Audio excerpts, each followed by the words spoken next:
Chapter 61. The wheel of history rolls forward. A sudden upheaval erupted, catching Li Qing momentarily off guard before he regained his composure. It was, after all, an anticipated event, hardly worthy of astonishment. However, the notion of a paternal defense war? Xue'er paused, then nodded affirmatively. Yes.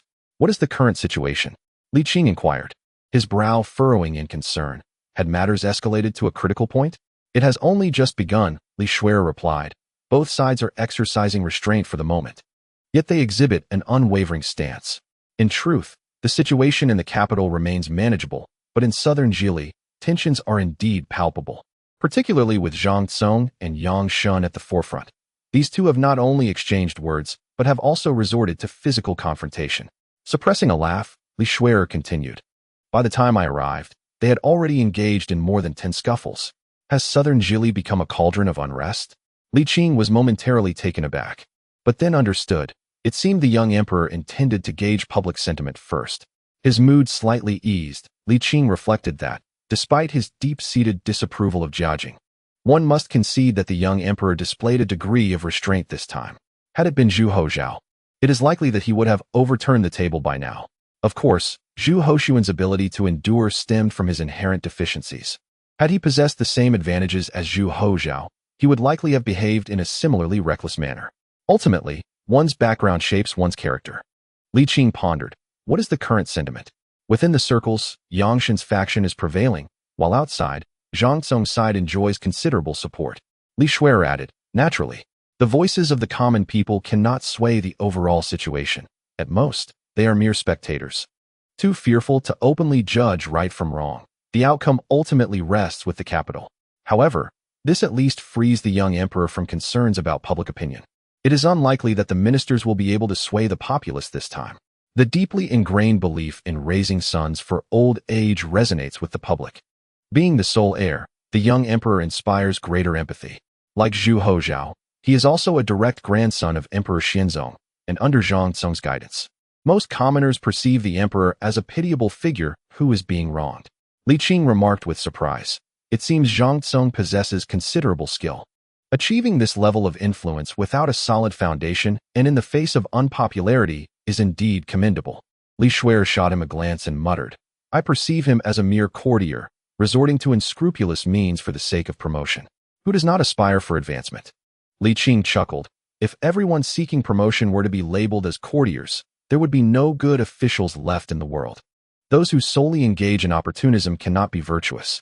Xue'er scoffed. The grand ceremony has been established. Yet he chooses this moment to emerge. I recognize this as the young emperor's design, but his fervor is all too apparent. Li Qing inquired, so, does this mean you firmly align yourself with Yang Shen's faction? Yang Shen's side embodies righteousness. Zhang Cong's cohort merely plays on emotions.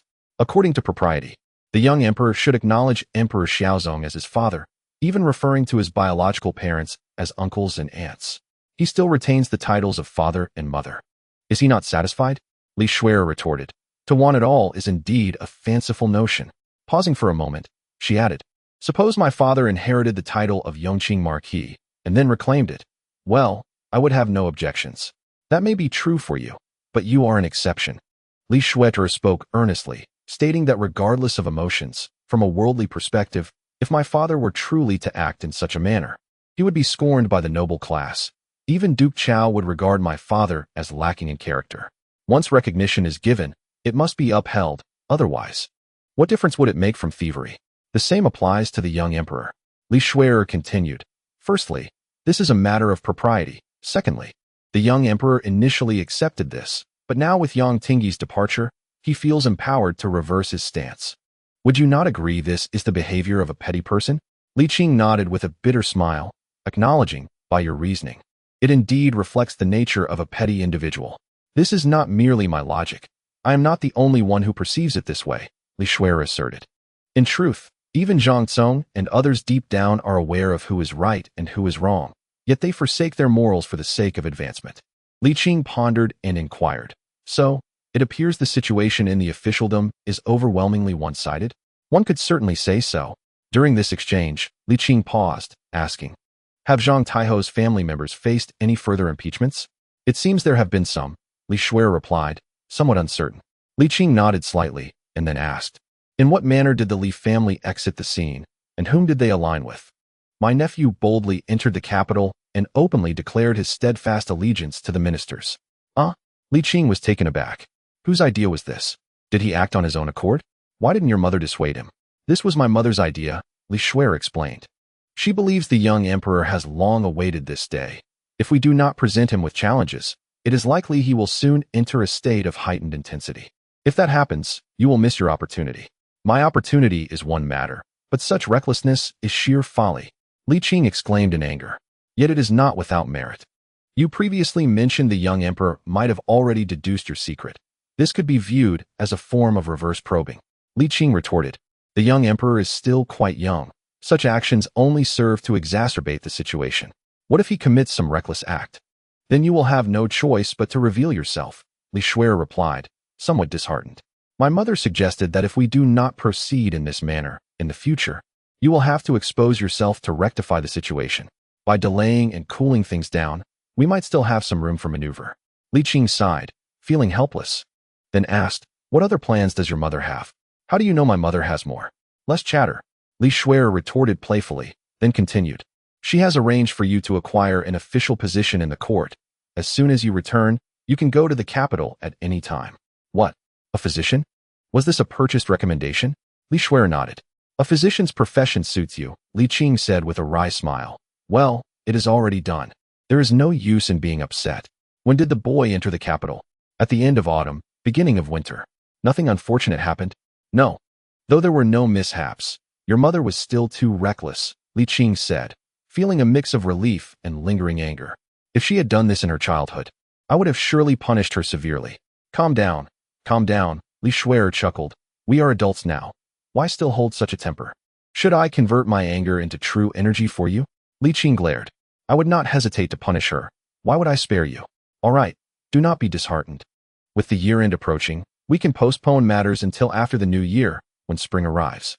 Li Xue'er awkwardly remarked that, following this interruption, rekindling the atmosphere would require a fresh incubation, compounded by various chaotic matters that, if truly engaged, might indeed allow you to catch up.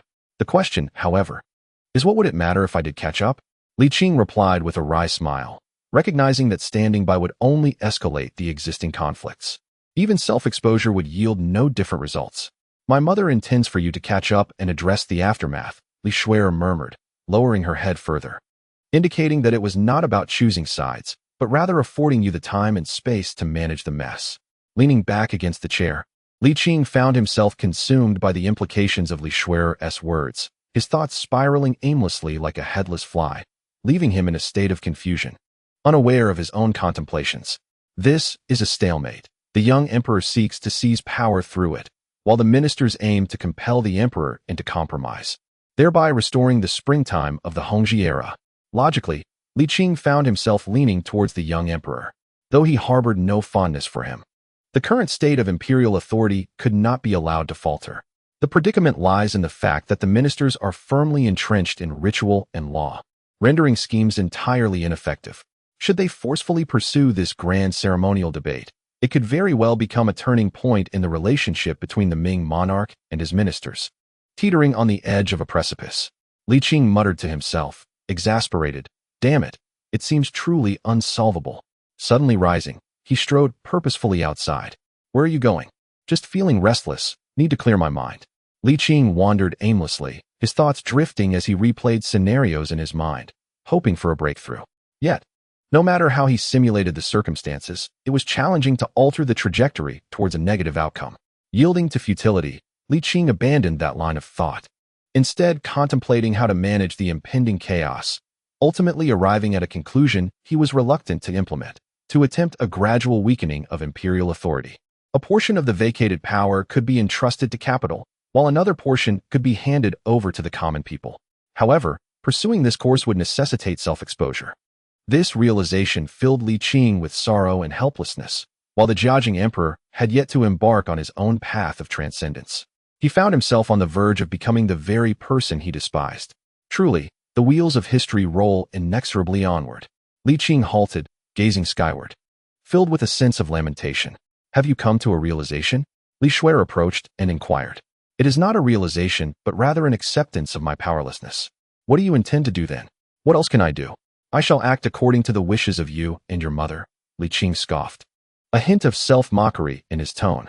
Upon hearing this, Li Xue'er felt a tinge of sadness and said, my mother and I would never presume to direct you. We simply find ourselves without better alternatives. If I am a burden, I shall return home. Forget it. I bear no true anger towards you both, Li Qing replied, shaking his hand dismissively. With the new year approaching, who would want to be adrift at sea? Come, let us settle in, and perhaps I can assist you in refining your qi cultivation. All right. At the Han Wang residence, preparations were already underway for the upcoming festivities. With a plethora of firecrackers, fireworks, and bright red lanterns creating a dazzling display, a feast for the eyes. Zhu Qijin sat in a wheelchair, being pushed by his grandson, radiating joy and utter satisfaction. As Li Qing approached, he gleefully boasted, look at how vibrant this red lantern is, and behold the length of those firecrackers. Not to mention the room filled with fireworks. This year will undoubtedly be exhilarating. Li Qing smiled and nodded, stepping forward to take over Zhu Youcai's task, gently guiding him toward the side room. Zhu Qijin remarked, after the acupuncture, might we indulge in a couple of drinks? The mood has lifted. Yes, just 2 drinks. Ah, splendid. Zhu Qijin instantly radiated joy, akin to a child. Chapter 62. The collaboration of Li and Zhu following the acupuncture. Zhu Qijin was assisted to a table where he sat down. Li Qing poured him a glass and smiled in silent encouragement. Zhu Qijin, with trembling hands, carefully lifted the glass, first taking a robust whiff before savoring a sip, his eyes gently closing in sheer ecstasy. What a fine wine. Zhu Qijin chuckled to himself. Feeling fortunate to partake in the wine poured by his esteemed teacher, few are privileged to enjoy such a moment. Li Qing couldn't help but chuckle, though the amusement faded quickly as he sighed. If you truly wish to drink, why not indulge in a couple of cups each day? Indeed, Zhu Qijin nodded joyfully, relishing the flavors. He sipped slowly, taking a full quarter of an hour to finish 2 cups, lingering on the taste before exclaiming, without wine, joy is difficult to attain. Li Qing smiled, offering comfort. When one encounters joyful events, their spirit is uplifted. Perhaps the new year's cheer will usher in better circumstances. At 80. It's a bittersweet laugh. Zhu Qijin shook his head. I find myself quite content, having the opportunity to celebrate another fulfilling year with no regrets, except there remains a lingering longing, does it not? Not so much a regret, merely uncertainty about what lies beyond, whether I can still see my esteemed elder. Li Qing momentarily fell silent, letting out a sigh. It is likely possible. Zhu Qijin nodded, uncertain of his belief, and with a smile, said, I wish to have another drink. Just one more, Li Qing replied, pouring him another glass. This time, Zhu Qijin did not hesitate. He downed it in one go, reveling in the intoxicating aroma that filled his senses, the warmth flowing from his throat to his belly. Alas, his body was no longer what it used to be. After that gulp, his face flushed, and he felt slightly dizzy, yet he relished this sensation. It has been ages since I felt this delightful inebriation. It is truly pleasant. Zhu Qijin mused dreamily. Li Qing suggested, you may take a nap. In this state, it is easiest to encounter beautiful dreams. Zhu Qijin nodded, wistfully murmuring, I hope to return to my youth, galloping on horseback at the racetrack, with my esteemed elder watching proudly by my side. That will happen. Li Qing assisted him back to bed, channeling additional vital energy.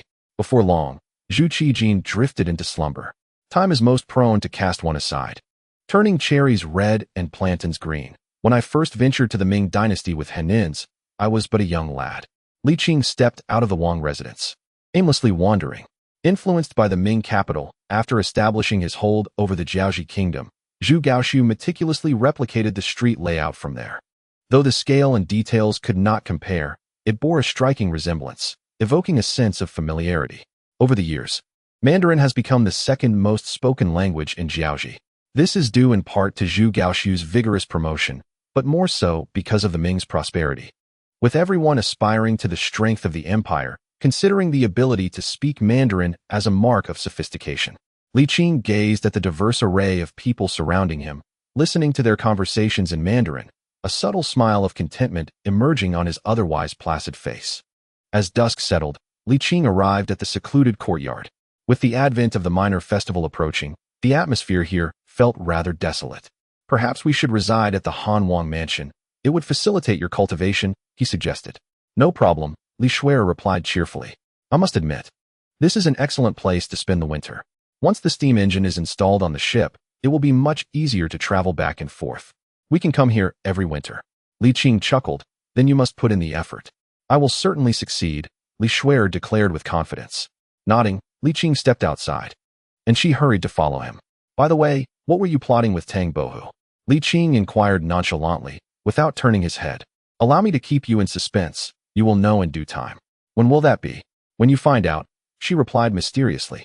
Li Qing paused briefly, then continued. The gift you have painstakingly prepared may not be necessary for me. It is merely your assumption, hence it is unwarranted. You haven't even seen it yet. Isn't it a bit premature to say that? Li Xue'er retorted confidently. When the time comes, it will surely astonish you. Really? Li Qing smiled and nodded. Then I shall anticipate it with mild curiosity. You certainly have something to look forward to, for this is a gift that transcends the river of time. Li Xue'er thought to herself, imagining how Li Qing would react upon receiving it. Well, in any case, he will undoubtedly appreciate it. The secluded courtyard was in close proximity to the Han Wang mansion. They had barely exchanged a few words before they arrived. Where will I stay? Li Xue'er inquired.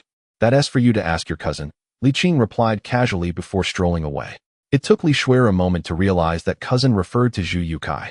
As the minor festival commenced, this year's celebration was more grandiose than in previous years, with generations gathering together. The characters of the letter generation, the Yu generation, the Ho generation, and even the recently born, who were just beginning to babble, all crowded around Zhu Qijin in his wheelchair. Witnessing this scene, Li Qing couldn't help but exclaim, what a pity there's no camera. This moment of 5 generations under one roof should be captured. As night descended deeper, Zhu Qijin waved his hand impatiently, declaring, let the festivities begin. The servants of the mansion, responding to his command, hurried off to fetch the fireworks. Before long, brilliant fireworks illuminated the dark sky, a dazzling spectacle that left one breathless. How beautiful, Li Xue'er marveled. Every year we set off fireworks, and every year I can never get enough. Indeed, Li Qing replied, inhaling the slightly acrid air with delight. This is the minor festival. There is still the major festival to come. I checked the storeroom, and there are plenty of fireworks. At his words, the sentimental Li Xue'er found herself at a loss, torn between laughter and tears. Seizing the moment while Li Qing was distracted by the night sky, she shot him an exasperated glance. Yet, driven by curiosity, she mimicked his deep breath. Cough, cough, cough. Li Xue'er sputtered, choking on the unpleasant scent. What kind of strange habit is this? Li Qing, however, appeared to relish the moment, retorting, what do you understand? This is what gives the festival its flavor. Whoosh, bang, crackle. The dazzling fireworks compete in brilliance, illuminating the heavens and painting the faces of all with vibrant colors. Deep in the night sky, more fireworks ascend, accompanied by the thunderous sounds of firecrackers. Today, the Little New Year has evidently become a traditional festival in Jiaoji, where even ordinary folk partake in setting off firecrackers to enhance their lives. At this moment, Li Qing feels a sense of belonging, as if he is among his compatriots in a foreign land. The distinctions between Jiaoji and the Ming dynasty seem to diminish further. Half an hour later, the colorful sky returns to its darkened state, leaving only the acrid remnants of smoke. The Little New Year does not observe the tradition of staying up late. Zhu Qijin, having played with his young grandson for a while, dismisses the banquet, leaving only his eldest grandson behind. Naturally, Li Qing and Li Xue'er remain. Zhu Qijin proposes, Sir, young lady, it is still early. Why not join me in the parlor for some casual conversation? Li Qing steps ahead towards the front courtyard, with Li Xue'er following closely. Though it is described as idle chatter, the topic is not without purpose, centering on the future collaboration between the Zhu family of Jiaoji and the Li family of the Ming. However, both Li Qing and Zhu Qijin tacitly delegate the matters to the younger generation. Zhu Qijin refrains from further discussion, believing that in his limited time, it is unnecessary to worry about every detail. Li Qing, while having ample time, typically does not involve himself in matters of commerce. Thus, they allow their younger relatives to take the lead. Being of the same generation, they understand each other's backgrounds well, and with the two elders present, there is no need for pretense. They speak candidly. The Li family desires to continue their acquisitions in Malacca, necessitating the assistance of the Han prince. Similarly, The Han prince requires the Li family's goods to bolster Jiaoji's influence among neighboring nations. In fact, Zhu Yukai and Li Hao had previously discussed this collaboration. But Li Hao had been rather unyielding, disregarding familial bonds, and even exhibiting signs of favoritism, causing Zhu Yukai considerable frustration. Now that Li Hao is absent, Zhu Yukai seizes this opportunity to formalize the collaboration in front of Li Qing. Li Xue'er, being a woman, cannot take the lead. However, as long as Li Qing endorses the content, it is tantamount to success, making her involvement merely a formality.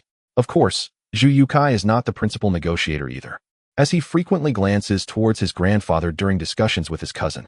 The younger generation, while appearing formal, are essentially puppets, while the two elders engage in light-hearted banter, making the final decisions. Ultimately, with Li Qing's tacit approval, the Li family agrees to relinquish a significant portion of their profits to the Han prince, on the condition that he leverages Jiaoji's influence to assist the Li family in their acquisitions among neighboring nations, including but not limited to Malacca. Both parties express satisfaction with this collaboration. The Han prince, through the Li family, aims to enhance Jiaoji's influence, while the Li family, through the Han prince, seeks effective expansion. As the discussions conclude, the atmosphere grows even more convivial. Zhu Yukai seizes the moment to suggest, "Grandfather, sir, should we formalize an agreement?" "What sort of agreement?" Zhu Qijin shoots a disapproving glance at his eldest grandson, retorting, "Are you questioning the gentleman's integrity?" That is not my intention," the grandson clarifies. Li Qing smiles and responds, "It would not hurt to formalize it. You may proceed." "Ah, splendid," Zhu Yukai exclaims, rising excitedly. "Cousin, please." "Very well," she replies. Li Xue'er, with a sense of resignation, rose and followed him out of the guest hall. Zhu Qijin, however, could only manage a wry smile, remarking, "My grandson truly is a bit foolish." Li Qing couldn't help but chuckle, asking, "What makes you say that?" He continued, "What use is a contract when the decision-making power lies solely in the hands of the master? To put it bluntly, if the master wishes to breach the agreement, the contract is rendered meaningless." Zhu Qijin shook his head, saying, "That is simply the nature of the master. Had it been someone else, such actions would only lead to greater losses." He paused for a moment and added, "The master is magnanimous and would surely not stoop to the level of Yukai." Li Qing shook his head in amusement. "When did you become so silver-tongued?" Zhu Qijin, with an awkward smile, replied, "It's all for the sake of our descendants." He then shifted the topic, saying, "Yesterday, I had a conversation with the young lady. The current situation in the Ming dynasty is rather troubling, is it not?" Li Qing, with a hint of dark humor, acknowledged, "Indeed, it is quite a predicament, but one grows accustomed to it." Zhu Qijin, with an apologetic smile, remarked, "I have burdened the master, alas. Fortunately, my time is limited. I hope the master can manage." "There is no need for such sentiments," Li Qing sighed softly. "In truth, even if I were to catch up, it would yield little benefit. At most, I would merely be tidying up the remnants." Chapter 63. The heroic grandfather and the brave grandson in the Qianqing palace of the Ming dynasty. Zhu Hoxiong reclined in a chair upholstered in sable fur. Before him, a purple copper stove blazed brightly, filling the air with the fragrant aroma of roasted sweet potatoes, yet he felt no appetite whatsoever. The unforeseen turn of events with the Li family left him utterly perplexed, especially as they now stood in opposition to him. Zhu Hoxiong felt a throbbing headache. Firstly, I have not wronged the Li family. Secondly, I have even bestowed favors upon them. Not only do they refuse to fulfill their obligations, but they also dare to contradict me. Truly, this is intolerable. Huang Jin, trying to manage the heat, picked up a sweet potato, transferring it from one hand to the other while blowing on it fervently. After a while, he presented the soft, sticky treat, saying, "Your Majesty, while it's still warm." Zhu Hoxiong, already agitated, felt his anger rise upon seeing Huang Jin's boldness in presenting the sweet potato. He bellowed, "Who told you to roast this? The whole room reeks of it. A kind word warms 3 winters. Harsh words chill 1 in June." He thought, especially given that it was the height of winter. Huang Jin, visibly hurt, quietly retracted the roasted potato, lowering his head in silence. Zhu Hoxiong continued to ponder how to respond to the Li family's stance. Should he impose his imperial authority? No, that would jeopardize his path to longevity. Compromise? Equally unfeasible. That would render all his efforts in vain.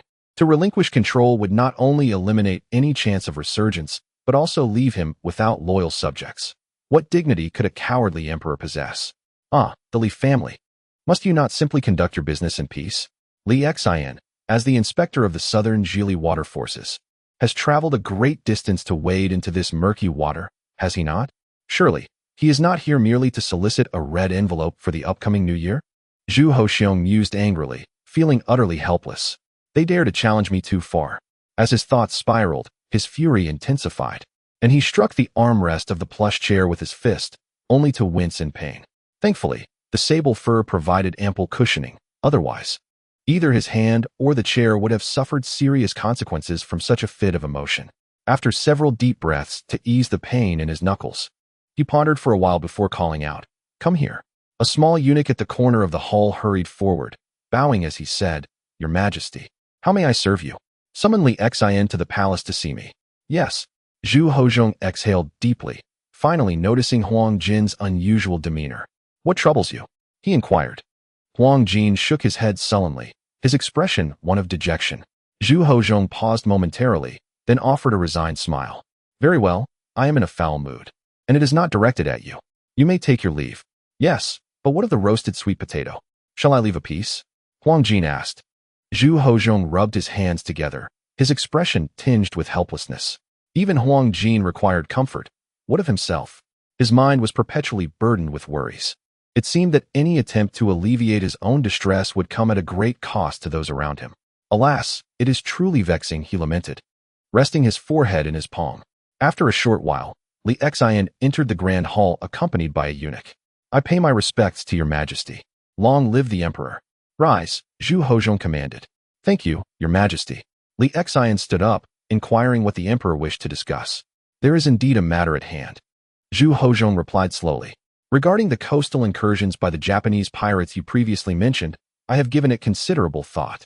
I believe it is imperative to strike a blow against their audacity. I entrust this task to you. Do not let me down." Before Li Qing could respond, Zhu Hoxiong continued, "Do not tarnish your grandfather's illustrious reputation." "Your Majesty, this is a royal decree," Li Qing interjected. Zhu Hoxiong interrupted him, asserting, "You must depart at once. By the beginning of spring, ensure you deliver a resounding defeat to those desperate miscreants, thus upholding the dignity of our great Ming dynasty." "I shall obey your command," Li Qing replied, bowing, and then asked, "May I inquire, your Majesty, to what extent should the campaign be pursued?" Zhu Hoxiong inhaled deeply, responding nonchalantly, "It is but a matter of pestering nuisances. There is no need for extensive mobilization. A mere sting will suffice to instill a sense of caution." He paused, adding, "It is not out of leniency that I say this. Japan is currently in disarray, unable to communicate effectively. They are embroiled in their own conflicts. To intervene would be unwise. Furthermore, Japan is still a vassal of the Ming, and any aggressive action could adversely affect our business relations." "I understand, your Majesty," Li Qing affirmed. "Huh, good to hear," Zhu Hoxiong chuckled. "It is often said that a hero begets a hero. In my view, it is equally valid to say that a grandfather's heroism inspires his grandson." "You flatter me, your Majesty," Li Qing replied. Zhu Hoxiong continued, "In these past 2 years, I have delved into the annals of the Xianzong Emperor, whose wisdom is truly commendable." Li Qing, after a moment's reflection, finally grasped the subtlety of the emperor's earlier remark. "Ah, so it was self-aggrandizement." At a loss for words, Li Qing managed to respond, "The Xianzong Emperor is indeed revered for his sagacity. Do you think I might embody the spirit of the Xianzong Emperor once more?" Zhu Hoxiong queried, prompting Li Qing to ponder his response. "Your Majesty, you are wise and formidable." "Indeed, I share that sentiment," Zhu Hoxiong replied confidently. "Grant me time, no more than 10 years, and I assure you, the Ming will reach unprecedented heights." He paused, the confidence morphing into melancholy as he sighed, "Provided that I, as emperor, am worthy of such a legacy." Zhu Hoxiong turned to Li Qing, stating, "The late emperor was the grandson of the Xianzong. I too am his grandson. The Xiaozong emperor was the Xianzong's own son, as was my father. I fail to comprehend why, as descendants of the Zhu family, we must forsake our biological parents. Our dynasty has thrived on filial piety. To deny my own parents for the sake of the throne would contradict the very principles of loyalty and respect." Li Qing found himself speechless. He could not assert that the emperor was in the wrong. He understood the emperor's plight.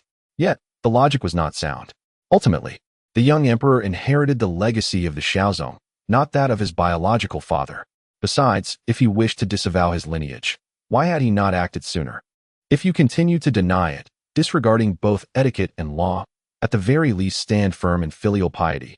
Yet, in your pursuit to secure the throne, you have acknowledged it, and now that the throne is stable, you wish to retract your words. How convenient for you. Zhu Hozhong did not compel Li Xian to express his opinion. Instead, he remarked, "Is your stance influenced by someone?" Li Xian remained silent. What could he possibly say? Should he expose his grandmother? Li Xian chose not to respond, yet Zhu Hozhong discerned a hint of truth. Pressing further, "Is it a matter concerning the elders of your family?" Li Xian replied dryly, "No." Zhu Hozhong smiled and said, "I can comprehend differing stances. There are many in the court who oppose me, yet I have not punished a single one." However, Zhu Hozhong's smile faded, and he spoke solemnly. To deceive the sovereign is indeed a grave offense. Although he appeared calm, in truth Zhu Hozhong was in a state of turmoil. Was it him? Had he intervened? Zhu Hozhong's thoughts were muddled. He was uncertain if he should maintain his own perspective should Li Qing truly have interfered.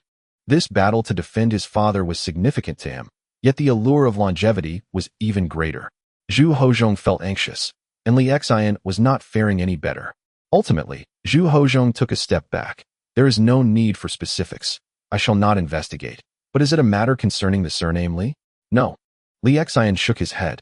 Zhu Hozhong gazed deeply at Li Xian, assuring himself that he was not lying, and in that instant, he felt a wave of relief wash over him. He leaned back comfortably in his chair, smiling as he said, "Speaking the truth is a sign of loyalty. As for the matters concerning my late father and mother, interpretations may vary. I am not a narrow-minded person. How could I harbor any resentment towards you?" Zhu Hozhong sighed. "Logically, the new year approaches in a few days. I should keep you in the capital to relax. However, this is a matter of military importance, and you must bear the burden. It is my duty as a minister. Where is the hardship in that?" Li Xian promptly responded. Li Xian was well aware that the young emperor wished to dismiss him, yet at least he would not return empty-handed. He was headed back to confront the Japanese pirates, and his grandmother's task had been successfully completed. With the onset of the New Year festivities, both the capital and the southern provinces would experience a significant downturn in activity, and it would be at least until the first month of the new year before things resumed.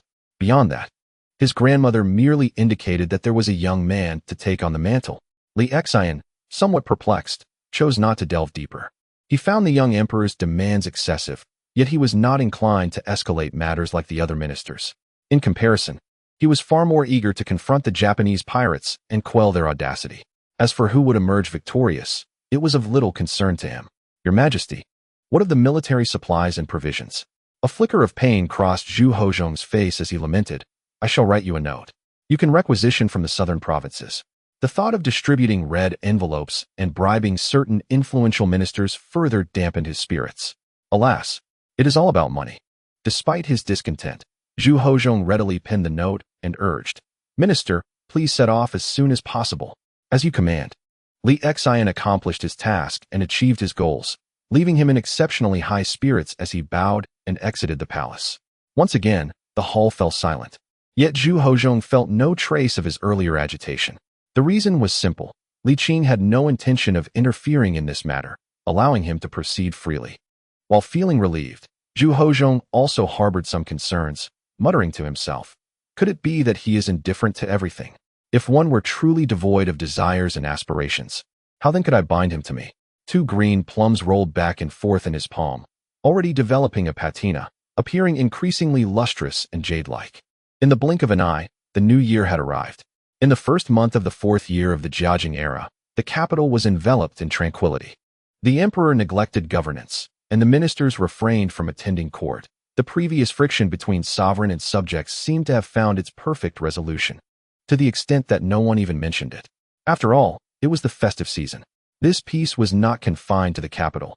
The southern capital was similarly serene, and even Zhang Tsong and Yang Shen, upon meeting, refrained from quarreling, let alone fighting. Life stretched ahead, and celebrating the new year was of utmost importance.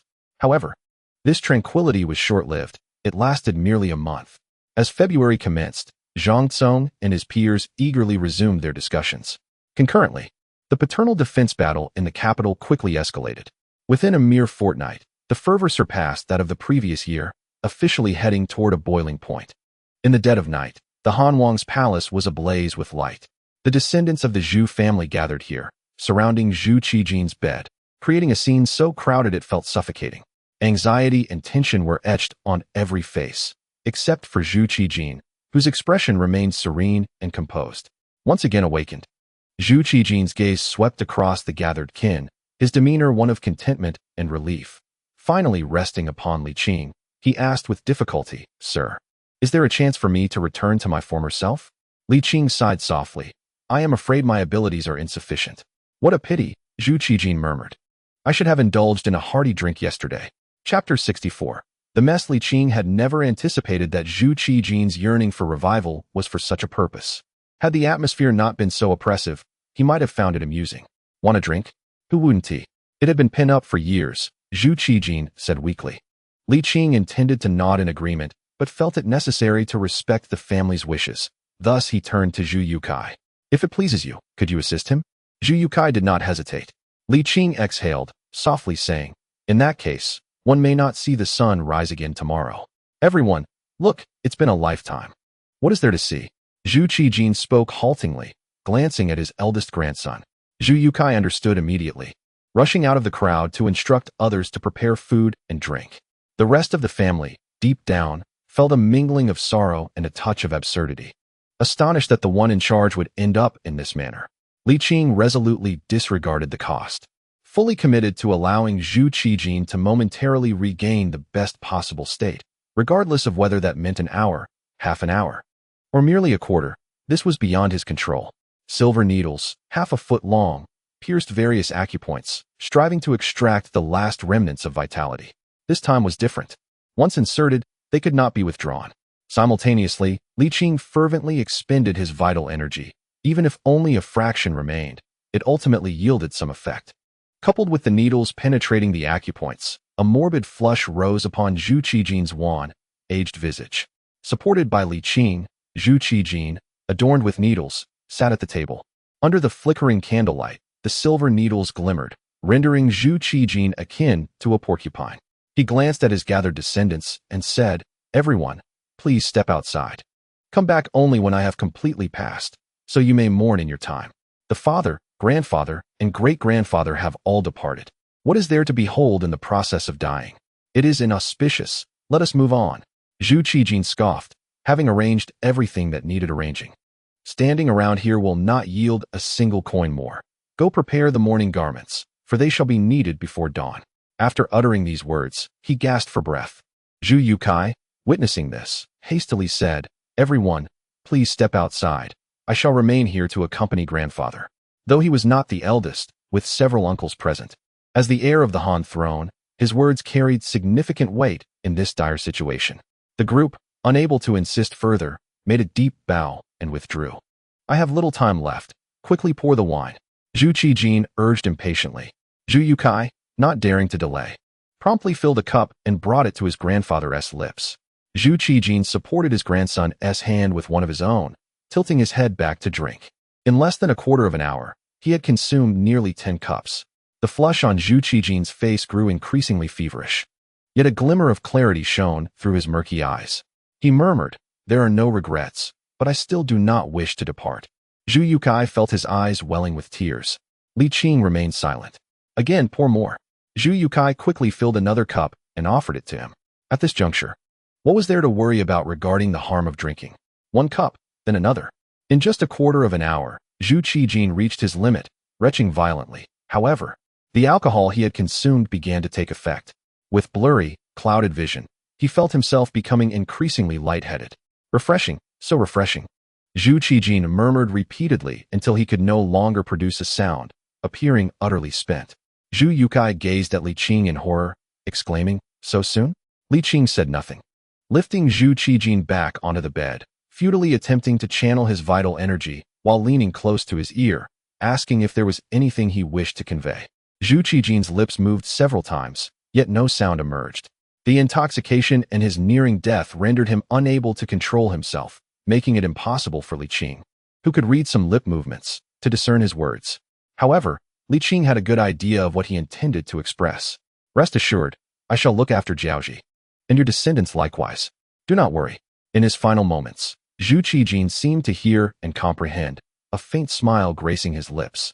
Then, his vacant eyes became increasingly clouded, staring blankly at the ceiling above.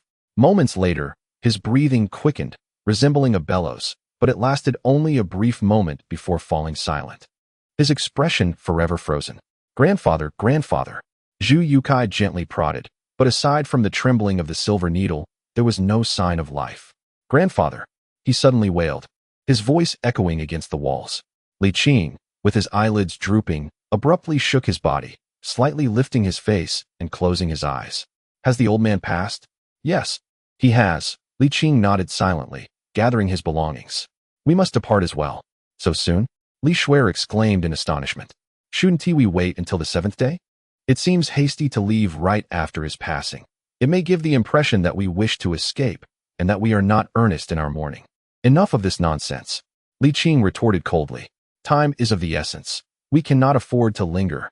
You must go to the port at dawn and notify the sailors. We must set sail before nightfall. Understood. Li Xue'er shivered at his tone, but noticed Li Qing turning to leave. She hurriedly inquired, Where are you going? As I penned a mourning couplet, Li Qing, without a backward glance, uttered a few words and vanished into the night. Among the myriad vassal states of the Ming dynasty, Jiaoji was not the largest, yet its significance was far from negligible, particularly after a century of maritime commerce, which had greatly enriched it. As the king of Jiaoji, Zhu Qijin's funeral was naturally of an exceptional standard, rivaling that of the Ming vassal princes, if not surpassing them. However, Li Qing could not afford to dwell on such matters. After presenting the couplet and exchanging a few pleasantries with Zhu Yukai, he embarked on his journey back to the Ming. This expedition had consumed over a year and a half, and given the instability in the Ming, Li Qing's eagerness to return was palpable. Fortunately, the sailors from the Li family were well versed in the voyage, and with Li Xue'er's meticulous preparations, the number of sailors was doubled, allowing for an efficient journey through organized shifts. In mid-March, Li Qing and Li Xue'er arrived in Jinling. I shan't enter.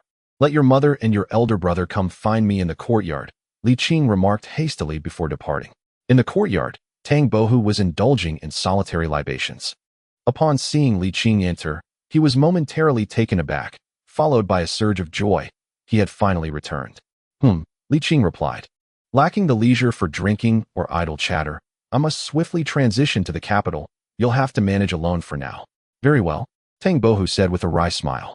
Considering the gravity of the situation, you indeed have much to attend to. Impatiently, Li Qing inquired. What do you know of the matter? Not much, but it is evident that things have escalated, as both Zhang Tsong and Yang Shun have returned to the capital. Tang Bohu explained. Clearly, we have reached a critical juncture in determining the outcome. Otherwise, why would the two be so hastily summoned to the capital? When did they depart? About half a month ago, Tang Bohu scratched his head, but I am not certain of the specifics. You should inquire with Madame Li.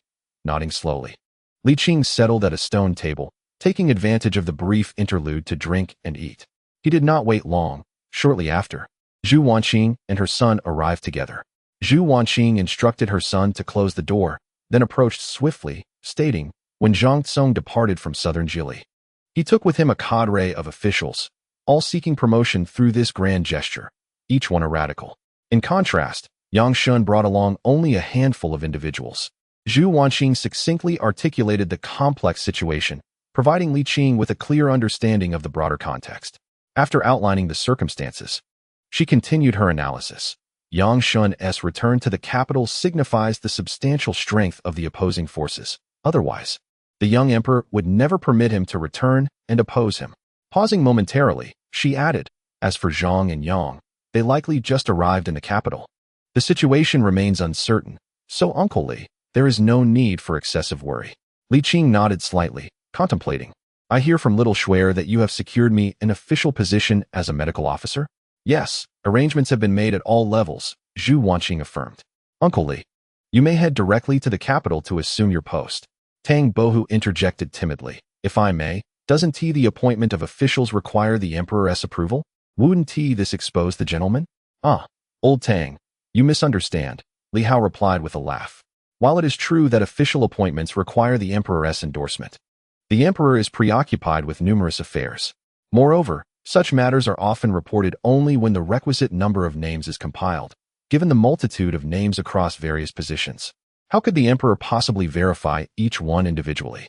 After a brief pause, considering that this time he did not carry the blue insignia, the vast Imperial Medical Institute would not be suspicious of the addition of a junior physician. However, it was evident that Master Qing could no longer present himself in this guise, as many prominent figures in the capital were familiar with Li Qing. Zhu Wanqing nodded and advised, "Uncle Li, for this trip to the capital, it would be best if you revealed your true appearance." Li Qing, unperturbed, responded, "What does a name signify?" "Just Li." Zhu Wanqing, slightly embarrassed, admitted that she had hastily chosen a name without much thought. "Very well, it is inconsequential," Li Qing remarked, then inquired about his origins. "From Jinling, my parents passed away early. I have been a student and a disciple of the Zhang family." Zhu Wanqing produced an envelope, stating, "This contains detailed information. Once you arrive at the Imperial Medical Institute, seek out Physician Zhang. Everything has been arranged." "Excellent." Li Qing accepted the envelope. Feeling the urgency of time, "I must depart at once." "Such haste? Why not take a moment to relax?" Li Hao, noticing his mother's disapproving gaze, quickly retracted, Forget I said anything. Wishing you a smooth journey. Indeed, I shall take my leave." With a brisk stride, Li Qing soon vanished into the streets. Li Hao sighed, "Mother, who do you think Master Qing should assist? Helping anyone bears its advantages and disadvantages. There is no absolute right or wrong in such matters," Zhu Wanqing lamented. "Yet therein lies the dilemma. It seems no choice is entirely correct." "No correct answer?" Li Hao exclaimed in astonishment. "If that is truly the case, perhaps it would be better not to intervene at all. Indeed, the best approach may be to refrain from action for now, allowing for a gentle resolution that both parties can reluctantly accept," Zhu Wanqing mused, a wry smile gracing her lips. "Yet, this too is fraught with contradiction. Alas, what a troublesome predicament this is." Chapter 65. The sophisticated struggle for power in the Hall of Heavenly Purity. During the morning court assembly, Yang Shen, the left minister of the Ministry of Personnel from Southern Zhili and recently returned to the capital, stood prominently at the forefront of the officials. Simultaneously, with the staunch support of Zhu Hozong, Zhang Song also positioned himself alongside Yang Shen. In contrast to Yang Shen, who was backed by a multitude of influential figures, Zhang Song had only a handful of supporters. Nevertheless, this did not deter his spirit, which burned with fervor. He passionately extolled the virtues of filial piety, his eloquence rivaling the collective might of the 6 ministries and 9 officials, rendering the opposing camp speechless. Of course, Yang Shen and his fellow dignitaries were no mere pushovers, employing classical references to counter every argument. The debate grew heated, the solemn hall of heavenly purity becoming more animated than a bustling marketplace. This spectacle arose primarily because Zhu Hozong had ceased to feign neutrality. This time, he intended to decisively resolve the questions of succession and heritage, liberating himself from the shadows of Emperor Xiaozong and his son, thereby openly transferring the throne to his own name. The morning assembly continued its incessant chatter, yet Zhu Hozong displayed remarkable patience, observing with a calm demeanor. However, occasional frowns and furrowed brows betrayed his inner turmoil. At present, Zhang and Yang had moved beyond the initial phase of their return to the capital, thrusting the discussions regarding the grand ceremony into a state of fevered intensity, an outcome Zhu Hozong had eagerly anticipated. Better to endure short-term pain than prolonged suffering, he thought, recognizing that this matter could not be evaded and must be confronted head-on.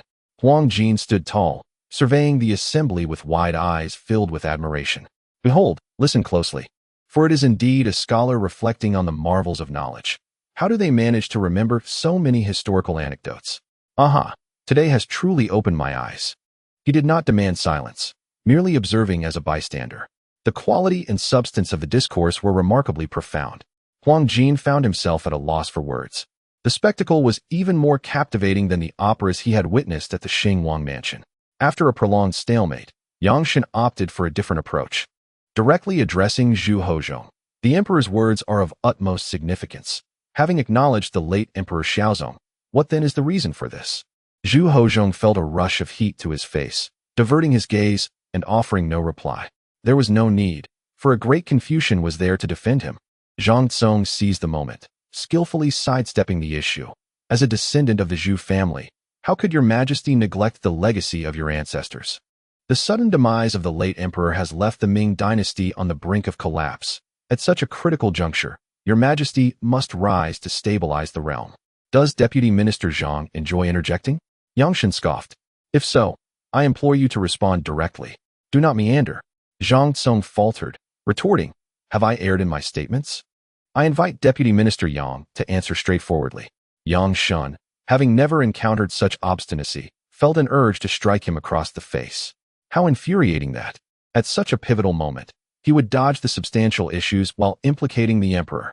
Seizing the opportunity while Yang Shen hesitated, Zhang Cong pressed on, stating with a huff, first, the emperor ascends not for the throne, but for the legacy of his forefathers. Second, the late emperor's edict did not explicitly designate the emperor as the heir of Xiaozong. Third, he cleared his throat strategically, raising his voice significantly. May I ask, esteemed gentlemen, does our Ming dynasty govern through filial piety? Speak plainly, there is no need for circumlocution. A cold voice from a minister could not conceal his disdain. Zhang Cong, seemingly oblivious, posed a rhetorical question. Does our Ming dynasty govern through filial piety?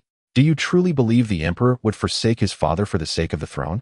The ministers looked on with contempt, though such sentiments could not be openly expressed. Yet, the seasoned statesmen were shrewd, while Yang Shen, in his fervor, lost his composure. In a fit of anger, he retorted, I am well aware of the emperor's benevolence and filial devotion. However, it is evident that the emperor has acknowledged Emperor Xiaozong as his father. Zhu Hozhong was instantly consumed by rage. This was indeed the truth. But how could one dare to voice it? The seasoned statesmen were not as audacious as Yang Shen, but he had been their chosen representative. To abandon him now would not only be a loss of face, but would also place them at a significant disadvantage in this momentous discussion.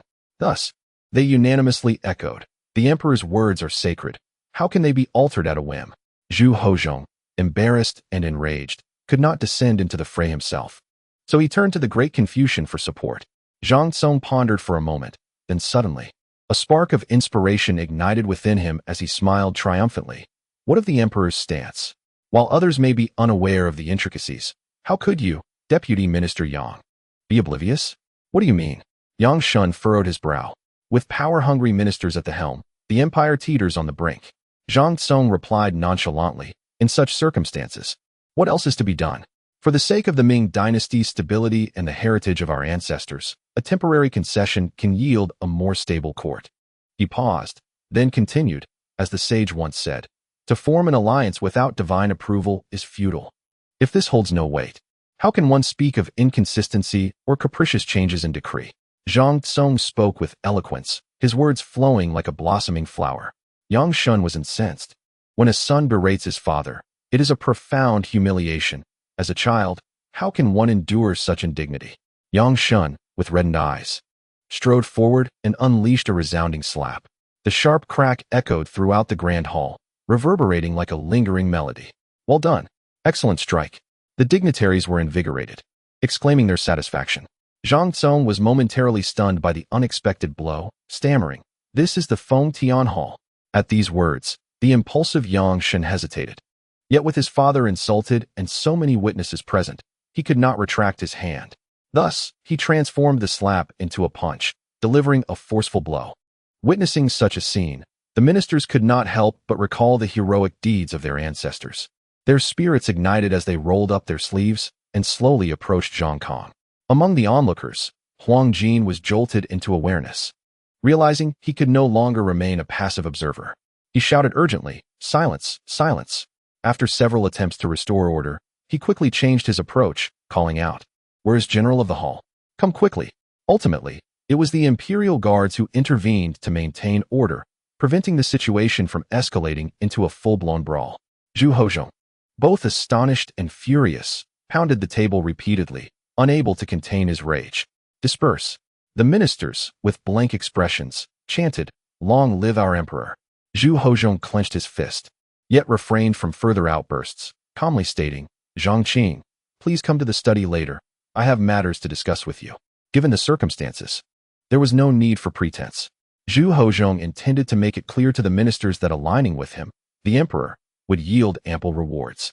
In the study, he seethed with indignation, reflecting, such audacity, to insult me so brazenly. Fortunately, Zhang Qing is unharmed. Otherwise, Yang Shun would certainly pay dearly. Huh. Do they truly believe that having a chancellor as a father grants them free reign? A mere jest. Zhu Hozhong remarked coldly. Let it be known, even if Yang Tingyi were to retire to his homeland, I would still impose severe penalties. Zhang Tsong, understanding the gravity of the situation, recognized that this was not the time for vengeance. He clasped his hands and said, Your Majesty, please quell your anger. Punishing Yang Shun now would only suggest that Your Majesty cannot bear defeat. As he rubbed his swollen cheek, revealing a hint of grievance, he added, I am unperturbed. I have grown accustomed to such treatment in Southern Zhili. There is no need for Your Majesty to be angered over it. Indeed, Zhu Hozhong retorted, his anger intensifying. So, Yang Shun is a habitual offender. Your Majesty, please calm down, Zhang Tsong insisted earnestly.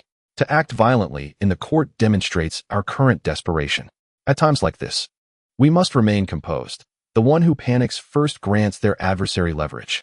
Sighing heavily, Zhu Hozhong pounded the imperial table and lamented, I certainly understand this principle. However, my loyal minister suffers such great humiliation, which weighs heavily on my heart. Upon hearing this, Zhang Tsong's frustration dissipated, and he bowed deeply, declaring, The sovereign's concerns are my concerns. If the ruler is humiliated, the minister must perish. If Your Majesty is troubled by this, it would be better for me to be beaten to death by Yang Shun.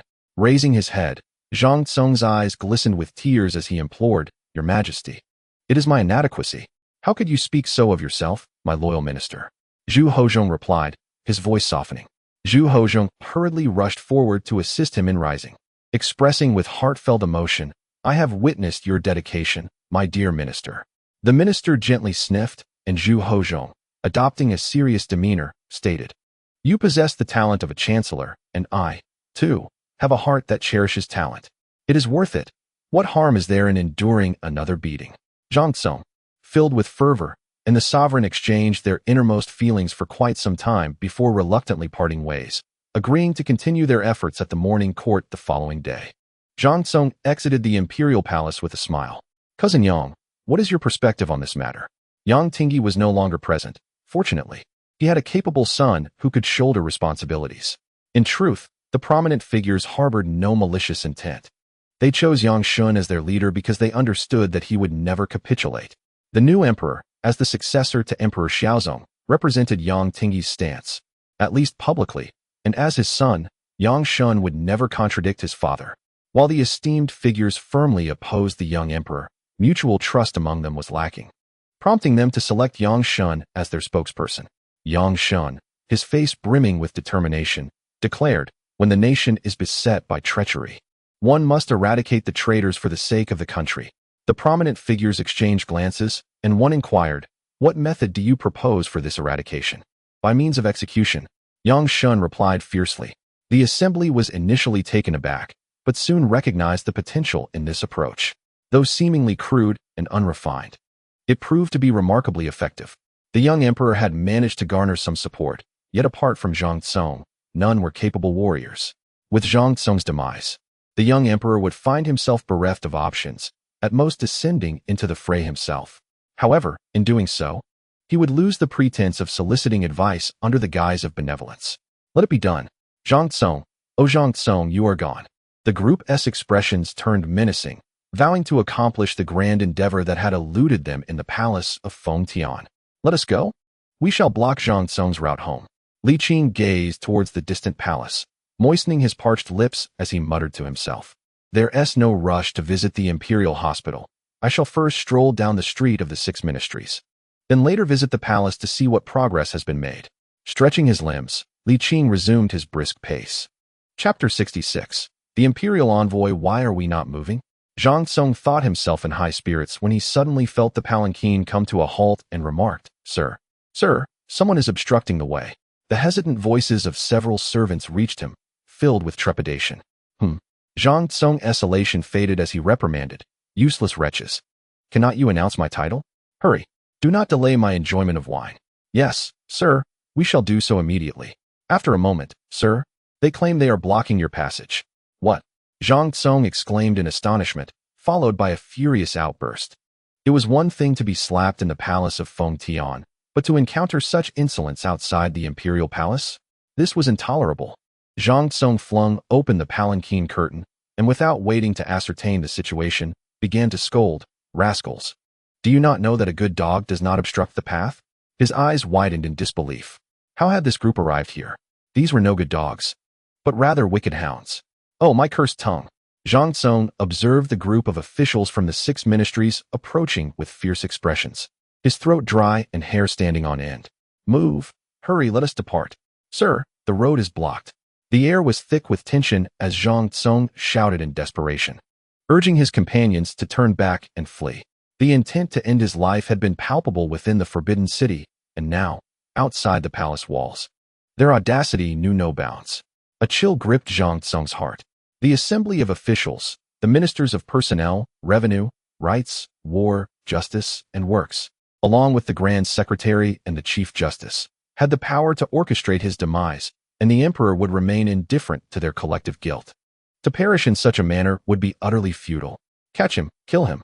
A furious roar echoed through the air. Instinctively, Zhang Cong craned his neck to see the source. It was Yang Shen. What sent a shiver down Zhang Cong's spine was the sight of Yang Shen in motion. In the prime of his youth, he outpaced the elderly officials with ease, exuding an aura of dominance. The bearers of the palanquin, typically focused on stability rather than speed, found themselves hindered by the considerable weight they carried, rendering any attempt at haste futile. The more they sought to quicken their pace, the more they faltered, resulting in a disjointed rhythm that slowed their progress. In a moment of clarity, Zhang Cong leapt from the palanquin, landing heavily. Ignoring the pain, he dashed away. But within moments, Yang Shen seized him by the nape of his neck. "Run, are you still running?" Yang Shen's eyes blazed with fury, his visage twisted in rage. "Let us discuss this rationally. You're breaking the law." Zhang Cong's heart raced, words spilling from his lips in a frantic plea. "You're still young, you mustn't." Yang Shen spat in disdain before delivering a powerful blow to the back of Zhang Cong's head. Fortunately, Zhang Cong's hat cushioned the impact somewhat, yet it still left him momentarily dazed. Ignoring the anger and the urge to retaliate, adrenaline surged through him, and he broke free from Yang Shen's grasp, sprinting away. "Help! Murder!" Zhang Cong's voice rang out, high-pitched and trembling, piercing the air more sharply than that of any eunuch. This tactic proved effective, as it soon drew the attention of nearby residents, who opened their doors to witness the spectacle. To their astonishment, they found themselves face to face with individuals clad in resplendent crimson robes, adorned with exquisite jade, all of whom were formidable figures. With a resounding slam, doors shut tightly. "Zhang Cong, surrender at once." The roar reverberated closely behind him, prompting Zhang Cong to glance back instinctively. Yang Shen had closed the distance, his fist rapidly approaching, and darkness engulfed Zhang Cong's right eye. In a dizzying whirl, Zhang Cong stumbled backward, thrown off balance by the force of the blow. This fall robbed him of any further ability to flee. Yang Shen advanced, mounting him, and unleashed 2 swift punches, his voice cold and demanding. "Explain yourself. What is this alliance you speak of, unheard by the heavens?" With one eye obscured, another blow landed, and the escalating adrenaline swiftly waned. At this juncture, Zhang Cong recognized the toll of age. He was no match for the vigor of the youthful Yang Shen. They had clashed before, yet Zhang Cong had never emerged victorious. Disagreements in the political arena were commonplace, but it had never escalated to such violence. Calm down, Zhang Cong stammered, his head bobbing as he pleaded. "Please, let me go. They are closing in on us." His voice quivered, a facade of bravado masking his growing trepidation. "Do you truly dare to commit murder in broad daylight? I am a court official, appointed by the emperor as the vice minister of the Ministry of Personnel in Southern Zhili." With a powerful punch, Yang Shen struck him in the side, exclaiming, "Do you believe you can survive today? A gentleman uses words, not violence. We can still debate, but please spare me." Zhang Cong pleaded, wincing in pain. "What? You still wish to meddle with the Ministry of Justice?" The Minister of War, who had just arrived, kicked him without hesitation, disdainfully exclaiming, "What is this nonsense?" The Minister of Revenue followed closely behind, realizing he had hit a dead end. Too late. Yang Shen sneered, "I apologize. I have no intention of showing mercy. I'm dying. I am going to die." Zhang Cong wailed like a slaughtered pig. "Murder! The sons of the six ministries are killing, held firmly by Yang Shen. With more and more people joining the fray against him, it was clear that if this continued for even a moment longer, his life was forfeit. Murder. Someone help. Faint cries echoed from a distance, causing Li Qing to pause, puzzled. Could it be that someone is performing a grand play? It was not surprising he thought so. After all, this was the emperor's domain, so close to the palace. How could anyone dare to commit such an act of violence in broad daylight? Li Qing had no interest in attending a performance. Yet just as he was about to turn onto a side street leading to the Ministry of Six, the cries grew louder once more. In the realm of politics, it was not unusual for disagreements to arise, but Li Qing's instincts told him this was different. He swiftly halted, frowning. Can these words truly be spoken? Is this a power struggle resorting to the most primitive of resolutions? It was not impossible. Civil officials had a notorious penchant for brawling and had engaged in similar acts before. Realizing the gravity of the situation, Li Qing hurried towards the source of the commotion. Not far along, he heard once more, "I am dying. The sons of the six ministries are killing." Yang Shen. Li Qing paused, then quickened his pace. After navigating 3 sharp turns, he finally arrived at the scene of the brawl. A large group of older officials had gathered, all exuding the vigor of youth. It was easy to identify those who were striking, distinguished by their official robes, and Li Qing had a sinking feeling about who was on the receiving end. A gathering of court officials violently assaulting their colleagues. This was utterly outrageous. Li Qing was incensed. He could indulge in chaos himself, but he could not abide others doing the same. If everyone behaved in this manner, the state would surely be doomed. Enough. Li Qing's voice boomed like thunder, startling those around him. The crowd turned in astonishment, including Yang Shen, who glanced curiously in his direction. Cease this at once. What kind of conduct is this? As he scolded, he advanced swiftly, commanding, who initiated this violence? The commanding presence of his status rendered the officials of the 6 ministries unable to question his identity or authority. It's him. It's him. Zhang, still believing the emperor had sent someone to protect him, hurriedly accused. Yang Shen is the ringleader. The others are mere accomplices. Gasping for breath, he struggled to rise. His voice tinged with desperation. Thanks to the timely arrival of the envoy. Otherwise, I would have been beaten to death. Was he speaking the truth? Li Qing scanned the faces of the prominent figures present. No one recognized him. More accurately, no one recognized this version of Li Qing. The esteemed gentleman found the situation rather perplexing, having never encountered such a person before. However, upon hearing Zhang refer to him as an imperial envoy, they tacitly accepted that Li Qing was indeed affiliated with the court. Are you from the Jinyue? Li Qing stated coldly. I am the one inquiring here. Respond to me. His formidable presence rendered even those who had previously resorted to violence against their peers hesitant. Nevertheless, these influential figures remained who they were. Li Qing, despite his youth of barely 20, and being an unfamiliar imperial envoy, posed no true threat. As you see, we are eradicating treachery for the nation. Please step aside. Li Qing chuckled. How audacious. He grasped Zhang's arm and declared, whether he is a vile traitor or deserves to die, we must have evidence and public discourse. Pausing, he continued, you are Zhang, are you not? Indeed I am. Zhang nodded vigorously. Very well, let us proceed. Li Qing nodded and, pulling him along, navigated through the crowd, moving to the side. The revered gentleman exchanged glances, momentarily rendered speechless. Who was this individual? Despite his youth, his aura was undeniably powerful. Yang Shen was the first to recover, exclaiming, since we have embarked on this course of action, whether we succeed or fail, the consequences will be the same. It would be better to press forward. If we lose this opportunity, Zhang will be on guard, and it will be harder to strike later. Exactly, halt. I have stopped, what will you do? Zhang halted and turned, sneering. Do you truly believe I am afraid of you? What a joke. This esteemed envoy. Summon the nearby Jinyue brethren. You need not worry at all. I will report everything to His Majesty afterward. And of course, I appreciate your timely assistance, esteemed envoy. I shall remember this favor. Li Qing's expression was peculiar as he touched his nose and said, we should still leave. No, we cannot let this matter rest. Zhang, fully aware of the opportunity at hand, insisted, call for help. If trouble arises, I will take responsibility. Enough of this chatter, let us go. Li Qing abruptly seized his arm and fled. Where are the Jinyue brethren? And the imperial envoy? I am merely a lowly physician, you know. Li Qing's lack of affection for Zhang Song stemmed from his utter intolerance for a group of dignitaries engaging in violence against their peers openly. Run, are we fleeing? The assembly of dignitaries stood in shock, pondering the oddity of this imperial envoy. Chapter 67. A blue emerges from its predecessor. It was too swift. There was no way to pursue. Even Yang Shen had to begrudgingly concede defeat. Alas, having missed this chance, Zhang Song will undoubtedly seek assistance from the emperor. And any further actions will be fraught with difficulty. Yang Shen sighed, his expression one of resignation. The other esteemed gentlemen wore faces of regret. One remarked, "The pressing issue now is that the emperor clearly does not intend to reason. Our approach is no longer viable. We shall see what the emperor says at tomorrow's court session. If he continues to heed only one side, we need not hold back," another coldly asserted.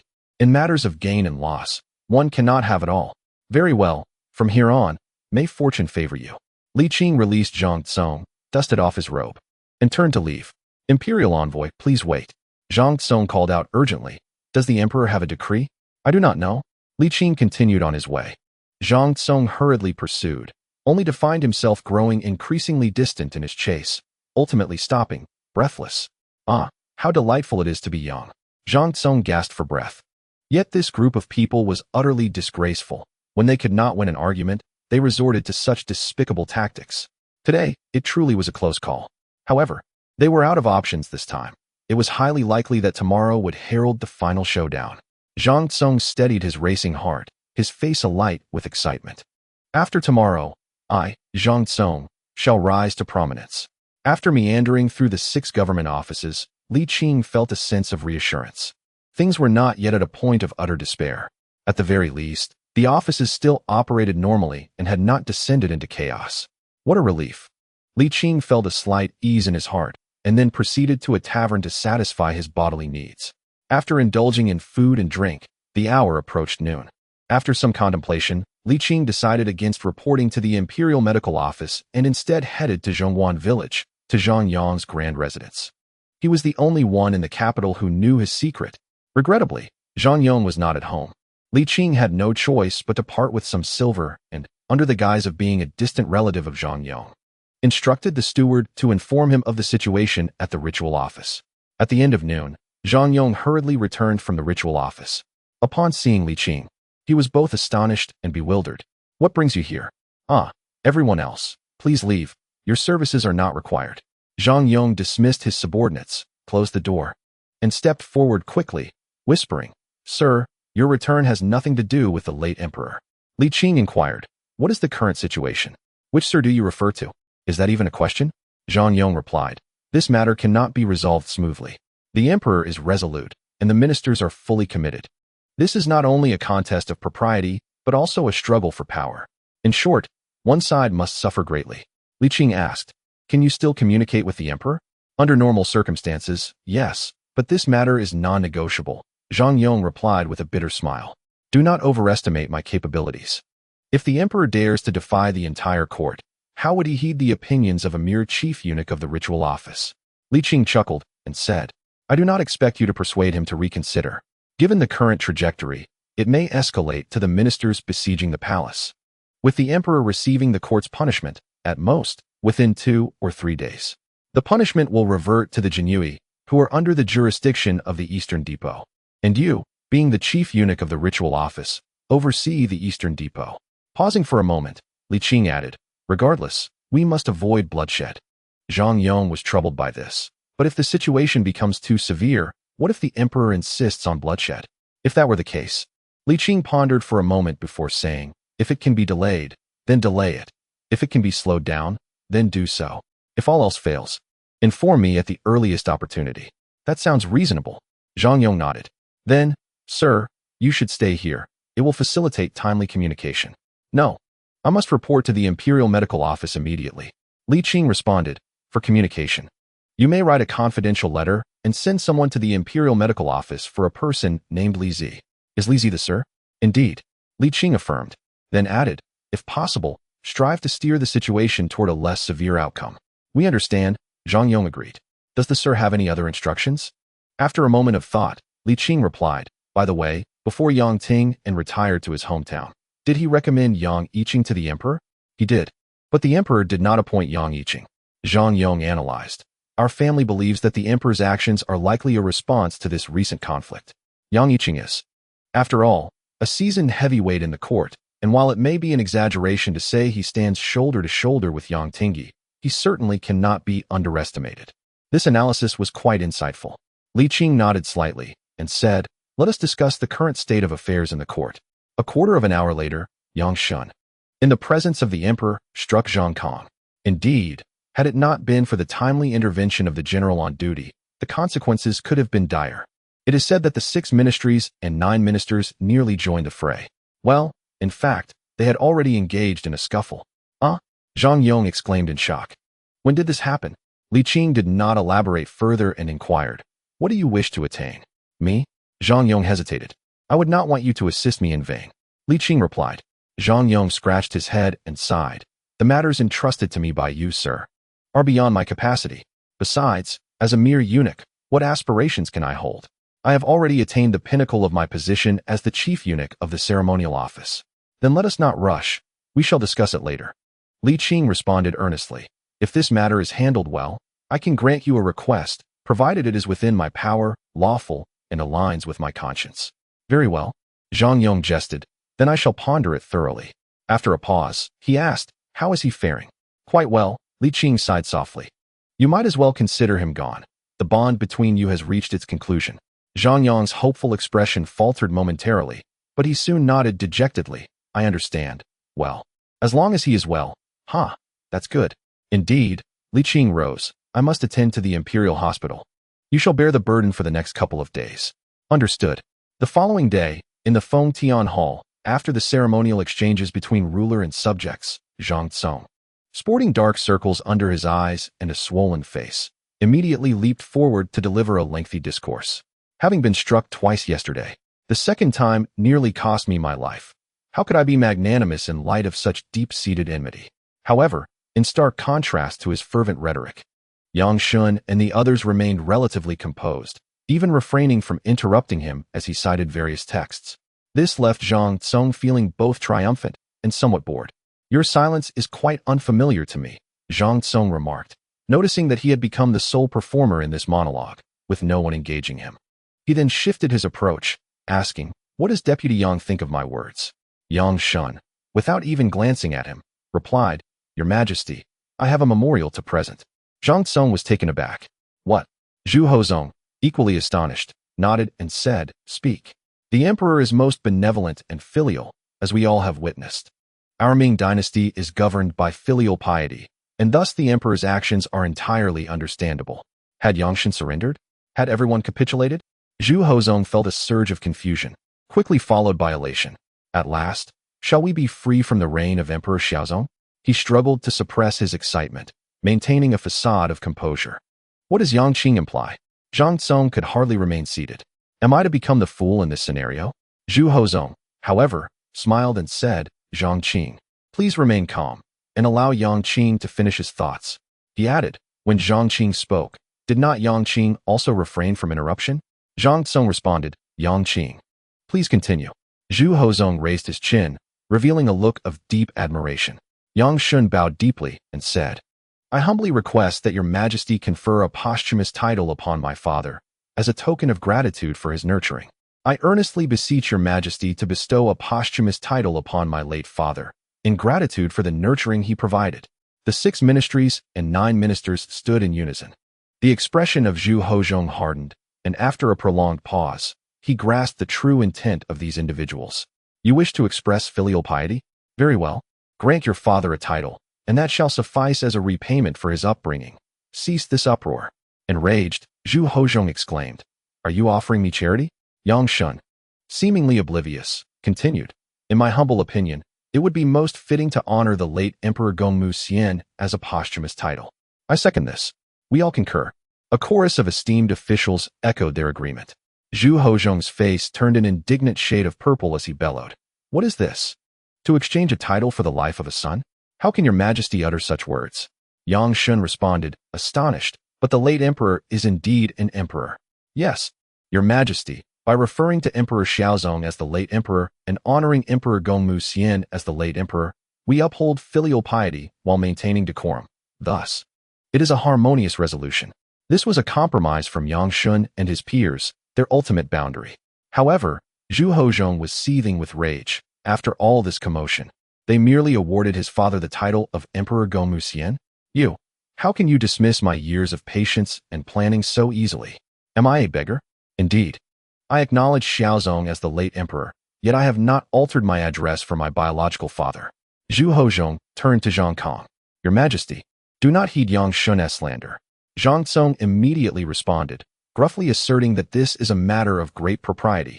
If thus amended, it would be as if no discussion had taken place at all. Why should we revisit what is already just? Yang Shun replied coolly. Your Majesty has consistently referred to Emperor Xiaozong as the late emperor.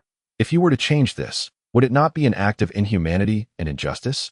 Zhang Cong was left dumbfounded. Zhu Hozhong too was taken aback. Such truths, even if factual, must remain unspoken, especially in public. To voice them is to court political disaster. You are ruined. Your prospects are forfeit. For the first time in his life, Zhu Hozhong felt such profound hatred for an individual, with his animosity towards Yang Shen surpassing that for his own father. Perhaps this is what it means for the student to surpass the master. Once the initial strike was delivered, the subsequent voices lost all restraint.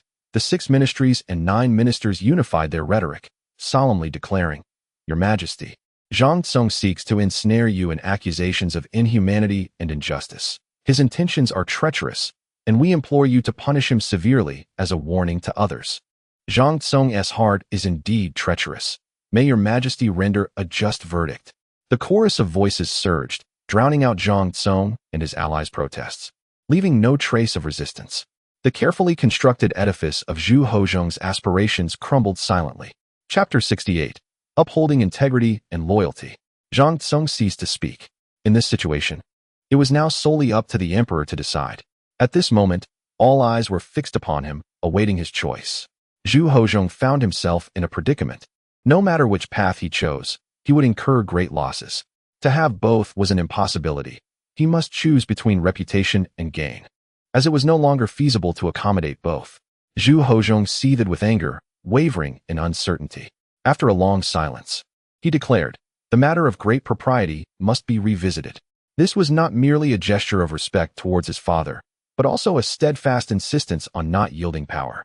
As for face, the future shall have great scholars to defend my cause. In this moment, Zhu Hozhong resolved to confront the challenge. You seek to tarnish my reputation? Very well, I shall fulfill your desires. Yang Shun fell silent. The 6 ministries and 9 ministers remained mute. The emperor has struck himself. What more is there to say? This was never a fair contest. The referee is on the opposing side, consistently biased and blowing the whistle unfairly. Now, he has ceased pretense and has taken to the field himself. There is little left to discuss. Conventional tactics are destined for failure. Only by abandoning martial ethics can one hope to prevail. The court is unusually tranquil, an eerie calm that even makes Zhu Hozhong uneasy. Dismiss the court, Zhu Hozhong declared, deeming retreat the best strategy. Zhang Cong, having learned from past misfortunes, rushed out, not daring to leave the palace but instead trailing the emperor in search of protection. If he were to be blocked again today, it could mean certain doom. In the imperial study, Zhang Cong professed his loyalty while lamenting, Your Majesty, were it not for the timely arrival of the envoy yesterday, I would have surely met my end. Envoy? What envoy? Zhu Hozhong queried, perplexed. I issued no decree for protection. Was it not a member of the Jinhui? Who was it? Zhang Cong hesitated, slightly injured, uncertain. The individual was quite young. Perhaps just of age, likely a genie 100-man. At this juncture, Zhang Cong beseeched, Your Majesty, Yang Shen and his group have tormented your loyal servants for too long. Without the protection of the Jinhui, I fear it would be difficult for me to witness your grand victory. I implore your compassion. Zhu Hozhong chuckled. It is indeed my oversight. Now that I am aware of their arrogance, I shall dispatch someone to safeguard you. Pausing, he added, however, given the current circumstances, it would be unwise to stir up conflict. Rest assured, once the grand ceremony is re-evaluated, I shall ensure justice is served and punish Yang Shun and his associates severely. The matter of state is paramount. My safety is of lesser concern. Zhang Cong quickly provided an escape route, asking, Might your Majesty allow that genie 100-man to protect me? Since it was not the emperor's decree, it merely indicated a fortunate coincidence. A stranger who would risk offending the 6 ministries and 9 ministers to save him had rendered an immense favor, for which Zhang Tsong felt profound gratitude. Moreover, the speed of that individual instilled in him a great sense of security. If he were to be blocked again, the Jinui would not dare act against a cadre of senior officials, but that person could whisk him away, and the elderly officials would surely be unable to keep up. This had already been proven. That is settled. Zhu Hozong agreed readily. At this juncture, whether Zhang Tsong merely requested a bodyguard or a fortune of gold, Zhu Hozong would not refuse. What is that person's name? I shall issue a decree for him. I did not have the opportunity to inquire, Zhang Tsong replied sheepishly. Though I do remember his appearance. I can describe him to eunuch Zhang. He will certainly know who it is. Zhu Hozong chuckled lightly, nodding, and turned to the distant young eunuch, instructing, Go, summon Zhang Yong. As you command, the servant replied. Thank you, Your Majesty, for your great kindness. Zhang Tsong expressed his gratitude. Zhu Hozong hastily assisted him to his feet, chiding playfully, When did we become so estranged? Ah, ha ha. Zhang Tsong chuckled awkwardly, then continued. Your Majesty, Yang Shun and his ilk are on the decline, yet precisely because of this, they may become desperate. I share this concern, Zhu Hozong sighed softly. Do you have any insights, Zhang Qing?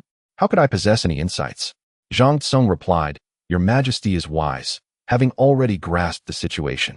Noticing the emperor's displeasure, Zhang Tsong quickly amended, I do have some humble thoughts to share. Pray, do enlighten me. Zhu Hozong raised his chin, asserting that there was no need for hesitation between sovereign and minister. Nevertheless, he continued speaking. I will obey your command. Zhang Tsong clasped his hands and pondered for a moment before daring to express, if I may be so bold, in my humble opinion. This matter cannot be resolved without bloodshed. Zhu Hozong's gaze sharpened, and he looked up at him. Yang Shun. No, no, no, Zhang Tsong replied earnestly. While it is true that I harbor a grudge against him, my counsel is not driven by personal vendetta. The debt I refer to does not include Yang Shun, nor even the officials of the 6 ministries. What I mean is that we must make an example to deter others. Zhu Hozong responded slowly, If that is the case, I fear I shall be burdened with a notorious reputation. At this juncture, do you still care about that? The notoriety has already been established.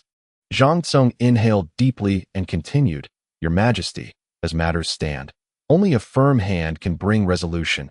Otherwise, the re-examination of great rights would become a farce. This issue has lingered long enough. If it continues to fester, the governance will undoubtedly suffer. Zhang Tsong spoke with reverence. If Your Majesty wishes to emulate Emperor Taizong, then let it be decisive. The forthcoming reforms are of utmost importance and the foundation for the prosperity of our Ming dynasty. Zhu Hozong contemplated for a long while, then sighed. Let us observe their conduct. I do not wish to act with absolute severity, yet if they prove ungrateful, I shall not be lenient. Your Majesty is wise. Zhang Tsong felt a wave of relief wash over him, while simultaneously considering how to approach his re-entry into the cabinet after this matter. Zhang Tsong was a man of ambition and ideals. His unwavering stance on the re-examination of the great rights was not merely for the sake of position. He yearned to leave a mark upon history. The officials of the 6 ministries appeared despondent, their spirits utterly deflated, with the young emperor having cast aside all pretense. What could they do? Resign en masse? That seemed implausible. A man who has forsaken his dignity is capable of anything. It would be entirely within reason for him to approve such resignations. Such occurrences were not without precedent during the Zhengde reign. When prominent figures like Liu and Xie sought to resign, the young emperor simply approved their requests. However, it seemed to have no significant impact. Now, with the young emperor having fully committed himself, it was not unreasonable to fear he might replicate the actions of Zhengde. Resignation was never a genuine desire to relinquish office. The audacity to propose it stemmed from the certainty that the other party would not dare to approve it. However, if there was a conviction that the other party possessed the courage to do so, then the notion of resignation would vanish. Yang Xianzi, as matters have reached this point, we have exerted our utmost effort and can hold our heads high. An official sighed and remarked, This should not involve you, but rest assured, we still hold sway. We shall not permit the emperor to vent his wrath upon you. In a couple of days, you may submit a memorial to the southern province. And after 2 or 3 years, when the situation has calmed, we can reassess. I appreciate your goodwill, but there is no need.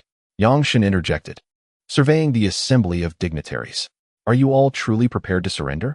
The crowd bore expressions of discomfort, replying awkwardly, Xinzi, given the emperor's stance, what more can we do? I shall fight. I shall debate. I will not yield. Yang Shun's eyes reddened with fury, his face contorted with indignation. For 150 years, our nation has nurtured scholars, upholding righteousness and loyalty. Today is the day to stand firm. With that, he performed a deep bow and turned to leave. Today is indeed the day to uphold righteousness and loyalty. The fervor ignited among the elder statesmen, akin to a thunderstorm igniting a wildfire, completely ablaze. Xinzi, wait. Count me among your supporters. And me as well. Moreover, let us proceed to the Hanlin Academy and the Imperial Academy. Since the emperor disregards the grand gifts, we shall, even at the peril of our own safety, ardently advocate for His Majesty to rectify his errors. Your Majesty, Zhang Gonggong has arrived. Announce him. Zhu Hozong smiled, saying, Zhang Qing's understanding of governance surpasses that of ordinary men. I have greatly benefited from this discourse. Your Majesty flatters me, Zhang Tsong replied modestly. In truth, much of this perspective is not solely my own, but rather reflects the propositions of Gu Yi, who, having served in lower offices for an extended period, has witnessed numerous local malpractices. Gu Yi is the official from the Ministry of Justice in Southern Zhili whom you mentioned earlier? Indeed, Zhang Tsong nodded. Your Majesty, this individual possesses genuine talent and knowledge. In the face of the reforms and innovations within the Ming dynasty, he will undoubtedly contribute significantly. Ha, splendid. Zhu Hozong remarked with a smile. One day, when I have leisure, I shall see whether this Gu Yi is truly as formidable as you claim. Your servant pays respects to your Majesty. After Zhang Yong concluded his address, he bowed. There's no need for such formalities, Zhu Hozong replied cheerfully. Zhang Yong, are there any youthful captains within the Jinhui? Zhang Yong, somewhat abashed, responded, the Jinhui is directly overseen by your Majesty. How could I possibly know such details? Enough of these evasions. Are you not in charge? Just arrange for someone to ensure Zhang Qing's safety. Zhu Hozong declared, Yang Shun and his ilk are lawless. They must be dealt with severely. Zhang Yong dared not, nor did he wish to comment on such matters, and merely replied to the first part, your servant obeys. I shall take my leave. Very well. Zhu Hozong turned back, smiling. Let us continue. Having shed his embarrassment, he felt no longer vulnerable and became more relaxed. However, to his surprise, within merely a quarter of an hour, Zhang Yong returned, his face a mask of panic. Your Majesty, trouble has arisen. The ministers are kneeling at the palace gates. Kneeling at the palace gates? Ha, yet another display of their antics, Zhu Hozong scoffed. What else can they do besides kneeling? Zhang Tsong, too, smiled silently, unperturbed. This spectacle was all too familiar, a perfect embodiment of their desperation, and posed no real threat. Your Majesty, this time is different. There are far too many of them. Even students from the Imperial Academy have joined, Zhang Yong said, his voice trembling. You must see for yourself. This matter has escalated. Zhu Hozong hesitated, his brow furrowing slightly. How many? I cannot count them. It's a sea of black. Zhang Yong urged. Your Majesty, this is truly not a trivial matter. Zhang Tsong pressed. Who is the ringleader? It seems to be Yang Shun, Zhang Yong replied, somewhat disgruntled. They are shouting that the state has nurtured scholars for 150 years, and that they are prepared to die for their principles today. Zhang Yong swallowed hard. Your Majesty, they are effectively forcing you to strike them down. Chapter 69. A grave situation. Zhang Yong felt a wave of anxiety wash over him. He had promised Li Qing to navigate the situation with caution, but given the current circumstances, there seemed to be no resolution in sight. With the situation having escalated to this point, the young emperor could not remain passive, as the imperial authority had been fiercely challenged. Zhang Tsong, too, felt a knot of tension. He feared that the emperor might falter under such immense pressure and yield. If he were to retreat, all prior efforts would be rendered futile. And worse still, he might become a casualty of this incident. Your Majesty, Zhang Yong interrupted Zhang Tsong, saying, there are too many individuals entangled in this matter. It would be unwise to act impulsively. At least, I dare to suggest that we first attempt communication. If that fails, we may explore other methods. It is not too late. However, if we resort to severe punishment directly, we may escalate the situation beyond our control. To uphold righteousness at the cost of one's life. To uphold righteousness at the cost of one's life. Zhu Hozong seemed to disregard every word spoken, muttering to himself, what a righteous death! How commendable! They uphold righteousness while forcing their son to deny his father. Yet they have the audacity to speak of righteousness? Zhang Song quickly chimed in, respectfully stating, Your Majesty is wise. There is no room for compromise in this matter. If we cease now, it will lead to a catastrophic collapse. Not to mention, the grand ceremony will be irrevocably defined, and future reforms may even significantly impact imperial authority. Zhang Yong wished to counter, but refrained from further counsel. He had already overstepped. If he spoke more, it might breed suspicion in the young emperor. After spending years together, Zhang Yong had come to understand the young emperor's character. Intelligent, selfish, suspicious, and cunning. Though young, he possessed profound cunning. We have done our utmost. Zhang Yong sighed inwardly, finding solace in his thoughts. He fell silent. And Zhang Song also ceased to speak. The emperor, after all, is still an emperor. His authority is palpable, especially when he is enraged. The hall was silent, punctuated only by Zhu Hozhong's heavy breaths. After a long while, Zhang Yong, present, proclaimed the edict. All shall be penalized 1 month's salary. Should they remain obstinate, an additional 3 months shall be added.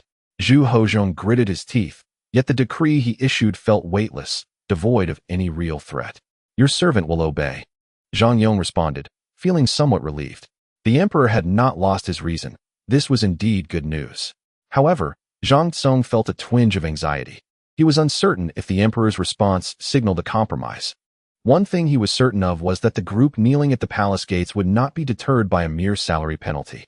3 months, or even 3 years, would bear no consequence. Once Zhang Yong departed, Zhang Song softly inquired, Your Majesty, have you come to a decision regarding this matter? Zhu Hozhong did not respond directly, coldly stating, first, courtesy, then martial action. Zhang Song quietly exhaled in relief, feeling lighter. Your Majesty is sagacious. Zhu Hozhong nodded, neither joyful nor sorrowful. Then turned to Huang Jin. Huang Jin, step forward. Go, apprehend those 2 individuals, Zhu Hozhong commanded coldly. No interrogation, simply throw them into the prison. Your Majesty, truly? Indeed. Huang Jin acknowledged, albeit with a hint of worry, before turning to leave. Zhang Song, sensing an opportunity, cautiously asked, Your Majesty, do you mean to capture Zhang Qing? Present. You are to assemble individuals to impeach the Marquis of Shanning and the Earl of Jianchang. Zhu Hozhong declared, this time, do not hold back. Deal with them severely. Zhu Hozhong approached the imperial desk and retrieved a thick envelope. The evidence of their crimes is contained herein, all verified with concrete proof. Impeach them according to the contents within. Do not hold back. Zhang Song was taken aback, exclaiming, Your Majesty, I beg your pardon, but if we proceed in this manner, it seems even Empress Zhang may. Do you dare to question me? I would not presume, Zhang Song replied, straightening, and hastily clasped his hands in submission. I shall obey your command. Ensure that the guards outside accompany you to guarantee your safety. Zhu Hozhong gestured. Go. I take my leave.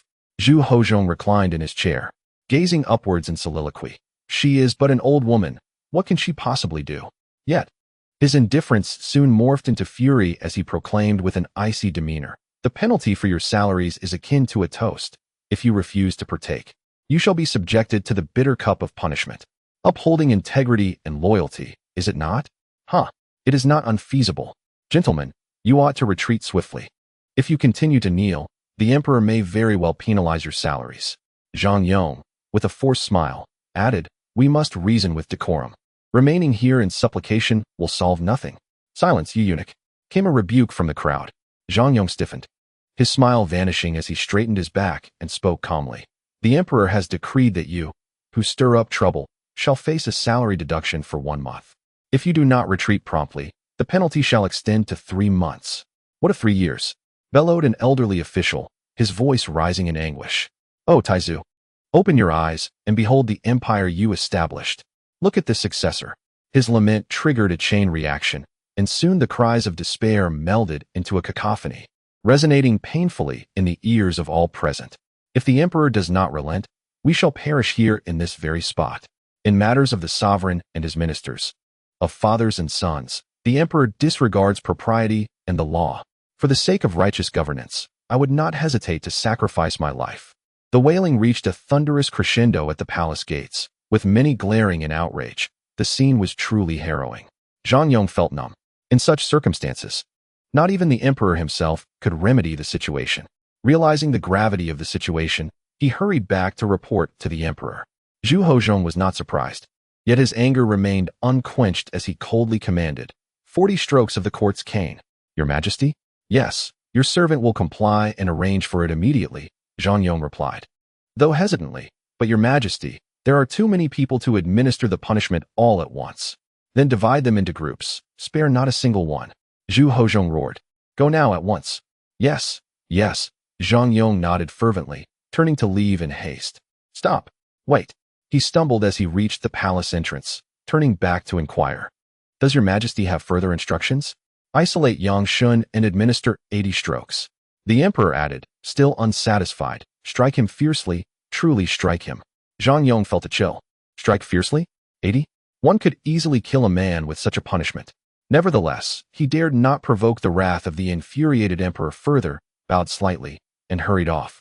Li Qing had just completed his report and was still catching his breath when he received a secret missive from Zhang Yong.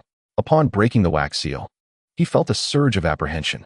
This time, it was undeniable that the officials were not wholly at fault. The young emperor was indeed aggrieved, yet he was not deserving of pity. According to contemporary values, the young emperor's actions were undeniably unjust. Should he resort to tyrannical oppression, even the spirit of scholarly ideals would likely dissipate.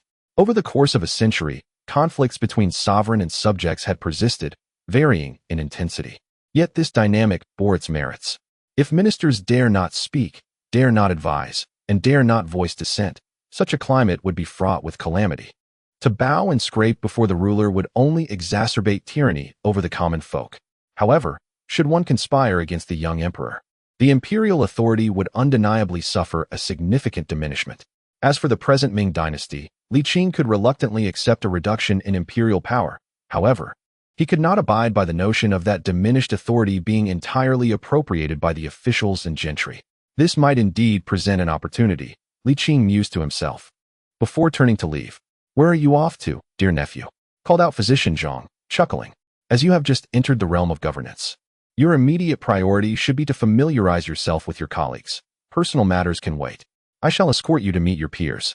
Your good intentions are appreciated, but I may not require your guidance, Li Qing responded, hastening away. Physician Zhang called after him a couple of times, but when he saw that Li Qing remained unperturbed, he begrudgingly relinquished the pursuit, muttering, This is not a matter of me refusing to act for monetary gain. Rather, it is you who do not cherish the opportunity, truly. A decayed wood cannot be carved. Before the palace gates, Li Qing beheld a throng of people, witnessing officials being punished, and naturally, his gaze fell upon the most conspicuous figure, Yang Shun. Stripped of his official robes and clad in mere garments, he was being restrained, bent over a long bench, biting down on a wooden stick. His neck and forehead were veined with tension, and at that moment, his posterior was a ghastly crimson, the torn flesh gruesomely adhering to his clothing. Recalling his previous promise to Yang Tingi, Li Qing felt a pang of shame. Just as he was about to shout for them to cease, the punishment stopped abruptly. The reason was simple. Zhang Yong had spotted Li Qing. Gentlemen, you have worked hard. Take a moment to rest before continuing. There is no rush, Zhang Yong instructed, striding directly toward Li Qing while subtly signaling him. Observing the situation, Li Qing wisely moved to a more secluded area. Sir, what brings you here? Zhang Yong inquired. Without elaborating, Li Qing asked, Is the young emperor intent on causing a death? The emperor harbors such thoughts, yet he does not wish to bear the infamy of executing loyal ministers. Without a formal decree, the matter of life and death is ultimately at my discretion, Zhang Yong replied, exasperated. The problem is, if no one dies today, someone will surely perish tomorrow. Your approach is prudent. Should someone die, the blame will rest upon your shoulders, and you may even suffer due to his noble reputation. Li Qing acknowledged with a slight nod. But can you guarantee that no one will die today? That I can assure, Zhang Yong affirmed. The emperor has not explicitly stated so. Thus, I can feign ignorance, preventing him from completely loathing me at this juncture. Li Qing then inquired, Is there a way for me to enter the emperor's line of sight without jeopardizing your own position? Zhang Yong appeared initially taken aback, then curious. Are you considering revealing your identity? Not entirely. If I were to disclose my identity, there would be no need for this convoluted approach, Li Qing clarified. Zhang Yong slowly nodded. This is not particularly challenging. After all, I am the chief eunuch of the Directorate of Ceremonial Affairs. Placing 100 household officer within the Jinui is quite feasible. I shall arrange it for you promptly. How long will it take? At least 2 days' time. Zhang Yong responded. Very well, Li Qing remarked. How many strokes of the rod does Yang Shen have remaining? 40, Zhang Yong replied. Find an excuse to halt the punishment for now, Li Qing stated earnestly. If Yang Shen were to die from the beating, you would undoubtedly face consequences later.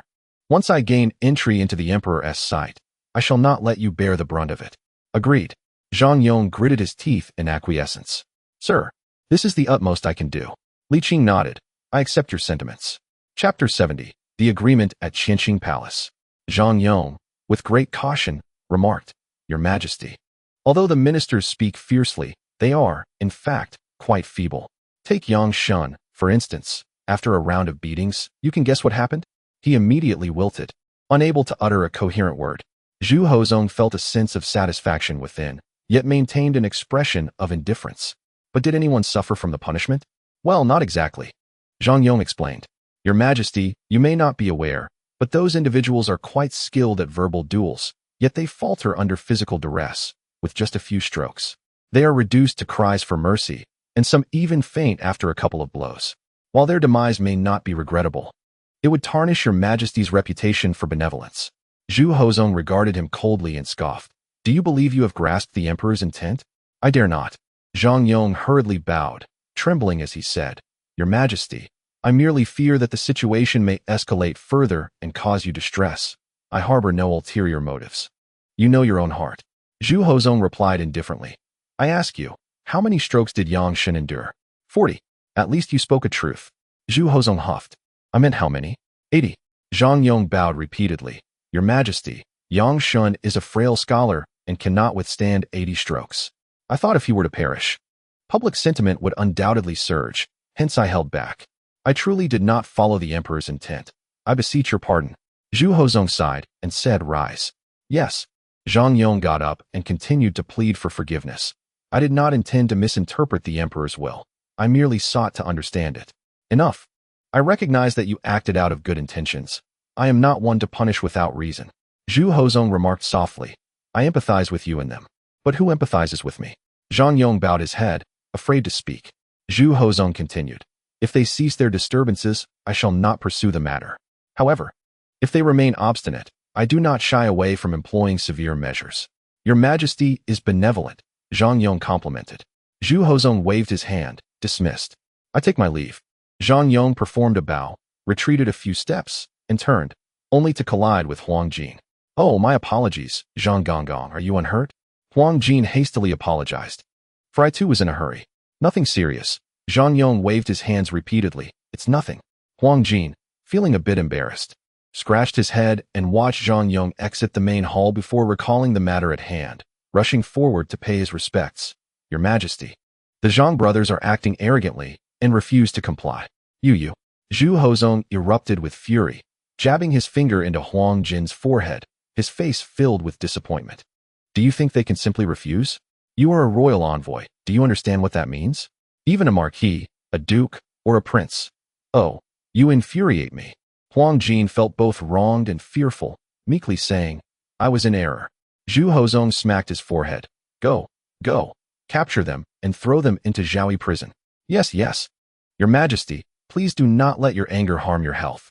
Huang Jin, distressed, rushed to soothe him, assisting him to calm his breath. Get out. Leave at once.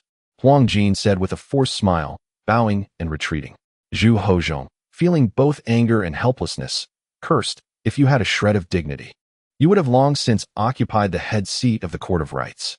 Alas, why must I continue to show courtesy to that Zhang Yong? Truly, you are like mud that cannot be molded. At the Yang residence, Yang Shen lay sprawled on the bed, grimacing with a fierce expression, yet refusing to yield. The court's punishment? Merely trifling. Husband, you are gravely injured, Huang Shi remarked, tears streaming down her face as she gazed at his pitiful condition. Do not weep. A few days of rest will suffice. It is nothing of great consequence. Yang Shen dismissed her concerns with a snort. After this, our unity shall only strengthen. Husband, why not let it go? If the Emperor insists, you cannot withstand it, nor can the other officials. Indeed, Huang Shi said bitterly. Even the eunuchs would be powerless to prevent it. Yang Shen retorted angrily. What kind of talk is this? To falter at the first setback is not the mark of a true man. Where is the scholarly integrity? He paused before continuing, as subjects. We must speak frankly to correct the sovereign's path. Xue'er shot him a disapproving glance and murmured, if you continue to correct the sovereign's course, I fear I may soon become a widow. How dare you? Shen exclaimed, his displeasure growing, becoming increasingly arrogant due to his favored status. Indeed, distance breeds resentment, while proximity breeds disrespect. The ancients did not deceive me. Xue'er articulated his thoughts, then sighed, but dear husband. The ancients also said that a gentleman does not stand beneath a perilous wall. Your current actions are unwise. To know when to retreat is the mark of a coward. As the ancients said, the literati perish in council, while the warriors perish in battle. Today, the emperor disregards propriety. As a minister, how can one sit idly by and allow such grave errors to occur? Xue'er sighed in resignation. Have you considered your father-in-law? Have you thought of me? Shen hesitated, sighing heavily. Since ancient times, loyalty and filial piety are hard to balance. What can I do as a husband? Let us not pursue this any further. No, Shen declared resolutely. If we retreat now, the backbone of literati will be shattered. Master, madam, there is a visitor, a maid's voice interrupted Xue'er. Who is it? Shen inquired, intrigued. Today, you have already endured the court's punishment. Who would come? Could it be that someone has cushioned their seat? It is from the Imperial Medical Office. Shen's eyes brightened suddenly, and he chuckled softly. It seems the emperor is wavering. After administering punishment, he sends someone to treat me. Shall we go and greet them? Yes, but husband, do not move. Xue'er cautioned as she rose to exit. Li Qing, carrying the prepared wound medicine, pondered whether Shen would recognize him. Shortly after, a young woman approached. Greetings, Madame Yang, she said, slightly bowing, uncertain of how to address the physician. Xue'er was somewhat taken aback. Could a physician be so young? She worried whether such a young doctor would be competent. My surname is Li Qing replied, raising the medicine in her hand. Is your husband well? Out of courtesy, Xue'er nodded slightly. The emperor is benevolent. My husband is well. Please, Li physician. Very well. They proceeded to Shen's bedside, where Li Qing naturally took a seat beside him and turned to Xue'er, saying, your husband has external injuries, please. Though they were a couple, in this era, decorum must still be observed in front of outsiders. Xue'er offered a slight bow, saying, thank you for your kindness, Li physician. Having spoken, he exited the room and closed the door. Li Qing then turned around and remarked, you, Deputy Yang, are quite courageous. Haha, I merely act within my bounds, Shen replied with a smile. But then his demeanor shifted to one of vigilance. It was the emperor who sent you, wasn't it? No. Huh. Do you truly believe I would take your word for it? Shen scoffed. Speak plainly, I will never yield. The emperor is in the wrong. And unless he has a change of heart, there is no room for negotiation. Li Qing asked, do you genuinely believe the emperor would not dare to execute you? After a pause, he added, you are still young. If pressed too hard, it would not merely be your life at stake. Dying for righteousness is a noble end. Li Qing sighed in resignation. Have you considered that if you were to force the emperor's hand, in the future, should there be further discord between sovereign and subjects? Would not the ministers resort to the same tactics? You think too poorly of people. No, you think too highly of them, Li Qing countered. You, Shen, have had a smooth journey without encountering setbacks or moral corruption. Your ideals and moral purity stem from having a father in a prominent position. The world of politics is not as you perceive. You, a mere physician, dare to lecture me? Shen retorted with a mix of amusement and indignation. Li Qing remained unperturbed and sighed. You can only represent yourself. Do not impose your standards on others. But the emperor is indeed in the wrong. Shen argued vehemently. To declare him right when he is wrong is no different from being a sycophant. He is mistaken, yet this turmoil has already affected the governance. I do not intend to persuade you to abandon your stance. Li Qing paused before continuing. But perhaps we should first restore normalcy to the administration and then pursue our grievances? Shen scoffed. If the emperor were willing to reason, would we be in this situation? If we could ensure that governance is not disrupted, would we be in this predicament? Li Qing inquired, what holds greater weight? In our illustrious land of Huaxia, propriety is fundamental. Which do you deem more important? Shen retorted, leaving Li Qing momentarily speechless. Ultimately, Shen had yet to fully transition from a talented scholar to an adept statesman. He was a gifted individual, morally upright, a product of privilege, with ideals and a steadfast sense of justice, yet still naive. Have you considered that a single blow from the court staff today could stagnate governance? Li Qing posed. And the emperor? Have you ever thought to ask him if he has contemplated this? Yang Shen replied with frustration. When subjects tell a sovereign who is never wrong that he truly believes all faults lie with others. Li Qing nodded. That is indeed a valid point. Our emperor is excessively self-serving, wanting everything without regard for others' feelings. Yang Shen turned in astonishment, gazing at him in shock. What? Li Qing smiled. Did I misspeak? How dare you utter such words? Yang Shen struggled to mask his disbelief. It is merely the truth, Li Qing chuckled. You, Yang Shen, what is your intention? I wish to establish a gentleman's agreement with you, Li Qing stated. What? A month's grace. During this period, the emperor will continue to recognize the late Emperor Xiaozong. But you must refrain from causing further unrest. Li Qing proposed. Yang Shen chuckled. Do not presume that just because you are a mere physician, you can make such grand proclamations. Why do you think I would dare to make such a statement? Yang Shen paused. Then realization dawned upon him. You mean this is the emperor's will? Li Qing nodded. The emperor values his reputation. If subjects press him too hard, he will concede. Where then is the majesty of the dragon? Yang Shen pondered for a moment before nodding in agreement. As long as his majesty is willing to reconsider, we do not wish to provoke the dragon's might. Chapter 71. Eunuchs are also human. Having concluded their political discussions, it was time to address more pressing matters. Li Qing remarked with a smile. Yang Shen questioned, what about your injury? Irritated, Yang Shen replied, now that the truth is out, there's no need for pretense. Is there? Pretense?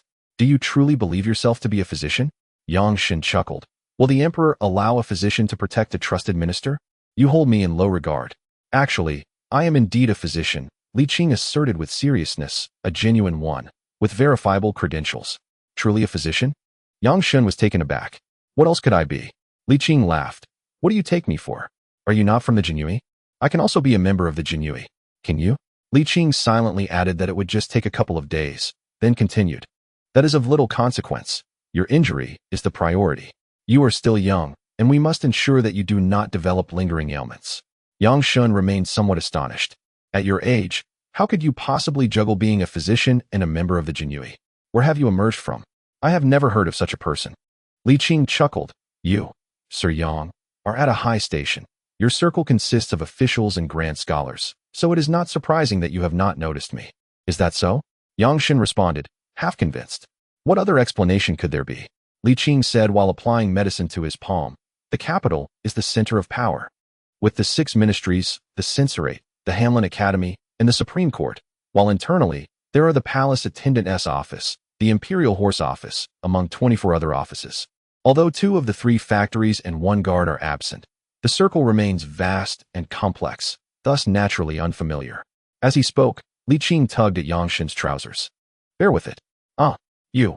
Illness should not be a source of embarrassment. What is there to be shy about? Li Qing seemed unconcerned. Yang Shen grimaced in pain. No, please be gentler. Li Qing teased. Channel the vigor you displayed when you were advocating for justice, and it won't hurt. After a while, Li Qing clapped his hands and said, let your wife take over from here. I shall return tomorrow morning with more wound medicine. At that time, you can send a soft sedan to distribute it, ensuring the swift resumption of governmental affairs. Pausing, he added, the emperor values his dignity. You must uphold your propriety, each fulfilling their needs without complicating matters. Understood. Li Qing emphasized, do not speak too directly. Should anyone bring this to light, the emperor might deny it. If he feels cornered, he may act recklessly. Let us not forget, the emperor is still young. Now that his majesty is aware of his misstep, how could we, as his ministers, persist in holding it against him? Yang Shen nodded. We shall certainly consider his majesty's reputation. Indeed, Li Qing stood up. I shall take my leave. Yang Shen called out, someone, see off physician Li Nightfall. In the Zhang residence, villa. How is it? Sir, you truly are impatient. Zhang Yong replied with a wry smile, mixed with a sense of satisfaction.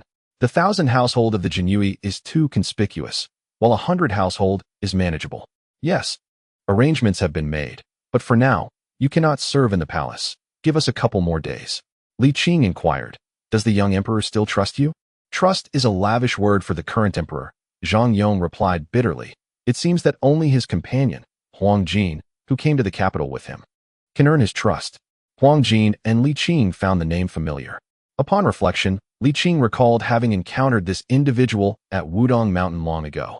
Given the passage of time, the details had grown hazy, yet he vaguely remembered someone clumsy, with small eyes that always seemed to widen in surprise. Curiously, Li Qing inquired, "What position does he hold now?" "There's no specific title. Sometimes he serves as a temporary eunuch and at other times runs errands for the emperor. Or attends to him personally," Zhang Yong replied. "This person is straightforward and lacks guile. He is quite benevolent." "Benevolent?" Li Qing echoed, taken aback by the unfamiliar term. He sighed and asked, "Do you think the young emperor would replace you with him?" "The likelihood is minimal, at least for now," Zhang Yong shook his head. "However, the emperor will eventually dismiss me. What are your plans for the future?" Li Qing pressed. "I haven't thought that far ahead. It depends on the situation," Zhang Yong sighed. "If circumstances turn unfavorable, I will leave voluntarily. After all, I have committed no heinous acts, nor have I offended any powerful ministers or the emperor. So I doubt I will face any repercussions. If such an unexpected event occurs, I will ensure your safety," Li Qing assured him. "Then let me express my gratitude in advance," Zhang Yong said with a bow. Suddenly, he added, "By the way, since you are now serving in the Imperial Hospital and have joined the Jinyue, this could attract scrutiny." Li Qing dismissed the concern, stating, "For the time being, no one is likely to investigate me. The average person would struggle to uncover the truth. But what if the emperor grows suspicious and decides to investigate you?" Zhang Yong queried. "Let them investigate," Li Qing shrugged. "Upon arriving in the capital, I prepared for the possibility of the emperor discovering my secret. I refrained from revealing my identity proactively because once I do, I will find myself in a passive position." "Very well," Zhang Yong conceded. "Although I received a beating today, most suffered no serious harm, and tomorrow we must kneel at the palace gates."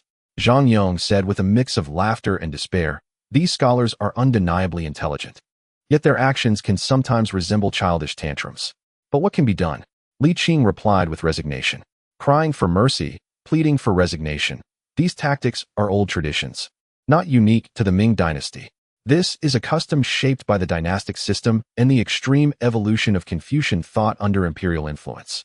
Loyalty to the emperor and an unwillingness to bend ultimately lead to this absurdity, which, while ludicrous and immature, is upheld as truth." Zhang Yong pondered this, acknowledging, "Indeed, that is the case. So, what shall we do tomorrow? If the young emperor still demands to punish, we must put on a show. In any case, no one should die. This is not only for the greater good, but also for your sake," Li Qing suggested. "Yang Shun has already been persuaded by me, and it should yield some effect. We will do our best," Zhang Yong sighed, feeling overwhelmed. "The current emperor is truly difficult to serve, to be honest. We have no confidence. There's no need to worry excessively. The young emperor is astute and will not remain impulsive indefinitely," Li Qing contemplated. "If I am not mistaken, he will soon shift the battlefield from the ministers to the inner court to temporarily ease the tension between the sovereign and his subjects." Li Qing mused. "Life must go on, mustn't it? If things continue as they are today, the Ming dynasty will indeed descend into chaos. Can the ministers simply walk away? And can the emperor do the same? The more one cares, the more vulnerable one becomes. This is fundamentally why that group dares to escalate matters." Li Qing lamented. "People often say that those who go barefoot fear not the shod. This phrase perfectly encapsulates the current situation. Those high-ranking officials may appear resplendent, yet compared to the emperor, they are merely barefoot giants," Zhang Yong remarked. "Given their antics, it is certain that the emperor will resort to punishment." Li Qing replied, "This sentiment is not entirely unfounded. But the emperor cannot afford to go to extremes. Thus, he can only kill the chicken to scare the monkey. Surely, he cannot eliminate both the chicken and the monkey? From the perspective of the ministers, one could indeed die by misfortune and still attain the noble title of a loyal minister. Of course, the blame does not rest solely on the ministers. The issues with the young emperor are even more significant." Zhang Yong nodded slowly, a look of despair crossing his face. "Ah, this truly is a case of the city gate catching fire, bringing calamity upon the fish in the moat. Ah, but isn't that my concern?" "Indeed," Zhang Yong smiled. "With a scholar like you around, I should not fret unduly. However, should the dragon's countenance grow furious, I beg your forgiveness if I cannot withstand it." Li Qing nodded. "I merely wish for you to strive for excellence while safeguarding your own interests. I do not wish for you to sacrifice yourself. Your life is equally precious." Zhang Yong, feeling unexpectedly cherished, was momentarily overcome with self-pity, for in the eyes of the world, eunuchs are often regarded as less than human. Li Qing patted his shoulder and said, "It is not that I hold you in high regard. Rather, you undervalue yourself too much. I once had a friend who was also a eunuch, yet he never felt inferior." Li Qing did not continue, but Zhang Yong had already guessed who it was. "Ah, that was the legendary Sambao," Zhang Yong exclaimed with reverence. Since the Yongle era, which eunuch in our Ming dynasty would dare to show anything less than respect? Li Qing responded with a smile. His achievements are unparalleled among eunuchs. However, you might learn from his attitude towards life. Be optimistic, cheerful, and confident. In truth, most of the time, we are our own worst enemies. If we can let go, everything will turn out well. Zhang Yong nodded slowly, replying with a light-hearted smile. Hearing your words is worth more than a decade of study. He then took out a waste token from his pocket, saying, "Here, this is for you. Tomorrow, you may go to the Northern Town Administration. I have already made the necessary arrangements. By the way, do you have any cash?" Li Qing shook his head. "I only brought a few large banknotes and some loose change. Please wait a moment, I will fetch some for you. As you are a newly appointed official, having funds is indispensable." "Very well," Li Qing replied with a hint of reluctance. "I shall repay you with banknotes." "No need. I am also somewhat greedy." Zhang Yong smiled shyly. "Over the years, including rewards from the late emperor and the current one, I have accumulated over 100,000 taels, having sent a portion home and repaired 2 roads in my hometown. The remainder is still unspent." Li Qing ceased to decline, recognizing that since he had accepted the favor, there was no need for further pretense. "By the way, I must mention that if the young emperor discovers my secret and traces it back to you, you need only maintain that you are doing it for monetary gain." Zhang Yong nodded. "I shall remember that. Additionally, the medicinal materials you requested are all prepared and waiting in the next room." "Well, it seems I must work late tonight." Li Qing stretched his limbs. "I shall get to it. You should retire early." The following day, as dawn broke gently, Li Qing, carrying the cloth bag prepared by Zhang Yong, hummed a cheerful tune as she made her way to the northern town office. In the Kunming Palace, Zhu Hozhong and Empress Dowager Zhang sat facing each other, the atmosphere thick with silence and tension. Eventually, it was Empress Dowager Zhang who could no longer endure the stillness, breaking the silence first. "What do you intend to do? I find your words somewhat incomprehensible," Zhu Hozhong replied. "Do you truly believe I am deaf or blind?" Empress Dowager Zhang's anger was barely concealed. "I ask you, what is the situation with the 2 imperial uncles? Are you referring to this matter?" Zhu Hozhong remarked with a sudden clarity, casually stating, "The Marquis of Shanning and the Earl of Jianchang have been accused of oppressing the common people and seizing their land, and there is substantial evidence against them." "Huh?" Empress Dowager Zhang scoffed coldly. "The 2 imperial uncles have been falsely accused before. How is it that there is suddenly concrete evidence now? With both witnesses and material evidence present, I find myself at a loss." Zhu Hozhong spread his hands, feigning innocence. "The state has its laws, and the family has its rules. How can I shield them?" "Very well. It seems you are too lazy to even offer a pretense," Empress Dowager Zhang replied fiercely. "The royal family requires dignity. I know who is causing trouble behind the scenes, and so do you. There is no need to bring this to light. Release them at once, and we shall consider this matter settled." "I fear that may not be possible," Zhu Hozhong replied, troubled. "The ministers are enraged. If I were to protect the Marquis of Shanning and the Earl of Jianchang at this critical juncture, it would be beyond my capacity to withstand. Alas, I too lament the situation of the former imperial uncles. However, the law does not allow for leniency. I hope you can comprehend my position." Empress Dowager Zhang was taken aback, her anger rising. "You speak of the former imperial uncles?"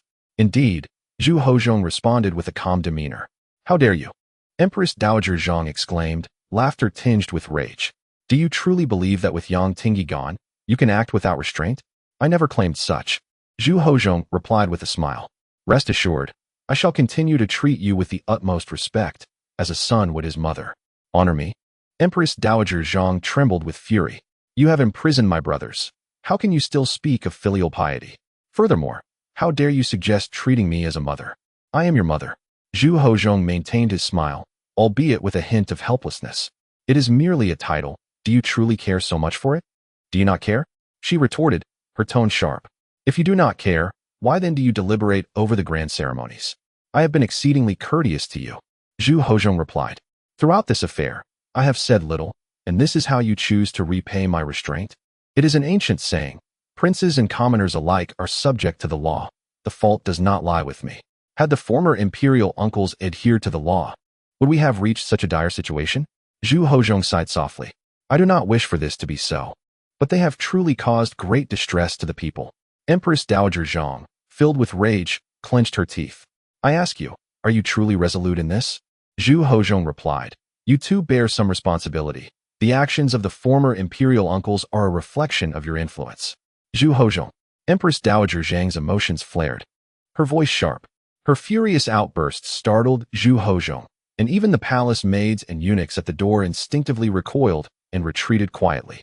Taking a deep breath, Empress Dowager Zhang coldly stated, Do not forget, I am the Empress Dowager. Should I raise my voice, you ought to comprehend the consequences. Do you intend to meddle in state affairs? Zhu Hozhong's demeanor became stern. I, Zhang, may be angry, but I would not dare take the blame for this, she huffed. You may speak of legality, but why may I not do the same? Of course, you may. Zhu Hozhong nodded and then, with a faint smile, remarked, You may go and take a look at the two former ministers. Zhang paused, surprised, and asked, What have you done? Do not be hasty with your anger. You will know once you go. With that, Zhu Hozhong elegantly rose and departed from the front of the palace gates. Today, many still knelt before the palace, although numerous dignitaries had withdrawn due to injuries.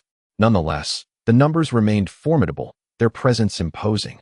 Particularly notable were the scholars from the Hanlin Academy and the National University, each one as fervent as if they had been invigorated by a potent elixir, their necks taut and veins bulging, vowing to kneel until the emperor reconsidered his stance.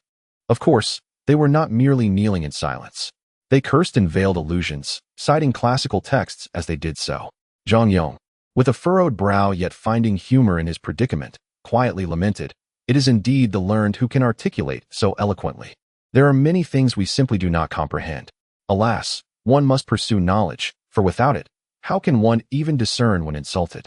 After his reflections, Zhang Yong cleared his throat and stated calmly, The emperor is burdened with countless affairs, laboring day and night. Whoever dares to add to his troubles shall not find favor with me. In such circumstances, Zhang Yong felt powerless, resigned to delay whatever he could. As for whether the emperor would be greatly angered upon learning of the situation, it was of little consequence. A mere statement of not wanting to cause the emperor distress could absolve much of the blame. This was merely a case of ministers rebuking the emperor, not a matter of military strategy. The issue was not grave. He was truly exasperated. The stone slabs were unyielding. Did their legs not ache? They ought to return quickly, so that he might arrange for Lord Yongqing to enter the palace. Day by day, while they could endure, he felt himself nearing breaking point. At the Yang residence, Li Qing handed a collection of vials and jars to Yang Shen, saying, With the situation escalating so dramatically, it is impossible to halt the momentum. For now, we need not worry about the scholars from the Hanlin Academy and the National University. Once their youthful enthusiasm surges, even 9 oxen could not pull them back. The immediate concern is with the higher officials. Yang Shen nodded slightly, his brow furrowing with skepticism. Does the emperor truly recognize his error, but is merely unwilling to concede in front of others? Indeed, what else could it be? Li Qing replied. If we were to withdraw now, the emperor might seize the opportunity, leaving us at a disadvantage. Li Qing chuckled. In that case, the public sentiment may transform into a tempest, shaking the very foundations of the state. The emperor may be young, but he is not foolish. This is evident by the fact that you have not been executed for your missteps. Yang Shen paused, then spoke slowly. Very well. However, I must say in advance, should the emperor once again go back on his word, I would stake my life on it. You are still quite young. Do not always speak of life and death, Li Qing laughed lightly. Nonetheless, following this incident, you, the outspoken one, are likely to bear the brunt of the consequences. Yang Shen chuckled. What is there to fear? Very well, let us proceed with this plan. Li Qing stood, recalling, by the way, how effective has this medicine been? Remarkably well, Yang Shen replied, shedding his haughty demeanor. In just a day, the pain has diminished by 70%. And Xue'er mentioned that my wound has begun to scab. Good to hear it is useful, Li Qing said, clasping his fists in farewell. Yang Shen bowed from his bed, stating, Forgive me for not seeing you off. Ha, it is of no concern. Li Qing chuckled lightly as he waved his hand and stepped away. After leaving the Yang residence, he made his way to a tavern. Having satisfied his hunger and thirst, he returned to the northern town's pacification office by midday. Though he held the title of 100 households, he possessed no authority over them. Not to mention 100 subordinates. He had not even one. Seeking a secluded spot to idle away, he leisurely awaited news from Zhang Yong. Times had changed. He no longer needed to ascend step by step. Why not leverage connections? At the beginning of the third watch, Zhang Yong arrived at the northern town's pacification office and, without a moment's hesitation, pulled him outside. Was the situation more dire than anticipated? Upon exiting the office, Li Qing inquired in a hushed tone. "No, sir. You can enter the palace now," Zhang Yong replied urgently. "Time is of the essence. We must arrange everything before dusk. Let us hasten." Li Qing relaxed and smiled. "Your efficiency is commendable. People often rise to the occasion when pressed. I truly cannot bear this any longer." Zhang Yong offered a wry smile. "Let me escort you in, and I can finally put my burdens down." "Very well," Li Qing asked. "Is everything in order?"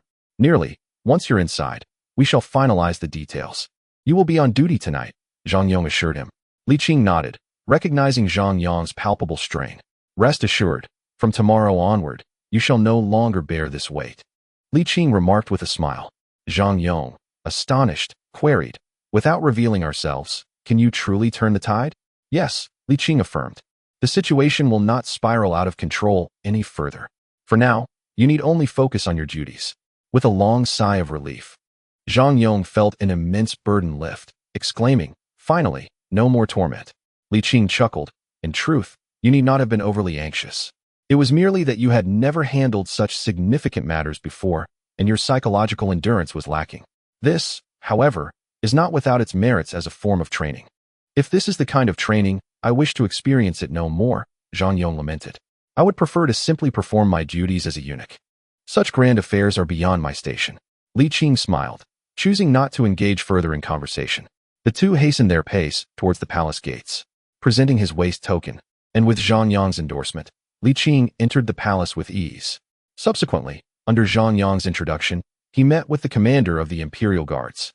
Through connections and minimal expenditure, arrangements were made for Li Qing to take the night shift. As the evening approached, Zhang Yong remarked, "We shall now finalize the records. You will be on night duty for 2 nights, and I will expedite your transition to the daytime. There's no need to rush. The night shift offers opportunities to enter the Emperor's sight," Li Qing replied with a gentle smile. "You have truly had a taxing few days. Take some time to rest." "Let us finish everything before we rest," Zhang Yong sighed, expressing concern. "Can you truly handle this?" "What do you think?" Li Qing countered. "Oh, well, I suppose I overestimated," Zhang Yong admitted with a bitter smile, nodding. "Then we shall take our leave." Li Qing inclined his head. "Indeed, I have entered. You need not worry further." "Ah, good," Zhang Yong replied, a look of relief washing over his face as he departed swiftly. As night fell, Li Qing gazed up at the starry sky, feeling a sense of both familiarity and estrangement. Once again, the feeling is rather dismal. Li Qing sighed softly, accepting that hardship is but a part of life, hoping instead for a future filled with smooth sailing and fewer troubles. With that thought, Li Qing directed his gaze towards the direction of the Qianqing Palace, where the lights shone brightly. It was still early. The young emperor was evidently not yet asleep. Li Qing strolled over. Chapter 73. When did the Jinyue become so arrogant? Before the imperial desk, Zhu Hozong was fervently scribbling, deeply engrossed in his work. Following a session of court punishment, all matters, large and small, had been thrust upon him, leaving him overwhelmed with responsibilities and the absence of drafts, causing his workload to skyrocket. Yet, this was merely the beginning. How long this situation would persist remained a mystery. Compromise was the only solution. Meanwhile, Huang Jin hesitated multiple times before finally speaking up. Once Zhu Hozong paused to ease his fatigue. "Your Majesty, I have arranged for the kitchen to prepare a late-night snack. Please eat a bit before attending to your official duties. It will soon grow cold." Zhu Hozong glanced at the food box and replied, "The Empress Dowager visited the Zhao prison today, did she not?" "Indeed. Then I shall forego the meal," Zhu Hozong said, stretching lazily. "Fetch me a roasted sweet potato instead." Huang Jin hesitated. "Your Majesty, that is coarse fare, hardly suitable for replenishing your energy." Leaning back in his chair, Zhu Hozong pinched the bridge of his nose. After so many years with the Empress and the Empress Dowager, One must not underestimate the potential for danger within the palace. One must remain vigilant. I have tasted it. There is no poison, Huang Jin replied, looking bemused. Of course, I would not risk acute poison, but one cannot dismiss the possibility of slow-acting toxins. As the saying goes, the most poisonous heart is that of a woman. We must not be careless, Zhu Hozong retorted. From tomorrow on, I shall no longer partake of the palace meals.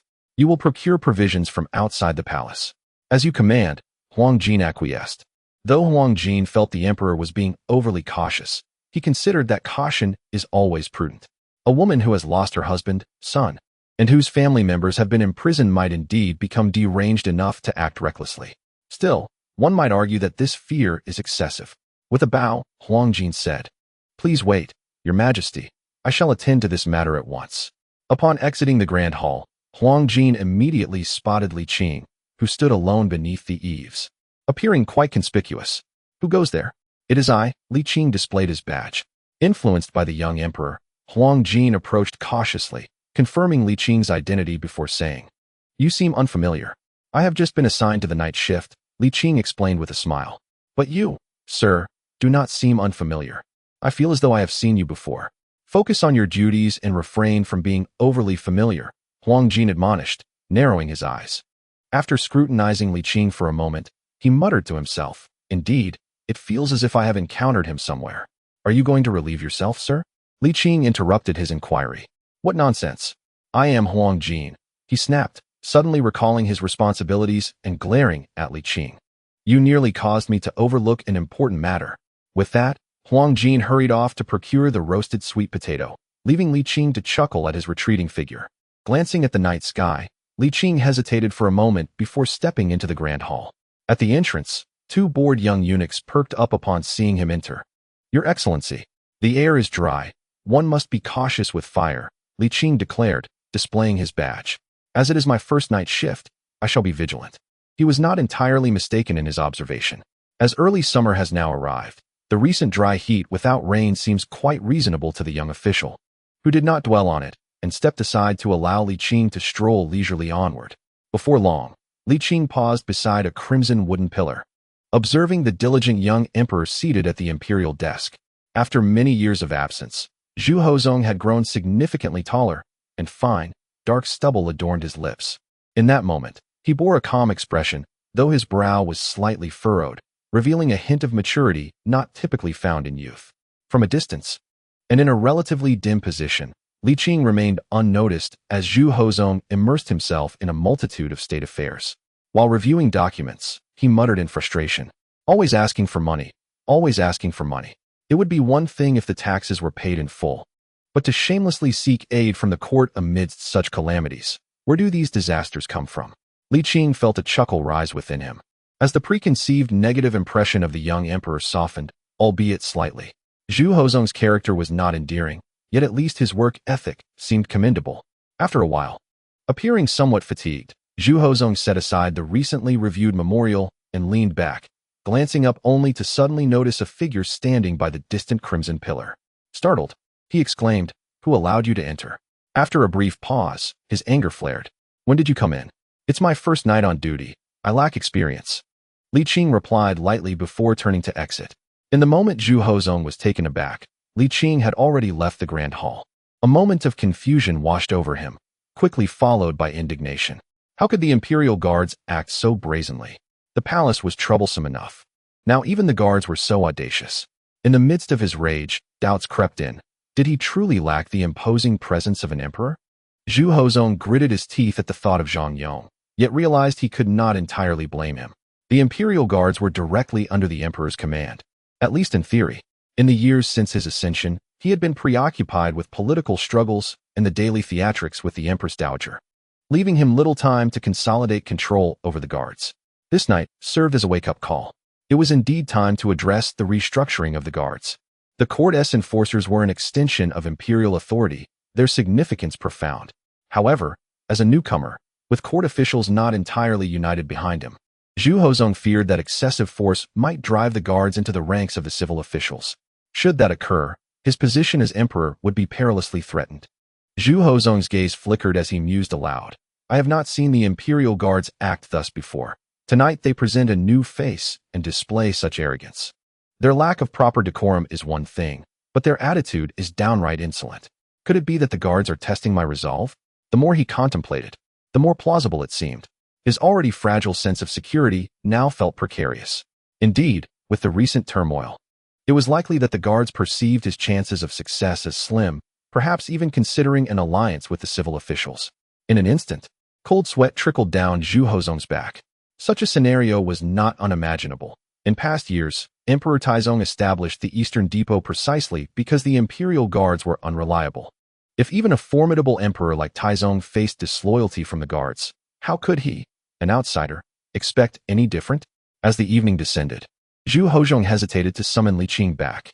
Under the night sky, Li Qing stood outside the palace, enjoying the gentle caress of the night breeze and gazing at the resplendent stars. The early summer night air carried a refreshing chill, free from the irritating sounds of cicadas, which eased his spirit. With a serene expression, Li Qing was lost in thought when Huang Jin, his face contorted with exertion, hurried over.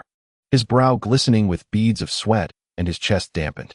Unable to hold back, Li Qing remarked, "Would you not wrap that silk handkerchief around it?" Huang Jin stiffened momentarily, realizing his oversight. He retrieved the handkerchief but quickly tucked it away again, as it had been soaked with perspiration. Ignoring Li Qing's words, Huang Jin crossed the threshold and hastily entered the palace. Li Qing chuckled softly, shaking his head, and returned to his contemplation of the surroundings.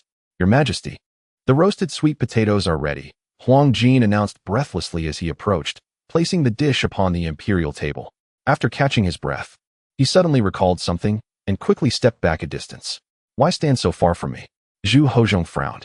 Huang Jin, feeling bashful, rubbed his hands together, the scent of sweat lingering about him. "Not at all. Bring a chair and sit," Zhu Hozong instructed. He picked up a sweet potato but set it down again, exclaiming, "It's too hot. Could you not have wrapped it in something?" "Ah, I forgot," Huang Jin replied, somewhat disgruntled. "I was concerned about your impatience, Your Majesty." "You indeed." Zhu Hozong sighed with a wry smile, his gaze softening. In this vast palace, aside from his mother, it was only Huang Jin who could evoke warmth within him. With his sister already married and his younger sister residing in the Wang family estate, he often felt a profound sense of solitude. While attending to your duties, you must also take care of yourself. If mistakes occur, they are not of great consequence. Zhu Hozong exhaled deeply, teasingly adding, "With your intellect, I dare not entrust you with significant matters." Huang Jin nodded, indeed, understood. Zhu Hozong smiled, taking a bite of the roasted sweet potato. "Feel free to speak about anything. It is rather dull here." I am unsure of what to say," Huang Jin confessed. "Anything at all. Just speak your mind," Zhu Hozong encouraged lightly. With the sweet potato consumed, as the sugars broke down, Zhu Hozong felt his weariness and gloom greatly alleviated. "May I speak freely?" Huang Jin ventured. "Go ahead." Zhu Hozong gestured, eager to listen. After a moment of hesitation, Huang Jin stated, "I believe Your Majesty should refrain from striking others." The lightness in Zhu Hozong's demeanor faded. Though he was not particularly angered, he merely sighed. "You do not comprehend. Some matters, even if unjust, must be confronted and fought for. It is often said that one is not in control of their own fate, and even an emperor cannot escape such conventions." Huang Jin scratched his head. "I truly do not understand. However, Your Majesty, when you strike someone in court, it gives the impression of having lost the argument. Let us change the subject," Zhu Hozong suggested, though Huang Jin was at a loss for words. Eventually, he remarked, "Your Majesty, the captain of the Imperial Guards on duty tonight is a new face.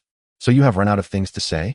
Zhu Hozong replied with a hint of exasperation, but recalling the earlier encounter with the individual, he added, "Indeed. I have seen him." "You have seen him too?" Huang Jin exclaimed in surprise, inquiring, "Did you find him familiar?" "Familiar? Yes." Huang Jin nodded. "It feels as though we have met him somewhere before, a long time ago." "A long time ago?" Zhu Hozong expressed his curiosity, remarking, "He does not appear to be very old, does he?"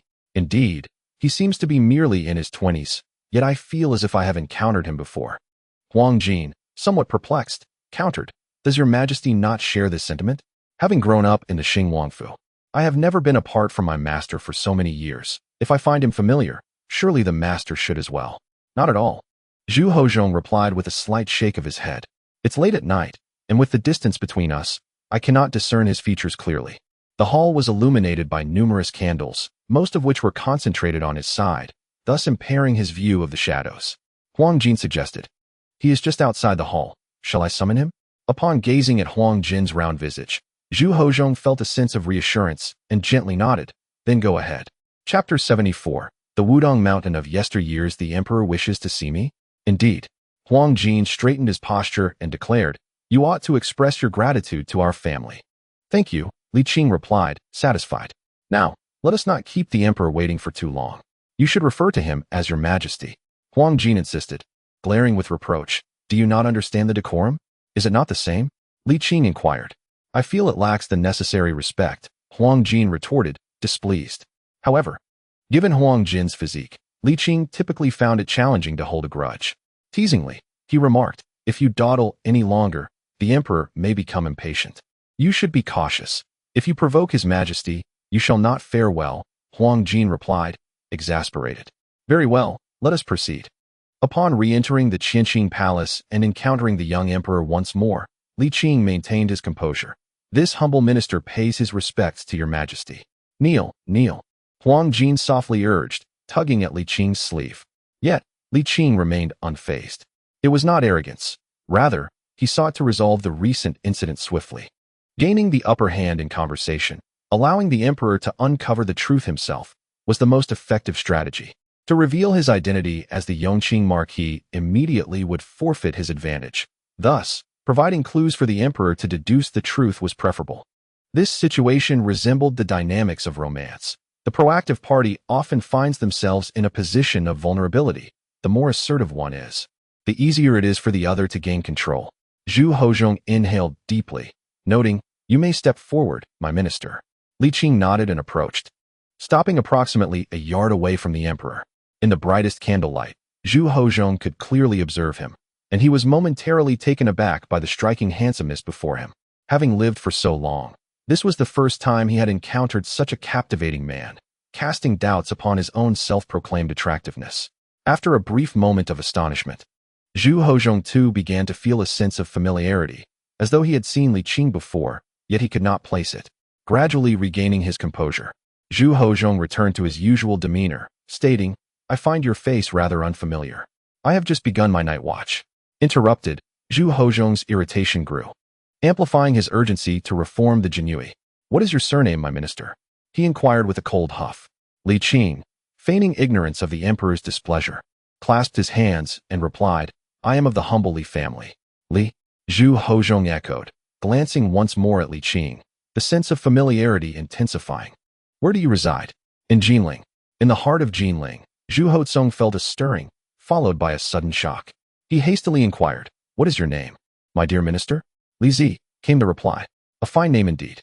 Zhu Hozhong nodded slowly, picking up 2 green plums from the table, rolling them in his palm as he asked, "Have you heard of the Li family of Jinling? You refer to the Duke of Yongqing, I presume?" Li Qing smiled and nodded. It was difficult for anyone from Jinling not to know of the Duke. Observing the 2 plums in the young emperor's hand, Li Qing felt a sudden twitch in his eyelid, a surge of impulsive fury rising within him. Zhu Hozhong casually inquired, "When did you arrive in the capital?" "Just arrived." "And you are already 100 households of the Jinui?" Zhu Hozhong chuckled. "It seems you possess considerable family wealth." "Just average," Li Qing replied modestly. This time, even Huang Jin was rendered speechless. "Are you really that bold?" Zhu Hozhong found himself at a loss for how to continue the conversation. The emperor's countenance darkened, fearing a misstep might rouse suspicion among the ministers. Yet, to remain entirely nonchalant could also provoke doubt. "Pray, can you tell me through whose connections you came to the capital?" "The Duke of Yongqing, the Li family." Li Qing almost revealed his hand. Zhu Hozhong was taken aback, a shiver running through him as he suddenly recalled the source of his familiarity. "Wudong Mountain. I have seen you there," he exclaimed, his excitement palpable. "You are he, are you not?" As he stared, the resemblance became undeniable. Seeing that the other was nearly certain, Li Qing relaxed, teasing, "And who does Your Majesty think I am?" "You are. Well, it matters not." Zhu Hozhong quickly shifted the subject. "You may continue your duties. I, too, must attend to state affairs." Li Qing clasped his hands and exited the grand hall. "Your Majesty, this person is exceedingly audacious." Huang Jin, usually good-natured, felt a flicker of anger this time. Zhu Hozhong, however, paid no heed to Huang Jin's words, his heart brimming with delight. Huang Jin, do you not perceive why you feel such familiarity with him? Caught off guard by the emperor's inquiry, Huang Jin stammered, why is that? We encountered him at Wudong Mountain, did we not? To be precise, we witnessed his dharma body. Zhu Hozong could hardly contain his surging emotions. Beside Zhang Xianren, was there not a likeness? Huang Jin stared blankly, and then, as memories flooded back, he exclaimed, indeed. He bears a striking resemblance. Then he chuckled and shook his head. Surely, your majesty does not believe that Zhang Xianren's direct disciple has manifested in this world? Why not? Zhu Hozong countered. Huang Jin, both amused and perplexed, suddenly recalled, I suspect he is more likely a relative of the one who provided the late emperor with medicinal prescriptions. Your majesty, do you not find a resemblance to that individual as well? Is that so? Zhu Hozong furrowed his brow, yet Huang Jin's words resonated with him. After so many years, memories had inevitably blurred, and Zhu Hozong found himself unable to determine which was more plausible. As the tumultuous emotions gradually subsided, Zhu Hozong felt a pang of regret, lamenting his unguarded expression of thoughts that should have remained concealed. Although he trusted Huang Jin implicitly, it was unwise to share such matters with a wider audience. Even Huang Jin, Zhu Hozong remarked lightly, I merely express a thought. There are many in the world who bear resemblance to one another. Even those with no connection may exhibit such phenomena, and this does not signify anything significant. Pausing, he continued, today's matters must remain unspoken. The audacity of the Jinyui indicates they harbor ulterior motives, which is why I choose to be lenient. At this precarious moment, no further actions must be taken. The external ministers and the harem have already caused me considerable distress. Should the Jinyui add to my woes, I would find myself at odds with the entire world. Zhu Hozong spoke with gravity. Do not jeopardize my important affairs. Huang Jin, sensing the gravity, replied earnestly, this servant shall remember and not utter a word. Indeed. Zhu Hozong felt a measure of reassurance and decided to assign the two young eunuchs stationed at the palace gate to the laundry bureau. Huang Jin scratched his head. Your Majesty, they did not witness anything, and our voices were not loud. They likely did not hear the content clearly. Zhu Hozong shot him a stern glance. This servant shall obey your command. Zhu Hozong then softened his expression, his fingers swiftly manipulating two green plums, the turmoil within him lingering. Is it him? It must be him. He has arrived. That night, a spirited Zhu Hozong did not indulge in any distractions, his mind consumed by thoughts of Li Qing, tossing and turning for half the night before finally succumbing to slumber. The following morning, Zhu Hozong arose, sporting dark circles under his eyes, yet felt invigorated. He spat out mouthwash and discarded the exquisite toothbrush he had used just once into the spittoon, instructing Huang Jin, investigate the origins of that Li Baihu. This servant shall comply.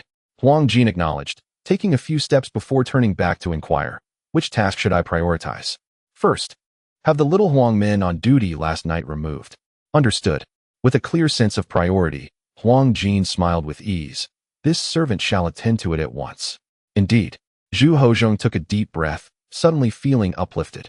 Yet amidst this newfound joy, there lingered a tinge of anxiety. For a moment, he found himself unable to focus on the pressing matters at hand. It took him a full 15 minutes to finally regain his composure, forcing himself to calm down and immerse in the significant affairs ahead. Soon, Zhu Hozong found clarity, muttering to himself, perhaps I should first visit the Kunning Palace. Today, the Zhang family lacked the previous day's arrogance. Though still angry, they were relatively restrained. Let us speak plainly. What do you truly desire? I haven't treated the two former uncles harshly, have I? Zhu Hozong maintained his calm demeanor. Indeed, you have not. Zhang replied with a huff. When will they be released? At this juncture, releasing them is out of the question, Zhu Hozong replied with a wry smile. You are aware of the reputations of the two former uncles. Public sentiment is already inflamed. Are you not disregarding the greater situation? What must happen for their release? Under the current circumstances, they cannot be freed. Zhu Hozong asserted. Are you truly prepared to breach the peace? Zhu Hozong shook his head. Why not ponder this carefully? If I truly wished to sever ties, would I have imprisoned the two former uncles in the Zhao prison? They could have been sent directly to the Ministry of Justice, which would have garnered me some goodwill. However, should they enter the Ministry of Justice, the consequences are all too clear to you. Zhang's demeanor shifted, her anger rising anew. Are you threatening me? Not at all. Zhu Hozhong responded with a look of helplessness. I sincerely ask you to reflect. Have I not shown you respect and filial piety over these years? He paused briefly before adding, aside from this incident. Zhang hesitated, letting out a soft huff. Very well. In our great Ming, filial piety governs the state. You should understand that, regardless of the circumstances, I shall not act against you. Is that not so? Zhu Hozhong continued. The Zhang matriarch huffed in response. If that is the case, then why do you seek to protect the former imperial uncle and ease your own burdens? Zhu Hozhong replied with calmness. You must have observed the discord between sovereign and subjects. In such times, if I do not allow them to evade the storm, the conflict is one of your own making. Zhang interrupted him. Zhu Hozhong smiled and rose, stating, if you hold this attitude, then there is little need for further discussion. You return. Ultimately, Zhang could not match Zhu Hozhong's shrewdness and conceded. As long as it is not excessive, I may offer my assistance. I wish to revert the titles back, Zhu Hozhong declared with piercing eyes. I knew it, Zhang scoffed. How do you have the audacity to say such a thing? Zhu Hozhong, with earnestness, replied, and is still a mother. I, as ever, shall remain dutiful to you. You make me feel nauseous. Nauseous. Chapter 75, A Momentary Victory. Zhu Hozhong remained composed, observing Zhang's impotent rage until she finally fell silent. Only then did he speak. Whether the Marquis of Shanning and the Earl of Jianshang have violated the law or oppressed the common folk, I deem inconsequential. It does not concern me. Zhang retorted coldly. Do you truly believe victory is assured? I do not anticipate defeat. Yet, if you would assist me, my victory would be far more assured. Zhu Hozhong replied with a smile. You must also understand that my actions are to fortify imperial authority. For the enduring legacy of the Zhu family, is it not? Zhang faltered, then snorted coldly. On what basis should I trust you? You may certainly place your faith in those individuals. Zhu Hozhong responded with a smile.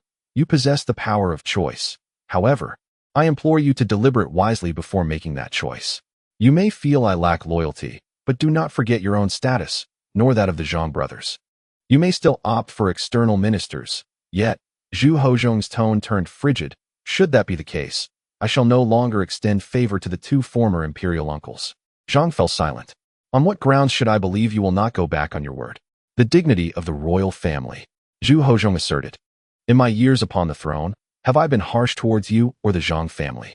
During the reign of the late emperor, was the situation of the Marquis of Shanning and the Earl of Jianshang better than it is now? Zhang was rendered speechless. Zhu Hozhong continued. Neither stepsons nor nephews can undermine your position as Empress Dowager, bound by the rights and laws. How could I be harsh towards you? Moreover, from the moment you entered the palace, you became a member of the Zhu family. This is not a difficult account to settle, is it? Zhang's frustration and conflict were palpable, yet she could not refute Zhu Hozhong's words. After a long silence, she resigned herself, stating, I shall not assume this role of a cheap mother, but I can only speak for myself. As for the matters regarding Emperor Xiaozong, I cannot and will not assist you. This is non-negotiable. Zhu Hozhong pondered for a moment, then nodded. Very well. May I ask that you first release the Marquis of Shanning and the Earl of Jianshang? Zhu Hozhong gently shook his head. You of the Zhang family are vexed. Name a time. The sooner, the better. Zhu Hozhong replied. The public sentiment is currently tumultuous and has already begun to affect the court's governance. I shall assist you, but you too must honor your promise. Zhang gritted her teeth. Zhu Hozhong chuckled lightly and nodded, stating that he must first make it clear that matters regarding the former statesman must await the complete resolution of the turmoil. The reasons behind this are unspoken, yet surely understood by you. After a brief pause, he continued, You have visited the prison as well, and they were treated with ample provisions. They did not suffer. Is being imprisoned not suffering? Zhu Hozhong retorted with a hint of amusement, muttering, Now I comprehend their audacity and unrestrained arrogance. They possess an air of invulnerability. Are you mocking me? Zhang replied, incensed. I would not dare. Zhu Hozhong responded nonchalantly. So, you have made your decision then? Huh. Do I have any choice in the matter? Zhang scoffed. Zhu Hozhong forced a chuckle and insisted, regardless of what transpires. One thing remains unchanged. You are the Empress Dowager of Emperor Xiaozong, the mother of Emperor Zhengde, and the aunt of Emperor Jiajing. Zhang laughed derisively. If you could alter that, then the Ming dynasty would truly be on the brink of collapse. Precisely for that reason, you ought to align yourself with me. Zhu Hozhong replied without anger. I am the emperor, And you are the Empress Dowager. We belong to the royal family, while they are mere outsiders, are they not? Then let it be tomorrow, Zhang declared. Zhu Hozhong, taken aback by her unexpected agreement, nodded in delight. That would be splendid. Zhang huffed softly, lowering her head to savor her tea, choosing not to speak further. Observing this, Zhu Hozhong rose and bowed, stating, I shall not intrude upon your tranquility any longer. Upon hearing the term Empress Dowager, Zhang's expression darkened momentarily, yet she ultimately refrained from voicing her thoughts. As he exited Kunning Palace, Zhu Hozhong could hardly contain his elation, feeling an uncontrollable uplift in his spirits. Suddenly, a rumble emanated from his stomach, leading him to ponder whether Huang Jin had forgotten about the matter. His expression reflected a hint of exasperation, though his good mood remained largely intact. In the imperial study, Zhu Hozhong summoned Zhang Yong. How is the situation outside? He inquired. It is tolerable, Zhang Yong replied, somewhat disheartened. The students from the National Academy and the Hamlin Academy are in high spirits. However, few officials of ministerial rank have appeared, and the calls for your reconsideration are rather muted. What of Yang Shen? Zhu Hozhong asked. He may be recuperating at home, as he has not come to kneel at the palace gates, Zhang Yong replied. Zhu Hozhong smiled, feeling both satisfaction and disdain. It seems this top scholar is merely a facade of strength. Such a significant uproar cannot simply be brushed aside without consequences. Zhang Yong chuckled awkwardly, choosing to refrain from further commentary, as a tall figure had already entered the palace, and he saw no reason to provoke the emperor's displeasure. Now, tell me about the sentiments of those scholars from the Hamlin Academy and the National Academy, Zhu Hozhong urged, feeling a surge of confidence. Those individuals are rather obstinate. Why should your majesty bother? Zhang Yong hesitated. They have resorted to arguments drawn from the corners of doctrine, attacking you on filial piety and propriety, mere nonsensical words that I would not dare repeat. Zhang Yong was astounded. Does this young emperor perhaps harbor a penchant for self-abasement? If he wishes to be scolded, he should seek it himself. Realizing he had become somewhat carried away with his earlier triumph, Zhu Hozhong promptly corrected himself. Very well. Administer 20 strokes of the cane to each of them. Zhang Yong exclaimed, taken aback. We are still to punish them? Are you questioning my authority? Zhu Hozhong pressed. I would not dare. Zhang Yong hurriedly replied, bowing deeply before swiftly departing. Zhu Hozhong let out a soft hum, a smile once again gracing his lips as he chuckled. At this juncture, it would be foolish not to engage. However, the mirth quickly faded as he rubbed his belly, irritation evident in his tone.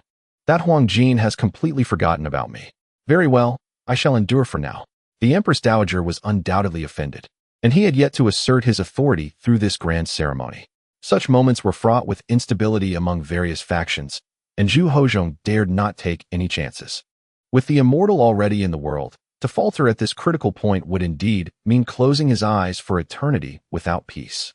As the afternoon wore on, Huang Jin, panting heavily, arrived at the Qinqing Palace, his round face brimming with a sense of accomplishment. Your Majesty, it's all settled. Everything is arranged. Have you forgotten something of great importance? Zhu Hozhong raised an eyebrow, noting Huang Jin's empty hands. Absolutely not. Huang Jin replied with unwavering certainty. I have thoroughly investigated the matter regarding Li Baihu. The 2 little Huang men on duty last night have been reassigned to the laundry bureau. Are you feeling rather proud of yourself? Zhu Hozhong inquired, his tone sharp. Huang Jin scratched his head. Is something amiss? Come here, Zhu Hozhong commanded. With a reluctant sigh, Huang Jin approached. Lean in closely and listen carefully. In the next instant, Zhu Hozhong pressed Huang Jin's head against his belly. What did you hear? He demanded angrily. I just remembered.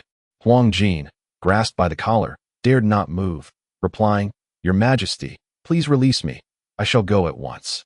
Irritated, Zhu Hozhong flicked him on the forehead, alleviating some of his frustration. Having endured half the day, a moment more won't matter. Let us discuss the matter of Li Baihu. It would be unwise to remain hungry, Huang Jin noted, sensing his master's displeasure. He hastened to say, This man is surnamed Li, given name unknown, hailing from Jinling. Aged 20. Get to the point. Zhu Hozhong urged, impatience tinging his voice. Huang Jin continued without hesitation. He has only been in the capital for a few days. Initially, he sought entry into the Thai hospital, but then, through the connections of Zhang Gonggong, he entered the Jinyue. Your Majesty, he truly did not lie. Last night was his first time on duty. Wait, the Thai hospital? Zhu Hozhong suddenly grasped this detail. So he initially went to the Thai hospital? Indeed, Huang Jin confirmed. According to my investigation, he was recommended by Dr. Zhang from the acupuncture department of the Thai hospital, which enabled him to come to the capital for official duties. Dr. Zhang also truthfully explained that he was entrusted by the Li family of the Yongqing Marquis of Jinling. Li Qing had only been in the capital for a few days. Uncovering his background was not particularly challenging, especially since Huang Jin acted on imperial orders, making it all the easier. Zhu Hozhong finally felt assured of Li Qing's identity. He indeed possessed medical skills, having initially risen to prominence by treating the late Empress Xiaozi. Zhu Hozhong mused that this must mean Li Changqing, the divine physician who had treated Emperors Xianzong, Xiaozong, and Wuzong, was likely the same man. Having seen off 3 emperors, he was indeed stingy with his efforts. With a sigh of relief, Zhu Hozhong noticed Huang Jin's wide-eyed attention, causing a flicker of panic within him. Did you hear everything? I did. Huang Jin nodded earnestly, his face displaying a peculiar expression. Your Majesty, you heard nothing, do you understand? Zhu Hozhong interrupted sharply, glaring at him. The matter necessitates a change of personnel, otherwise, he would undoubtedly silence him. Alas, this individual is Huang Jin. Zhu Hozhong, both helpless and exasperated, exclaimed, You reckless fool. If you were to exchange emperors, you would have perished 800 times. Do you comprehend the gravity of the situation? Huang Jin, somewhat taken aback, stammered, Your Majesty. What should we do then? Zhu Hozhong sighed, pressing his forehead. People say being in the company of a sovereign is akin to being with a tiger. Are you not the least bit fearful of me? Huang Jin scratched his head, suddenly feeling a wave of melancholy, sensing a growing distance from his master. Observing his demeanor, Zhu Hozhong was inexplicably overcome by a tinge of guilt. Enough, enough. Quickly procure some food, but remember, do not attract attention. Yes, your servant obeys. Huang Jin replied with a bow before departing. Zhu Hozhong muttered under his breath, This fool, feeling wronged, he has been spoiled. Shaking his head, his thoughts returned to Li Qing. Following 2 successive appointments as the Yongqing Marquis, he has indirectly overseen state affairs in his capacity as divine physician for quite some time. It is evident that he holds the welfare of the Ming dynasty in high regard. Thus, his arrival in the capital is hardly surprising. However, his coming at this critical juncture is likely intertwined with the crucial discussions regarding the grand ceremony. Zhu Hozhong furrowed his brow, pondering, Is he here to assist me? Or to oppose me? Chapter 76. Zhu Hozhong's probe. This is a pressing question, a matter of great significance. No matter how confident Zhu Hozhong may be, he would never presume to control an existence as ancient as the Ming dynasty itself, or even older. This is, after all, a true immortal. It is difficult for Zhu Hozhong not to feel a sense of reverence, even as an emperor. This is not merely due to his desires, but also a primal fear of the unknown. He remains unaware of the extent and terror of Li Qing's celestial abilities. Having achieved a phase of victory, Zhu Hozhong found himself less joyful and more uncertain. He was left wondering what he would do if Li Qing were indeed here to oppose him. Should he compromise or refuse? This is indeed a monumental dilemma. Your Majesty, the delicacies have arrived. Huang Jin entered with a food box, suggesting they eat something before attending to official matters. Have you been busy? Zhu Hozhong cast a sidelong glance at him, inquiring, Did you manage to remain inconspicuous? Yes, Your Majesty. Look, I even changed my attire. Huang Jin pointed to his midsection. Zhu Hozhong chuckled, his tone softened. Have you tasted it? I did. And it is quite delightful. I was inquiring if you are hungry? Not particularly. Then you shall taste it again. Zhu Hozhong leaned back in his chair, adding, Mainly, I cannot consume all this, to avoid waste. After a moment's pause, he instructed, Have Zhang Yong come by again shortly. Understood. Huang Jin set aside a dish, sampling each delicacy in turn. All right, Your Majesty, please eat. I will summon eunuch Zhang. Only then did Zhu Hozhong pick up his chopsticks. Your Majesty, did you summon your servant? Indeed. Zhu Hozhong set down his chopsticks, wiping the corners of his mouth with a silk handkerchief. Was it you who arranged for Li Baihu, who was on duty last night, to enter the Jinui? Zhang Yong stiffened. So soon? Your servant is guilty. I shall never dare again. Recognizing the gravity of the situation, Zhang Yong promptly knelt to plead for forgiveness. I shall surrender the bribes immediately, and I implore Your Majesty to show leniency. Seeing him in such a state, Zhu Hozhong felt a considerable sense of relief. As for the severe punishment of Zhang Yong, it is indeed feasible, but merely dismissing him would leave no one capable to take his place at this juncture. Moreover, The turmoil among the external ministers remains unresolved, and the Empress Dowager has already incurred much displeasure. It is unwise to provoke the eunuchs further. Zhu Hoxiong felt a deep sense of frustration. He aspired to gain control over the external ministers, the imperial harem, the Jinyui, and the Si Li Jian, yet the path ahead was fraught with challenges, not to mention the presence of an immortal. Fortunately, Zhang Yang's transgressions were merely acts of embezzlement, and he was unaware of Li Qing's secrets. Embezzlement, though regrettable, is not an insurmountable offense. After all, how many among the court are truly incorruptible? A penalty of 3 years' salary, with a warning against recurrence. Zhu Hoxiong exhaled a sigh of melancholy and inquired again, "What do you know of that Li Baihu?" The servant replied, "I have only heard that he has some connections with the Duke of Yongqing and Jinling, but nothing further." Zhang Yong, with a face full of despair, lamented, "Your Majesty, I am indeed tempted by wealth, yet I never intended to curry favor with the Duke of Yongqing.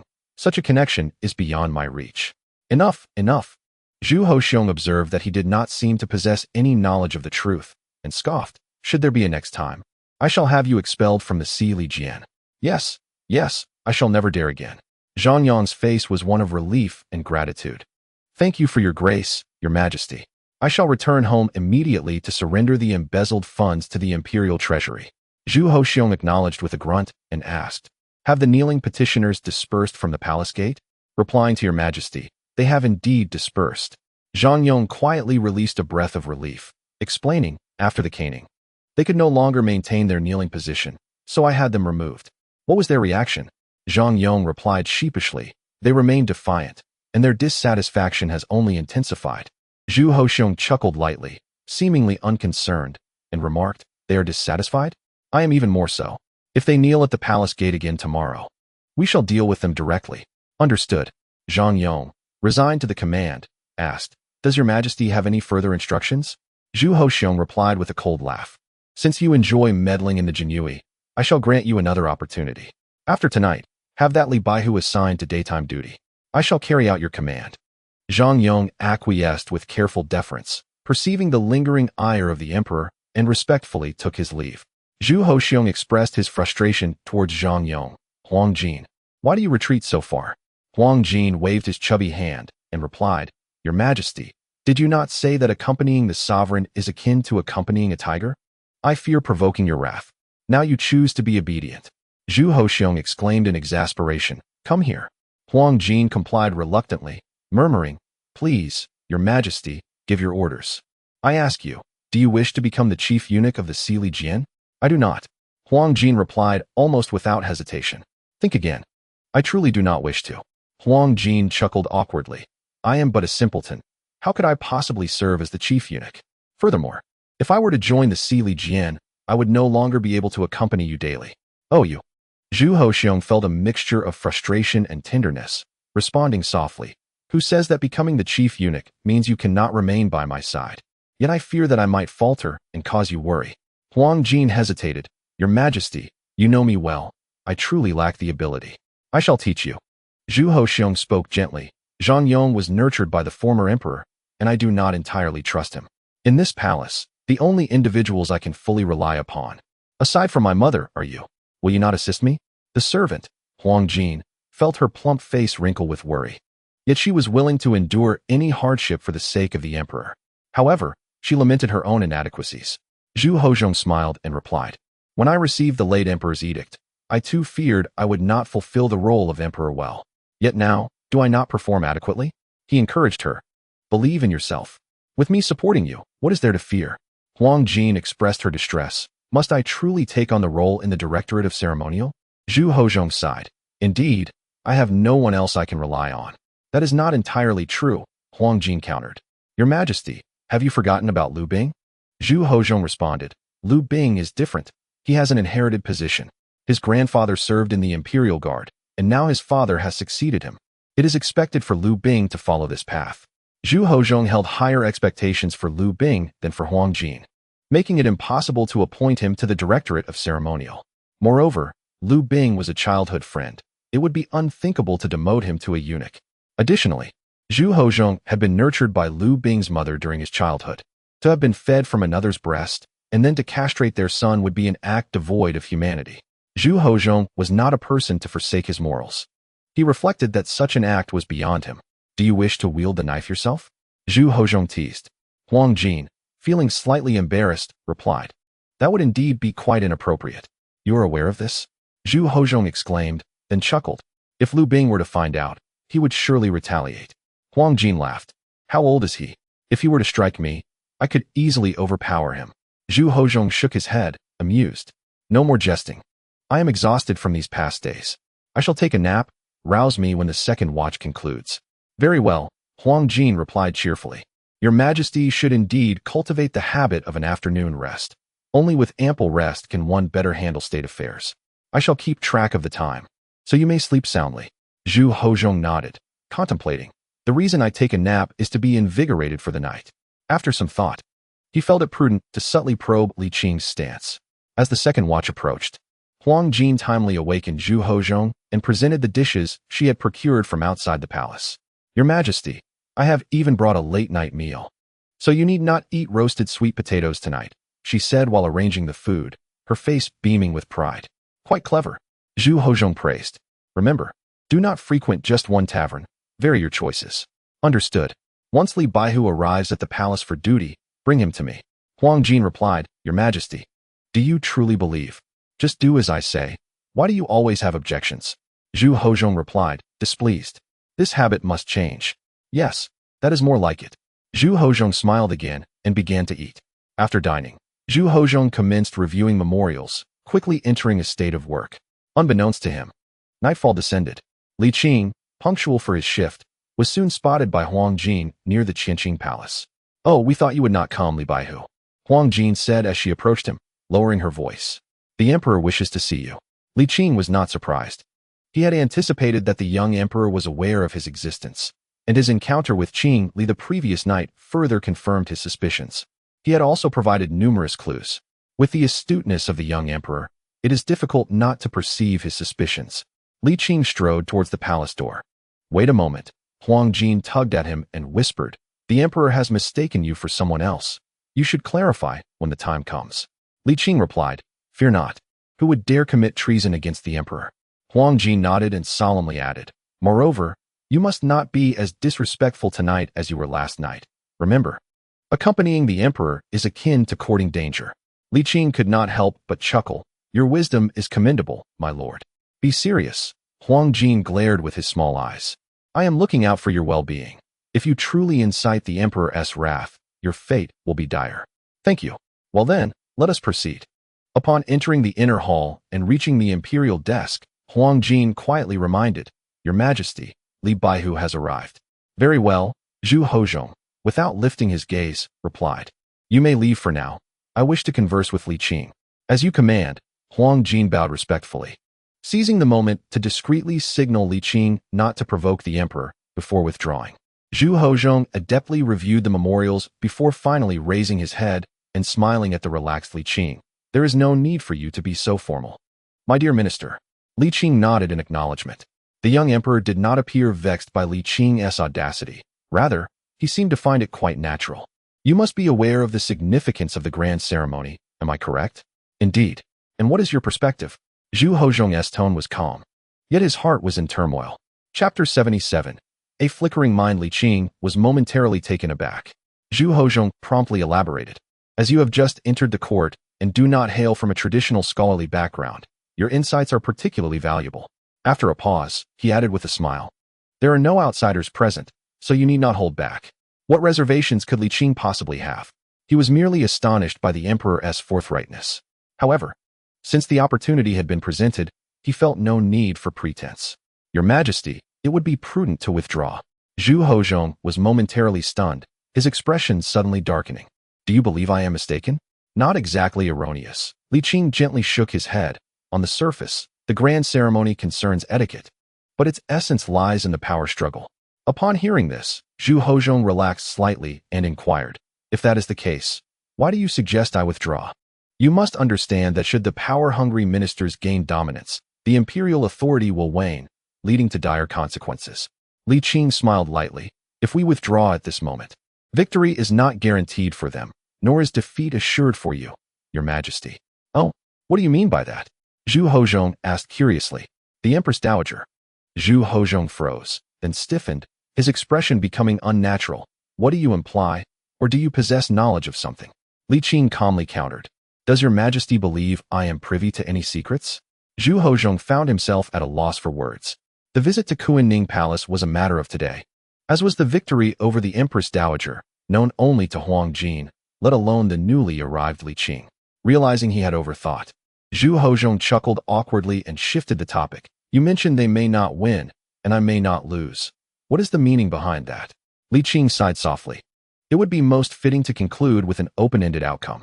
Open-ended. Zhu Hozhong contemplated the term for a considerable time before grasping its significance, feeling a mixture of relief and disappointment. Li Qing did not come to contradict him, yet neither was he there to assist. Zhu Hozhong found himself engulfed in a medley of emotions. In the past, Li Qing was a staunch supporter of imperial authority and a protector of the emperor. Yet now, does he harbor a bias against his sovereign? Zhu Hozhong felt a pang of bitterness in his heart and sighed softly after a lengthy pause. Throughout history, the decline of dynasties has stemmed from numerous causes, the most evident being the gradual erosion of imperial power over time.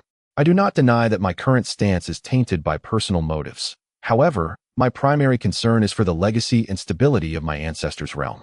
Zhu Hozhong's expression was earnest, his gaze imbued with emotion and sincerity. Li Qing smiled and clasped his hands respectfully. It is indeed a great fortune for the nation that your majesty thinks this way. However, he continued, the emperor's perspective may be somewhat one-sided. Ignoring Zhu Hozhong's disappointment, Li Qing asserted, the decline of imperial power does indeed lead to various afflictions. But the fundamental reason for a dynasty's downfall is the loss of hope. This hope can manifest in the form of food, land, wealth, military strength, or even belief. Li Qing sighed, acknowledging that while the current behavior of the ministers may not stem from pure intentions, it does not imply that all individuals share this sentiment. Zhu Hozhong furrowed his brow, but refrained from interrupting. Li Qing continued, let us not digress. Does your majesty believe that the Hanlin Academy scholars and the students of the Guozijian are merely vying for power? This thought left Zhu Hozhong with a look of displeasure. The bureaucratic world is akin to a vast dye vat, with few able to remain untainted. Yet, many who enter are initially pure and uncorrupted, viewing the exalted emperor as a sacred figure. Now, however, this revered emperor is engaged in actions that challenge propriety and contradict established principles. Li Qing countered, is this not, in itself, a diminishment of imperial authority? After a pause, he added, for over a century, the state has nurtured scholars, fostering loyalty and righteousness. In today's discourse, if such words can inspire the scholarly spirit, is it not a fortunate occurrence? Li Qing exhaled, a smile gracing his face, signifying that the intellectuals of the Ming dynasty still possess noble character. The emperor may appear to be reinforcing imperial power, yet in truth, he is undermining the very foundation of the realm. Li Qing chuckled softly. Of course, as long as the emperor remains obstinate, victory will eventually be his. In the future, this could establish a situation of unparalleled supremacy. Yet, the integrity of the scholars would be shattered, and the bureaucratic atmosphere would devolve into one of sycophancy. Lowering his gaze, Li Qing scoffed. Imagine, a century hence, when a new ruler ascends in the Ming dynasty, witnessing a world of peace and prosperity. Will they still possess the inclination to govern the state? Once the emperor falters, imperial power will inevitably wane. If this continues, one day, hope will be utterly extinguished. And when that moment arrives, will it not herald a new cycle? Li Qing smiled wryly. When it concerns oneself, even the wisest may be short-sighted. The present state of the Ming dynasty is not merely a result of cunning. Zhu Hozhong's expression darkened, yet he found himself at a loss for words of rebuttal. This was not only due to Li Qing's status, but also because the depth and breadth of his words surpassed all that Zhu Hozhong had previously comprehended. Suddenly, he felt an overwhelming sense of naivety. For a moment, his mind wavered. However, this sentiment did not linger long. After a brief moment of doubt, Zhu Hozhong regained his resolve. The emperor cannot be wrong, nor may he yield. I shall not compromise on this matter. Li Qing smiled and remarked, thus, the resolution lies with the Empress Dowager. Empress Dowager Zhu Hozhong nodded slowly, beginning to comprehend Li Qing's intention. The open-ended conclusion mentioned by the esteemed minister is to be brought to fruition by the Empress Dowager herself? Indeed. Li Qing inclined his head, affirming the emperor's sagacity, and presumed that all preparations must be in place. Zhu Hocheng stiffened slightly, responding with unease. Could it be that you possess the ability to predict the future? Only based on the emperor's wise judgment, Li Qing replied with a smile and a shake of his head. I too believe that the emperor will make a prudent choice. Zhu Hocheng fell silent. After a moment, he chuckled softly. Your perspective on matters is indeed unique, leaving me intrigued. Li Qing smiled and inquired, Does your majesty concur? Zhu Hocheng hesitated momentarily before stating, There is merit in your words. I shall consider them judiciously. Li Qing added, Then I humbly request that your majesty deliberate carefully. Very well. You may continue with your affairs, Zhu Hocheng responded. Li Qing bowed slightly and turned to leave. However, he heard Zhu Hocheng say, The long night is quite dull. Would you not join me to alleviate my boredom?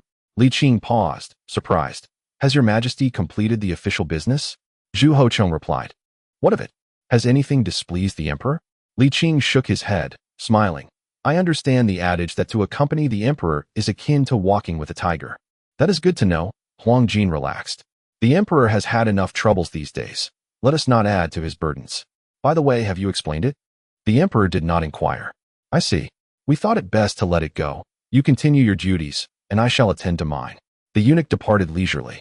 Li Qing casually remarked, continuing to enjoy the night scenery. He had provided the young emperor with a comprehensive strategy. The rest depended on the emperor's willingness to heed it. Should he choose to disregard it, Li Qing would have to employ further measures to compel compliance. This incident bore significant ramifications, and Li Qing could not remain passive. If necessary, he would not shy away from taking coercive actions. However, with such thorough analysis of pros and cons, as long as the young emperor remained open-minded, he was likely to accept Li Qing's counsel. Your Majesty, would you care for a late-night snack before resuming your duties? Huang Jin yawned. It is unnecessary. Go ahead and prepare it. Zhu Hocheng replied without lifting his gaze. Once it is ready, summon Li Baihu. Huang Jin blinked, then recalled the previous reprimand from his master, nodding reluctantly. Yes. Zhu Hocheng wrote with fervor, maximizing his work efficiency. After another quarter of an hour, he finally completed the review of the day's memorials. Zhu Hocheng rubbed his sore wrist, muttering to himself, Tomorrow, I must summon Zhang Tsong for assistance. If this continues, I may truly find it overwhelming. Before long, Huang Jin entered with a food box, laying out the dishes one by one, alongside a small jug of wine.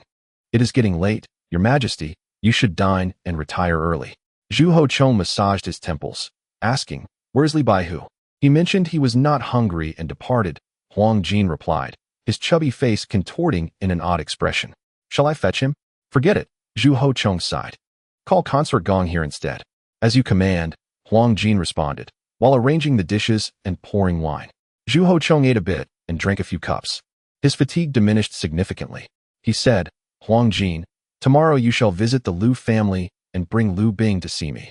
Zhu Hocheng took a sip of wine, adding, at 16, he should undergo some training. Is His Majesty truly intent on admitting him into the imperial ritual office? Preposterous. Zhu Hocheng retorted with a chuckle. If I were to do so, even my mother would reproach me. And you too, while others are eager to climb the ranks. You show indifference when offered such an opportunity. Huang Jin replied with a sigh, I am capable of serving others, but I lack the aptitude for holding the office of the imperial ritual master. I have already instructed you, Zhu Hocheng mused, when you have the time. Learn from Zhang Yong. My expectations are modest. If you can grasp 70% of his skills, that would suffice. Huang Jin timidly expressed, I find Master Zhang to be quite commendable. He is diligent in his duties and remains loyal to Your Majesty. Zhu Hocheng sighed, indeed. Zhang Yong has not committed any grave errors and his work is praiseworthy. However, he remains a confidant of the late emperor. Yet, it has been years since the late emperor's passing. What relevance does that hold now? Zhu Hocheng explained with resignation, I harbor my reservations. To put it another way, even if I held no grievances, he would still perceive that I do. Do you understand? Oh, very well, Huang Jin said with a pained expression. When shall I begin learning from Master Zhang? In a couple of days, I shall arrange for you to serve as a scribe. If you prove yourself, I may later assign you to oversee the Eastern Depot. In any case, strive diligently. Once this significant event settles, I intend to employ new forces such as Zhang Tsong and Xue'er for reform, Zhu Hocheng declared. You must contribute your strength to my cause. Do you understand? Yes. Huang Jin affirmed. As long as I can alleviate your majesty's worries, I am unafraid of hardship. That's the spirit. Zhu Hozong smiled.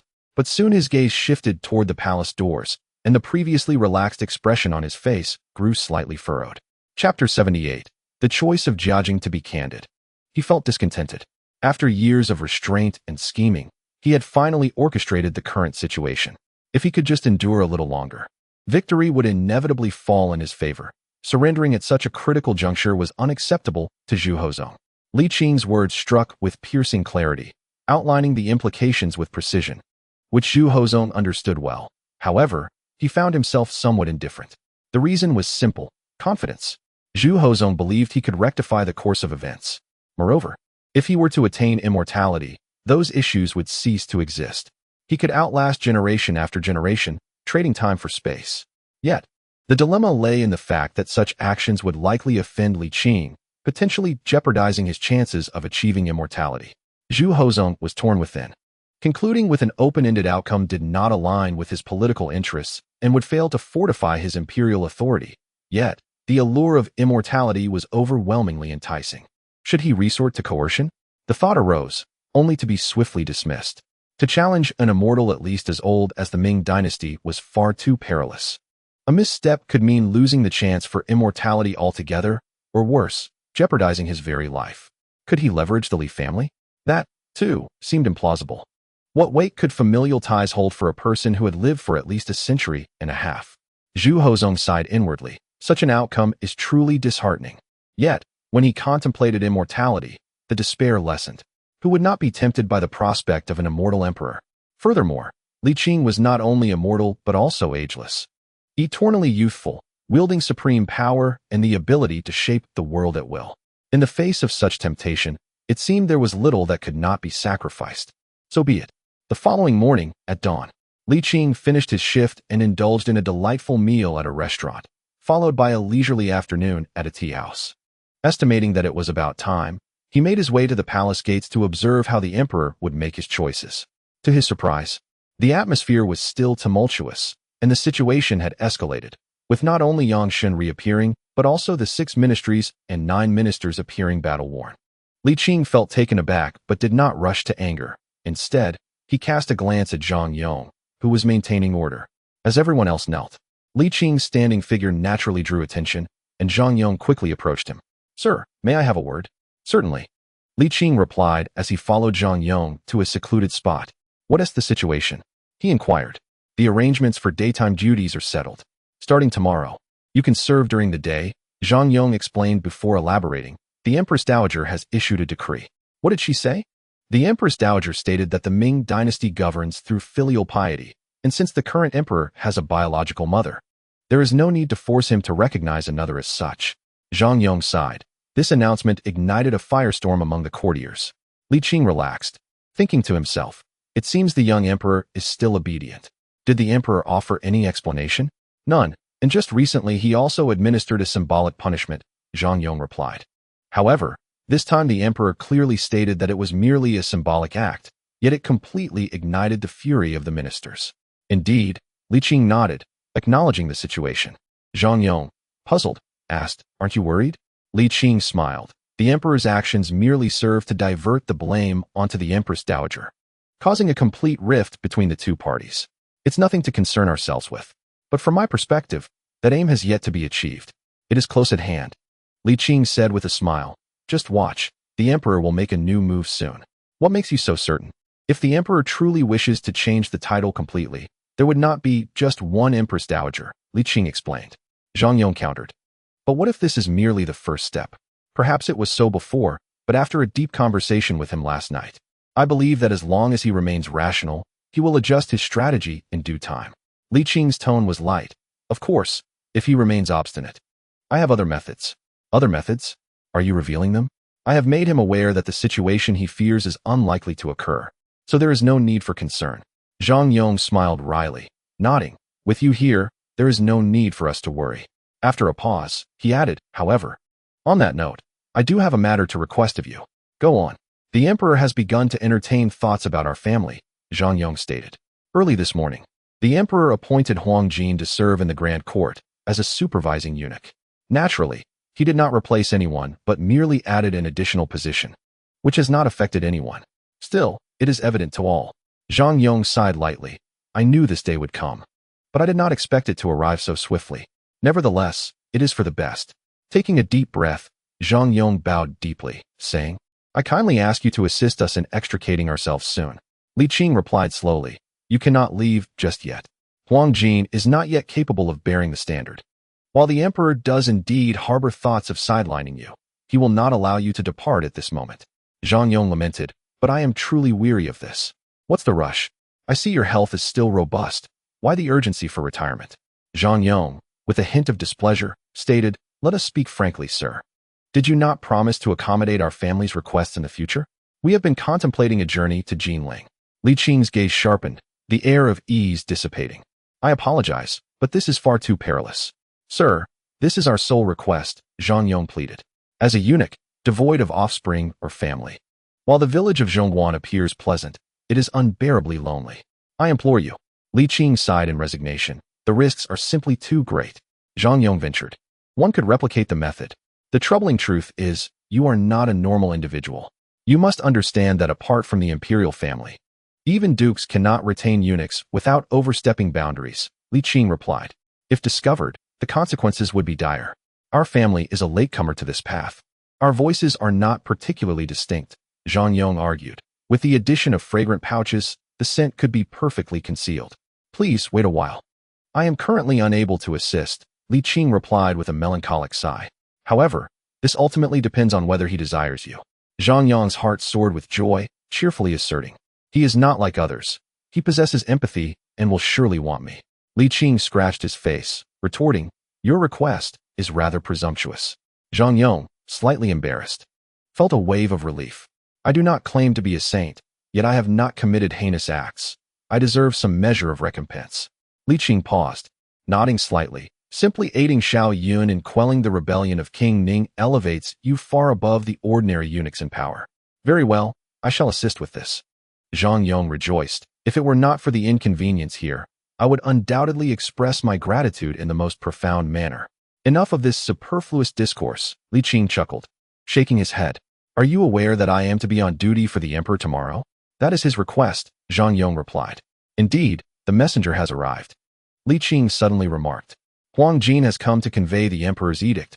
You should go as well. Zhang Yong lifted his gaze to see it was indeed Huang Jin. Marveling, it appears you were correct, sir. The emperor has never assigned Huang Jin a task that would offend anyone. With his chest held high, Huang Jin approached the gathered officials, clearing his throat and stating with precision, the emperor's command. Although the ministers have repeatedly overstepped in matters of great ceremony, there are understandable reasons. You may return to your offices for official duties. Governance must not be delayed.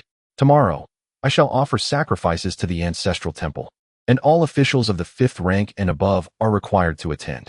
The matter of the late emperor has been settled, and there shall be no changes. However, the Empress Dowager's words hold merit. With that, Huang Jin donned a smile. Gentlemen, you may take your leave. The ministers exchanged glances, momentarily uncertain whether this constituted a victory or defeat. The emperor still honored Emperor Xiaozong as the late emperor, without insisting on a change in address. Yet he had altered the title for Empress Xiaozong. It was curious to refer to one as father and the other as aunt. Such a discrepancy in lineage was perplexing. However, their contention centered on Emperor Xiaozong, and as the Empress Dowager herself had stated, what more could they argue? In that moment, their disdain for Empress Zhang deepened. We kneel at the palace gates, enduring the court's punishment, while you, silently, plunged the dagger. Truly remarkable. Upon witnessing this, Li Qing's anxiousness dissipated, and he departed with measured steps. In this instance, the emperor did not suffer total defeat. Rather, he successfully stabilized the inner palace, which cannot be deemed a political failure. Meanwhile, the ministers upheld their dignity, maintaining their integrity and preserving their last bastion of purity. As for the Empress Dowager Zhang, she holds little significance. The Zhang family, relying on their power, has become arrogant, and their recent downfall elicits no sympathy. Ultimately, this concluded with an outcome that is acceptable. Li Qing felt a sense of relief. Yet his brow furrowed slightly, for Yang Shun was destined to face hardships. The young emperor was not one of magnanimity, and in light of such turmoil, someone must bear the responsibility. Subsequently, Li Qing found amusement in the thought. Enduring some trials would be beneficial for Yang Shen, who had become overly complacent and required tempering of character. He assessed the pros and cons, his spirits lifted, but the thought of the ancestral temple weighed heavily upon him. The ancestral temple was now full. The slots for the revered figures of Taizu, Taizong, Rinzong, Xuanzong, Yingzong, Zhongzong, Xianzong, Xiaozong, and Wuzong were entirely occupied. When the next generation ascends the throne, it would necessitate the displacement of a deity. Logically, Zhu Di would be the first to be affected. However, due to his unique status as the progenitor of this lineage, to uphold political correctness, it is likely that actions would be taken against the young emperor. Even if not directed at him this time, the young emperor would inevitably face such consequences next. This is an unavoidable reality. According to the rites of Zhou, there are 7 ancestral temples for the Son of Heaven. After Zhu Yuanzhang established the nation, it was amended to 9, formalizing ancestral rites. Furthermore, even if the deity's position is displaced, it would still receive offerings and sacrifices. Yet, Li Qing remained unsettled, deeply uncomfortable. Chapter 79. Yang Shen's assessment of Zhu Hozong. Zhu Hozong rose early, performing his ablutions and donning fresh attire. With the dawn barely breaking, he adorned himself in a resplendent yellow dragon robe and donned the imperial crown, stepping forth from the Qianqing palace with great poise. Zhang Yong, Huang Jin, and a multitude of chief eunuchs bowed in unison, exclaiming, "We pay our respects to your majesty. Long live the emperor." Indeed, Zhu Hozong replied, gently waving his sleeve, inquiring, "Have all officials of the 5th rank and above assembled?" "Your majesty, they have been gathered for some time," came the response. Zhu Hozong scanned his surroundings, noticing the absence of someone he wished to see, and turned his questioning gaze towards Zhang Yong. Understanding the unspoken inquiry, Zhang Yong clarified, "Li Baihu is maintaining order at the Fengtiang Hall Square." Zhu Hozong nodded lightly and descended the steps. The origin of the ancestral temple traces back to the Shang and Zhou dynasties, initially referred to as the Great Temple, later becoming the High Temple, and ultimately evolving into the ancestral temple. The ancients placed immense importance on filial piety, particularly regarding the royal family, seen as the exemplar for all subjects. Therefore, throughout history, emperors' rituals for their ancestors have been extensive and intricate endeavors, as each deceased deity necessitates a complete ceremonial process, often taking many days to fulfill. As dynasties progressed, the number of ancestral tablets increased, consequently expanding the scope of the sacrificial rites. To prevent disruption to state affairs, the quantity of deities in the ancestral temple was limited.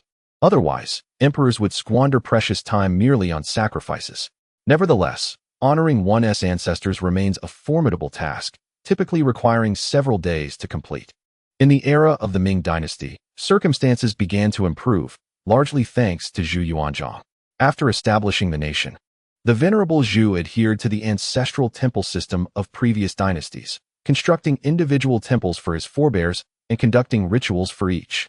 Eventually, he deemed this practice wasteful and burdensome for future generations, leading to a consolidation of the temples into one. Thus, the sacrifices for the revered ancestors from the Dezu to the Rinzhu were centralized, resulting in both cost savings and convenience for the emperor's rituals.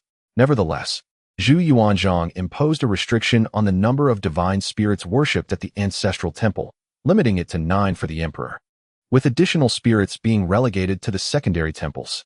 These secondary temples, known as world temples, continued to receive offerings from subsequent rulers, albeit at a diminished status, indicating they were not entirely neglected. As time passed, the 4 ancestors originally honored by Zhu Yuanzhang were moved to secondary temples, while the ancestral temple now hosted only the legitimate spirits of emperors. It was not until now that the spirit of the great ancestor was placed in the central position of the main hall, which is now at full capacity. Moving forward, any additional spirits of emperors would be arranged based on their familial proximity. Historically, the founding figures of various dynasties were revered eternally, maintaining their central positions in the main hall regardless of the dynasty's length or the number of successors.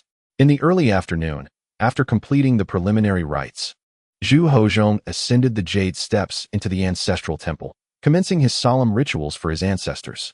The young man displayed a countenance of gravity and respect, meticulously kneeling before the spirit of the great ancestor and prostrating himself before the spirit of the second ancestor.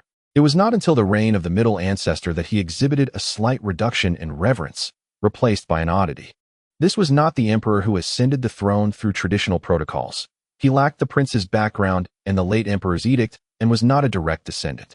Despite the clamor of the court officials, Zhu Hozhong felt a sense of distaste towards the father and son of the Xiaozong. Yet he still held a psychological respect for them. However, he found it difficult to accept this emperor, who had ascended the throne through the support of ministers and the dowager's decree. He even believed his own father was more deserving of a place in the ancestral temple than the middle ancestor. Why was he allowed into the ancestral temple in the first place? Zhu Hozhong harbored discontent within. Li Qing stood guard at the entrance of the ancestral temple. But the grandeur of the temple was far beyond that of a mere room. It was vast and magnificent, rendering the interior spirits and images invisible, leaving only the imagination to reminisce.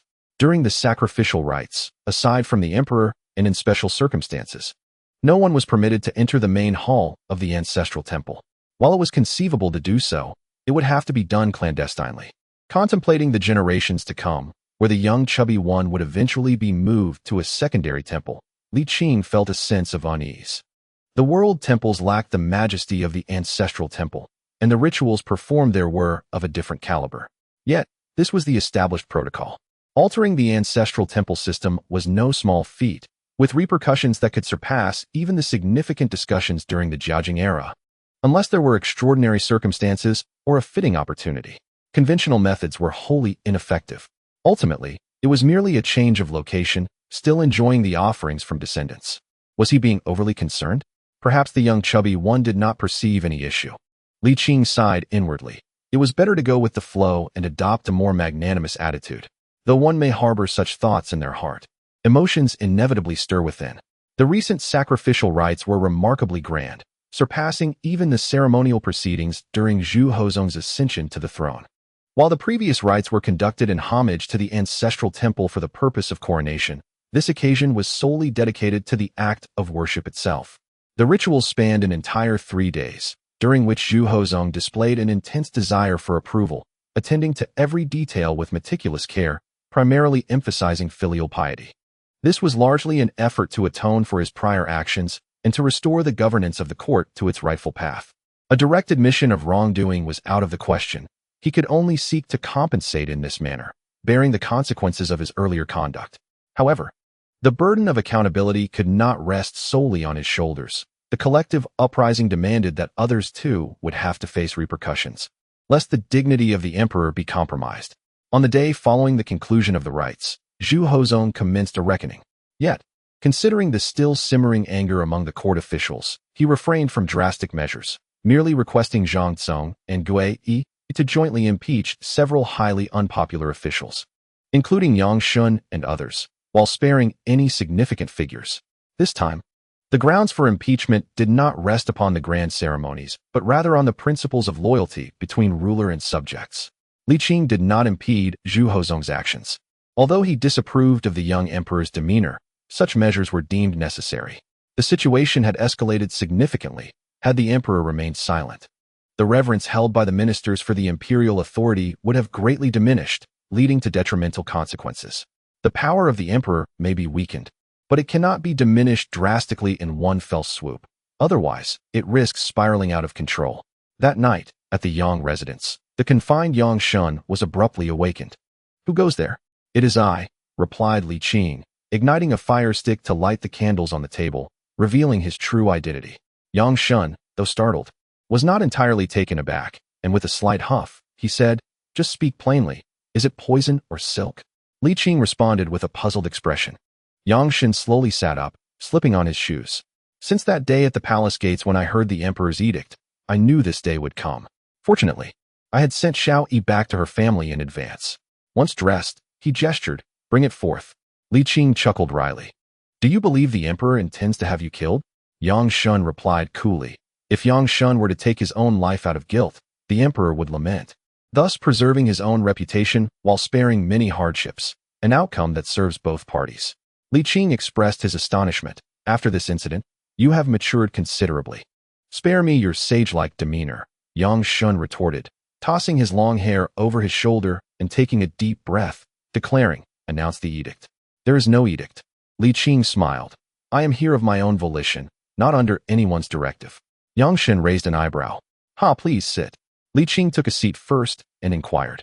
What are your thoughts on our emperor? After a moment's pause, he added, at this point, there's no need to spare his feelings. Let's be candid. Shen was momentarily taken aback, but soon understood. Very well, relay my words to him.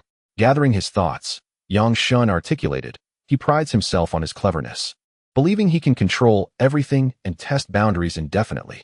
Yet, in truth, he is merely employing petty tactics. If the emperor continues on this solitary path, he will inevitably lose the hearts of his ministers, and subsequently, the people's trust.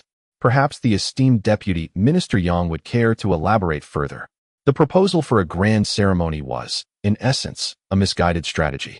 After the situation escalated, realizing the futility of the matter, he resorted to coercing the Empress Dowager to take his side by leveraging the positions of Duke Shaning and Earl Jianshang, thereby extricating himself from the predicament. Shen scoffed, remarking that while the Empress Dowager's actions were misguided and the Zhang brothers were hardly worth mourning, the emperor's tendency to shift blame onto others while portraying himself as the victim lacked any semblance of the dignity befitting a sovereign. Pausing for a moment, he reflected that although the previous emperor acted recklessly, he possessed a quality that the current ruler could not emulate. The former's actions, albeit rash, were consistent, and he was unafraid of bearing a bad reputation. One operated with boldness, while the other engaged in deceitful tactics, reminiscent of the intrigues among women in a grand estate. Shen bitterly lamented, questioning whether this was the demeanor and responsibility befitting an emperor.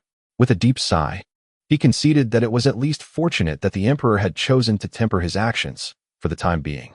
In the eyes of the relatively innocent scholars of the Hamlin Academy and the National University, he still appeared to be a wise ruler. However, if he continued along this path, he would inevitably plunge the Ming dynasty into chaos. Tragically, he would likely believe himself to be exceptionally capable and astute. Convinced he had everything under control, Shen sighed again, asserting that an emperor should be adept in governing the nation rather than engaging in cunning schemes. The emperor had strayed from this path. Li Qing nodded in silent agreement, acknowledging Shen's insight. With a wry smile, Shen remarked that many shared his perspective. Though the recent proposal for a grand ceremony seemed to conclude satisfactorily, it had indeed chilled the hearts of numerous ministers. Fortunately, he had acted in time to retract his stance. Li Qing sighed softly and inquired whether, should they navigate this crisis successfully, Shen would still be willing to serve in the court in the future. Shen shook his head gently, unable to conceal his disdain. Such an emperor was not worth serving. Li Qing was at a loss for words and then asked, what of this Ming dynasty? Shen lamented that the tragedy lay in encountering such an emperor in a dynasty like this. He shook his head, asserting that the current emperor lacked a heart for the nation and its people. He was solely fixated on power and self-interest. One day, you will come to understand that he approaches every matter from a perspective of personal gain rather than the welfare of the realm and its citizens. Having spoken his mind, Shen poured himself a cup of cool tea and drank it in one go. This is my honest sentiment, he stated calmly, encouraging Li Qing to report it as it was, without embellishment. In Chapter 80, the appointment of an old friend, Li Qing contemplated deeply.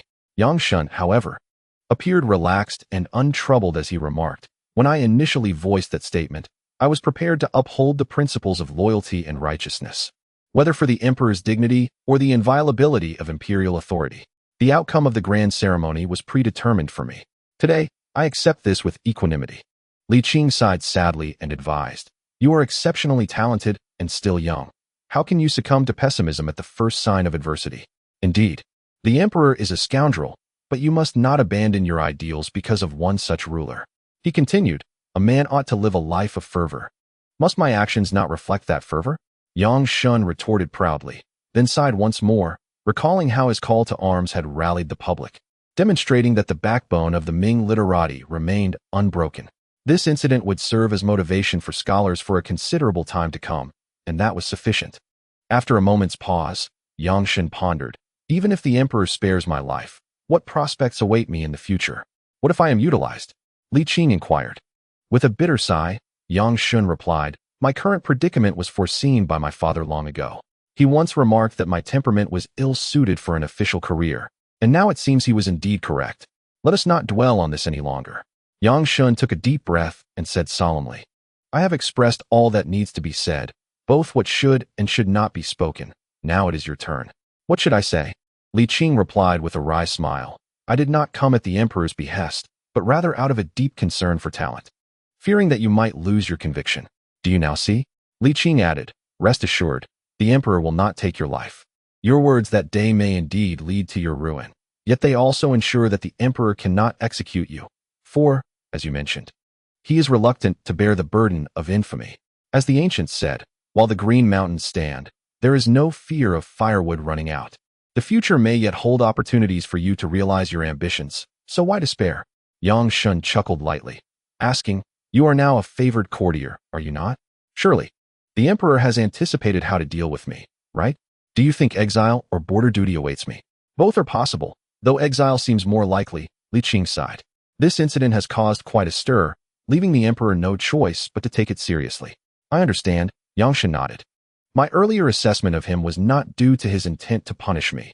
Any emperor in my position would not let me off lightly after such an event, and I bear no grievance regarding that. I merely disapprove of his style of governance. There will surely come a day of vindication. I hope you do not forsake your youthful ideals, not for the emperor, but for the sake of the great Ming and the words of the sages. Li Qing sighed. Previously there was a Tang Jiyuan. I truly wish not to see another Yang Zhuanyuan. Tang Jiyuan? Yang Shun was taken aback for a moment, then realized. You mean Tang Yin from the civil service examination scandal during the Hongzhi era? Indeed, it is he. I have heard my father speak of it. He was indeed wronged. Yang Shun was astonished that you knew of such an ancient affair. Li Qing smiled, saying, I am from Jinling.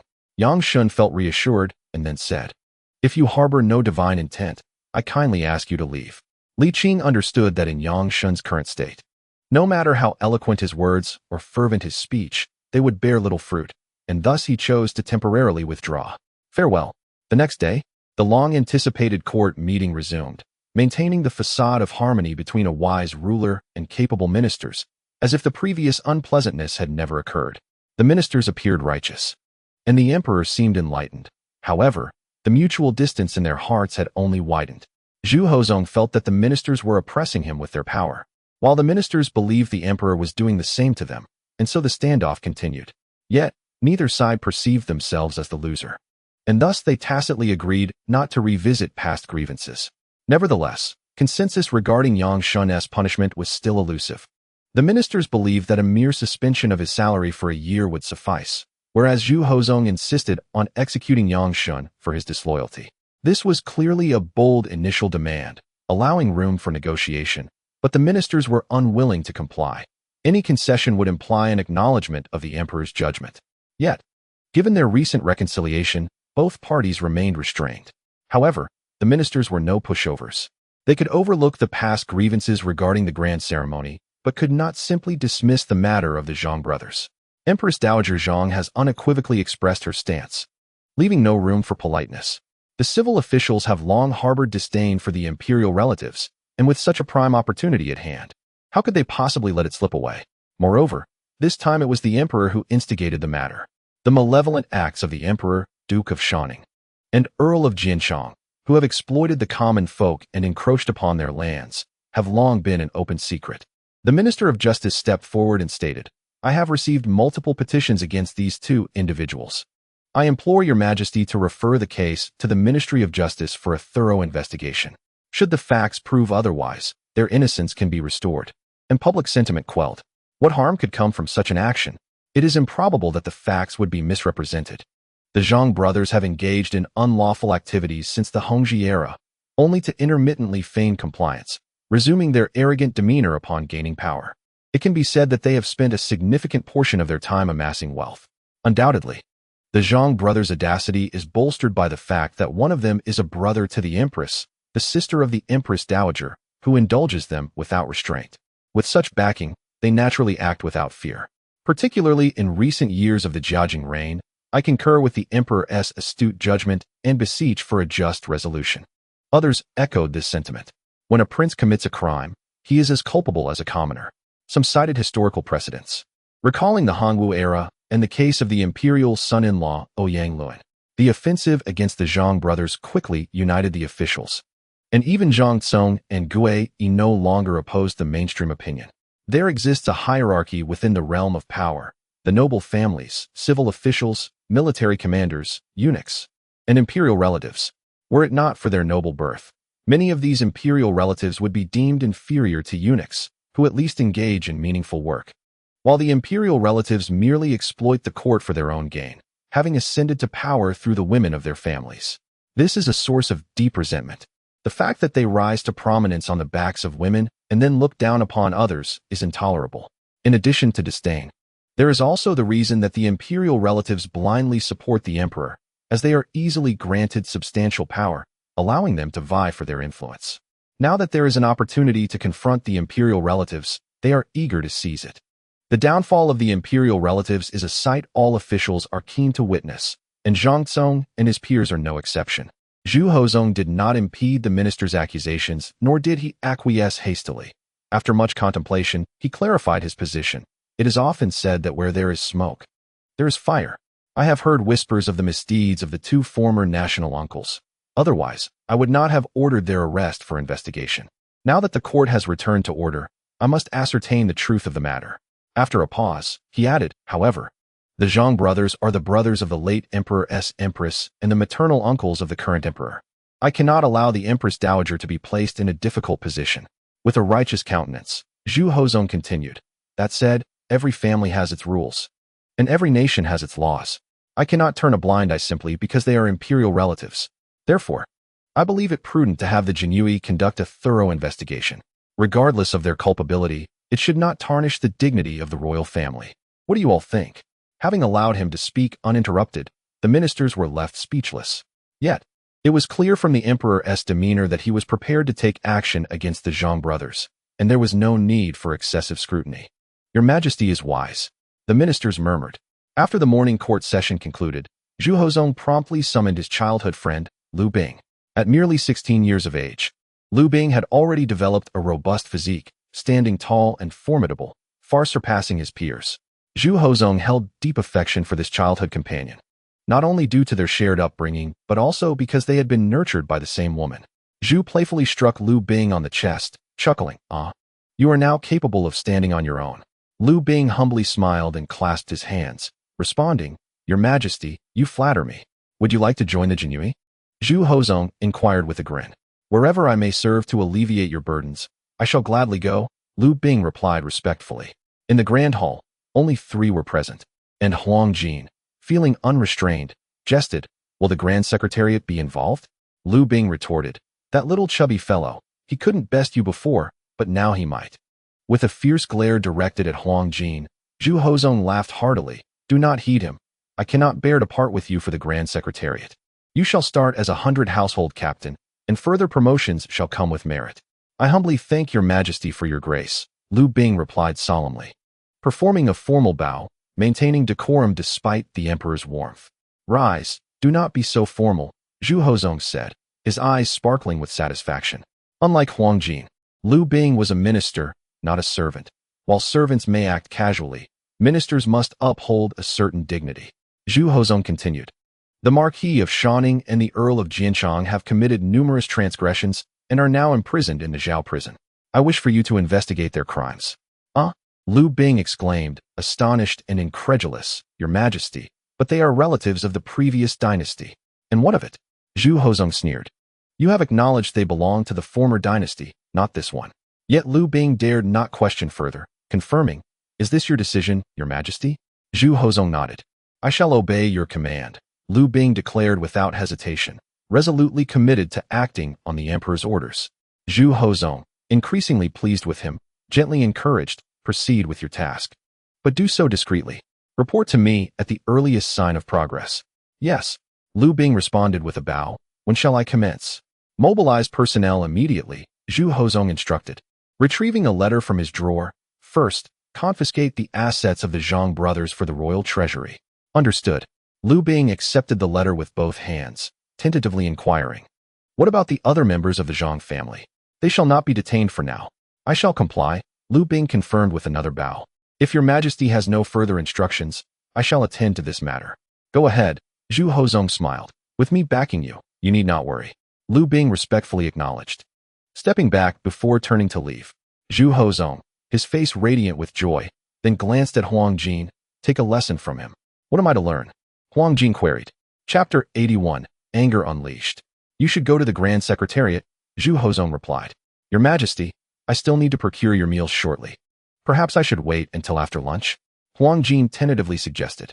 Zhu Hozong, both exasperated and amused, remarked, Do you so vehemently oppose the Grand Secretariat? It is not opposition, per se. I simply find it more comforting to remain by your side, Huang Jin admitted sheepishly. You, Zhu Hozong sighed, shaking his head. You have ample time ahead of you, and this is the prime age for learning and growth. Now is not the time for complacency. Huang Jin managed a sheepish smile before asking, Your Majesty, given your treatment of the two former relatives, will the Empress Dowager acquiesce? She has no say in the matter now, Zhu Hozong replied.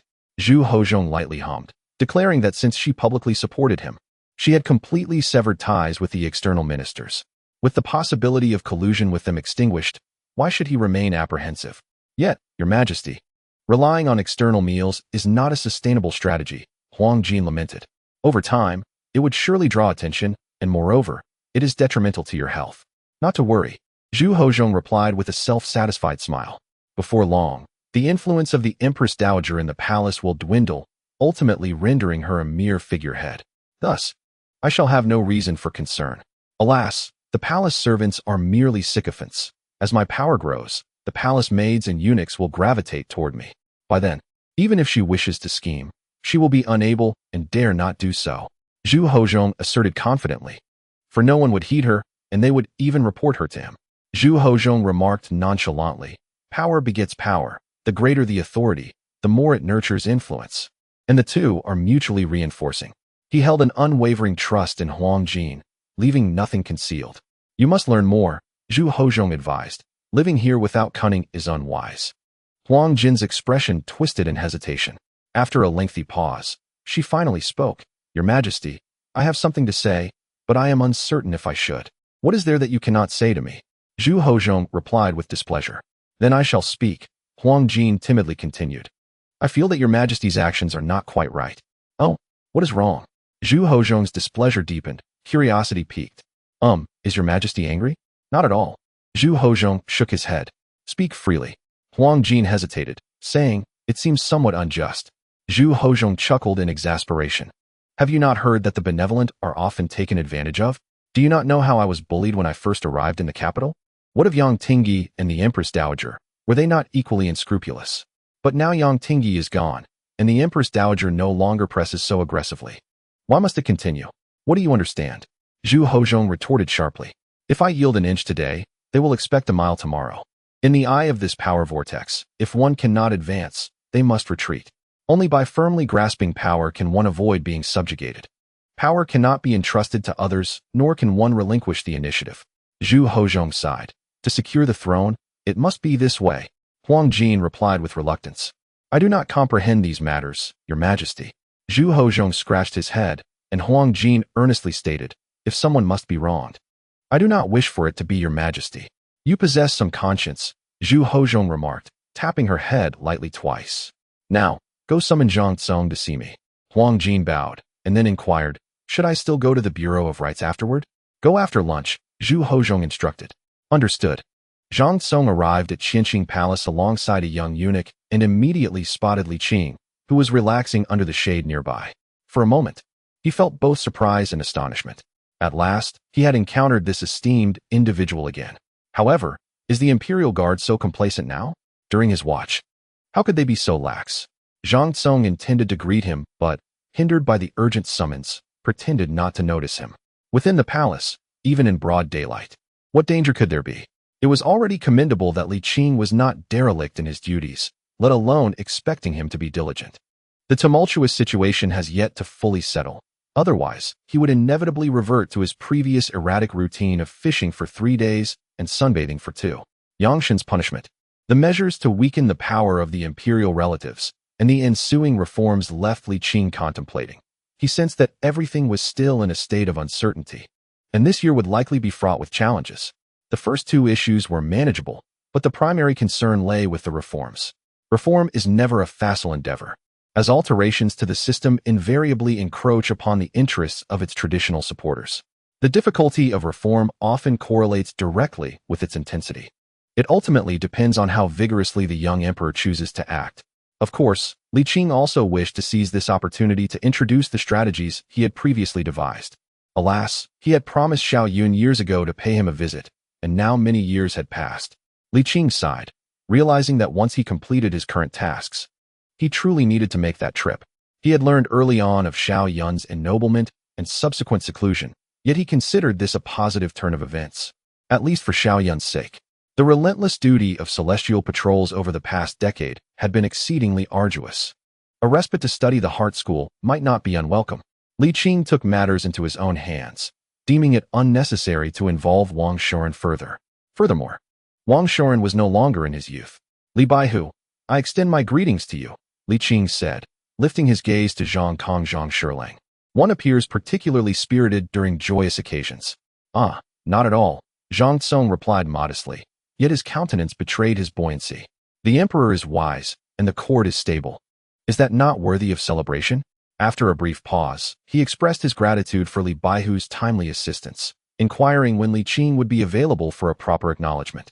Such a small favor is hardly worth mentioning, Li Qing replied with a tranquil smile, when suddenly he noticed the formidable approach of Empress Zhang, seemingly heading toward the Qianqing Palace. Zhang Shirlang, please excuse me, I have matters to attend to, he declared, leaving Zhang Tsong standing aside as he made his way in another direction. Li Qing wished to avoid any unnecessary entanglements, recalling the time when the Zhang family was newlywed, and he had encountered a younger version of himself, then known as Li Qing, the physician who had once provided care for the couple. Fortunately, the empress rarely visited the front hall, thus he did not need to be overly cautious. Unaware of Li Qing's thoughts, Zhang Tsong felt a twinge of displeasure at this apparent arrogance. Yet, considering that Li Qing had saved his life, he could not afford to express anger. It would be unseemly. Adjusting his attire, Zhang Tsong stood ready to greet the empress. Moments later, Empress Zhang approached, prompting Zhang Tsong to bow deeply. Your servant, Zhang Tsong, pays his respects to your majesty. Initially, the empress had not regarded him with any significance, but suddenly she erupted in fury, exclaiming, Is it you who dares to call yourself Zhang Tsong? Stunned, Zhang Tsong immediately regretted not omitting his name. It is your servant, he quickly corrected himself, attempting to appease her. Your majesty's wisdom regarding matters of great courtesy is truly commendable, and the emperor is likewise moved at heart. Zhang Tsong was overwhelmed, barely refraining from expressing that they both bore the surname Zhang and were kin, albeit from 5 centuries past. Moved? You speak of being moved while taking action against the Zhang family? The empress scoffed. Step aside, I have no time to waste on you, she retorted, angrily sweeping her sleeve. However, you shall wait for me. Your majesty, please, Zhang Tsong replied. Zhang Tsong swiftly evaded, and as Zhang Shi made her way to the Qianqing Palace, he trudged away with a face full of discontent, muttering that his once pleasant mood had been entirely ruined. After walking a short distance, Li Qing noticed Zhang Shi had entered and turned back, taking his stand beneath the eaves. He began to gather his inner energy and commenced his idle observation. Oh, what brings the Empress Dowager here? You didn't even announce your arrival. I am utterly unprepared, Zhu Hozhong exclaimed, astonished. Bring tea and snacks. No need for that, Zhang Shi retorted coldly. Spare me your formalities. I am the Empress Dowager, and I need not announce my presence to the emperor. Zhu Hozhong felt a rush of heat to his face, awkwardly responding, Of course, that is not necessary. I assure you, dear aunt, I did not mean it that way. You are overthinking. Is it also overthinking to have the guards investigate the Zhang family? Zhang Shi inquired sharply. How could you know this, aunt? Zhu Hozhong said, surprised. It seems you are quite concerned about state affairs. Stop with the veiled insinuations. I ask you yes or no? Zhang Shi demanded sternly. Indeed, Zhu Hozhong replied helplessly. Aunt, the 2 former uncles have indeed gone too far, provoking widespread anger. I am left with no choice. Just consider those lavish taverns, grand estates, and the hundreds of acres of farmland, Zhu Hozhong countered. If it were merely reliant on court salaries, how could the Zhang family possess such wealth? This is only concerning the capital. Are you attempting to play this game? Zhang Shi exclaimed, furious. I ask you, what did you say previously? Rest assured, to quell the public outrage, I will never take action against the 2 former uncles, Zhu Hozhong stated earnestly. Zhang sure trembled with rage, grinding her teeth.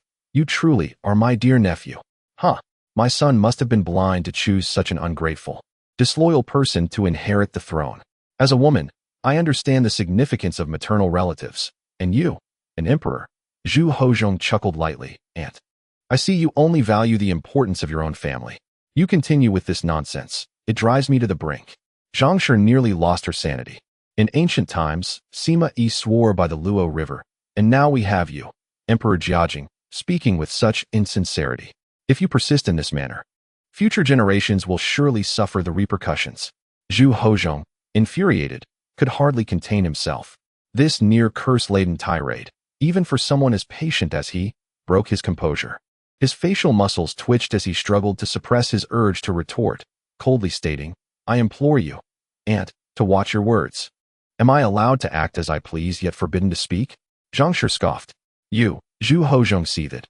Are you cursing the very foundation of the Ming dynasty? Do not place such labels upon me. You present yourself with a facade, but what were you back then? Zhang Shi had truly lost her rationality, speaking in a manner that trampled upon the dignity of the imperial family. Chapter 82. Bargaining. What a thoroughly invigorating exchange of curses it was. Li Qing remarked. This is far more thrilling than the usual banter between sovereign and subject. Such juicy gossip is rare. How utterly delightful it is to partake. In all fairness, Zhu Hozhong was undeniably in the wrong. Legally speaking, Zhang Shi's claims held little ground. Let alone the maternal relatives. The very concept of lineage had been distorted. What superiority could a maternal relative possess? In the past, Zhu Di and Zhu Yunwan, an uncle and nephew, had been embroiled in a struggle for power and life. In comparison, what significance did two uncles hold? Moreover, the Marquis of Shanning and the Earl of Jianchang were already guilty of severe transgressions. However, it must be said that Zhu Hozhong's actions indeed affect the people's hearts. While Zhang's arguments may lack a solid foundation, they possess a measure of truth. Suddenly, two young attendants emerged, drenched in sweat, hurriedly descending the steps and sprinting away, internally lamenting their dire predicament. Li Qing, however, remained unfazed, allowing his energy to circulate as he inclined his ear to listen. Inside the hall, the uncle and nephew continued their exchange. During the reign of our illustrious founding emperor, even princes could be executed for transgressions. Now, I merely seek to confiscate the ill-gotten gains of the Marquis of Shanning and the Earl of Jianchang. This is an act of utmost benevolence. How dare you utter the phrase utmost benevolence? Zhang scoffed, recalling how, upon his arrival, he addressed me as mother and referred to my brothers as uncles, showering them with rewards and bestowing residences. Where was your outcry regarding their misconduct then? I was merely new to the court and had yet to discern their true natures. Is it I who failed to see your true face? Zhang retorted, her anger boiling over. You, a heartless schemer, once bowed before me for the sake of the throne, calling me mother, and now, having secured your position, you turn your back on those who supported you. What pretense of grand ceremonies is this? Where is your dignity? Zhang lamented, I have retreated time and again, even relinquishing my title. How have you repaid my sacrifices? Swiftly changing his tone, he even claimed that addressing me as imperial aunt was an act of filial piety. How truly devoted you are. Zhu Hozhong, both anxious and enraged, could not counter her words, truly at a loss for a retort. Do you genuinely believe I am intimidated by that scoundrel Yang Shen and his ilk? Huh, what a farce. My only concern is for the affairs of the state. I have long heard tales of Emperor Xiaozong's subservience to his wife, and now I witness it firsthand. How tragic it is for an emperor to have such a wife. A calamity beyond measure. In this era, regardless of how unreasonable one's elders may be, the younger generation must uphold respect. This is both filial duty and custom. Even if Zhu Hozhong is an emperor, such a retort is indeed a grave act of rebellion. It is evident how deeply he is wounded. At this moment, the dignity of the royal family is reduced to a mere jest, and the exchange between the two has stripped them of all dignity. If the officials outside were to learn of this, it would be nothing short of catastrophic. Even Li Qing, typically indifferent, could no longer bear to witness the scene. If this continued, it would escalate to ancestral grievances. Suddenly, while fully engrossed, Li Qing was startled by a slap on the back, causing him to stiffen. He turned to find Huang Jin's round face filling his view. What are you doing? Huang Jin asked, puzzled, and upon hearing the commotion inside, exclaimed, What has happened? He attempted to rush in. Li Qing seized his collar and pulled him aside, warning, if you value your life, don't go in there. Huang Jin instinctively struggled, but his weight and strength were rendered inconsequential in the face of Li Qing's grip. He was astounded. This Li Baihu possesses remarkable strength. Being dragged a considerable distance, Huang Jin finally regained his senses and protested, "Let go of me. The dishes will be ruined. Release me." Li Qing maintained his hold, retorting, "The Emperor and Empress Dowager are exchanging heated words, and you wish to join the fray? Who is arguing?" Huang Jin questioned, doubting his own ears. Li Qing reiterated, "If you go in now, no matter how favored you are by the Emperor, you will not be allowed to remain." Huang Jin stared in shock for a moment, glancing at the distant palace, and stammered, "Has the Emperor suffered any losses?" Li Qing replied, "This little chubby fellow truly has a peculiar way of thinking." He almost lost his composure, clearing his throat and commenting, "It's a matter of equal weight, I suppose. How did it come to this?" Huang Jin lamented, "Alas, can we not have a calm and earnest discussion? The Emperor has lost weight during this time. If it continues like this, enough with the incessant murmuring." Li Qing interrupted him with a hint of irritation, teasingly adding, "They say a broad heart leads to a plump body, yet you are so stout. Why is your heart not equally expansive?" Huang Jin, feeling aggrieved, retorted, "In times like these, how can you still find amusement?" Li Qing shrugged, "It's hardly a significant issue. The Emperor has weathered criticism before." However, Huang Jin recalled the actions of those officials and felt his worries dissipate significantly, sighing, "The Emperor is quite pitiable." "You think the Emperor is pitiable? Is he not?" Huang Jin replied gloomily, "You are unaware of the circumstances. We are well aware that since his arrival in the capital, he has scarcely enjoyed a good night's sleep. I truly miss the old days." Li Qing chuckled and shook his head. "You find him pitiable, but in truth, he relishes it deep down." "Do not slander the Emperor," Huang Jin admonished, then curiously added, "To be honest, you do bear a striking resemblance to the deity worshipped at Wudong Mountain." "Wudong Mountain?" Li Qing exclaimed. "You mean the great Emperor Zhenwu? Flattery will get you nowhere. You resemble an unknown deity beside the immortal Zhang," Huang Jin retorted, rolling his eyes, and then spoke softly, "Let me be frank with you. The Emperor regards you as an immortal. You should seize the opportunity to clarify this, lest you incur his wrath." Li Qing smiled lightly, nodding, "Thank you for your guidance." "Oh dear, can you not be more serious?" "I am not jesting," Huang Jin insisted earnestly. "If you choose to misrepresent, it will be an offense against the Emperor." Li Qing nodded solemnly. "Thank you for your counsel." Suddenly, Huang Jin noticed Empress Dowager Zhang exiting the grand hall with a frosty expression, prompting him to hastily say, "All right, remember our advice. Be diligent in your duties. We must attend to the Emperor's meal." Li Qing suggested, "You might want to wait a moment. If you go in now, he will surely think you overheard something." "Very well," Huang Jin conceded, recognizing the wisdom in that, and after a brief pause, he slowly made his way toward the Qianqing Palace. Li Qing lingered a moment longer, savoring the earlier captivating drama, before preparing to attend to his physiological needs. However, he had scarcely taken a few steps when Huang Jin rushed over, calling out, "Li Baihu, the Emperor calls for you." Huang Jin appeared embarrassed, hesitating to speak. "You've sold me out, haven't you?" Li Qing sighed, facepalming. Huang Jin, filled with regret, responded sullenly, "The Emperor is wise. I apologize for this. If His Majesty becomes furious, I shall intercede on your behalf, truly. Forget it, let us go." In the grand hall, the dishes were laid out. Zhu Hozong's face remained dark, devoid of appetite. Upon seeing Li Qing approach, his expression softened slightly. "There is no need for formalities." Zhu Hozong forced a smile. "Huang Jin, fetch a chair." Seeing the Emperor did not unleash his fury on Li Qing, Huang Jin felt a wave of relief wash over him, momentarily forgetting the breach of protocol, and hurriedly brought a chair to place opposite the table. Zhu Hozong nodded slightly. "My dear minister, please take a seat."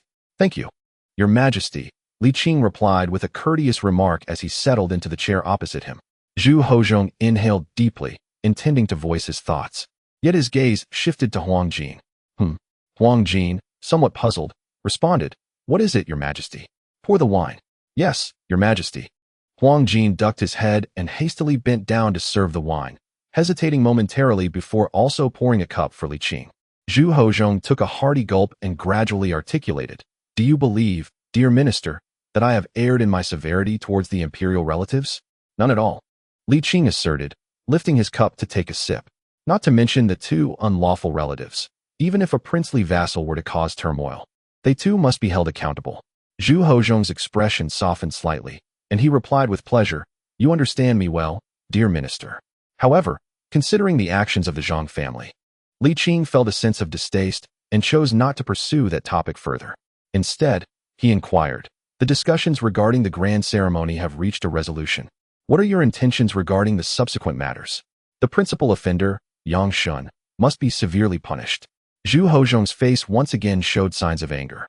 "Otherwise, where lies the dignity of the emperor?" Li Qing finished his remaining drink and said, "While Yang Shen deserves punishment, it would be unwise to execute him.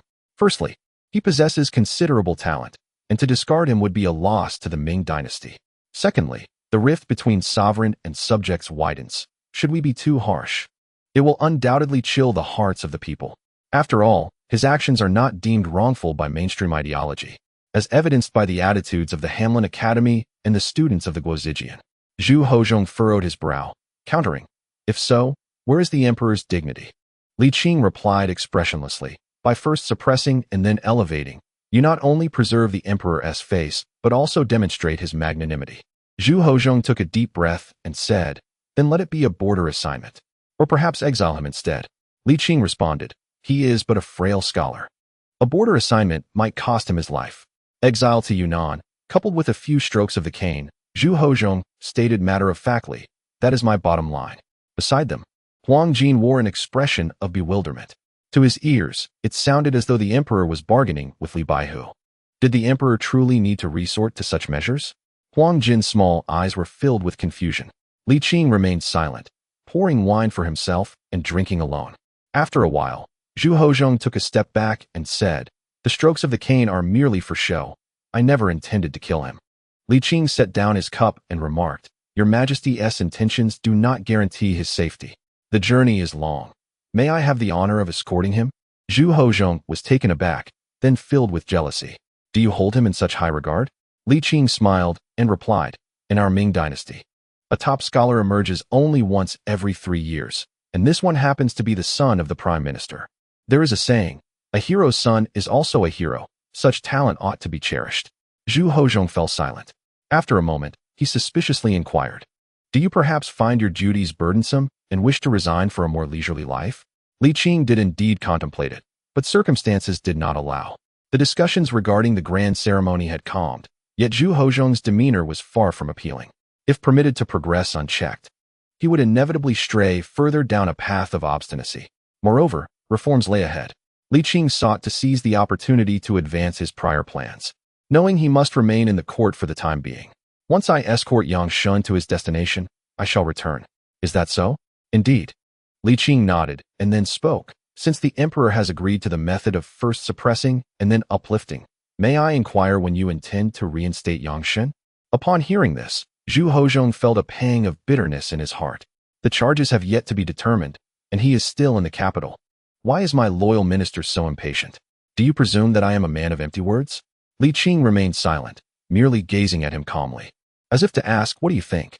Zhu Hozhong, feeling both shame and anger, muttered, "The words of the emperor are as binding as a promise sealed with a tenfold oath." Rest assured, Li Qing did not respond directly, but inquired, "Have you then identified the issue?" "What issue?" "The seeds of doubt have already been sown," Li Qing remarked. "If not rectified promptly, they will inevitably germinate and thrive, leading to a day when the relationship between sovereign and subject devolves into mere theatrics and deception. This is the price one pays for pursuing short-term gains." "Li Baihu, you speak impertinently," Huang Jin exclaimed, eyes wide with a mix of anxiety and anger. "We intended to plead on your behalf.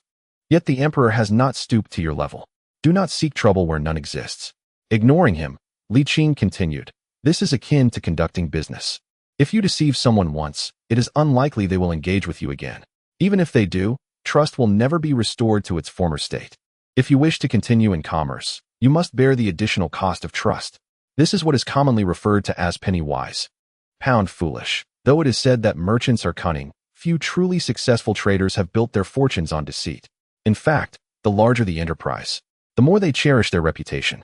Li Qing sighed gently. "When an emperor entirely loses his credibility and public trust, what do you think will become of the situation?" Zhu Hozhong faltered, and his expression darkened to an extreme. Once suspicion takes root, correcting it becomes an arduous task. Li Qing exhaled. Indeed, you are the emperor, and your ministers are beneficiaries of imperial power. Regardless of their resentment or hatred, they cannot truly harm you. However, they possess countless ways to make your life difficult. And when all hope is lost, they may abandon their moral compass and shamelessly flatter you, only to turn around and harm the common people and the state. Zhu Hozhong clenched his jaw, yet remained speechless.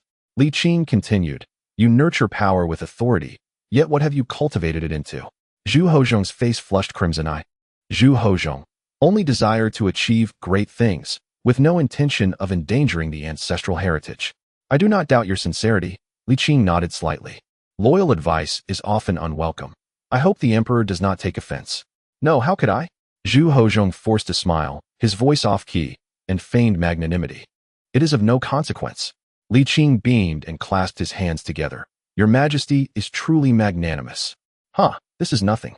Rarely receiving compliments from Li Qing, Zhu Hozhong felt his wounded spirit greatly mended, only to discover that Li Qing's praise was merely a prelude.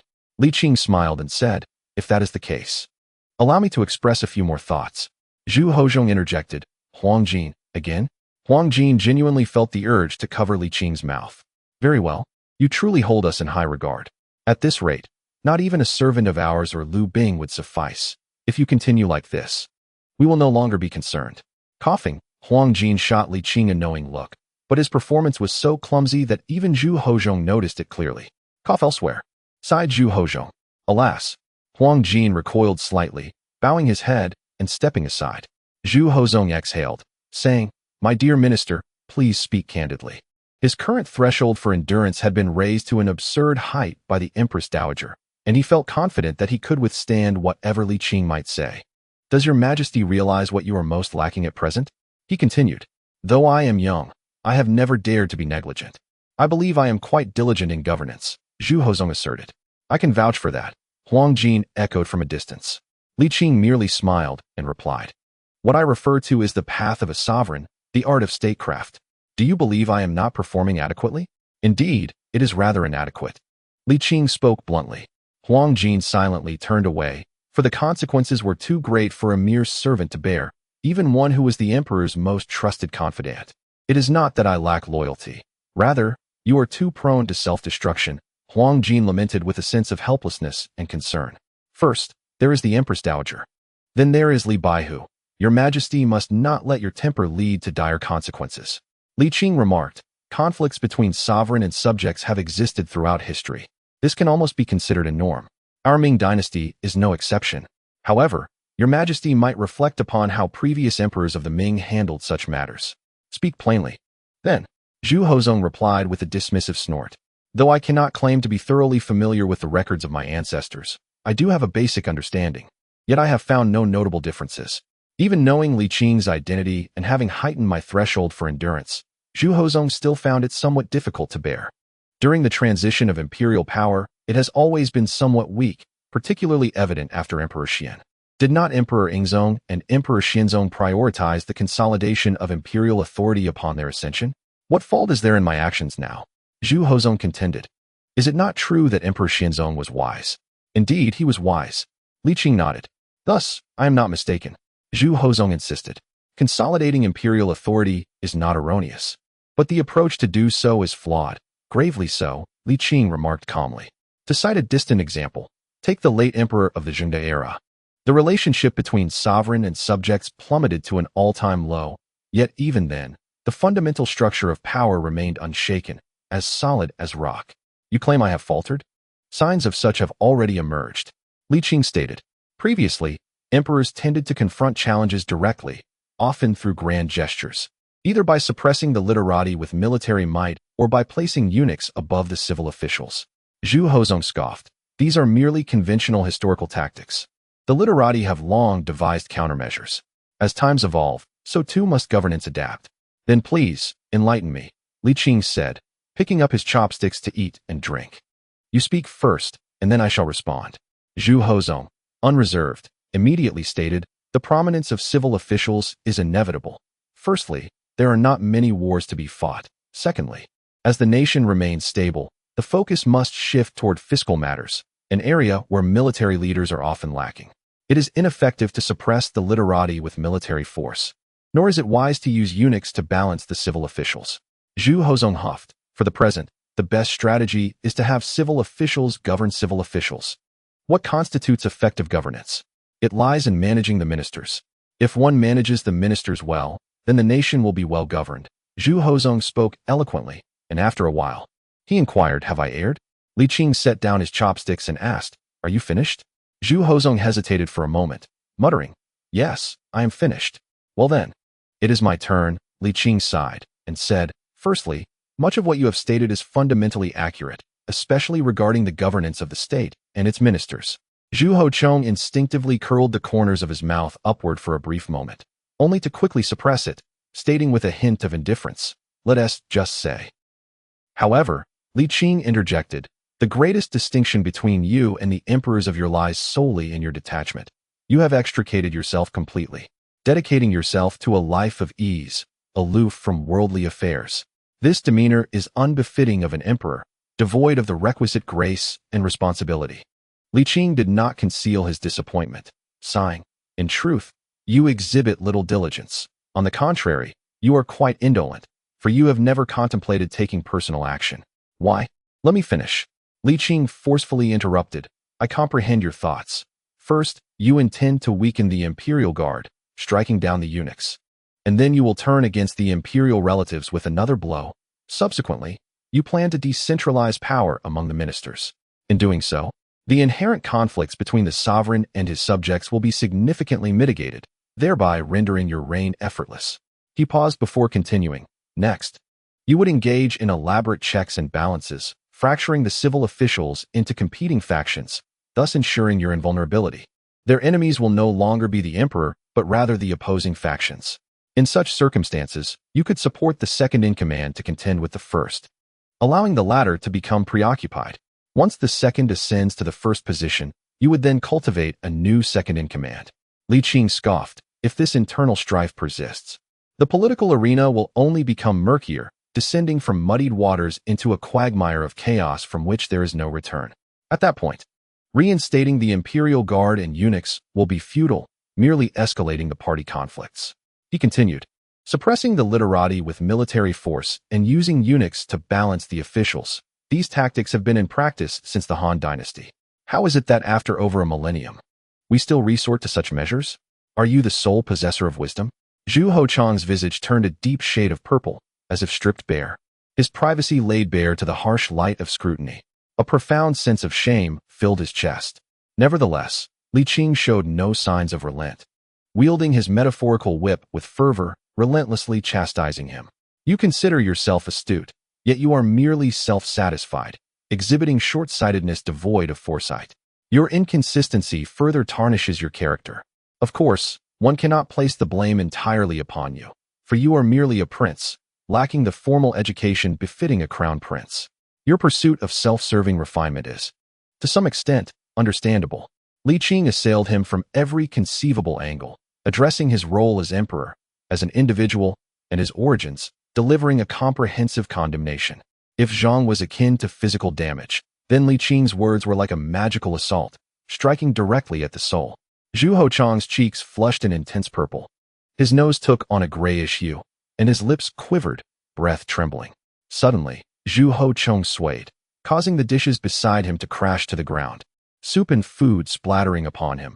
Yet he remained oblivious, akin to a fish washed ashore, gasping as if suffocating. Huang Jin, horrified, rushed forward. "Your Majesty, Your Majesty." Chapter 84. A child's perspective on the elderly. Is he truly so fragile? Li Qing rose abruptly, intending to utter a few words of consolation, but was interrupted by Huang Jin. "Silence. Do not speak." Huang Jin's eyes bulged in disbelief. "Leave. Just go?" Li Qing cleared his throat and said, "The imperial guard is indeed bloated, and the imperial relatives are truly unruly," only to be cut off by Huang Jin, who, if not preoccupied with calming his master, would have gladly confronted Li Qing. Li Qing remarked, "Is he truly this delicate?" Li Qing, feeling helpless, wished to offer assistance, but was apprehensive about further provoking the young emperor. Thus, he retreated from the grand hall. Alas, this situation had left him famished, having missed his meal, and he would have to endure until evening to resolve his hunger. Zhu Hozhong, enraged, felt dizzy and could not fully recover until the end of the Xue'er hour. His speech became disjointed, and any surge of emotion resulted in shortness of breath and a racing heart. Huang Jin observed with concern, urging the emperor not to heed the foolish remarks of others, emphasizing the importance of his health and encouraging him to calm down. Your Majesty, is it truly so terrible? Surely not, for you are the finest ruler under heaven. Huang Jin reassured him, gently assisting him to breathe easier while offering a cup of cool tea. Please refrain from speaking, Your Majesty, and take your time to recover. Zhu Hozhong drained the cup in one go, feeling a bit of relief from the tightness in his chest and abdomen, and remarked, The way of the emperor is indeed a path of balance. How could Li Baihu, a mere bureaucrat who rose through connections, possibly comprehend the art of governance? Huang Jin hastily interjected, Do not listen to his nonsense. Let us not stoop to his level. After catching his breath, Zhu Hozhong continued, This principle is not beyond my understanding. Supporting one faction while suppressing another is not a strategy exclusive to me. Throughout history, previous emperors have followed this principle. How could he dare to criticize me? Huang Jin fervently agreed. Indeed, it is utterly excessive. Zhu Hozhong, panting and agitated, lamented, He treats me differently. He looks down upon me. Huang Jin, concerned for the emperor's well-being, insisted, Your Majesty, you must not let anger consume you. I will send someone to deal with him. Enough, enough. Zhu Hozhong weakly waved his hand, a sorrowful expression on his face. You may leave now. I wish to be alone for a while. Huang Jin, though reluctant, nodded and said, Your Majesty, please rest early and do not torment yourself. You are not as he describes. I understand you. As Huang Jin assisted the emperor to lie down, she slowly exited the great hall and hurried towards Li Qing. Time to clock out. Li Qing stretched lazily, preparing to enjoy a hearty meal. When he saw Huang Jin storming towards him, her neck arched defiantly. Just as he was about to speak, Huang Jin bent her body, gathering momentum for a headbutt. Bang! Li Qing pressed down on her large head, amused yet exasperated. What on earth are you doing? Huang Jin persisted with her headbutts. But her efforts were futile, and after a fruitless attempt, she reluctantly gave up in frustration. Do you know how much you have upset the emperor? Is he unconscious now? Do you wish to make him faint? Huang Jin tried again, but soon abandoned her futile endeavor in despair. Li Qing withdrew his hand, chuckling, It is no great matter. A young man simply needs a good night's sleep. I am acting in his best interest. Do you have any idea how to handle such matters? You should not return to duty, Huang Jin retorted. Very well. Li Qing nodded, bidding her farewell. With that, he turned to leave. Huang Jin remained indignant, but refrained from pursuing him further, not out of fear of Li Qing, but rather concern for the emperor's needs in her absence. Go ahead and act as you please. You will surely face consequences in due time. Huang Jin sighed softly and turned back to the palace of heavenly purity. The seeds of discontent had just begun to sprout, and if Zhu Hozhong were to rectify his errors in a timely manner, the repercussions would not be significant. Li Qing sighed, expressing a hope that the young emperor would come to his senses before it escalated beyond mere words. In the following days, Li Qing refrained from attending court, indulging instead in a life of leisure, enjoying tea houses, listening to stories, and attending performances in the Pear Garden, living a life of comfort. The young emperor, truly incensed, did not seek him out again. Li Qing had no intention of pursuing him, for he was not one to engage in incessant chatter. He had said what needed to be said, and now it was up to the young emperor to demonstrate his resolve. The uproar regarding the re-examination of the grand ceremony had largely subsided, and the reforms could not be immediately thrust into the spotlight. For Li Qing, the immediate focus was on Yang Shen. Given Yang Shen's previous conduct, Li Qing believed it prudent to reaffirm his convictions. At the Yang residence, Li Qing refrained from disclosing the full truth, fearing that it might diminish the intended impact of his words. Instead, he stated, Life is filled with ups and downs. Do not let a momentary setback lead you to despair. You are still young, with countless opportunities ahead. After a brief pause, he added, I have spoken to the emperor on your behalf. I trust he will recognize his mistakes. Yang Shen remained noncommittal, scoffing, You may possess various talents, but few can match your audacity. Do you not believe me? This matter is no longer my concern. Yang Shen sighed and inquired, My sentence should be forthcoming, correct? Li Qing nodded. I estimate it will be within the next few days, but I can provide you with an advance answer. Oh, You have knowledge of this? Yang Shen was taken aback. Indeed, banishment to Yunnan, Li Qing replied, and it shall affect you alone. Your family will remain untouched. Yang Shen paused in shock, then nodded. That is quite acceptable, far better than I had anticipated. I can accept this outcome with equanimity. Truly at peace? Of course, Yang Shen replied calmly. One must be accountable for one's actions. It is unfortunate that our emperor fails to grasp this principle. The advantages he currently enjoys will eventually come back to haunt him. Li Qing reassured him, rest assured, should he remain obstinate, I shall provide him with another lesson. Yang Shen dismissed Li Qing's bravado, his spirits dampened. He sighed. Thank you for informing me of the emperor's decision regarding my punishment. Perhaps you are correct. The motives of the court are seldom pure. In recent days, many from the Hanlin Academy and the Imperial College had come to visit. Although the Jinui had barred them from entering, their concern warmed his heart. However, none of the high-ranking officials from the 6 ministries or the 9 ministers had come, which left Yang Shen feeling disheartened and more acutely aware of the coldness of human relations within the realm of power. Having gained fame at a young age and achieved the highest honors with the advantage of a prominent father, Yang Shen had previously only seen the brighter side of life. It was only now that he recognized his overly optimistic view of human nature. In the sphere of power, the emphasis lay on authority.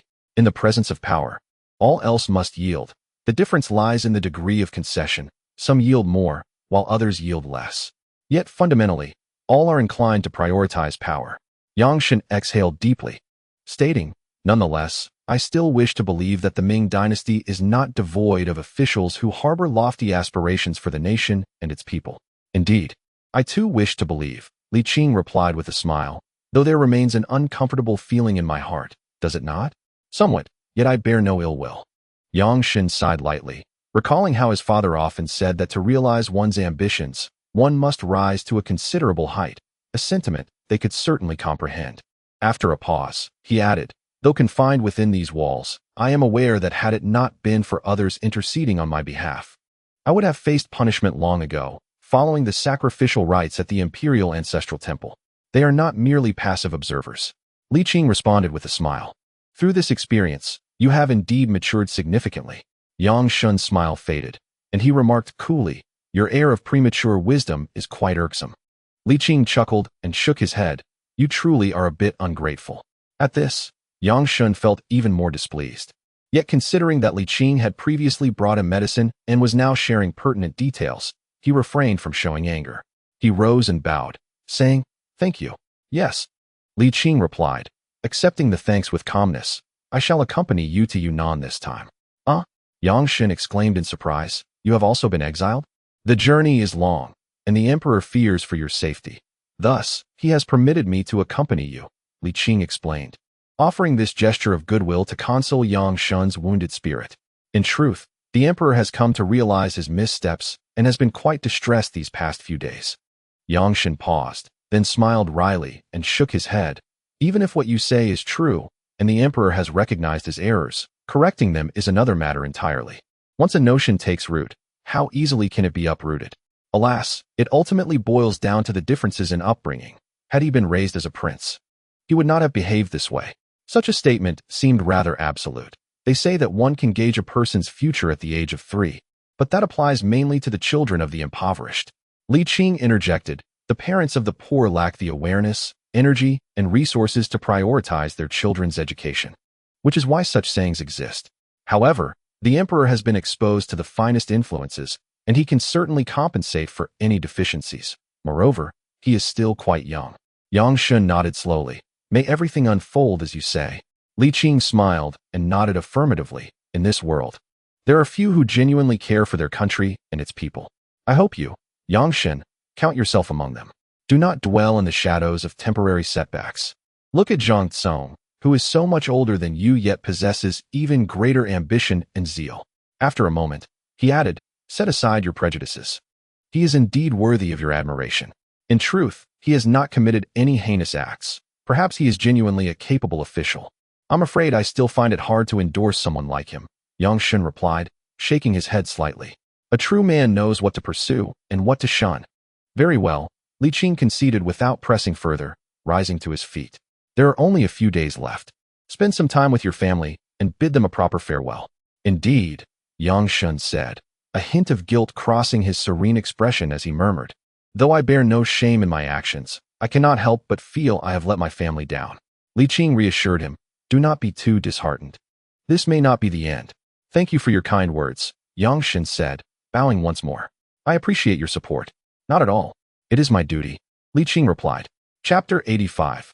Exile. Yang Shen gazed in the direction Li Qing had departed, his face clouded with confusion, then contemplated the impending circumstances, which cast a shadow over his spirit.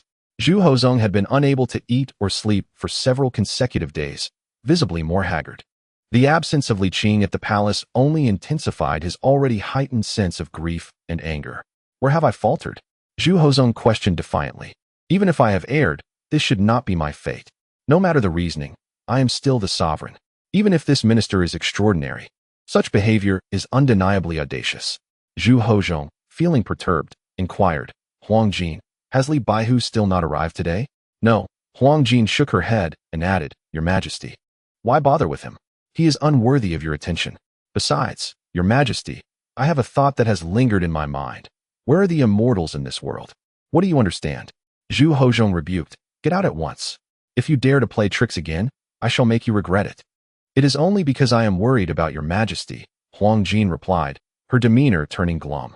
Since Your Majesty no longer requires my presence, I shall take my leave. Wait. Huang Jin anticipated that the emperor would be reluctant to part with her.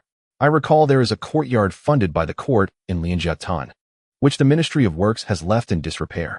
See to it that it is restored promptly to a livable condition, Zhu Hozong commanded.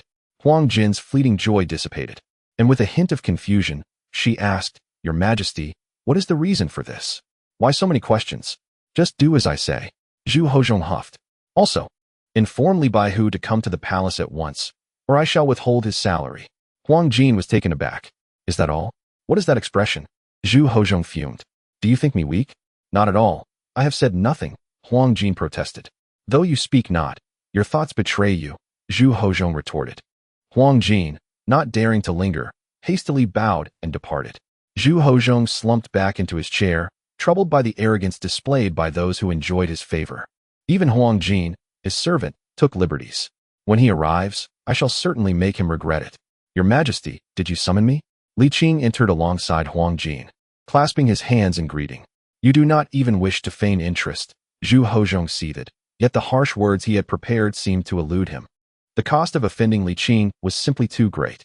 The matter of Yang Shen must also be addressed, Zhu Hozong murmured. Do you truly wish to escort him all the way? I could easily send another to ensure his safety. I shall go myself. The journey is fraught with peril, and should any unforeseen circumstances arise, an ordinary person might struggle to cope. Fortunately, I possess some medical knowledge, Li Qing replied. Very well. Zhu Hozong acquiesced with a slight huff. It is only due to your esteemed presence that I allow this. Otherwise, Yang Shen would not have such an easy 3 years. After 3 years, I shall reinstate him. Excellent. Li Qing nodded. Then let his exile commence tomorrow. Zhu Hozong sighed in relief, his tone softening. I have instructed Huang Jin to have the Lianjiatan residence repaired. When you return, it shall be entirely renewed. I trust you will find it to your liking. Li Qing nodded in gratitude. Thank you for your generous favor, Your Majesty. Zhu Hozong, hopeful, inquired. Do you have anything further to discuss with me? Regarding my previous remarks, I urge Your Majesty to reflect deeply, Li Qing stated earnestly. A sovereign may refuse to acknowledge mistakes, but must still strive to amend them. Is there anything else? Your Majesty? Zhu Hozong, having exercised great restraint, could no longer contain his frustrations. I have treated you with great courtesy, yet how can you? He paused, indignation rising. As a minister of the Ming, it is your duty to share in the burdens of the throne. Li Qing smiled gently. My previous words were precisely in fulfillment of that duty. Zhu Hozong waved his sleeve dismissively. I have no further commands. Very well. Li Qing bowed and exited the great hall. Zhu Hozong once again felt the weight of exasperation descend upon him. The following day awaited. As numerous dignitaries emerged from the Feng Tian Hall, they beheld Yang Shen enduring the punishment of the court's cane. In that moment, the esteemed officials displayed expressions of deep compassion and indignation, showering Zhang Yong with vehement reproaches, the term eunuch echoing incessantly. Zhang Yong, however, remained unfazed. He understood that this was a deliberate ploy by the emperor to incite disdain and hatred from these officials towards him, paving the way for his eventual ousting and the ascension of Huang Jin to his position. Alas, it is often said that a new ruler brings forth new courtiers. And the same applies to eunuchs. Zhang Yong reflected silently, finding a certain solace in the situation. Before attaining the position of chief eunuch of the imperial ceremonial office, he had yearned for it, yet now, it felt rather mundane. Particularly after the departure of Emperor Zhengde, he found life increasingly dreary. With the new emperor showing him no favor, perhaps departing early wouldn't be such a misfortune after all. As Zhang Yong pondered, Yang Shun's punishment concluded. Come, carry Yang Shun back to his residence. At the Yang residence, Huang awaited her husband. She was already aware of the court's judgment against Yang Shun. Yet she did not react as an ordinary woman might, with tears and despair. Instead, she remained remarkably composed, a tranquility that elicited some concern. Do not fret too much, madam. Life is full of unexpected turns, and with Yang's talents, he shall not be hindered for long, Li Qing assured her. Huang, maintaining her calm demeanor, offered a slight bow. This journey will require much reliance on Dr. Li's care. Rest assured, Li Qing replied with a gentle nod. What plans do you have, madam? Now that my husband is no longer an official of the court, I shall not linger in the capital. I must return to my homeland to fulfill my duties as a wife. Li Qing nodded slightly, saying, Please convey a message to Minister Yang, stating that a young man named Li will accompany Yang Shun, and exile shall not be his final fate. Huang, somewhat perplexed, had no desire to question further and nodded. I shall deliver your words. As the hour waned, Yang Shun was escorted back. Two accompanying officers stepped forward, apologizing as they placed shackles upon him. Huang hurriedly approached, gazing tenderly at her husband. After a moment, she lowered her head to adjust his garments, saying, Do not worry about the concubines at home, my husband. Yang Shun felt a pang of guilt and sympathy, sighing, You have suffered. It is nothing, Huang replied with a serene smile. You aspire to great deeds, and I take pride in you. How could I possibly suffer? Yang Shun fell silent for a while, his face etched with remorse and regret, ultimately exhaling a long sigh. Yang Laoi, we must be on our way, the officer reminded him, adding, Madam can rest assured. We shall safely escort Yang Laoi to Yunnan. The couple exchanged sorrowful glances. Huang mustered a faint smile, saying, Do not worry, my husband. I will care for your father. Do not burden yourself with concern. Alas, Yang Shun replied softly, nodding in resignation, Once I depart, I fear there may be no return. Take care on your journey, Huang said, her voice filled with tenderness. Indeed, Yang Shun dared not look at her further, sighed, and turned to lead the way, the officers promptly following suit. Li Qing stretched lazily and turned around, only to hear Huang softly recite, Do not send messages across the sun, years pass by, and seasons run. My lord has no plans to return. Where can one find mountains free of cuckoos? Li Qing paused momentarily lost in thought. What a beautiful love it was. Fortunately, this was but a brief separation. The couple would surely reunite one day, and they would not become tragic lovebirds. Not everyone possesses the acute perceptiveness of Li Qing. Others had not heard it. And even Yang Shun was unaware of the sorrowful poem penned by his wife. Li Qing would not wish to burden Yang Shun with additional sorrow or guilt, so she chose to remain silent, pretending she had not heard. With such remarkable talent, Huang possessed a resilience uncommon among ordinary women. Enduring some hardship now would only make the sweetness of the future more precious. The same could be said for Yang Shun. Li Qing bore no psychological burden and traveled with ease. Upon leaving the capital, she liberated Yang Shun from his shackles, allowing him a measure of relief. However, as a man of letters, Yang Shun found it difficult to withstand the rigors of arduous travel, and within a few days, he fell ill and appeared haggard.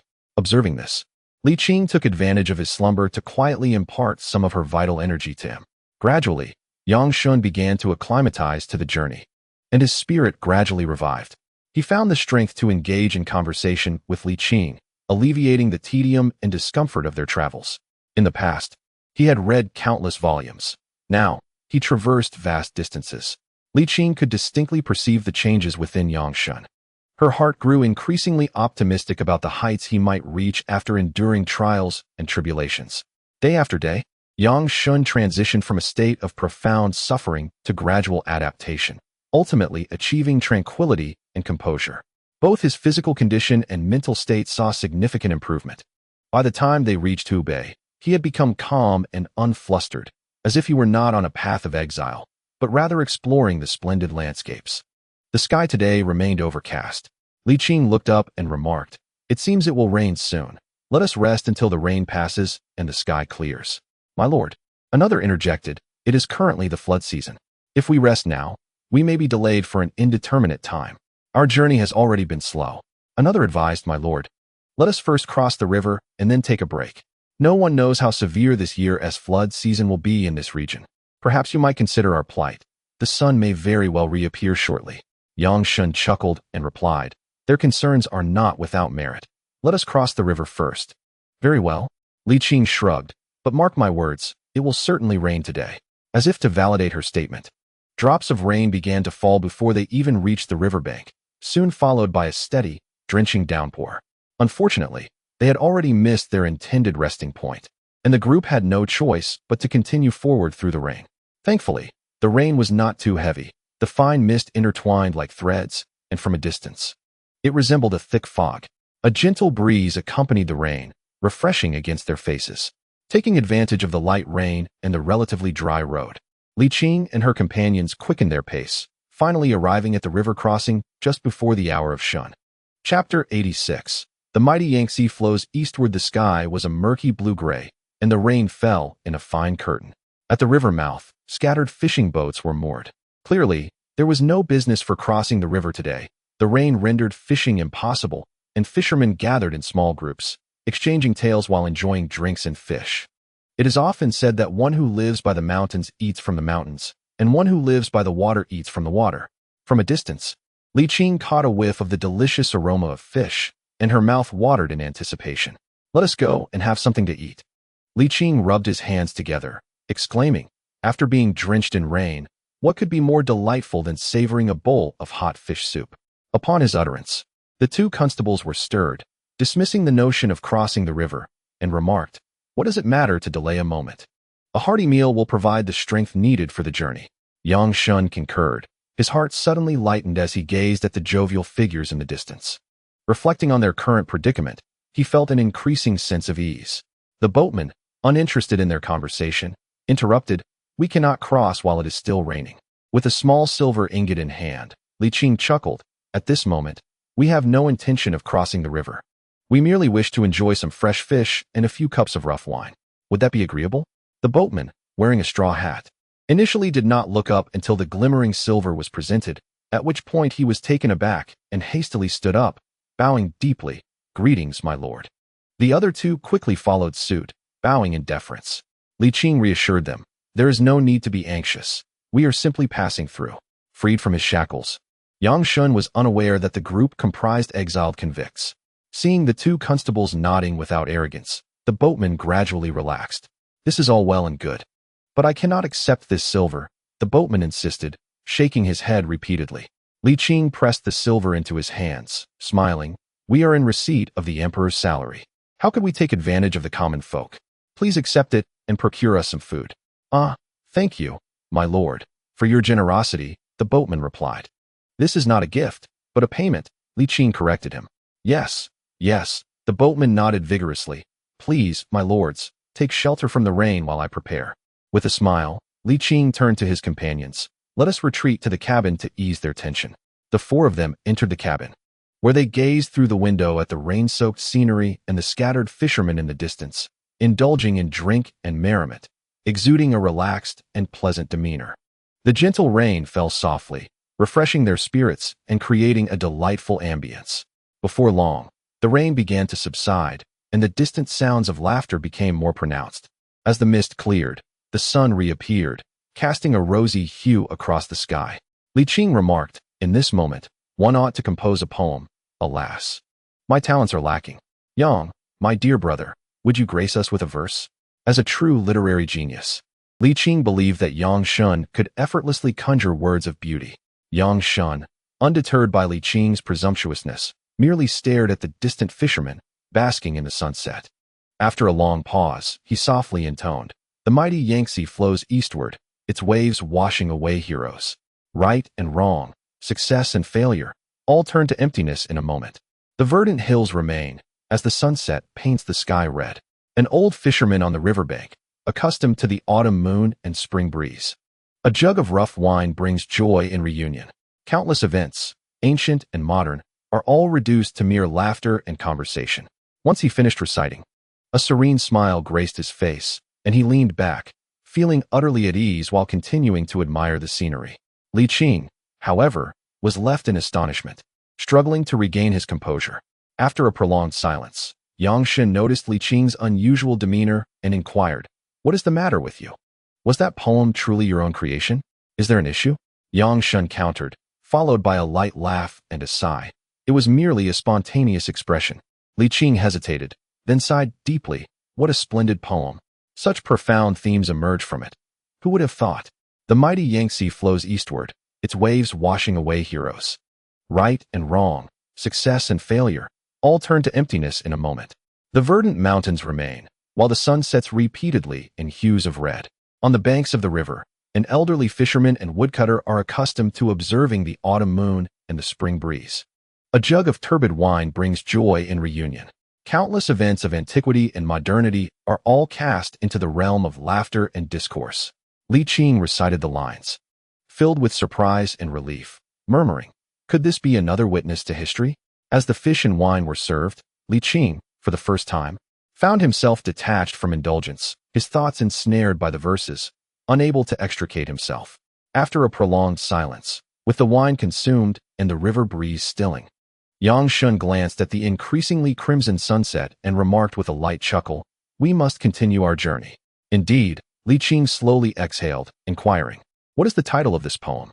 Shen, astonished, replied, "You are unaware of the title? Titles abound. How could I know them all?" Li Qing retorted, somewhat vexed. "I do not excel in literary flair, just tell me."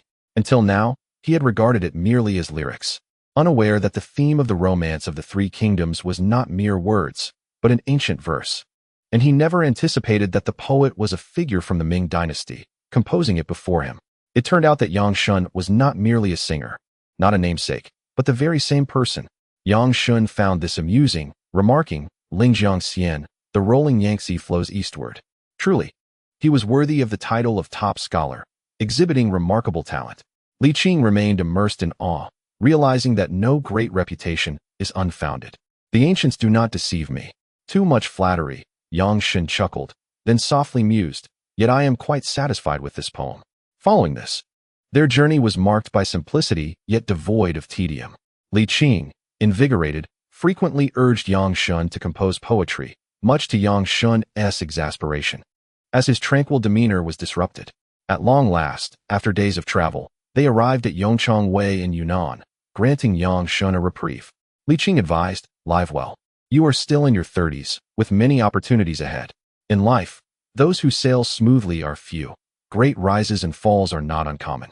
Do not measure oneself by transient successes or failures." Shen smiled and replied, "To gain with indifference and to lose with equanimity. I shall treat all with a calm heart." After bowing deeply, he added, "Throughout this journey, I am grateful for your assistance, Dr. Li. However, I fear I cannot repay such kindness." "Not entirely," Li Qing responded. "If ever I require your help in the future, I hope you will not decline." Shen smiled wryly, as a banished man bearing guilt. "How could you find need of me? I have already said, life's opportunities are boundless. Do not dwell on fleeting gains or losses." Li Qing patted his shoulder, saying, "Take care of yourself. I look forward to our reunion." Before Shen could respond, Li Qing hastily added, "A small favor deserves a grand return. Work diligently, for I await your repayment. Until we meet again." With that, he turned and departed, leaving no time for Shen to react. Though harboring a sense of obligation may not be commendable, the character of Li Qing is well acknowledged, and such considerations are indeed favorable. Even without bestowing favors, he has the right to seek recompense. Alas, talent is scarce. When encountered, it cannot be overlooked. Li Qing did not return with the constables. Instead, he embarked on a solitary journey to Jinling. It was not that he had abandoned the idea of returning to the capital, but rather that he found the pace of the constables insufficiently brisk. He believed he could linger in Jinling for a while before making his way back to the capital without missing a beat. This return was motivated by two individuals, Zhu Wanqing and Zhang Yong. To be frank, Zhang Yong had indeed shown considerable goodwill, and Li Qing felt it would be unbecoming to be untrustworthy. However, it ultimately depended on Zhu Hozhao's choice. If Zhu Hozhao was unwilling, then there was little that could be done. In August, in Jinling, Li Qing had regained his original appearance and found it inappropriate to have a servant relay the news of his return. Thus, he opted against any formal notification and went directly to his small courtyard. This small courtyard had now become the residence of Tang Bohu. Upon Li Qing's arrival, he found Tang Bohu practicing Tai Chi. To his surprise, after a long absence, Tang Bohu had become quite adept at it. Tang Bohu was naturally delighted to see Li Qing and hurriedly went out to order takeout. With the gentle autumn breeze wafting through, the two enjoyed a small drink beneath the persimmon tree. Would this visit be a prolonged stay, or merely a fleeting glance? The matters in the capital could not be settled at the moment. Li Qing sighed and inquired, "How have you been lately?" "Quite well," Tang Bohu replied. "I've been listening to stories at the tea house and watching plays in the pear garden. Look, I've even taken to raising birds." A fleeting shadow of disappointment crossed Tang Bohu's face, quickly replaced by a relaxed demeanor. Li Qing teased, "What about the brothels?" "Not as often these days," Tang Bohu replied with a wry smile. "As one ages, it becomes increasingly difficult. I only go 2 or 3 times a month at most." "Yes, that is wise. Health is paramount," Li Qing advised. "One must avoid the vices of the brothels, which only drain one's vitality. It is best to let things unfold naturally. You can indulge your desires, but do not become ensnared in them. After all, you are no longer young." Tang Bohu nodded glumly before chuckling. "How about you write me a prescription?"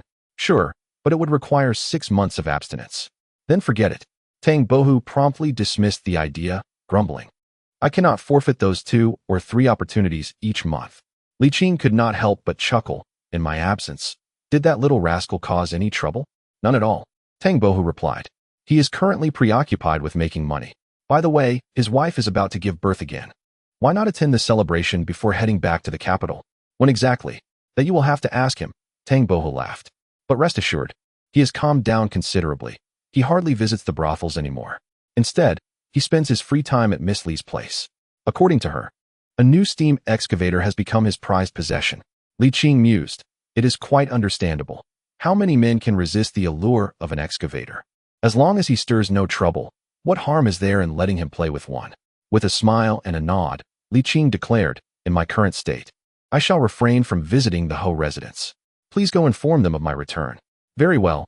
Tang Bohu raised his cup, suggesting they drink first. Li Qing lifted his hand to clink glasses with him. "Drink sparingly. You are no longer the same as before. Take care of yourself." "Why do you apply this nagging to me?" Tang Bohu interrupted, slightly exasperated. "You have returned, after all. What is wrong with sharing a few extra drinks after such a long separation?" "Let this be the last time," Li Qing insisted. All right, I yield to you," Tang Bohu replied, exasperated. "Just don't ruin the mood for drinking." Chapter 87. Research Progress. Zhu Hozhao manipulated the steam excavator's iron shovel, scooping a full load of earth before raising the mechanical arm, hoisting the iron chain, and skillfully rotating the cockpit to deposit the excavated soil onto another pile. To an observer, this sequence of actions appeared fluid and efficient. However, within the confines of the cockpit, Zhu was busily engaged, far from experiencing the ease it seemed to convey. At this stage, the steam excavator remained somewhat clumsy, and more accurately, it ought to be termed a steam shovel, as it could only lift earth and stones above ground, lacking the capability to dig downward. Nevertheless, for Zhu Hozhao, it was a remarkable feat of engineering. The cockpit was divided into 2 sections. The front housed the operation room, while the rear contained the combustion chamber, requiring at least 2 individuals to operate in concert. Zhu, drenched in sweat, remained undeterred, repeatedly shifting the 2 piles of earth, yet still craving more activity. As he turned once more, he spotted a familiar, yet unfamiliar figure, causing him to momentarily pause. Li, come down." Li Qing waved. "Hey," Zhu Hozhao replied, turning back. "Don't burn it. Let us call it a day." With that, he rose and leaped from the cockpit, stepping forward to meet Li Qing, jesting, "It's been a while. You still look so youthful." Li Qing did not respond. Leading the way outward, Zhu hurried to follow him until they exited the testing facility, at which point Li Qing finally spoke. "How is it?" "There is still ample room for improvement," Zhu replied. "I mean you." Zhu hesitated, scratching his head sheepishly. "It's quite good. I can keep busy if I wish." or enjoy some leisure listening to books or music. Occasionally I feel bored, but I can always come here for a thrill. After a moment, he inquired, "How is the young emperor?" "Not bad," Li Qing replied, avoiding the troubling matters. There was no need to burden Zhu with additional concerns. The grand ceremony was smoothly concluded, and the young emperor continues to refer to the late Emperor Xiaozong, with the ministers no longer causing a ruckus. "That's good to hear," Zhu nodded, smiling. "In 3 months, I'll be a father again. If you have the time, I'd love to invite you to the celebration. We can feast at our family's restaurant." Li Qing could not help but chuckle, his face beaming with joy. "Manage well, and I wish you prosperity." Prosperity isn't of utmost concern, as long as there's enough to get by, Zhu chuckled, then asked, "You've returned this time for my great-aunt. Haven to you?" "Yes, and also for Zhang Yong," Li Qing replied. In a new regime, new officials emerge. Zhang Yong's position as Grand Secretary won't last long. "He asked me to inquire if you still wish to have him." Zhu pondered and asked, "Can you manage it?" "I have no objections, it's up to you. If he comes, I'll take him." Zhu laughed. It's not as if having more mouths to feed at home is a burden. Li Qing nodded gently. "All right, I'll bring him when the time comes." "Great," Zhu declared. "I'm quite satisfied with my current life, so you needn't worry about me anymore. Just focus on your own affairs. I have set down my burdens and would not wish to distract you." "That sounds more like sensible talk," Li Qing remarked. "Have you kept up with the Tai Chi exercises I taught you for health?" Zhu burst into laughter. "Don't mention me. My son has already learned it. And I've even studied the methods of cultivating inner energy with my little aunt." "Oh," Li Qing exclaimed in surprise. "Have you seen any results?" "No, but there are some effects. Breathing for a quarter of an hour each day invigorates me immensely. That is called breath regulation." Li Qing shot him an annoyed glance and pondered. "If it proves effective, then continue practicing. I shall procure 2 elixirs for you to try. Whether you can cultivate genuine qi depends on your fortune. Do not accuse me of stinginess." "Very generous." Zhu Hozhao chuckled. "Since you are at it, why not make a few more? Perhaps my wife possesses the aptitude as well." "Such vanity." Li Qing glared but did not refuse, sighing softly. "Take good care of your health, and you shall live longer." Zhu Hozhao nodded, his gaze lifting to see someone approaching. He waved and called, "Aunt." Upon seeing him, Li Qing halted as well. Shortly after, Li Xue'er approached, explaining, "Mother heard from Tang Bohu that you have returned. She went to the courtyard but did not find you. Is that so?" Zhu Hozhao blinked. Li Xue'er raised an eyebrow. "Do not even think about operating the excavator again." "Aunt, I admit my mistake," Zhu Hozhao replied. "Enough of the banter," Li Qing interjected, leaving the aunt and nephew behind as he strode back. With his departure, their playful quarreling ceased, and they followed suit. Zhu Wanqing observed that Zhu Hozhao seemed well, and after checking his pulse, Li Qing felt further at ease as the uncle and nephew exchanged pleasantries. Meanwhile, Tang Bohu and Li Xue'er are engaged in a game, while Zhu Hozhao, unable to remain idle, jumped up to pluck a ripe persimmon, occasionally taking a bite while directing the game nonsensically. "Is the next step reform and innovation?" Zhu Wanqing inquired. "Indeed," Li Qing sighed. "No emperor relishes a monotonous routine. The young emperor has been on the throne for several years now." The grand ceremony was abandoned midway, and the remaining enthusiasm can only be channeled into reform. Zhu Wanqing glanced at Zhu Hozhao, who was chattering and munching on the persimmon, and slowly remarked, "I fear the young emperor may be too zealous like his cousin." Li Qing also cast a glance at Zhu Hozhao, contemplating briefly before shaking his head. These cousins possess strikingly different temperaments. The current young emperor is not one to act impulsively out of sheer fervor. His issues diverge from those of this fellow regarding reform. He will not approach it recklessly. Then he aligns more with your preferences, Uncle Li, Zhu Wanqing observed. Yet he does not make things easy, at times.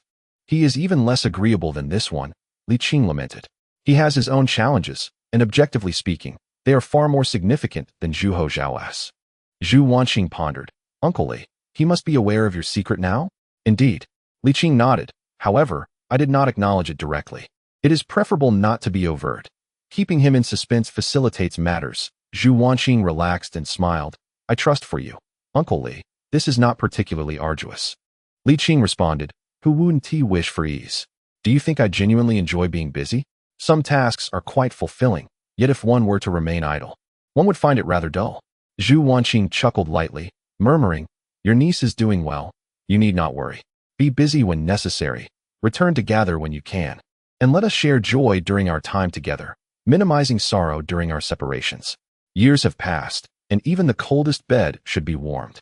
Zhu Wanqing smiled for me. Living is quite good, dying is also acceptable. I regard both with equanimity, and I hope you, Uncle Li, can do the same. Li Qing's eyes sparkled as he silently nodded. Agreed. Zhu Wanqing smiled. How long will you stay this time?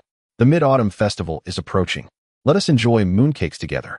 Li Qing pondered for a moment and remarked that the reform would not take too long. Once this endeavor was over, he would return to reside for an extended period. Zhu Wanqing playfully quipped, I fear that when the time comes for your return, the young emperor may not grant you passage. Huh, is that truly his decision to make? Li Qing retorted. Indeed, Zhu Wanqing appeared to be in remarkably good spirits. Requiring little exertion from Li Qing, who devoted most of his time to assisting Li Xue'er in her cultivation endeavors. During this time, Li Qing also became acquainted with the progress of Li Xue'er's ventures. With advancements in iron smelting techniques, they were now capable of casting railway tracks, and corresponding rail cars were under development. However, it was improbable to produce steam locomotives in the short term. Initially, they could only create transport vehicles compatible with steam excavators. Utilizing the inertia of downhill slopes, they could transport mined coal from point A to point B. Although human effort was still required for the return journey to higher ground, it was minimal since the return trip involved an empty vehicle, thus significantly reducing manpower requirements. This endeavor necessitated merely tracks, iron wheels, and iron carriages, which could be swiftly cast as long as materials were sufficient, without the need for extensive research and trial and error. One could envision the remarkable increase in efficiency once steam excavators and rail cars were combined for coal mining.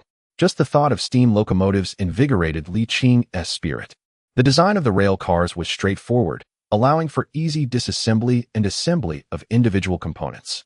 This would not only facilitate transportation, but also enable more effective adaptation to various environments. I have a suggestion, Li Qing stated. I thought of that, Li Xue'er replied. And the development is indeed following this line of thought. The blueprints have been meticulously refined and finalized, and we are currently in the process of creating the molds. The earliest we can produce them will be by the end of the year, or at the latest, by spring next year. After a brief pause, she added, even the steam excavators are evolving in this direction. I estimate that by the end of next year, they will reach a stage where they can be disassembled into smaller parts and then reassembled and utilized smoothly. Excellent. Li Qing felt a surge of joy. The power dynamics remained the same, yet the Ming dynasty was no longer what it used to be.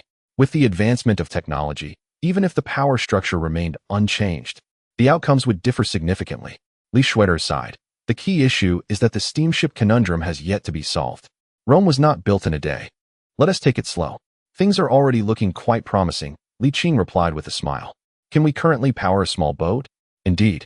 But it can only accommodate 2 or 3 individuals, Li Xue'er admitted somewhat disheartened, and it comes at a steep cost.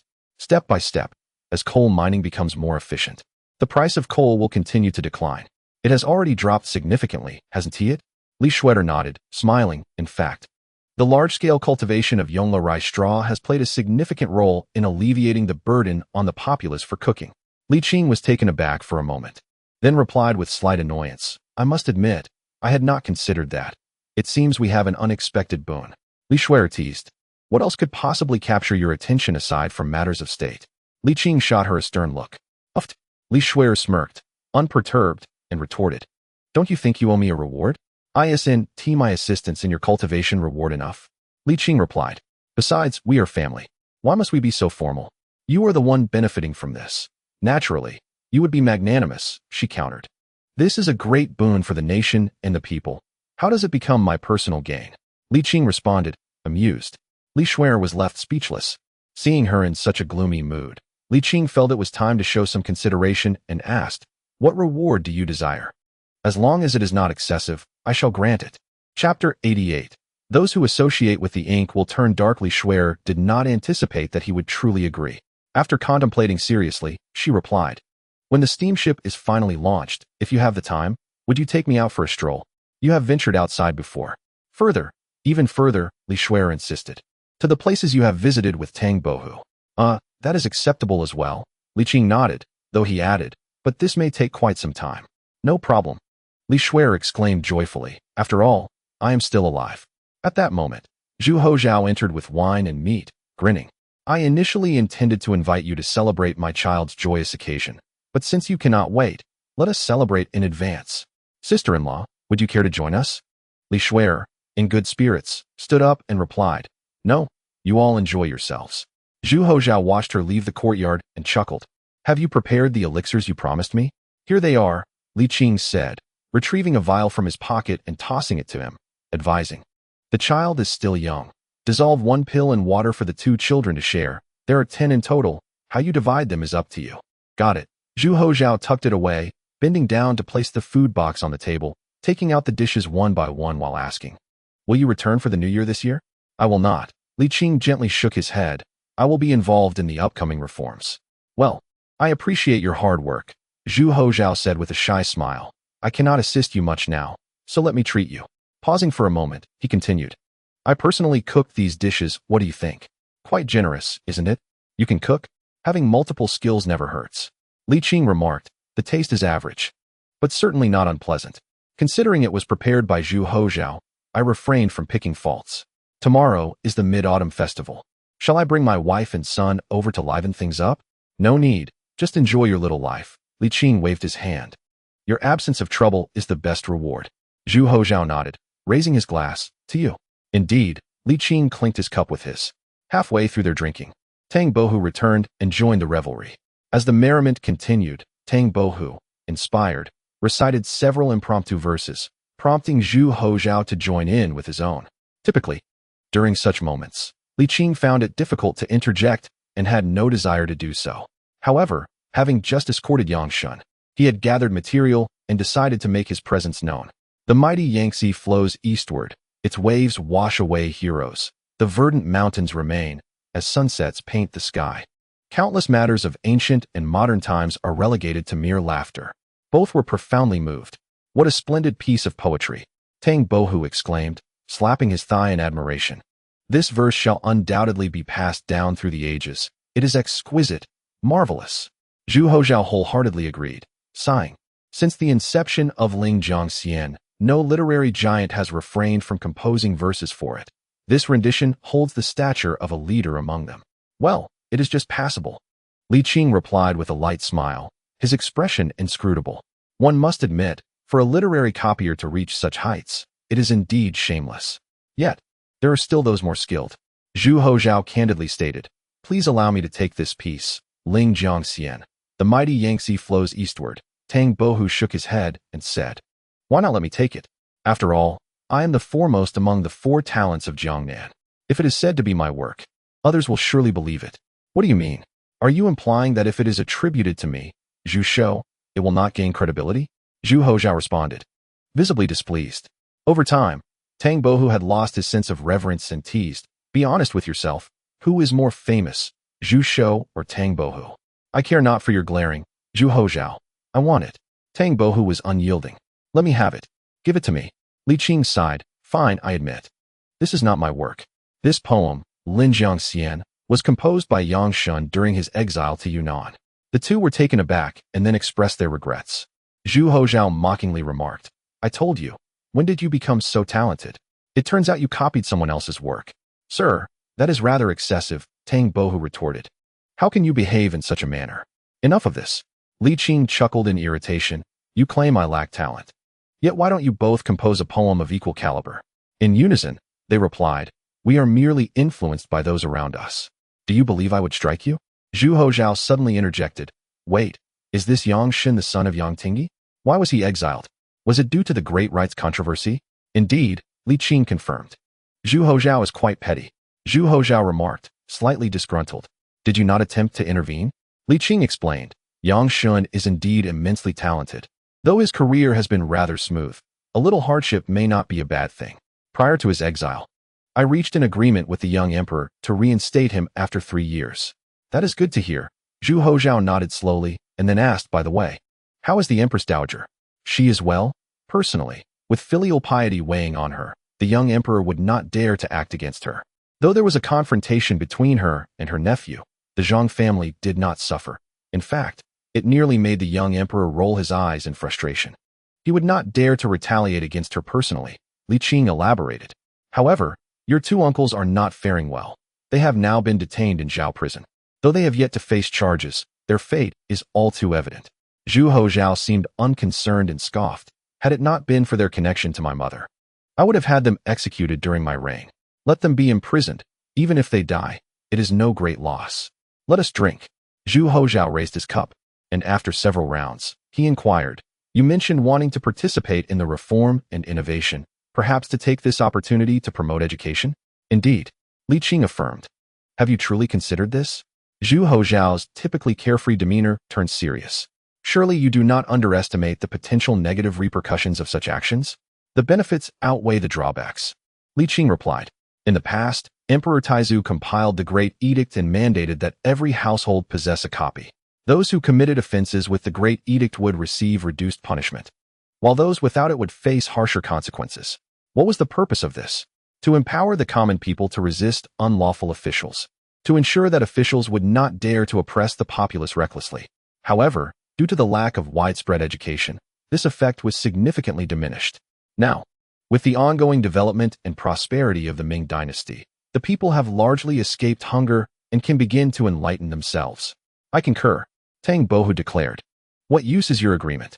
Zhu Hozhao, with a heartless mockery, turned his gaze towards Li Qing and remarked, indeed, during the reign of our founding emperor, the Deming law was continuously refined. He, having risen from humble beginnings and witnessed the plight of the common people under the exploitation of corrupt officials, might not have endorsed the enlightenment of the populace had he still been alive. Li Qing scoffed. What does his opinion matter? It is I who holds the reins now. Resisting the urge to disparage his ancestor in front of his descendants, he continued, over the past century, I have accomplished much and instigated numerous changes. Yet, one aspect remains beyond my influence, the realm of power. With a sigh, Li Qing articulated, the waters of power have grown increasingly murky with the passage of time. In this current era, the only effective remedy is to inject more clarity, thereby diluting the corruption. It is imperative to empower the common people, making them resilient and less easily deceived, compelling the realm of power to yield to necessary changes. Li Qing calmly asserted, it is time for the people to grasp the sword.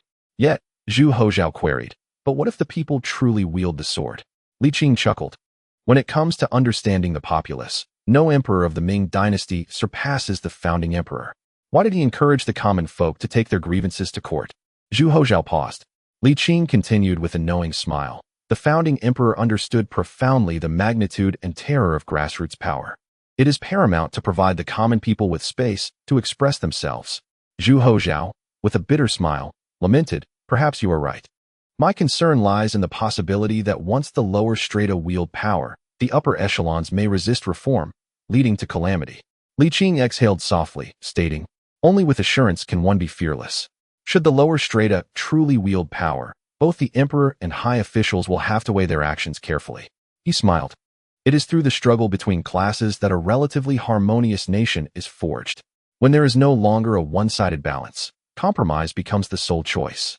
Well said. Tang Bohu wholeheartedly agreed. For thousands of years, compromise has consistently favored the impoverished lower classes. It is time to extend that compromise to the upper echelons. Zhu Hozhao, aware that his origins dictated his stance, resisted but recognized that he could not thwart Li Qing, nor did he wish to dismantle the Ming dynasty. With a long sigh, he reflected, what seeds we sow today will yield their fruits tomorrow. I cannot deny your words now, and I may not foresee the future. Yet I must caution you, should chaos ensue, no amount of cunning will suffice against the overwhelming force of the masses. Li Qing countered, for the common people.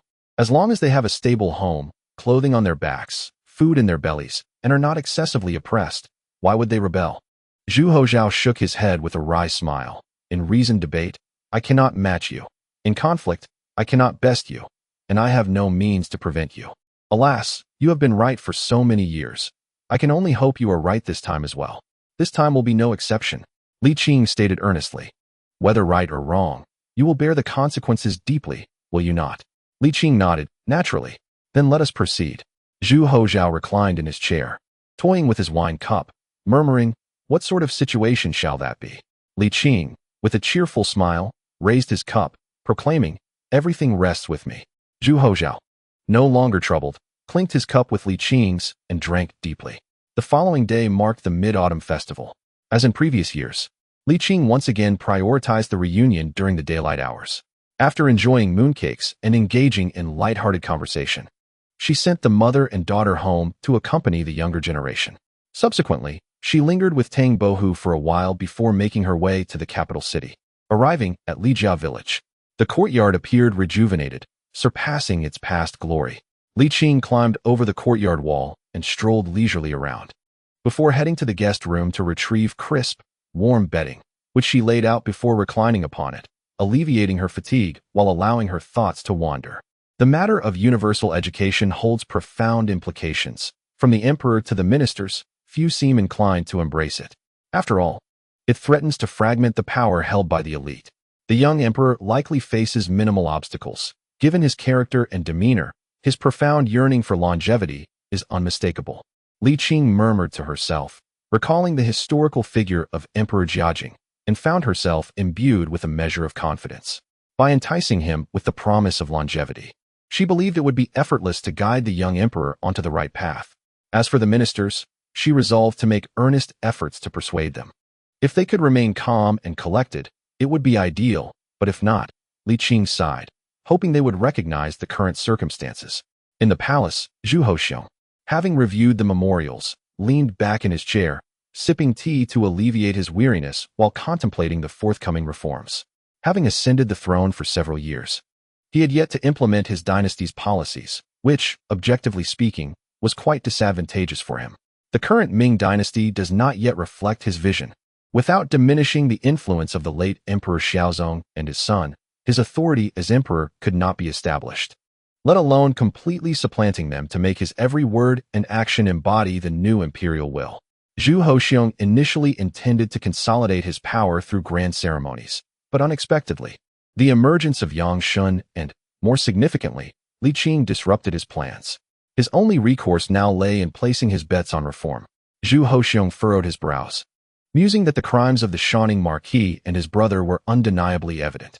Should the reforms encounter obstacles, he might consider executing one of them to alleviate the hindrance. However, what if Li Qing were to oppose him once more? Indeed, Zhu Hoxiong's desire for longevity was exceedingly fervent, but his concern for imperial authority was no less intense, especially given his youth. Being still in his early years, he had ample time ahead of him. I am the emperor of the Ming dynasty.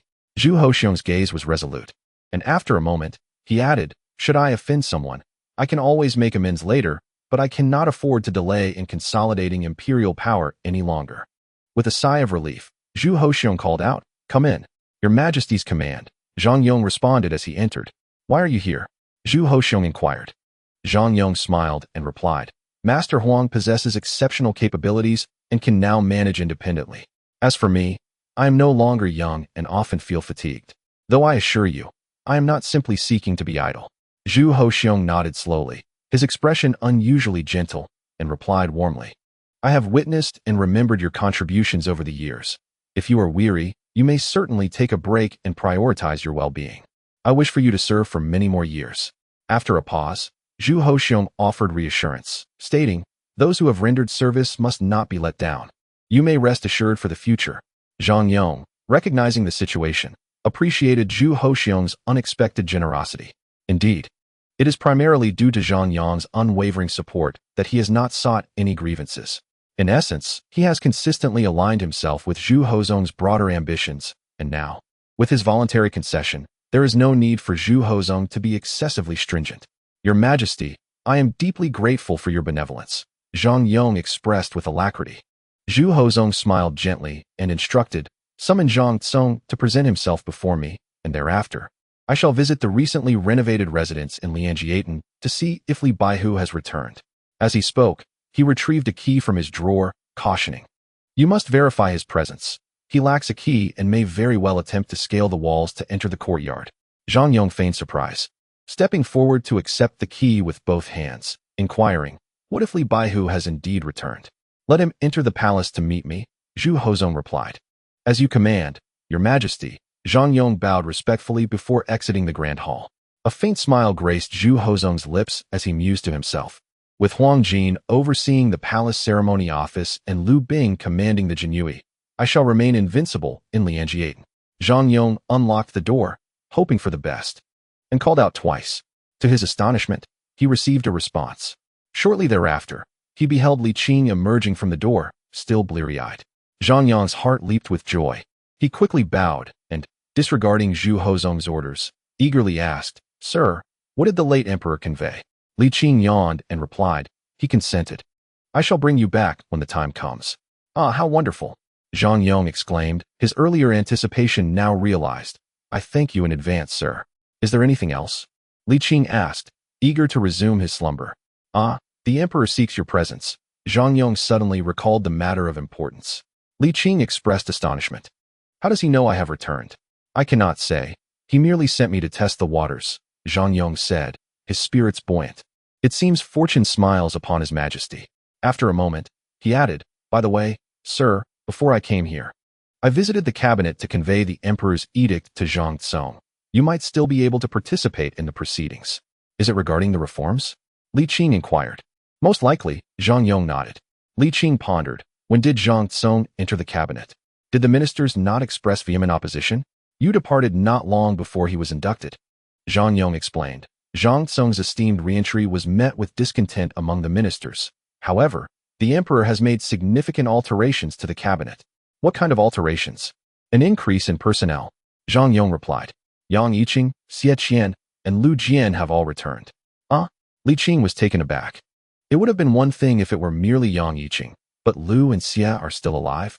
His astonishment was not a curse upon them, but a genuine surprise, particularly regarding Lu Jian, who must be nearing 90. Zhang Yong chuckled awkwardly. Indeed, they are alive, though barely. Especially Grand Scholar Lu, who fell ill upon arriving in the capital and has yet to recover fully. Xie Qian is somewhat better, but he only attends court sporadically. With the cold setting in, he will likely be in a state akin to Lu Jian's. So, they essentially serve as good luck charms? Li Qing mused, then inquired, "Is the chief minister Yang Yiqing or Zhang Tsong?" "Yang Yiqing."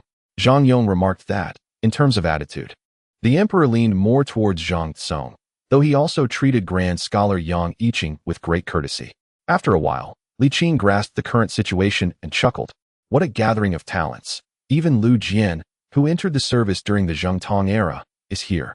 Li Qing understood that the young emperor arranged this with the intent to navigate the murky waters for his own benefit. However, this arrangement also facilitated Li Qing's own opportunism. The more discordant the voices, the easier it would be to reap advantages amidst the chaos. Perhaps it would be a case of the mantis stalking the cicada, while the oriole waits in the shadows. Let us proceed. In the royal palace, Zhu Hozong and Zhang Tsong engaged in lively conversation, and before Li Qing entered the hall, he could hear their dialogue distinctly. Shortly thereafter, Zhang Yong emerged again, stating, "The emperor requests your presence." "Very well," Li Qing replied, strolling into the grand hall. "Your humble servant pays homage to his majesty." Be exempted from formalities, Zhu Hozong instinctively began, raising his gaze only to find Li Qing still some distance away. However, Zhu Hozong did not feel anger. Rather, he experienced a slight sense of solace. At least it was better than before, and he had put on a semblance of decorum. "When did you return, my dear minister?" "I have just returned today, intending to present myself to the emperor when eunuch Zhang conveyed the imperial edict." Zhu Hozong could not be bothered to delve into the truth of this statement. He was simply pleased with Li Qing's demeanor. "Ah, my dear minister, your journey has been arduous." Zhu Hozong gestured for him to take a seat. In the distance, a young attendant responded and brought over a chair. Zhang Tsong was genuinely taken aback. In his recollection, the emperor had never displayed such an attitude towards others. Was this courtesy extended to him due to the reforms? Or was it for some other reason? Did such deference truly hold any significance? Zhang Tsong felt somewhat perplexed, but dared not overstep, merely nodding in acknowledgement towards Li Qing. As a form of greeting, Li Qing returned the nod, drew out a chair, and seated himself. "I am uncertain why His Majesty has summoned me. May I inquire about the matter?" Zhu Hozong smiled and turned to Zhang Tsong, saying, "Please, Zhang Qing, share your insights with Li Qing, leaving nothing concealed." With that, he cheerfully raised his teacup and leisurely savored his tea. Zhang Tsong, increasingly astonished, discerned that the emperor was not jesting, so he suppressed his emotions and spoke. "Currently, the Great Ming is in a period of great prosperity. However, many of its systems are somewhat mismatched, particularly the tax system. Your Majesty, in your wisdom, seeks to eradicate these inefficiencies and implement reforms. As he spoke, he observed the emperor's expression, noting that there was no sign of discontent, which reassured him. This Li Baihu was undoubtedly the emperor's trusted confidant, comparable to Huang Jin.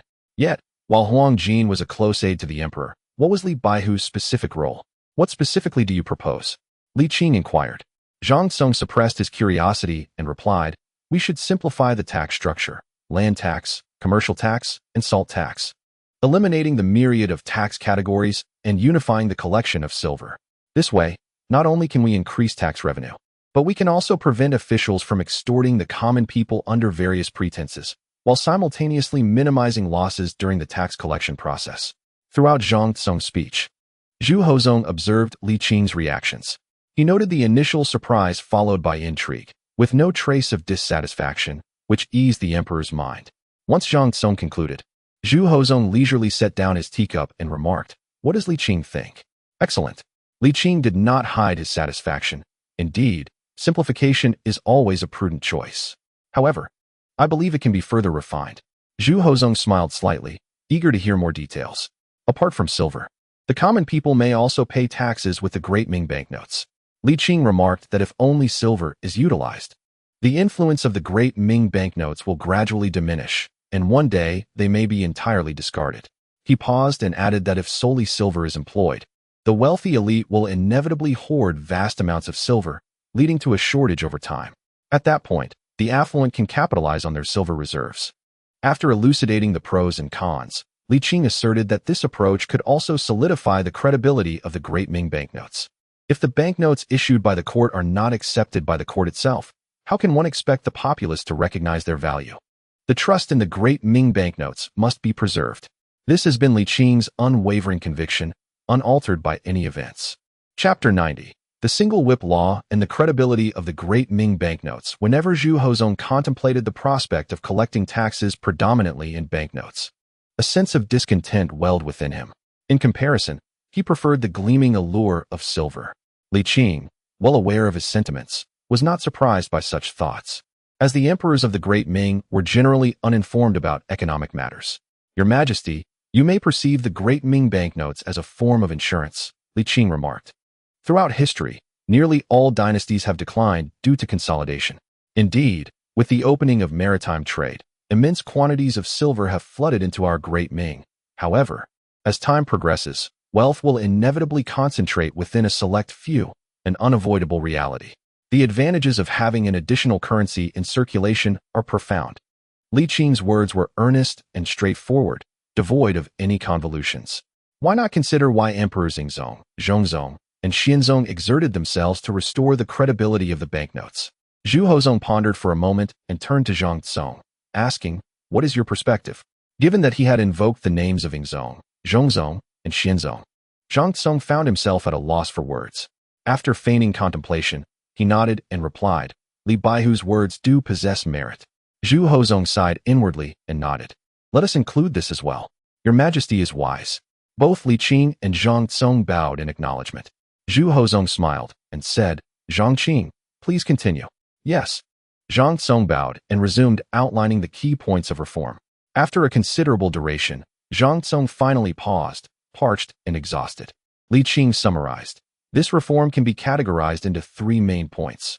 First, surveying land to alleviate the tax burden on the populace. Second, restricting tax officials from harassing the common people to ensure a steadier tax collection. Third, substituting currency for physical goods to minimize losses during the tax collection process. Those are the primary aspects, correct? Li Baihu articulated succinctly and incisively. Zhang Song nodded with a smile. Li Qing expressed astonishment. Did you conceive all of this? Not entirely. Zhang Song replied somewhat reluctantly. Much of it is based on the proposals of Grand Scholar Xue'er, which I have refined, of course, with some of my own insights. Is this Grand Scholar Xue'er named Xue'er? Li Qing inquired, recalling having heard of him during the discussions of the grand ceremony. Indeed, it is he. Zhu Hozong nodded. Grand Scholar Xue'er is indeed a rare talent, currently engaged in further detailing the specifics. After a moment's pause, he asked, apart from the inclusion of the Great Ming banknotes, do you have any other suggestions? Everything seems satisfactory for now. Li Qing gently shook his head. However, I fear that the implementation of this national policy may encounter considerable difficulties. Zhu Hozhong, my dear minister, would you be willing to exert yourself a bit? As one who enjoys the emperor's bounty, you must share in the burdens of governance. Li Qing responded with a smile. Observing this, Zhu Hozhong felt a deep sense of satisfaction. Li Qing's demeanor had evidently improved significantly since his return, as if he were a different person altogether. Yet, he overlooked the adage that unusual occurrences often conceal deeper motives. Li Qing's change in attitude was not without reason. The three of them engaged in light-hearted banter until Li Qing's weariness became apparent. Zhu Hozhong, perceptive as ever, suggested, "My dear minister, you have labored tirelessly. Perhaps you should rest for a couple of days before resuming your duties." Li Qing replied, "Thank you, Your Majesty, for your understanding." Zhang Tsong, noticing the emperor's closing remarks, rose as well, bowing his hands in respect. "I take my leave." Zhu Hozhong smiled and nodded. "May you both travel safely." As he watched them exit the grand hall, Zhu Hozhong stretched languidly, calling out, "Come here." A young attendant approached. "Summon Consort Gong." "Yes, Your Majesty." Upon leaving the palace gates, Li Qing paused momentarily and inquired, "Scholar Zhang, what name has been bestowed upon this national policy?" "The Whip Law." Li Qing was momentarily taken aback, murmuring, "That name is quite fitting." After a brief pause, he asked, "Is there anything else?" Zhang Tsong, with a reluctant smile, replied, "One must take things step by step. It is uncertain whether this can be smoothly implemented. One cannot bite off more than one can chew." "Indeed, you speak wisely," Li Qing remarked, feeling unexpectedly pleased, as this allowed room for his reforms. "Farewell, until we meet again."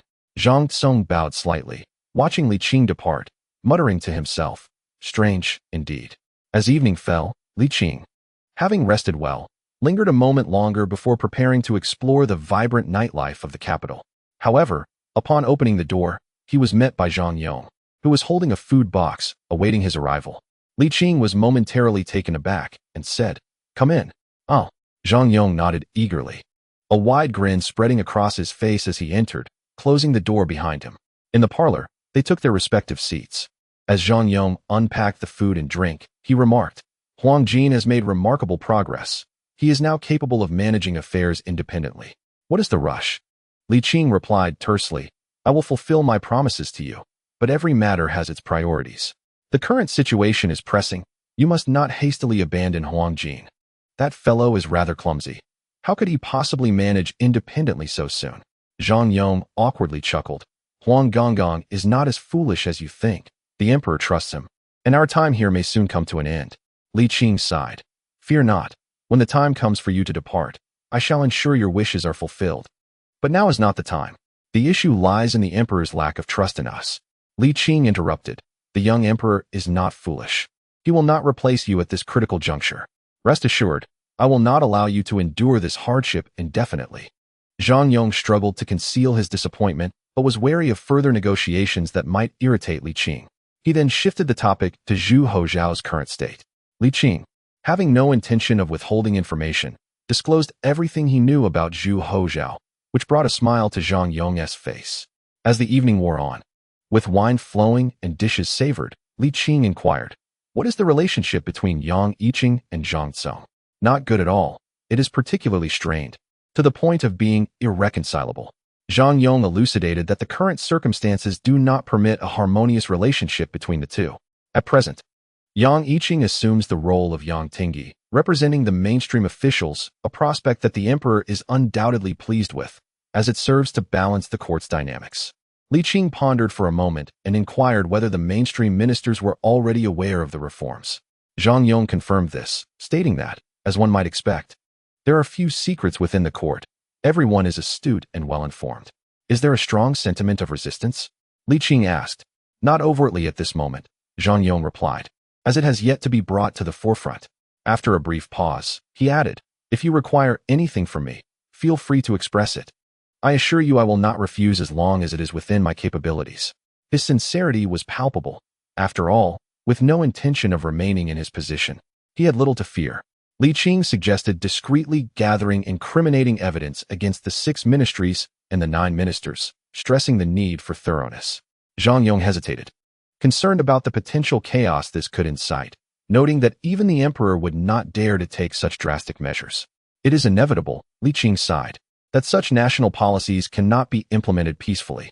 The successful imposition of the Ding-Ting tax in the past was due not only to Emperor Taizong's iron-fisted approach, but also to the benefits derived from maritime trade. Now, however, we can no longer afford to offer concessions. We must resort to more forceful tactics. Should we inform the emperor? Zhang Yong queried. It is best to remain silent on this matter, Li Qing advised. This approach would benefit him and provide him with a justification to dismiss you later without holding you accountable. If he were to direct his ire towards you, I shall intercede on your behalf. Zhang Yong's heart leapt with joy. So, after this incident, we can finally depart from the Office of Ceremonial Affairs? Indeed, Li Qing replied with a smile. Are you feeling satisfied now? Oh, absolutely satisfied. Zhang Yong nodded eagerly, rubbing his hands together and asking, shall we then feign death to extricate ourselves? First and foremost, we must address the immediate matters at hand. Li Qing responded, I am a man of my word, and you too must execute your tasks with finesse. Understood. With no desire to visit the brothel any longer, Li Qing began to contemplate the implementation of a whip law and educational reforms. Each of these initiatives would undoubtedly provoke the sensitivities of the court officials, representing a formidable challenge that would require special measures. Additionally, he aspired to grant capital a degree of authority to expand the manufacturing industry. With the Western markets now accessible, it is an opportune moment to amass initial capital. This opportunity must be seized. One must recognize that every endeavor possesses a temporal nature. As time progresses, the exquisite products of the Ming dynasty may very well be replicated by others. This is evident from the vassal states of Jiaoji and Malacca. Should the day come when porcelain and silk can be imitated, reaping substantial profits will not be as straightforward. As for the side effects of unrestrained capital growth, that is not a concern for the present. At this juncture, the priority is to harvest wealth, as the nation's strength has a considerable period of growth ahead. We cannot afford to be overly cautious. If managed properly, the cultivation of capital could serve as a means to coax the officials into compromise, thereby reducing potential disputes. However, it is prudent to maintain a dual approach. Li Qing chuckled to himself, preparing both celebratory and punitive libations, leaving the choice to them. Indeed, the young Emperor Li Qing spoke in a melancholic tone, sighing that the time to pursue immortality should be prioritized. To compel Zhu Hozong to act according to his desires, it was essential for him to acquire something of value. Only then could their bond endure. Li Qing was well aware of the motivations behind the young emperor's preferential treatment. He could dangle the carrot, but not indefinitely. In times like these, it was crucial to offer a morsel of sweetness to capture the young one's heart. Tomorrow, he resolved to visit the apothecary to concoct some counterfeit elixirs, aiming to astonish the young emperor. Stretching his limbs, Li Qing made his way to the guest room. The following day, after a restful night, Li Qing ventured out, traversing various apothecaries in a fervor of purchasing, even acquiring an alchemical furnace. Upon returning, he intentionally strolled around the palace entrance, allowing himself to be seen. Indeed, the bait cast in the morning had reeled in the fish by noon. As soon as Zhu Hozong caught wind of this matter, he abandoned all else and hastily boarded the dragon carriage towards Lianjiaten.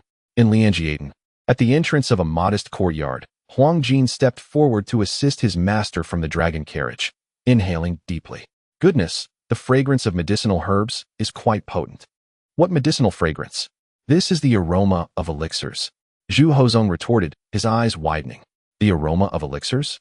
Huang Jin was taken aback, then chuckled, Your Majesty, you cannot genuinely believe that Li Daren can concoct elixirs, can you?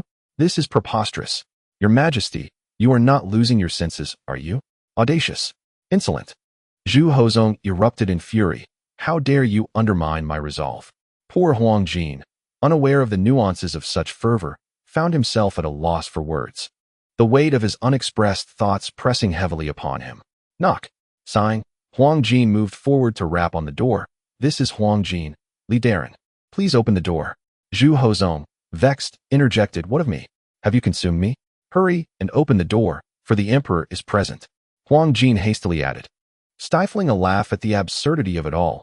Alas, whenever it pertains to seeking immortality, the emperor loses his composure and becomes rather foolish.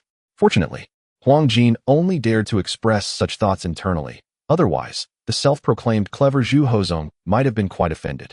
With a creak, the courtyard door swung open. revealing Li Qing's astonished and perplexed visage. "Your Majesty, what brings you here?"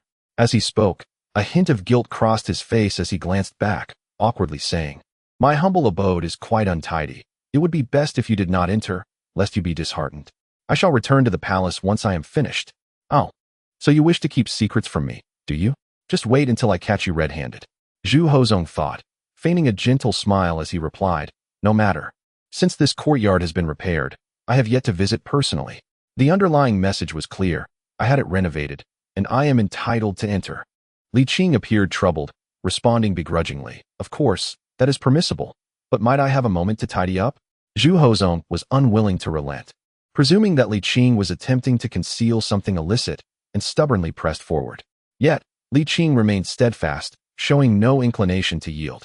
Observing this, Huang Jin's temper flared, and he promptly bent down, preparing to confront Li Qing head-on. With a sudden movement, Li Qing stepped back a few paces. Seizing the opportunity, Zhu Hoxiong swiftly crouched down and darted inside. Behind him, he could hear Li Qing, flustered and exasperated, stamping his feet in frustration. Zhu Hoxiong, feeling a sense of triumph, advanced while savoring the aroma wafting through the air. Li Qing silently berated him, likening him to a dog, before suddenly slamming the main door shut. This action provoked the guards accompanying him, who protested loudly, demanding to know who permitted the door to be closed and insisted that everyone stay outside. Zhu Hoxiong called out, continuing his search. Before long, in the small corridor connecting the eastern kitchen and the adjoining chamber, he spotted the alchemical furnace, its coals glowing and emitting curling wisps of blue smoke.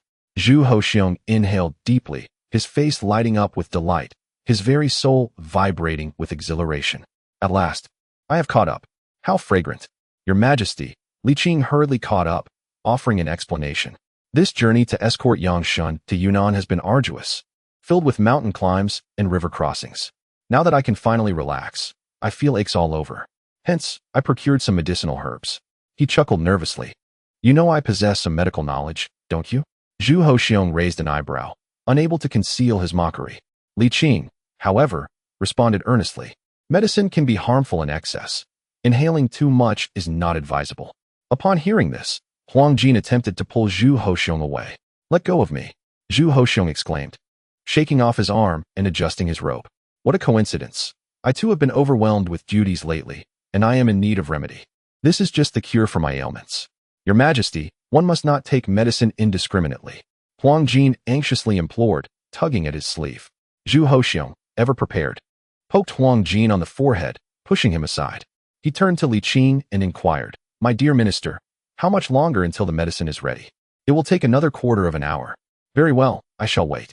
Li Qing, exasperated, retorted, "This medicine is not suitable for your symptoms. What ailment does this medicine treat, then? I shall have that illness," Zhu Hoxiong declared, abandoning his pretense. He then reconsidered, "I have faith in your medical skills." Seeing the situation escalate, Huang Jin immediately sought to intervene. "Silence," Zhu Hoxiong interrupted. "If you keep prattling, I shall have you removed. But the medicine can be harmful." Huang Jin protested. "I can withstand it," Zhu Hoxiong replied confidently. "Fine," Li Qing sighed in resignation. "During the refinement of the medicine, one cannot be distracted. I shall take my leave." "Not at all, not at all," Zhu Hoxiong reassured him. "You need not worry about me. Focus on your work." After confirming Li Qing's identity, Zhu Hoxiong had begun to delve into this subject, acquiring some theoretical knowledge. He understood that one must concentrate fully while refining medicine. Zhu Hoxiong settled into the chair Huang Jin provided, reclining with a relaxed posture, his leg crossed over the other, exuding an air of patience. Huang Jin shook his head in disapproval. "This Li Baihu is truly outrageous. We had clearly warned him, and while his indifference is disappointing, he even seems intent on deepening the misunderstanding." Huang Jin fumed. If this ends badly, he can expect dire consequences. The earlier guilt he felt towards Li Qing had all but dissipated, eroded by Li Qing's reckless behavior. "This is not a matter of our loyalty," Huang Jin thought bitterly, his eyes fixed intently on the alchemical furnace, occasionally twitching his nose as he inhaled the delightful aroma. "Truly, it smells divine. Unlike the aromas of rice, flowers, or fruits, this herb exudes a rich and unique fragrance, offering a delightful experience that penetrates the senses, imparting an almost ethereal feeling." However, Huang Jin merely attributes it to Li Qing's exceptional medical skills. Are there truly immortals in this world? What a jest! From the legendary Peng Zhu to the more contemporary Zhang Xianren, their tales are shrouded in mystique, yet none have ever been witnessed in reality. Countless emperors have sought the elixir of eternal life, yet not a single one has succeeded. With a furrowed brow and a heavy sigh, Huang Jin lamented. Enough of this nonsense, just leave. On this day, the usually amiable Zhu Hozong was particularly irritable with Huang Jin, chiding, "You, a mere servant, have no right to be so theatrical." Huang Jin approached, stating, "Your Majesty, I have a word that must be spoken." Zhu Hozong glared, commanding, "Hold your tongue." Huang Jin's chubby face contorted in distress, yet he was compelled to restrain himself. At last, the moment arrived. As Li Qing opened the alchemical furnace, an intoxicating fragrance wafted forth, so potent that it almost overwhelmed Zhu Hozong, inducing a state of pleasant inebriation. He was not alone in this sensation. Huang Jin felt similarly affected. Li Qing, reveling in his own showmanship, took his time retrieving the elixir, twirling around in circles, his hands subtly gesturing beneath his voluminous sleeves, allowing Zhu Hozong ample room for imagination. After a considerable pause, Li Qing finally lifted his ample sleeve, bending forward to extract the elixir. Unable to contain himself any longer, Zhu Hozong sprang to his feet and rushed forward, only to behold 3 pills the size of lychees, dull in color yet adorned with intricate patterns. At first glance, they appeared unremarkable, but upon closer inspection, their profundity became apparent. What a remarkable technique, esteemed sir. Zhu Hozong suppressed the urge to snatch them, exchanging glances with Huang Jin. Huang Jin, living up to expectations and disregarding Li Qing's willingness, boldly seized one, causing Zhu Hozong to gasp in anticipation. In the next moment, the elixir vanished into Huang Jin's mouth. To clarify, it was Huang Jin who consumed it. Given the emperor's health is of utmost importance, even ordinary dishes must be tested beforehand, let alone an unknown elixir. Huang Jin dared not allow the emperor to partake directly. Zhu Hozong was rendered speechless, his mouth opening and closing in disbelief. Meanwhile, Huang Jin casually chewed a few times, then tilted his head back and swallowed, commenting, surprisingly, "This elixir is not bitter at all. In fact, it carries a refreshing aroma. Oh, there's also a warm, pleasant sensation." Upon hearing this, Zhu Hozong felt an acute pang of regret, as if he had missed out on a fortune. In that moment, he was tempted to seize Huang Jin by the throat and demand he regurgitate it. Such a waste, such a waste. However, before he could act, Li Qing also took a pill, mirroring Huang Jin's actions. He chewed nonchalantly a couple of times before swallowing, even feigning indifference. "It's not that extravagant. It merely alleviates fatigue." With that, he intended to consume the last remaining pill. Zhu Hozong could no longer maintain his composure, taking a giant step forward to snatch the final elixir from the plate, devouring it with the fervor of a ravenous beast. The warmth of the elixir lingered, even slightly scorching his mouth, yet Zhu Hozong paid it no mind, savoring each moment as the fragrant essence filled his mouth, awakening his taste buds to an exquisite delight. An indescribable sense of satisfaction, not merely delicious, but surpassing deliciousness. In this moment, Zhu Hozong felt that even the breath he exhaled was fragrant and sweet. The elixir, mingling with saliva, descended into his belly, immediately rising as a warm current, akin to the purest essence of primordial energy rippling forth. The sense of fatigue dissipated entirely, and he felt as light as a feather, invigorated and unencumbered. He smacked his lips and licked them, eagerly rushing to the eastern kitchen, scooping a ladle of water to drink. With a few satisfying gulps, he swallowed it down, along with the remnants of the medicinal residue in his mouth. Once finished, disregarding the bewildered gazes of Li Qing and Huang Jin, he returned to his seat, closed his eyes, and savored the experience. Were it not for the chair's insufficient width, he would have even considered sitting cross-legged to fully appreciate the effects of the elixir. Is it truly necessary? Li Qing and Huang Jin exchanged incredulous glances, rendered speechless. After a while, Zhu Hozong gradually opened his eyes, exhaling a deep breath, his demeanor resplendent. "Sir, could you forge another batch of elixirs for me?" Zhu Hozong inquired with hopeful anticipation. Li Qing shook his head slightly. "I am afraid, Your Majesty, that this particular elixir cannot be mass-produced. The crucial ingredients have been exhausted. While it is not impossible to create more, it would be quite challenging." Initially taken aback, Zhu Hozhong soon found this reasoning to be entirely rational. Indeed, such exquisite elixirs could not simply be conjured at will. For a moment, Zhu Hozhong felt an even deeper pang of regret regarding Huang Jin's earlier actions. The thought of his precious elixir being squandered made his heart ache. Chapter 92. Believing in Li Qing's deception. Zhu Hozhong sighed and said, "Whatever ingredients are required, please do not hesitate to let me know, and I shall have someone procure them." Li Qing merely shook his head. "A rare opportunity cannot be sought after?" Zhu Hozhong mused, supplying his own answer. Resolving the dilemma he posed himself, he nodded in satisfaction. Li Qing slightly inclined his head and added, "The efficacy of the same ingredient can vary dramatically based on its age and origin. If one merely follows the recipe without understanding the nuances, what results is not an elixir, but a poison." Upon finishing his statement, Li Qing offered a glimmer of hope, saying, "During my recent journey to Yunnan, I serendipitously encountered a rare herb. However, I did not collect it, as I already possessed some stock." Zhu Hozhong's heart raced with excitement. Yet he felt a twinge of anxiety. "Are you not concerned that someone else might seize it first?" Li Qing chuckled with confidence. "Not at all.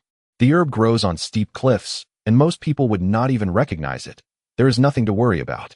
"Is that so?" Zhu Hozhong pondered. "It must not be so." Huang Jin interjected, "Your Majesty, he is clearly speaking nonsense. Even I, a mere servant, can see through his deception. How could there be any miraculous elixirs? He is clearly silence."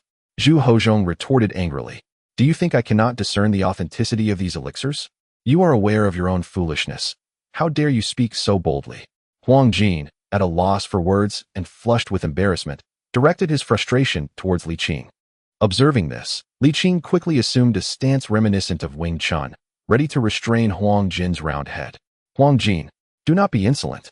Your Majesty, he harbors ill intentions. He is a villain." Huang Jin exclaimed, feeling utterly wronged. "Enough." Zhu Hozhong forcefully interrupted, took a deep breath, and addressed Li Qing. "In my youth, upon ascending the throne and entering the capital, I was beset with endless troubles. Over these years, I have endured much, and I find myself in dire need of restorative elixirs." Li Qing pondered seriously for a moment and suggested, "Your Majesty could consider regulating your intimate affairs to replenish your vitality." Zhu Hozhong responded, "Huang Jin." Yet, this time, Huang Jin refrained from disputing, not out of fear of Li Qing, but rather because he found merit in Li Qing's statement. He was simply astonished by Li Qing's audacity. To utter such words required immense courage. After a moment of shock, Zhu Hozhong's face flickered with hues of red and green as he muttered, "I have always exercised moderation." "You worry too much, my dear minister." Li Qing remained non-committal and shifted the conversation, saying, "Your Majesty, the proposal of the two grand scholars, Zhang and others, regarding the single whip law, indeed benefits the great Ming and its people, and it would also win the hearts of the populace. This national policy should be ardently pursued." "Yes, I understand this well." Zhu Hozhong suppressed his desires and focused on governance, musing, "Implementing such a policy may prove challenging. Do you have any wise strategies?" Li Qing shrugged and replied, "Your Majesty, I am but a mere captain of the embroidered uniforms. How could I partake in state affairs?" Zhu Hozhong was momentarily taken aback, but soon realized, laughing, "With your talents, it would be a gross misallocation for you to remain merely a captain. Perhaps, after careful consideration," Zhu Hozhong proposed, "would you be willing to accept the position of national master?" The title of national master did not exist in the Ming dynasty. If one were to nitpick, the Tianshi of Longhushan might qualify, but a true national master had never been appointed. However, the absence of this title also meant it had no limits. Naturally, its lower boundary was exceedingly low, as it held no real power. Whether it is transcendent or ghostly depends solely on the individual. That being said, Zhu Hozhong's proposal was not impulsive. He intended to elevate Li Qing's status towards that of an immortal, thus facilitating his own aspirations for cultivation in the future. After a brief moment of hesitation, Li Qing sighed, "Very well, I shall not refuse your gracious offer." "Ah, splendid. Let it be so," Zhu Hozhong responded with ease. "As the ancients say, in times of poverty, one should cultivate oneself, while in times of prosperity, one should assist the world. You possess the talents for governance. How could you stand idly by?" "Your Majesty speaks true," Li Qing acknowledged with a bow. "I have a plan." "Oh, pray, share it," Zhu Hozhong encouraged. Li Qing, already aware, inquired, How many grand scholars are currently in the cabinet? Zhu Hozhong, suddenly enlightened, remarked, do you mean to suggest we win over Lu Jian and Xie? Li Qing could not help but concede that Emperor Jiajing was indeed astute, as long as it did not involve the pursuit of immortality. Huang Jin could hardly contend with him. Your wisdom is unparalleled, Li Qing asserted earnestly. Both of these gentlemen are prominent figures from the Hongzhi era. Although their advanced age prevents them from participating in governance, they are the spiritual leaders of mainstream officials. If we can persuade these two to join us, our efforts will yield significantly greater results. Zhu Hozhong smiled wryly. That may not be an easy task. Every person has their desires. Some seek profit while others seek fame. Li Qing smiled. In the past, during the Hongzhi era, Lu Jian, Li Dongyang, and Xie were known as the three gentlemen of the cabinet, thus revealing their esteemed reputation. To entice them with fame? Li Qing nodded, further advising. It would be best to appeal to their legacy. For those who have long buried themselves in the earth, this is the most alluring motivation. After a brief pause, it was heard that the late Li Dongyang had been posthumously honored with the title of Wenzheng by the late emperor.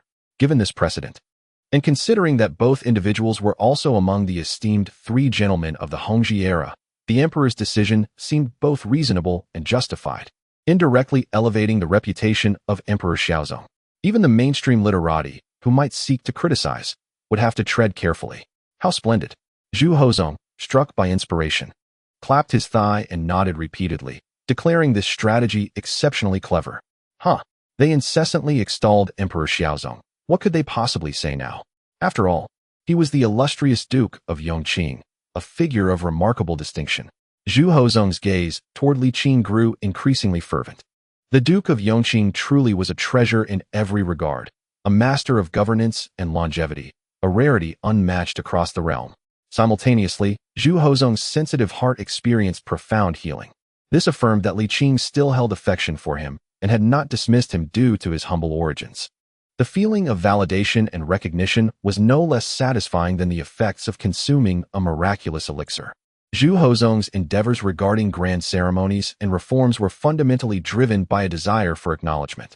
How could he not feel joy when the individual he valued most treated him in such a manner? I am willing to regard you as an unparalleled national talent, and I hope you will not be stingy in your support, Zhu Hozhong said, disregarding Huang Jin's bulging eyes as he bowed deeply. Li Qing returned the gesture and replied, for the country and the people, I dare not seek to be the foremost in the world. Such noble sentiments, Zhu Hozhong exclaimed with delight. As reforms loomed, it was essential for Li Qing to remain at the center of power. Moreover, the extraordinary elixir was not well understood by the common folk, which was of little consequence. Zhu Hozhong had ample time and was not in a rush. Quietly contemplating, Zhu Hozhong smiled gently, saying, please rest well, for I shall rely on you for the forthcoming reforms. Li Qing nodded in agreement. Zhu Hozhong laughed heartily. Then I shall not intrude further. Let us reconvene in a couple of days. Your Majesty, please take care, came the response. In the imperial study, Zhu Hozhong felt an unprecedented vigor. His pen moved with remarkable grace, completing his tasks in merely 2/3 of the usual time. Ultimately, he was still brimming with energy. Truly, only something crafted by his own hand could hold such efficacy. If he were to consume another, Zhu Hozhong mused while glancing at Huang Jin, fools enjoy fortuitous rewards. You have truly struck gold this time. Huang Jin, caught in a predicament, could only respond with a wry smile. I must admit, the pills crafted by Li Baihu are indeed somewhat miraculous, but surely not to such an extent. I feel that the initial effects were the most pronounced. At this point, I sense little difference. Your Majesty, it is likely a matter of psychological influence. In truth, he had inadvertently hit upon the truth. The richness of the elixir's aroma stemmed from its dissipated efficacy, as Li Qing had sacrificed much of the pill's potency to enhance its allure. Furthermore, in order to solidify the young emperor's preconceived notions, Li Qing had employed methods to stimulate the elixir's effects, seeking temporary conquest rather than long-term reinforcement. At this juncture, the elixir's potency had largely diminished, confirming that Zhu Hozhong's sensations were indeed psychological. Unexpectedly, Zhu Hozhong erupted in fury. How dare you take advantage and feign innocence? Do you believe I won't discipline you? Huang Jin recoiled, choosing to silently retreat. However, Zhu Hozhong was not truly angered by Huang Jin. He felt a genuine sense of regret and pain. Yet after all, It was Huang Jin. Had it been anyone else, he would not have been so magnanimous. From now on, refrain from mentioning Li Baihu. Do you understand? Huang Jin, his face a mask of defiance, dared not provoke him further. Zhu Hozhong responded with a grunt and inquired. At the time, you were close to him. Do you recall the gestures he made while opening the furnace? Why does the emperor ask about this? Huang Jin wondered. Do you think those gestures are trivial? Huang Jin scratched his head and remarked. I felt that he had just completed the refining of the pills and was dissatisfied with the heat, hence his peculiar actions. Zhu Hozhong, wishing to slap him, scolded. I shall repeat once more, that is a rare elixir, not mere pills. Very well, elixir it is, Huang Jin reluctantly acquiesced. Your Majesty, I can't help but feel he is deceiving you. Zhu Hozhong furrowed his brow and slowly replied. Are you suggesting there is scarcity in the elixirs? Indeed, Huang Jin asserted. How could he possibly procure so many herbs, yet only refine 3 pills? He claims the herbs are hard to find. If that were true, would he be able to casually stroll about and gather such a quantity of them? Zhu Hozhong cast a surprised glance at Huang Jin and remarked, well said. You seem to have gained some insight. Does the emperor think so as well? Huang Jin inquired with delight. I thought you had been misled by that Li Baihu's pretentiousness. Zhu Hozhong smiled gently. Indeed, we cannot dismiss the possibility of his feigned profundity, yet the efficacy of the elixir is irrefutable. Such a rich aroma, and the refreshing sensation after consumption cannot possibly be achieved solely through common herbs.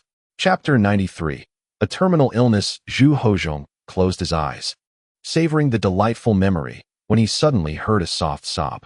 Surprised, he turned to locate the source of the sound. There was Huang Jin, head bowed, occasionally wiping his face with his arm, looking as pitiful as a 200-pound man. Zhu Hozhong couldn't help but rub his forehead and chide. What is there to cry about? Seeing your Majesty deceived by others without awareness pains my heart deeply, Huang Jin lamented. He wept openly. Your Majesty, you have been wise throughout your life. How could you so easily fall for his trickery? You. Zhu Hozhong was angered yet touched. In the end, he refrained from losing his temper and asked, do you think I am foolish? I would not dare to think so. Then you do think so, do you not? Zhu Hozhong huffed. The details are not for outsiders to know. You need only understand this. No one can deceive me. The reason I am this way is that he is truly exceptional. Huang Jin wiped his nose and asked, is it merely because he resembles the unknown deity atop Wudong Mountain? Zhu Hozhong smiled leisurely. I see more clearly than anyone. To you, he is a charlatan. To me, he possesses genuine skill, and today's elixir is the finest proof. One elixir has bewitched you? Huang Jin muttered, almost implying Zhu Hozhong's lack of discernment. How dare you? Zhu Hozhong retorted angrily. You, servant, are becoming arrogant with your favoritism. Your Majesty, please do not shout. Huang Jin interjected. Zhu Hozhong, feeling his composure slip, chuckled bitterly. Enough. Use what little brain you possess. If I were truly as foolish as you think, how could I maintain my reign as emperor up to this point? Depart now, and grant me some solitude, murmured Zhu Hozhong, tilting his face slightly upwards, his voice laced with profound introspection. I am more acutely aware than anyone else. In this world, it is I alone who truly comprehends him. The following day, a contingent of officials from the Ministry of Works arrived at the Wenhua Gate, some diligently measuring, others sketching plans, immersed in their tasks. A group of grand scholars, returning from court, beheld this scene with bewilderment. Could it be that His Majesty was preparing individual chambers for these individuals? What a splendid notion! Xue'er, with a cheerful demeanor, approached the leading official from the Ministry of Works and inquired, what is the purpose of your presence here? The official, acknowledging Xue'er with a respectful bow, replied, I have the honor of meeting Grand Scholar Xue'er and the esteemed scholars present. By the Emperor's decree, we are to construct a hall of the National Master here. The hall of the National Master? Xue'er exclaimed, his expression one of utter astonishment. Those nearby also appeared equally perplexed. When did the Ming dynasty ever appoint a national master? Xian, whose hearing was diminishing, trembled as he spoke. What is happening here? Yang Yiqing, with his white beard and hair, leaned closer to the frail Xian and declared loudly, Old Minister, the Emperor intends to build a hall here. The Hall of the National Master. National Master? What national master? Xian responded vociferously. When did our Ming dynasty appoint a national master? Is it Zhang Tianshi? Yet, it seems Zhang Tianshi is not qualified for this place, is he? Yang Yiqing, equally bewildered, remarked. If you are curious, dear elder, you may inquire directly with the emperor during court in due time. Please, take your time. What scheme does the emperor have in mind? Yang Yiqing gazed at the officials of the Ministry of Works ahead, his white brows slightly furrowing.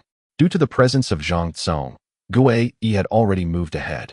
Thus, he assisted Xue'er towards the Wenhua Hall.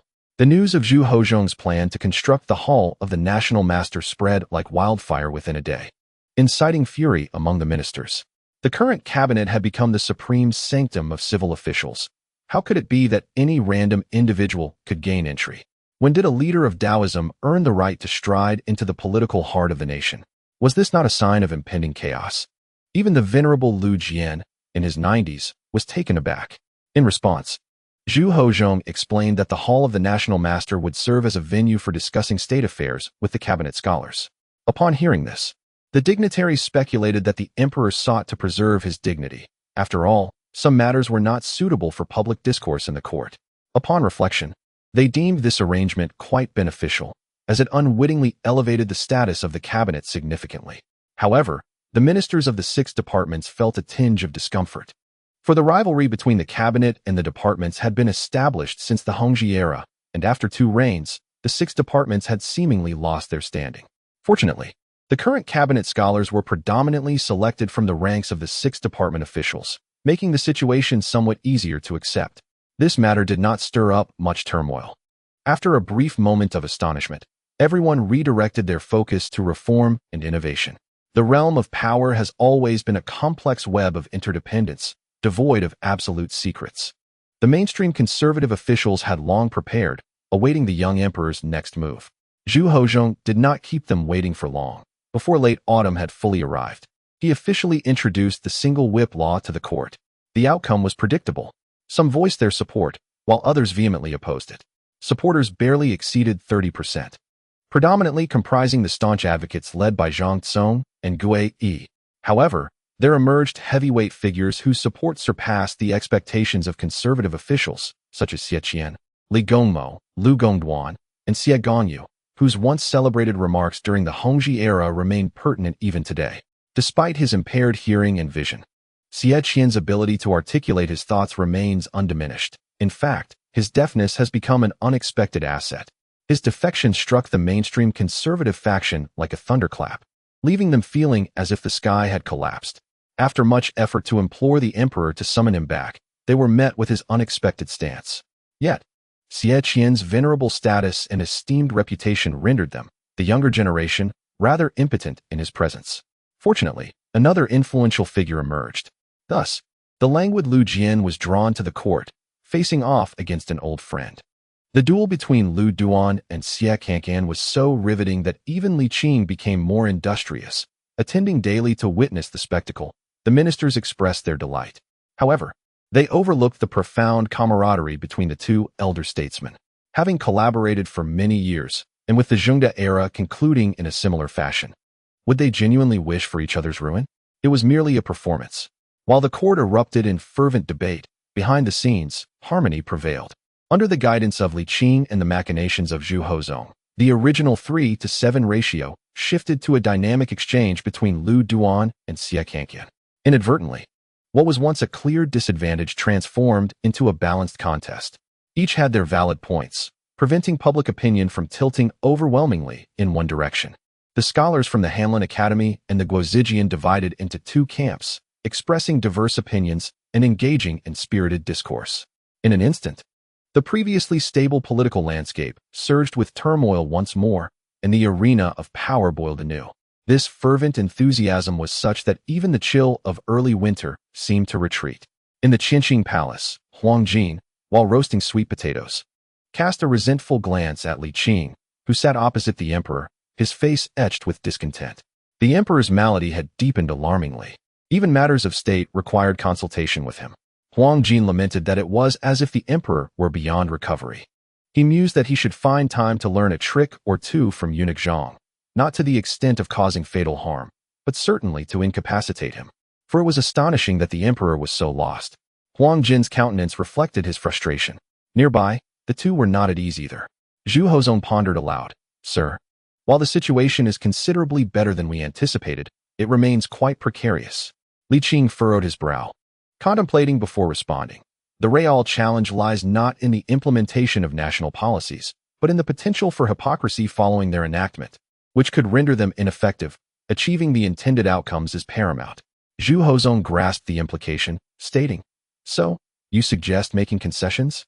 Before Li Qing could respond, he inquired further, "What do you think of executing a former royal uncle to demonstrate my repudiation of the influence of the imperial clan?"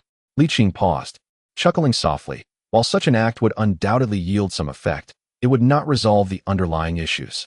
Though the deaths of two former royal uncles may seem inconsequential, their execution could ultimately tarnish your reputation. While ministers may applaud, they would also deem you excessively ruthless. After the fact, one cannot rule out the possibility of someone taking advantage and then feigning innocence, accusing you of disrespecting filial piety by turning against the late emperor's maternal uncle.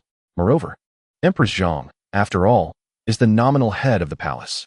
If the pressure becomes excessive, should she have a change of heart and invoke the great rites, compelling you to acknowledge kinship would only exacerbate the chaos.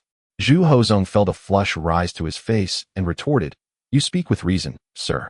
Yet this matter should not be prolonged for too long, for Lu and Xue'er's performance cannot last indefinitely." Indeed, Li Qing inhaled deeply and tentatively inquired, "Has your majesty ever considered relinquishing a portion of the market share?" "What do you mean?" Zhu Hozong asked. "Trade relations with Western countries," Li Qing replied. Zhu Hozong was momentarily taken aback, but soon grasped the implication, yet he felt a pang of reluctance.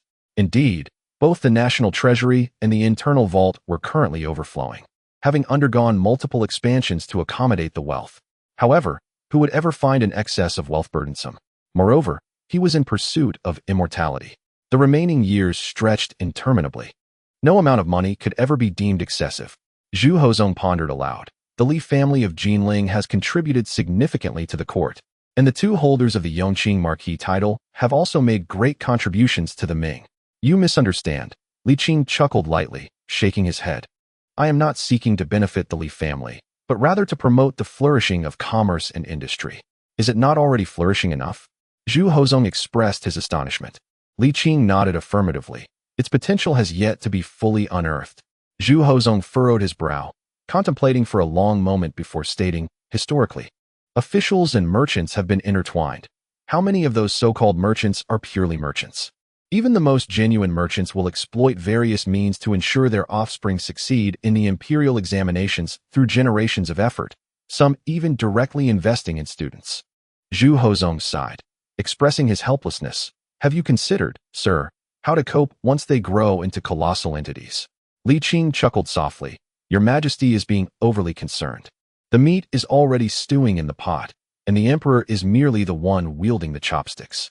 Li Qing continued with gentle persuasion. "All land under heaven belongs to the sovereign. The ruler of the four seas may take as he pleases." Zhu Hozong experienced an epiphany, his heart surging with fervor. Yet, he quickly regained his composure and shook his head. "You are too optimistic, sir." Li Qing's smile remained. "Pray, enlighten me." Zhu Hozong's bitter smile reflected, "Indeed, the meat may be in the pot, but the rice is shared among the vessels.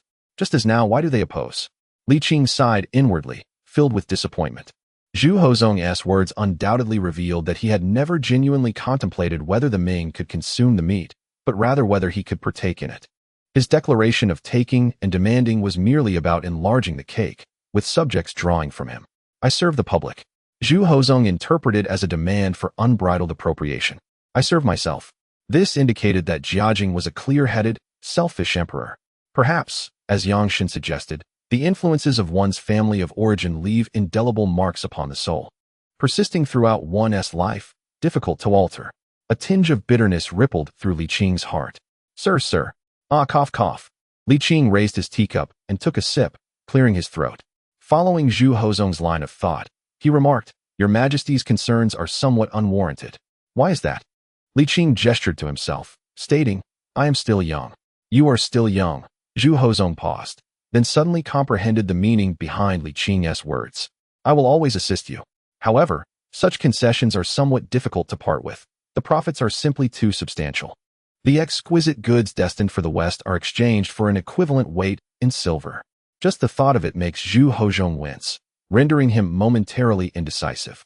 Li Qing, aware of his inner turmoil, sighed softly. Does your majesty realize that the weaving techniques for silk are no longer unique to the Ming dynasty? Zhu Hozhong paused, perplexed. Could it be that the barbarians have also mastered this craft? Li Qing suppressed the urge to roll his eyes and replied, times are evolving. While the Ming progresses, others are advancing as well. With Ming goods in such high demand, who wouldn't wish to partake in the bounty? Moreover, trade has been open for quite some time now. Li Qing recounted, with embellishments, the words he had heard from Zhu Qijin and Jiaoji, concluding with, this need not be investigated. Your Majesty could simply inquire with any servant from a trading vessel who has ventured overseas to uncover the details. Before Zhu Hozhong could respond, Li Qing continued, have you considered the consequences of losing your hold on prized commodities like silk and porcelain? What might that scenario entail? He sighed wistfully, answering his own query. By then, the decline in profit for Ming goods would be the least of our worries. They may hardly sell at all. Zhu Hozhong found himself at a loss for words, his mind tumultuous and unable to find tranquility.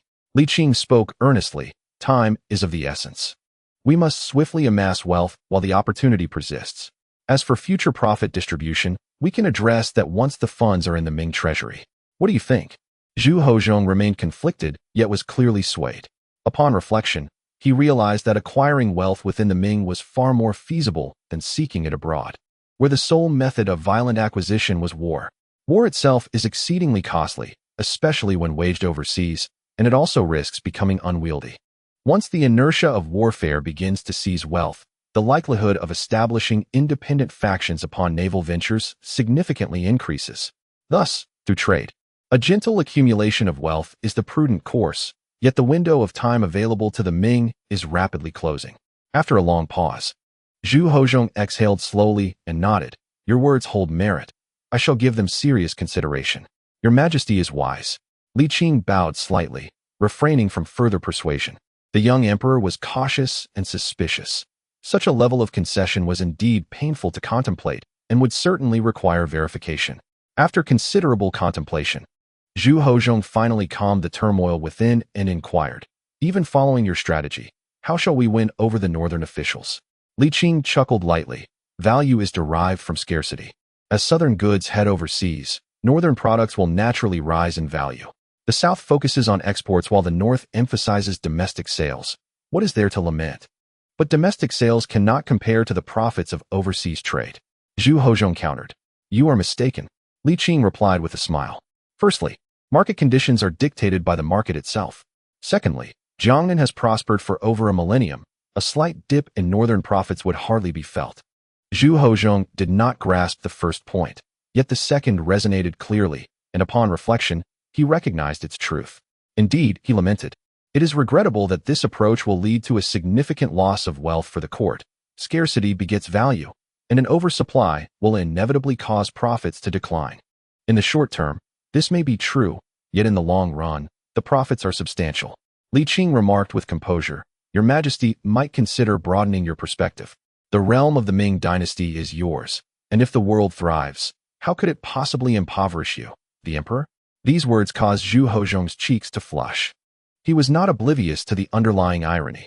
Does the gentleman believe that I am a person driven by greed and avarice? Far from it.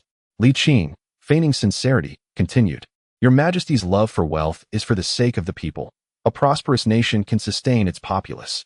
The vast territories of the Ming encompass regions that enjoy favorable weather, while others suffer from perennial disasters and lack the resources for relief. How then can we provide aid? Zhu Hozhong's expression softened, yet soon furrowed his brows again. You possess the talent to govern the heavens and the earth. Can you enlighten me as to why this is so? Although Zhu Hozhong had not ventured far beyond the palace in several years, he had acquired a general understanding of the state. Reports of natural disasters from various locales, though often exaggerated, contained kernels of truth. Were it not for the high-yield crops like the Yongla bean and the Xuanda potato, maritime trade would have never flourished. What alarmed him further was his discovery, through the annals of his forebears, that the frequency of calamities in the Ming was steadily rising, becoming increasingly severe with each passing era, not dramatically, but persistently. Currently, he felt no immediate panic, as grain reserves were exceptionally ample. However, what would become of the situation 100 years hence? Zhu Hozhong had no desire to endure a life of poverty or to face the wrath of his subjects? I beseech you, enlighten me. Li Qing gathered his thoughts and replied, prosperity inevitably leads to decline, and extremes give rise to counterforces. Such phenomena have occurred numerous times, often referred to as the Little Ice Age, not unique to the Ming. He presented insights from his earlier discussions with Yao Guangxiao regarding the fate of the Ming dynasty, specifically aimed at clarifying Zhu Hozhong's concerns. Could it truly be so? Zhu Hozhong murmured, never having anticipated such a peculiar explanation. It was indeed intricate, yet compelling, as these occurrences were traceable and historically documented. Zhu Hozhong, adopting a serious demeanor, inquired, how long might this phenomenon persist? Will it endure indefinitely? I cannot say for certain, but it will not last forever. Li Qing exhaled. Surely your majesty is familiar with the idiom when the extreme reaches its opposite? I am indeed aware. Zhu Hozhong nodded. It pertains to the hexagram of pi within the 64 hexagrams. Upon this subject, he perked up, even momentarily setting aside state matters. You must have delved deeply into the I Ching and its hexagrams, have you not? Li Qing retorted, I wish to discuss serious matters, yet you divert to divination? I truly wish to shake some sense into you. Were it not for the pressing matters at hand, I would insist you experience the life of my elder brother. After dismissing the trivialities, Li Qing redirected the conversation, stating, the implementation of the one whip law benefits both the nation and the people and must be pursued. As you mentioned, the performances of Lu and Xie cannot sustain for long. Should public opinion sway in their favor, the difficulty of implementation will undoubtedly escalate. I urge your majesty to make a decisive choice. Zhu Hozhong nodded slowly. If that is the case, is it not feasible? Let us try it. If it fails, we shall consider alternative methods. This is unacceptable. Zhu Hozhong declared resolutely. It is imperative that after I concede benefits, they must not gain an inch. Otherwise, have I not offered concessions in vain? Li Qing spoke with a calm demeanor. Your majesty, part of the profits you relinquish will indeed benefit the common people. To this, Zhu Hozhong could only shake his head, and then quickly added, I am the emperor. They are the officials and gentry. The emperor cares for the people, but the gentry does not. He continued, isn't my wealth also intended for the benefit of the populace? Li Qing chuckled softly. Your majesty truly loves the people as if they were your own children. Ah, indeed. Zhu Hozhong responded with a somewhat forced smile. One must sacrifice to gain. Is that not so? Perhaps the emperor could send eunuch Zhang to investigate the treasonous ministers, Li Qing suggested. Zhu Hozhong hesitated. If so, I worry we may encounter the same situation as during the grand rights discussions. The grand rights discussions were detrimental to them, yet now they carry both harm and benefit. It is not quite the same, Li Qing remarked. This national policy is challenging to implement calmly. It can only be pursued with some concessions on both sides. After a moment of contemplation, Zhu Hozhong sighed. Very well then, let us concede a portion of the profits to them. Truly, it is frustrating to be an emperor. Li Qing smiled faintly, feeling no shred of sympathy. It was simply that Jiajing was genuinely unlikable. At that moment, Huang Jin announced in a low voice, Your Majesty, the roasted sweet potatoes are ready. Bring them forth, Zhu Hozhong replied, turning to Li Qing with a smile. Eunuch Huang's roasting skills are unparalleled. It is indeed refreshing to occasionally indulge in such coarse fare. As soon as he finished speaking, a piece of soft, roasted sweet potato was placed before them. Why is there only one piece? Zhu Hozhong furrowed his brow. Huang Jin bowed and replied, Your Majesty, I inadvertently burnt the other piece to carbon. Zhu Hozhong felt a wave of frustration wash over him, yet he refrained from expressing his anger in front of Li Qing. Instead, he broke the roasted sweet potato in half, chuckling, Sir, this is too much for me alone. You should have a taste as well. Huang Jin exclaimed, Oh, can it be shared like this? The little chubby boy's expression was one of rich emotion. He seemed on the verge of despair. Li Qing, not wishing to partake of the sweet potato offered by Zhu Hozhong, remarked, Eunuch Huang has worked diligently. Let him enjoy it. Huang Jin was displeased, and Zhu Hozhong, without a second thought, declared, Eunuch Huang, you should relish it. Li Qing suppressed a laugh, quickly bowing. I hope your majesty reaches a decision soon. I shall take my leave. Chapter 95. Extravagance in this world. There are no secrets that remain hidden. Despite Li Qing's efforts to maintain a low profile, he nonetheless attracted the attention of those with ulterior motives. The name Li Baihu began to circulate, gradually becoming more and more frequent. The first to sense something amiss was Yang Yiqing. The reason was simple. The quaint little courtyard of Li's family was too iconic. Upon learning of Li Baihu's residence, He immediately became acutely aware that something was off. Alas, Li Baihu was a name he had only heard and not seen. Thus, Yang Yiqing decided to pay a visit directly. "You are Li Baihu?" Upon seeing Li Qing, Yang Yiqing inexplicably felt a sense of familiarity, akin to the bitterness of someone who had not been repaid a debt. After a brief moment of surprise, Yang Yiqing quickly understood the reason for his discomfort. This man bore an uncanny resemblance to the unrefined Dr. Li Qing he had once known, though he was far younger and more handsome. Even knowing they were not the same person, and that they had no connection whatsoever, Yang Yiqing could not suppress the overwhelming sense of unease that arose from looking at that familiar face. Perhaps this embodies the concept of hating the house and its crow. It is merely a matter of consuming a few fruits from you, yet it has been many years. Is it truly necessary? Observing his demeanor, Li Qing felt a sense of discomfort. "Scholar Yang, I extend my regards," he said, offering a perfunctory bow, his tone rather indifferent. Yang Yiqing could not help but inquire, "Do you have an elder named Li Qing?" "None." Li Qing's response was succinct and decisive. Yang Yiqing fell momentarily silent, and after a considerable pause, he remarked, "Your private discussions on state affairs have incited discontent among many officials. Is the Jinyui not a court official?" Li Qing interjected with a question. "If they are officials of the Ming dynasty, why should they not be involved?" He shrugged his shoulders and continued, "Moreover, it was the emperor who invited me to participate in governance. Should I defy his will?" Yang Yiqing, somewhat disgruntled, replied, "Theoretically, you are correct, but in practice, it is not so simple. Do you understand?" Li Qing chuckled. "The individuals Scholar Yang referred to likely do not disdain me. Rather, they resent the emperor but are reluctant to offend him, thus directing their grievances towards me. I wonder, is your rationale not of a similar nature, Scholar Yang?" "You are quite astute," Yang Yiqing said with a bitter smile, shaking his head. "At my age, I ought to be enjoying my twilight years in my hometown. I have long grown weary of the power struggles of this realm. Were it not for the emperor's decree, I would not seek such tribulation." Yang Yiqing then seated himself at the stone table beneath the tree and stated, "I have not come here today to reprimand you. Regarding the one-whip policy?" "Astute." Yang Yiqing nodded. Li Qing took a seat opposite him and inquired, "Does Scholar Yang psychologically support or oppose it?" "I am inquiring about you. You seek my favor first. Thus, you must answer my question first," Li Qing asserted. Yang Yiqing, with an irritated expression, retorted, "Do you not understand the rules? I am the Prime Minister of the Cabinet. What position do you hold?" "If I recall correctly, the Jinyui is only accountable to the emperor and does not fall within the civil service framework, correct?" Li Qing replied with a smile. Yang Yiqing took a deep breath and said slowly, "The current situation does not permit me to offer my support."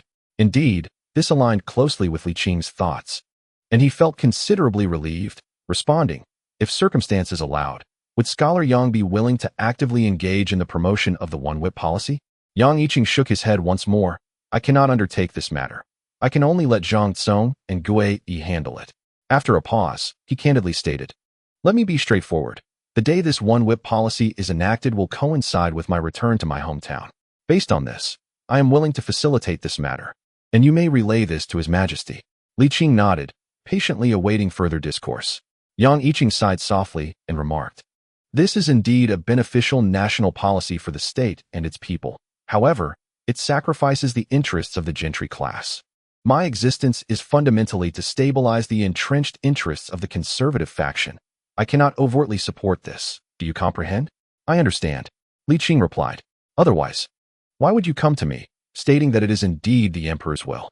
"No wonder you have swiftly captured the emperor's attention," Yang Yiqing reflected with satisfaction. Witnessing the new waves of the Yangtze River, the disputes among scholars Liu and Xie have now been exposed, and public opinion will soon shift dramatically. Please inform His Majesty. If no actions are taken soon, the situation will become even more unfavorable." Li Qing nodded. "Is there anything else?" "This is for you." Yang Yiqing retrieved an envelope from his sleeve and requested, "Please deliver this to the emperor." Li Qing took it with a nod. Yang Yiqing added, "It would be prudent not to open it. It offers no benefit to you." The wisdom of avoiding unnecessary complications was clear to Li Qing. With a subtle smile, he acknowledged, understanding well the contents of the envelope without needing to speculate. Yang Yiqing slowly rose, murmuring, "I have done what I needed to. May my return home be smooth this time." Observing the aged Yang Yiqing, with his hair and beard turned white, Li Qing refrained from further troubling him, saying, This matter is known to you, me, and the emperor. That is indeed for the best. Yang Yiqing replied with a light laugh and bid farewell. Take care.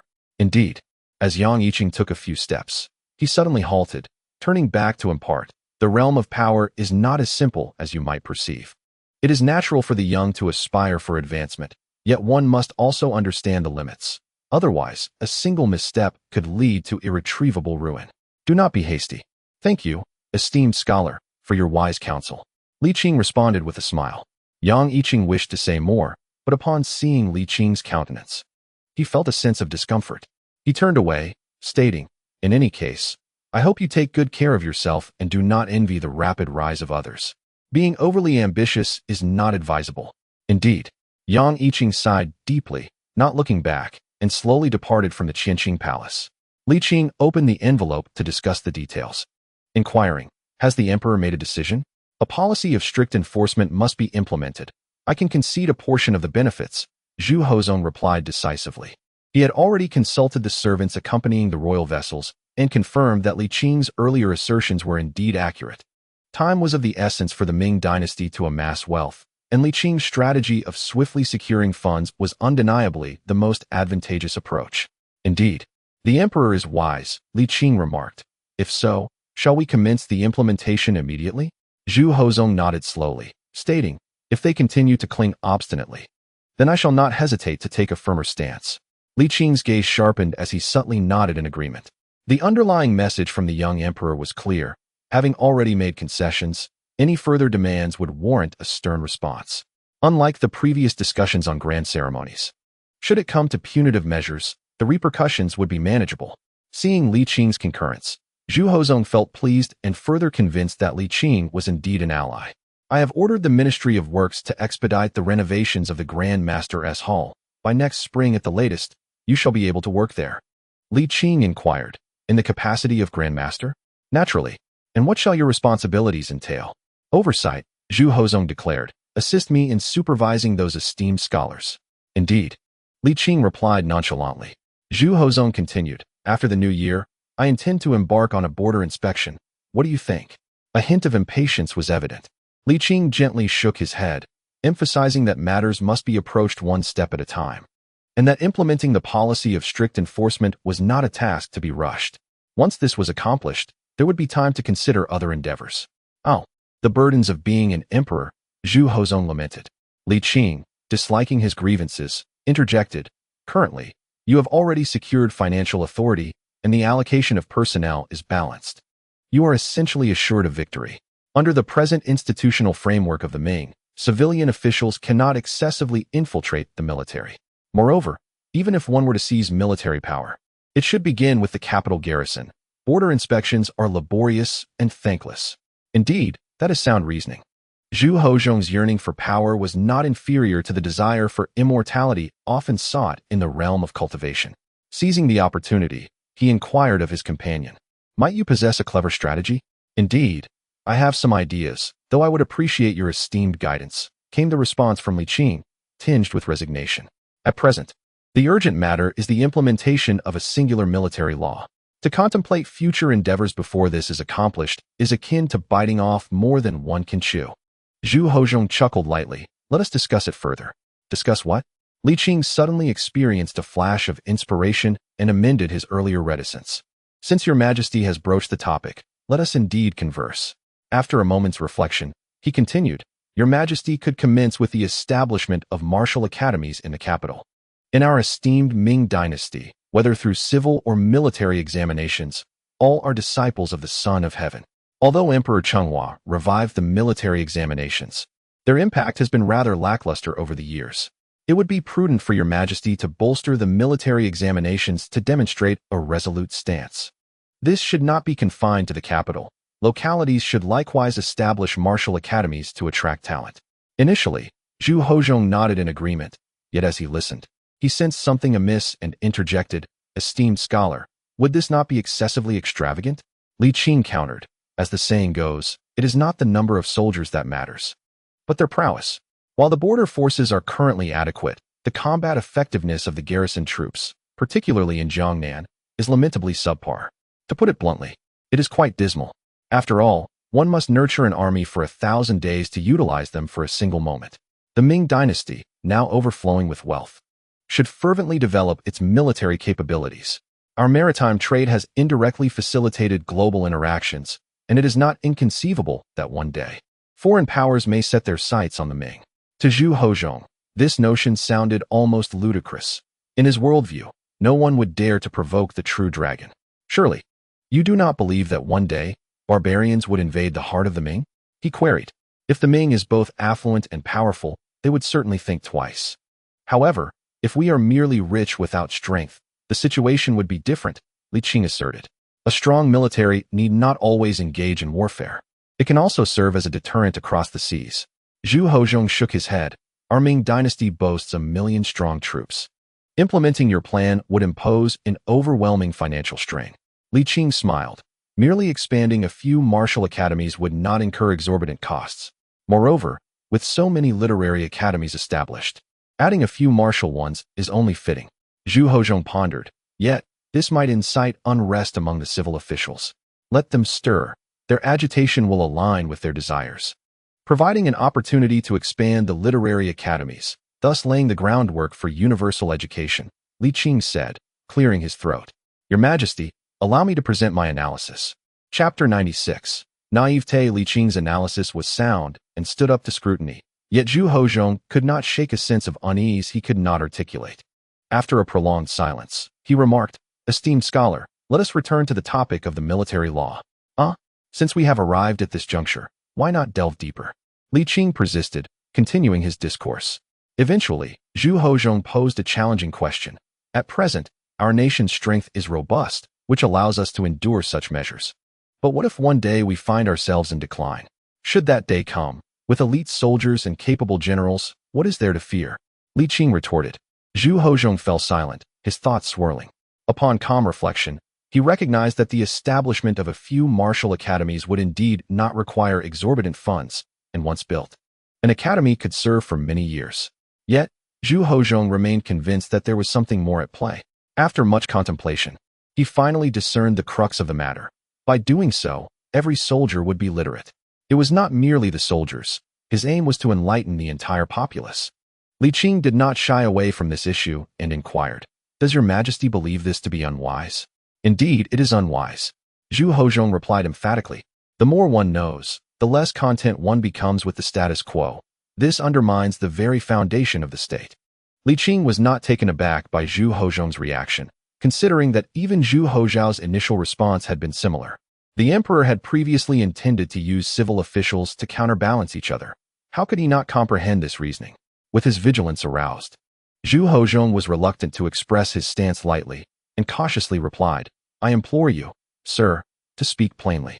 Li Qing decided to be forthright, stating, Your Majesty once endeavored to distance yourself, allowing your ministers to engage in open and covert rivalries, to ensure your position remained unassailable. This is something I have failed to consider. Your words are clear, and I shall not entertain this notion further. Zhu Hozhong muttered, his countenance betraying a hint of discomfort. Allow me to finish my thought. Li Qing exhaled. In fact, you are not entirely mistaken in your overarching perspective. It is merely that your vision is too limited. What do you mean? Zhu Hozhong's interest was piqued. Factional strife can jeopardize the nation and its people. However, class struggle can foster harmony, Li Qing elucidated. Take the censors. For instance, even the Grand Secretary and the Chancellor fear their censure, do they not? This is because these censors are well-versed in literature, discerning in right and wrong, and knowledgeable of the laws of the Ming dynasty.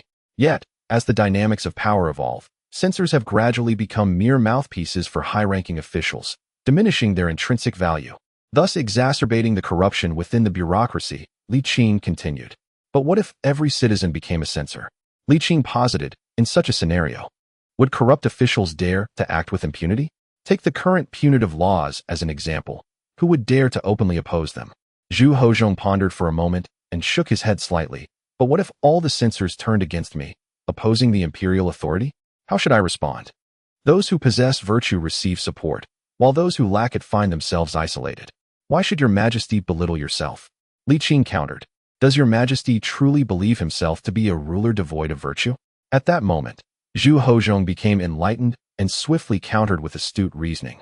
The functioning of power incurs costs. In other words, it requires resources primarily derived from taxation. Should the populace remain ignorant, they may resist taxation. What if they become astute? The emperor's argument appeared reasonable but was, in essence, an overconcern. Li Qing responded, I ask you, what is the purpose of education? Naturally, it is to attain official positions. Zhu Hozhong replied without hesitation. What is the prerequisite for holding an official position? Zhu Hozhong hesitated. The prerequisite is a stable regime. Li Qing asserted. Consider the current state of affairs. Since your ascension to the throne, conflicts have persisted between the sovereign and his ministers. Have the ministers ever contemplated abandoning the Ming dynasty? Zhu Hozhong was momentarily taken aback and then countered. There are only so many official positions. If everyone is educated, and yet 99 cannot attain office, what then? Li Qing paused briefly and then replied, we can elaborate upon this matter. Even with elaboration, it remains insufficient. Zhu Hozhong remained unmoved. At that time, being an official would no longer be the sole path, and the populace would inevitably engage in various other occupations. Li Qing remarked that a nation flourishes only when it is endowed with talent. Conversely, when its populace is ignorant, it languishes in stagnation. You are too presumptuous. Zhu Hozhong retorted, shaking his head. Li Qing sighed in resignation. It is not my presumption, but rather your excessive concern for personal interests.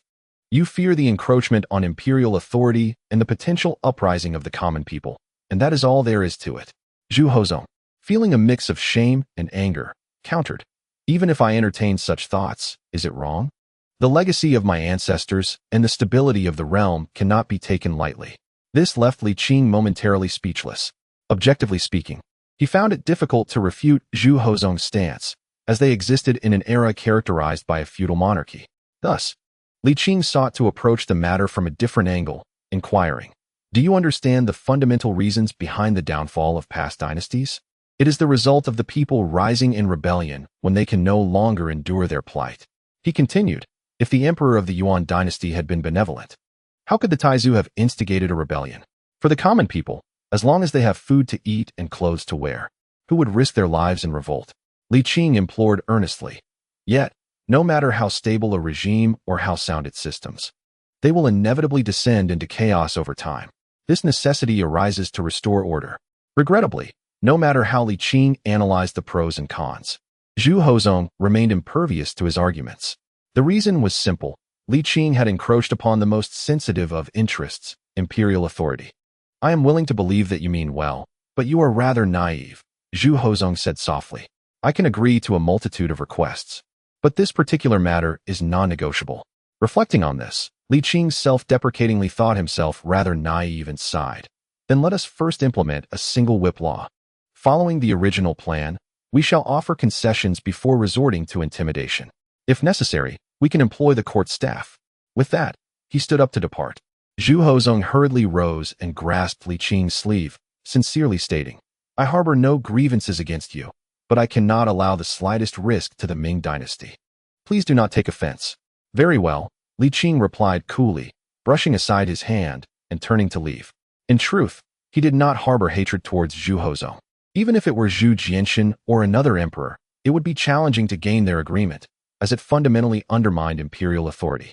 Yet, the issue remained that without such measures, the Ming dynasty would be doomed to an untimely end, unable to transition into the modern era. According to Li Qing's design, while imperial power would inevitably decline, it would not vanish swiftly. Rather, the longevity of the Ming dynasty would be ensured. The purpose of such actions was merely to gradually untangle the feudal structures. However, from the emperor's perspective, this was an untenable notion. As to him, the unraveling of feudalism signified the demise of the dynasty. This was not a matter of the emperor's foolishness, but rather a limitation imposed by the constraints of the era. The policy of keeping the populace uninformed had long been ingrained within the ruling class, revered as a profound truth, while the enlightenment of the common people was viewed as a dire threat. Little did they realize, this was merely a repetition of past errors, a poignant tragedy in itself. Alas, this reasoning was difficult for the emperor to grasp, akin to asking one who has never known satiety to comprehend the sensation of being full. Sigh. From which angle should I approach this dilemma? Li Qing pondered, wondering if he should consider reinstating Zhu Hozhong. This thought flickered momentarily before he discarded it. If one were to proceed with such a course of action, regardless of whether events unfold as anticipated, Zhu Hozhao would undoubtedly descend into madness, likely leading to considerable chaos. For many officials, the Emperor Zhengde is far from meticulous. At least, Zhu Hozhao adhered to certain rules and refrained from indiscriminately overturning tables. After much contemplation, there appears to be but one viable solution: the pursuit of immortality. At this juncture, Li Qing finds himself somewhat apprehensive. The allure of immortality might leave Zhu Hozhao utterly disoriented. The implementation plan for the single whip law has already been finalized, prompting Li Qing to forego his duties and instead spend his days at home, contemplating the enlightenment of the populace, his paramount objective for this visit to the court.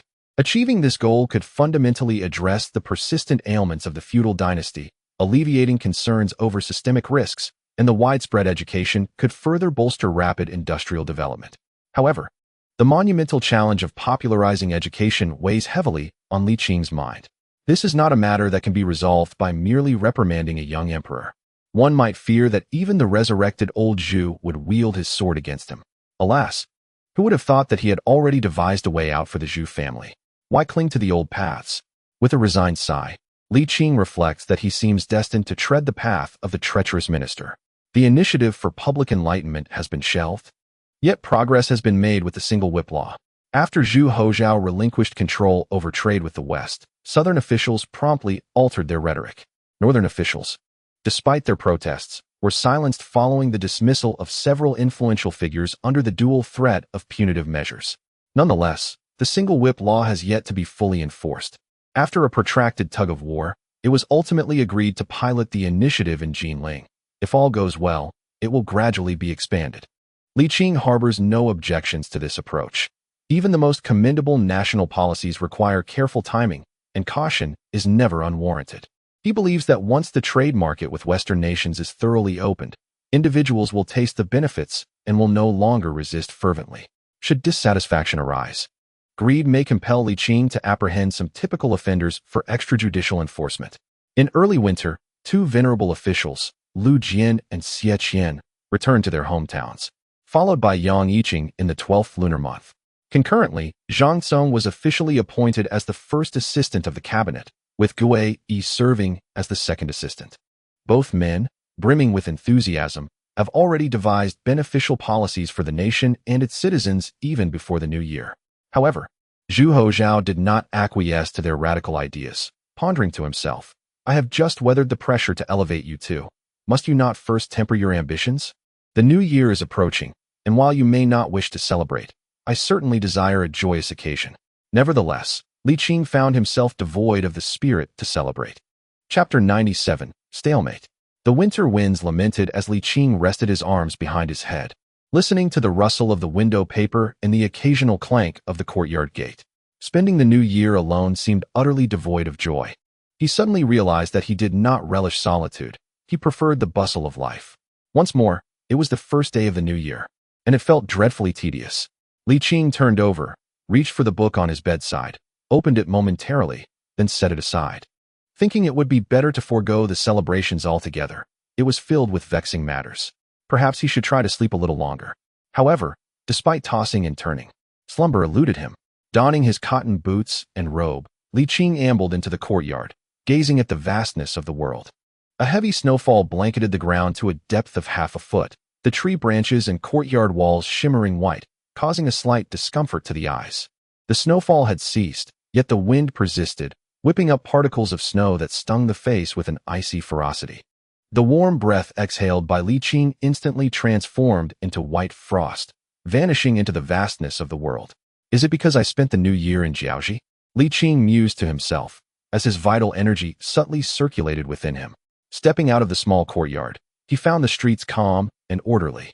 The wind and snow had rendered the pathways, rooftops, and walls exceptionally smooth. The street was deserted, resembling an abandoned village, save for the occasional wisp of smoke rising from a chimney. The once smooth and soft streets lost their charm as Li Qing's footsteps disrupted the pristine surface. He traversed nearly half the village without encountering any children engaged in snowball fights, deepening his disappointment. Reluctantly, as the courtyard felt even colder, Li Qing continued his aimless wanderings. The usually bustling main street was now devoid of life, the marketplace a vast expanse of white, with no vendor in sight. The shops lining the wide road had their doors tightly shut, and only the festive couplets added a touch of warmth to the desolate scene. How can the new year be so dreary? Li Qing kicked a snowball in frustration, recalling that previous celebrations had never felt this dull. Fortunately, upon returning to the small courtyard, the temperature had risen slightly. Our family has paid New Year respects to the master. From a distance, Zhang, beaming with joy, clasped his hands in a bow, his eyes nearly shut, resembling a plump lucky cat in his bulky attire. Li Qing quickened his pace, retrieving his key to unlock the door, inquiring, "When did you arrive?" "Just a short while ago. I've just finished my duties in the palace." Zhang replied with a grin. The master did not go to pay New Year respects today, which could be quite a loss. "I don't care for trifles," Li Qing muttered, pushing the door open and stepping inside first. Zhang followed, closing the courtyard gate behind him. The eastern kitchen had a charcoal stove, and Li Qing remarked, "If it's cold, let us light it in the parlor." As he entered the parlor, Zhang acknowledged and headed to the eastern kitchen to fetch the stove. Before long, the parlor was aglow with warmth. "Master, with the implementation of the new whip law, our family's investigation into the minister's offenses has become the target of scrutiny. Should we prioritize that?" Zhang, warming himself by the fire, glanced at Li Qing with concern. "You have taken on Yang Yiqing's share, haven't you?" "Yes," Zhang nodded, feigning innocence. "The emperor has this intention as well, so we have to bear it. After all, too many lice don't itch, and too much debt doesn't worry. However, if I cannot leave, they will surely make things difficult for me. And the emperor wishes for me to part ways with the master of ceremonies. I am not getting any younger." "Very well." Li Qing decided not to dwell on Zhang's concerns any longer.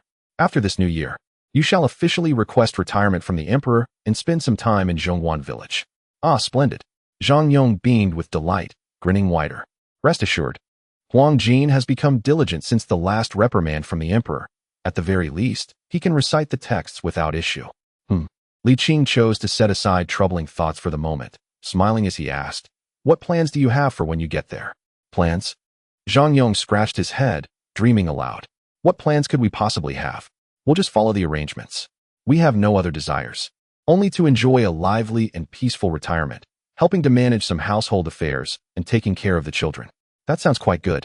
Li Qing sighed, adding, "But with that, you won't have the same grandeur as other retired grand eunuchs. What is there to be concerned about? As a person of my disposition, I truly embody the notion of being born without material possessions and departing this world devoid of them as well. Thus, I am utterly indifferent to these trifles." Zhang chuckled, remarking, "In Jinling, where the taverns flourish, how could I possibly go hungry?" Li Qing paused for a moment, then burst into laughter. "You possess quite the open-mindedness. Indeed, it is a valid point." After a brief interlude, he added, "You are quite the admirable eunuch." Zhang, feeling somewhat embarrassed, replied, "We, too, have committed our share of dubious deeds, yet we merely rely on the company of our peers for contrast." Li Qing joyfully declared, "Enough of this dreary year. Come lend a hand in preparing a couple of dishes and indulge in a few cups. It is our honor." With a selection of one meat dish, one vegetable dish, and a jar of wine, the two engaged in light-hearted conversation, feasting and drinking, until a good portion of the day had slipped away. They agreed that after the Lantern Festival, Zhang would feign illness to depart from the Ministry of Rites, and when spring transitioned to early summer, Li Qing would assist him in staging his death, allowing him to reunite with Zhu Hozhao and Jinling. Throughout the entire gathering, Zhang's grin remained ever present, reminiscent of Zhu Hozhao in his heyday. Upon parting, he bowed and performed the customary gestures, even prostrating several times, leaving Li Qing both amused and exasperated. Simultaneously, he felt a deep envy, as his own path to retirement seemed an endless journey. The brief holidays soon passed, and the power center of the Ming dynasty resumed its operations. The streets gradually filled with pedestrians, and various shops began to open, dispelling the previous desolation. Li Qing continued to refrain from work, preferring instead to indulge in music at brothels and enjoy performances in the Pear Garden, testing his patience against that of the young emperor. It became a contest to see who would falter first. The young emperor, seemingly aware of Li Qing's intentions, remained steadfast, not seeking reconciliation. After the Lantern Festival, Zhang returned to reside in Zhongguan village, leaving the ministers who harbored vengeful sentiments with a sense of emptiness, though they refrained from extreme measures. The power struggles of the Ming dynasty had not yet deteriorated to the point where one could be eliminated from the political arena without repercussions. Moreover, Zhang Yong was not guilty of heinous crimes. In the spring of February, Zhu Hozong finally succumbed to impatience and dispatched Huang Jin to probe the situation. It is often said that one is judged by their attire. Huang Jin, clad in the garb of the head eunuch of the Ministry of Rites and adopting an overly formal demeanor, indeed exuded a certain gravitas. I am now the head eunuch of the Ministry of Rites, overseeing the Eastern Depot, which in turn governs the Jinyue. Thus, I possess the authority to manage you. Li Qing held no ill will towards Huang Jin and humorously retorted, "Pray tell, how does Master Huang intend to manage me?" "By performing your duties promptly." Huang Jin grumbled. "You have been receiving your salary without working for 3 months." Li Qing produced a silver note from his breast pocket and said, "Please convey this to the emperor. Consider the excess as my reward to him." "You certainly have quite the audacity," Huang Jin exclaimed. Unable to contain his frustration, "The emperor has enough worries. Could you not afford him a moment of ease?" "Huh, as if I enjoy a moment of ease myself. Is this not ease?" Huang Jin slapped his forehead, pacing back and forth for some time before ultimately softening and pleading. "Since the last incident with the roasted sweet potatoes, the emperor has not looked favorably upon me. If this endeavor fails again, I implore you, grant me some leniency." Li Qing shook his head slightly. "It is not my intention to create difficulties for you, but rather, my principles diverge from his, rendering it futile for me to serve in the palace." "The construction of the National Master Hall has been completed," Huang Jin remarked. "And what significance does that hold?" Li Qing sighed, expressing that what he deemed to be sound governance strategies was perceived by the emperor merely as a threat to the foundations of the Ming dynasty. He lamented that even if he were to ascend to the position of chief minister in the cabinet, it would be a futile endeavor. Huang Jin, suppressing his urge to strike, insisted, "Regardless, you must accompany me to the palace. It is essential to clarify matters directly with His Majesty." "Surely, this is acceptable?" After a brief contemplation, Li Qing nodded in agreement. In the Qianqing Palace, upon seeing Li Qing, Zhu Hozong exhibited a mixture of anger, joy, and a hint of reproach. As if to say, "Could you not yield to me?" Although he refrained from dismissing the customary greetings, Li Qing likewise abstained from bowing. After a prolonged stalemate, Zhu Hozong reluctantly conceded, "Huang Jin, offer him a seat." Following their previous encounter involving roasted sweet potatoes, Huang Jin hesitated to express any opinion, promptly fetching a chair and discreetly retreating to a corner. Seated, Li Qing inquired, "Has Your Majesty reached a conclusion?" "Conclusion regarding what?" Zhu Hozong responded.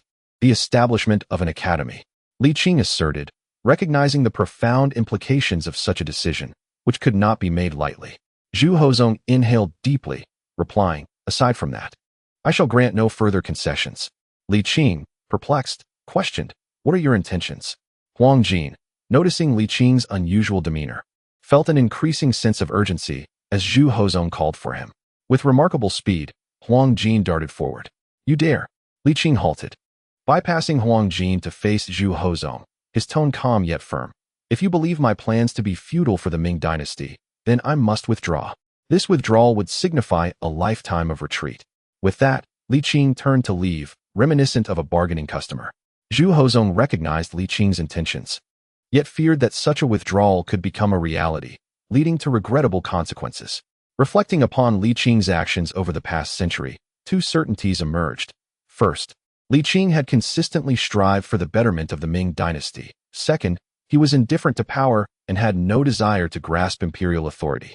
Otherwise, even a figure as prominent as Yang Tingyi would pale in comparison before him, and matters would not have reached such an impasse.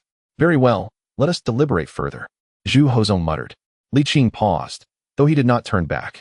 "Each province, prefecture, and county shall initiate the expansion of an academy, establishing 2 institutions, one for civil studies and another for military studies." Zhu Hozong spoke with frustration. "Now, is this satisfactory to you, sir?" While this was not Li Qing's ultimate expectation, it was entirely acceptable in the current context. Progress must be gradual, as a sudden proliferation was impractical. "Your wisdom is commendable," Li Qing exclaimed, turning to bow, delivering his words fluently and without hesitation. "Curse it, the price has increased," Zhu Hozong grumbled, This represents my sincerity. Where is your sincerity? Sir? Beginning tomorrow, I shall attend to duties at the Wenhua Gate, Li Qing stated. Zhu Hozong raised an eyebrow. And what else? That is a separate matter of sincerity. Chapter 98. The treacherous minister. The two parties again appeared calm and composed, or at least pretended to be so. Zhu Hozong remarked, "Surely, you understand what I desire, sir? Pray, enlighten me, your majesty. I wish to learn from you." Zhu Hozong replied after a moment's pause, "To acquire the knowledge to govern the world." Li Qing realized. Astonished, "How does your majesty know that I possess such capabilities?" Zhu Hozong smiled faintly and remarked, "I have my own methods. While you are indeed formidable, I too possess my own means." Li Qing chose not to press further and responded with a smile. "Sincerity is mutual, as I mentioned earlier. It requires a different kind of sincerity." Zhu Hozong's expression stiffened as he replied, "What I stated earlier is my bottom line. Everything else can be discussed. But not this matter. What if it proves to be feasible? It is fundamentally impossible." Zhu Hozong declared resolutely. "The greater the ability, the greater the desire. The greater the desire, the less content one becomes with the status quo, and the inevitable result is upheaval." Li Qing smiled slightly and countered. When Emperor Taizong ventured to the West 6 times and opened maritime trade, was that not a form of upheaval? Yet after more than a century, what was the outcome? After a pause, he added, "Surely your majesty is somewhat aware of the patent law as a national policy, correct? Is there a connection? How could there not be?" Li Qing replied, "Without high-caliber talents, how would there be innovative inventions? If everyone were merely farmers, where would the craftsman come from? The scholar, farmer, artisan, and merchant classes have existed for thousands of years, standing the test of time. Yet your initiative to enlighten the populace is something no dynasty has dared to undertake." Zhu Hozong shook his head, saying, "Regarding the steam engine, I have studied its principles, and I must say that if developed properly, it could be highly beneficial for the nation and its people. But would the Ming dynasty truly function without the steam engine?" He paused, moreover. Simply enlightening the populace does not guarantee the stimulation of invention and creation. The drawbacks cannot be overlooked when compared to the benefits. The benefits outweigh the drawbacks.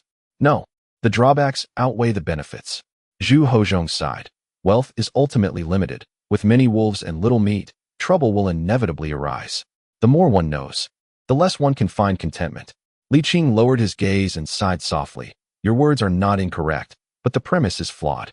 Precisely because wealth is limited, we must elevate the awareness of the common people, making them less susceptible to exploitation, enabling them to better safeguard their wealth. Through widespread education, we can empower them to create more wealth."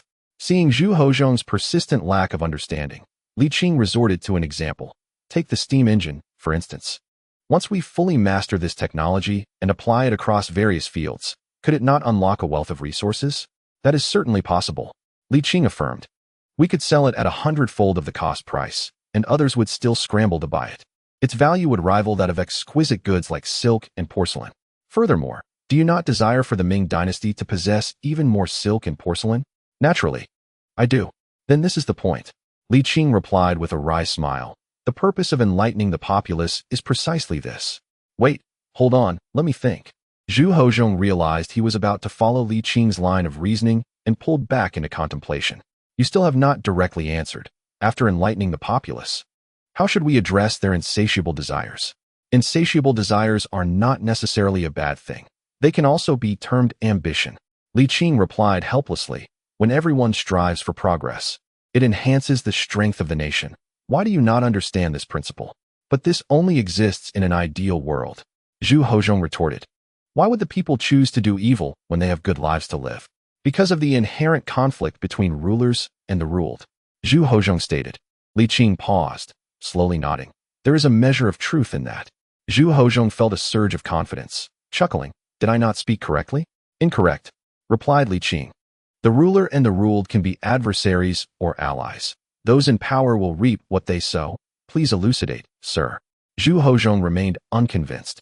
Li Qing collected his thoughts and remarked, You believe that the operation of the court incurs costs, which translates to taxes derived from the populace.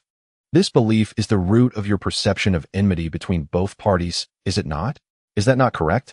Under the current system, this interpretation holds true. Li Qing nodded. Thus, we must seek a path for the Ming dynasty. Otherwise, regardless of its prosperity, it shall remain ensnared in the historical cycle. Do you think it is about enlightening the people? There is no second option. Li Qing continued.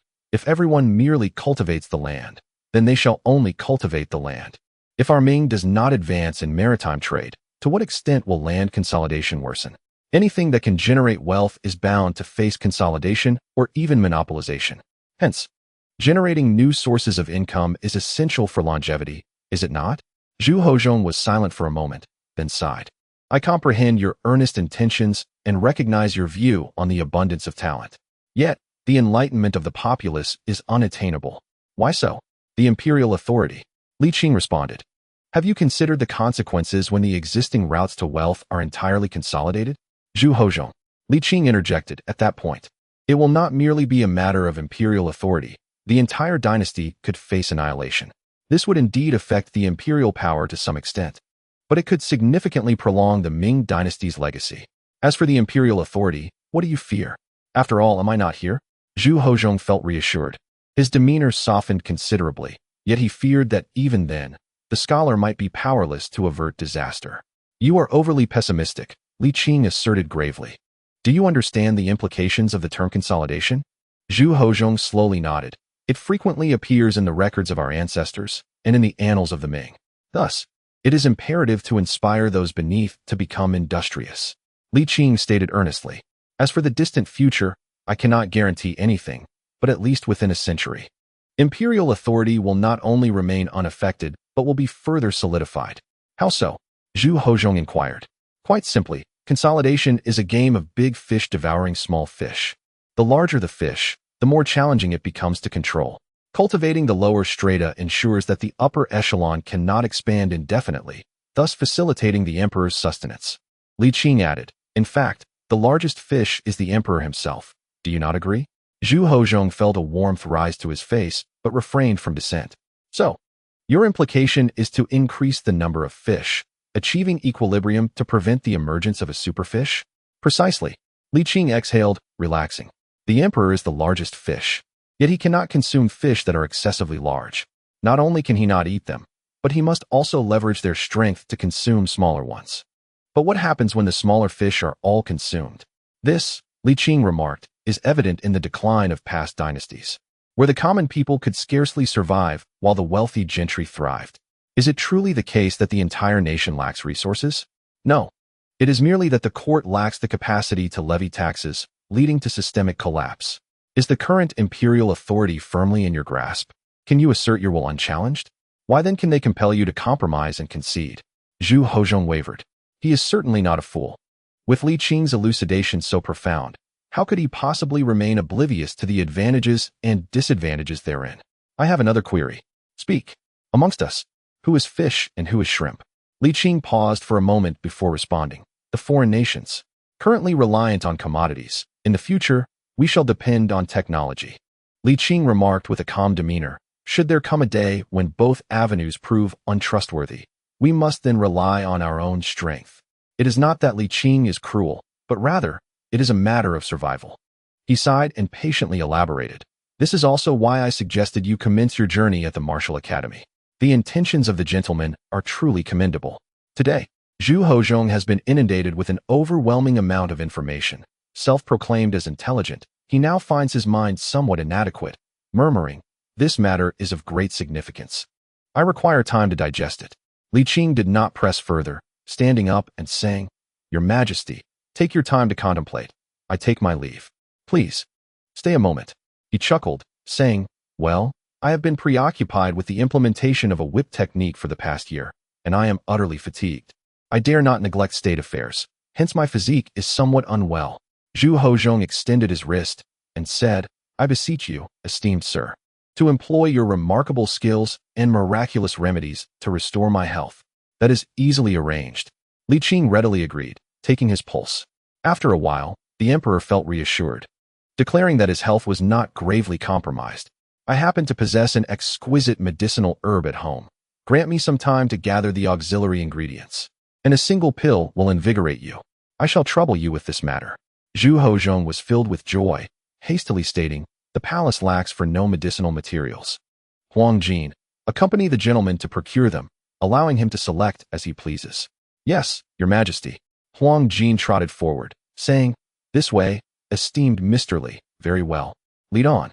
Li Qing was in high spirits and paid no heed to Huang's demeanor.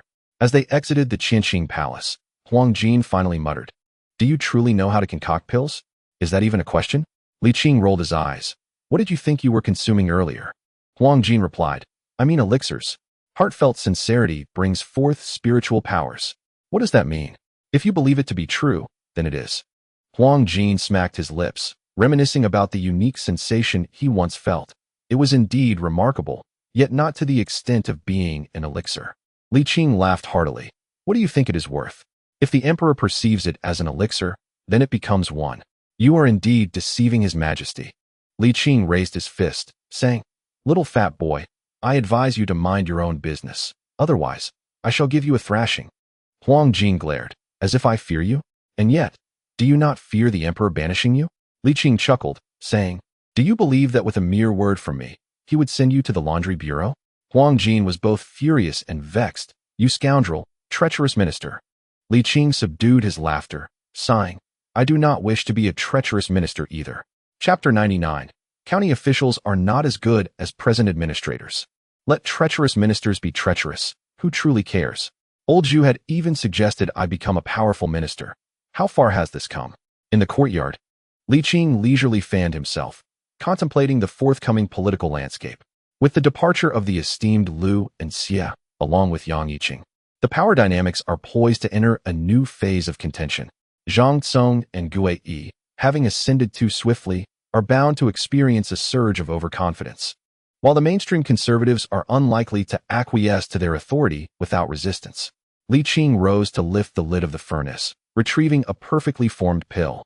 After selecting the one with the finest appearance and gently blowing on it, he placed it into a jade box he had prepared earlier. The remainder, adhering to the principle that waste is shameful, was consumed by Li Qing himself. The following day, at Wenhua Gate, as the Grand Secretary entered, he spotted a young man basking lazily under the eaves of the newly constructed National Master Hall. Who is this person? It seems to be the previous Jin Yi officer. Several Grand Secretaries exchanged words, recalling the Jin Yi who had previously conferred privately with the emperor. Initially, with Li Qing's absence from duty, they had nearly forgotten him, but upon seeing him again, a sense of vigilance rose within them. Only Zhang Cong remained silent, pausing briefly before making his way towards Wenhua Hall. While he exhibited no curiosity, others certainly did. Xue'er and a few other Grand Secretaries approached, inquiring, "What are you doing here?" Li Qing grinned widely. "By imperial decree, I am here to supervise you." "Supervise us?" Xue'er and the others were momentarily taken aback, their expressions darkening. Is there such a lack of trust? Glances were exchanged among them, and for a moment, they were uncertain whether to feel anger or resignation. The duty of the Jin Yi was indeed to oversee the officials, and since Li Qing was a Jin Yi officer, backed by an imperial command, there was no fault to be found in his presence. To react excessively would only betray their own insecurities. However, it is worth noting that while the Jin Yi conducted their oversight discreetly, such overt displays were exceedingly rare. The tension in the air was palpable. Li Qing crossed his right leg over his left, adopting a relaxed posture, and cheerfully asked, "Is there a problem?" "No, no problem at all," Xue'er replied reflexively. Indeed, there were no overt issues. However, if one were to scrutinize, faults could be identified. Li Qing replied from his seated position. Grand Secretary Jia Yong remarked, "If I recall correctly, the Jin Yi officer holds a 6th rank position, does he not?" "I am a special envoy," Li Qing replied cheerfully. "Our Ming dynasty has not stipulated that a decree must be conveyed to be considered a special envoy, right?" His words left Jia Yong rolling his eyes in exasperation, ultimately tossing his robe and departing towards Wenhua Hall. The remaining individuals wore grim expressions, casting one last glance at Li Qing before turning away. What a splendidly sunny day it is. Li Qing stretched and resumed his sunbathing. As the hour approached noon, Li Qing rose and made his way to Wenhua Hall, officially entering his supervisory role. Of course, he did not impede the others' discussions, merely pacing quietly, but to them, it felt like a blatant humiliation. "Are we thieves? This is intolerable." Jia Yong took a deep breath and asked, "Are you all willing to accompany me to discuss this with the emperor? How can we proceed with our deliberations otherwise?" "I am willing to go." "So am I," Jia Yong inquired of Zhang and Gui, what about you? Zhang Tsong, internally conflicted but unable to show it outwardly, cleared his throat and said, the emperor has been overworked lately. It would be better to address this at tomorrow's court session. As he spoke, he cast a discreet glance at Li Qing. Feeling a sense of unease within, who on earth is this person? Zhang Tsong experienced a twinge of crisis.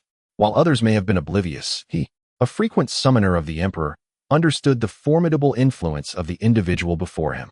In terms of the emperor's favor, the other surpassed him by no small measure.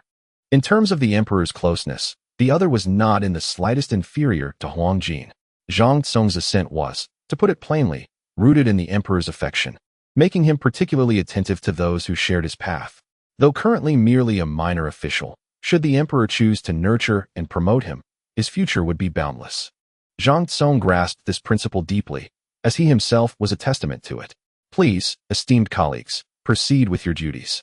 I shall be the first to speak at tomorrow's court assembly, Zhang Tsong declared, emulating his predecessor Yang Tingyi, initially shouldering the responsibilities before delegating tasks, maintaining an orderly approach. Li Qing observed this and found his impression of Zhang Tsong somewhat improved. Although the gentleman's rise to power was less than illustrious, he executed his duties commendably, earning Li Qing's silent approval. The routine operations of the cabinet bore little distinction from those of the emperor. The difference lay in the fact that the cabinet's proposals were merely suggestions, while the emperor's decrees held the weight of official documents. However, this does not imply that the cabinet's proposals lacked value. On the contrary, their significance was immense. They served as a guiding compass. In reality, the emperor often based his annotations on the cabinet's recommendations, as the volume of documents he had to manage was overwhelming. Rather than laboring through arduous contemplation, it was far more efficient to select a proposal deemed reasonable from the existing suggestions.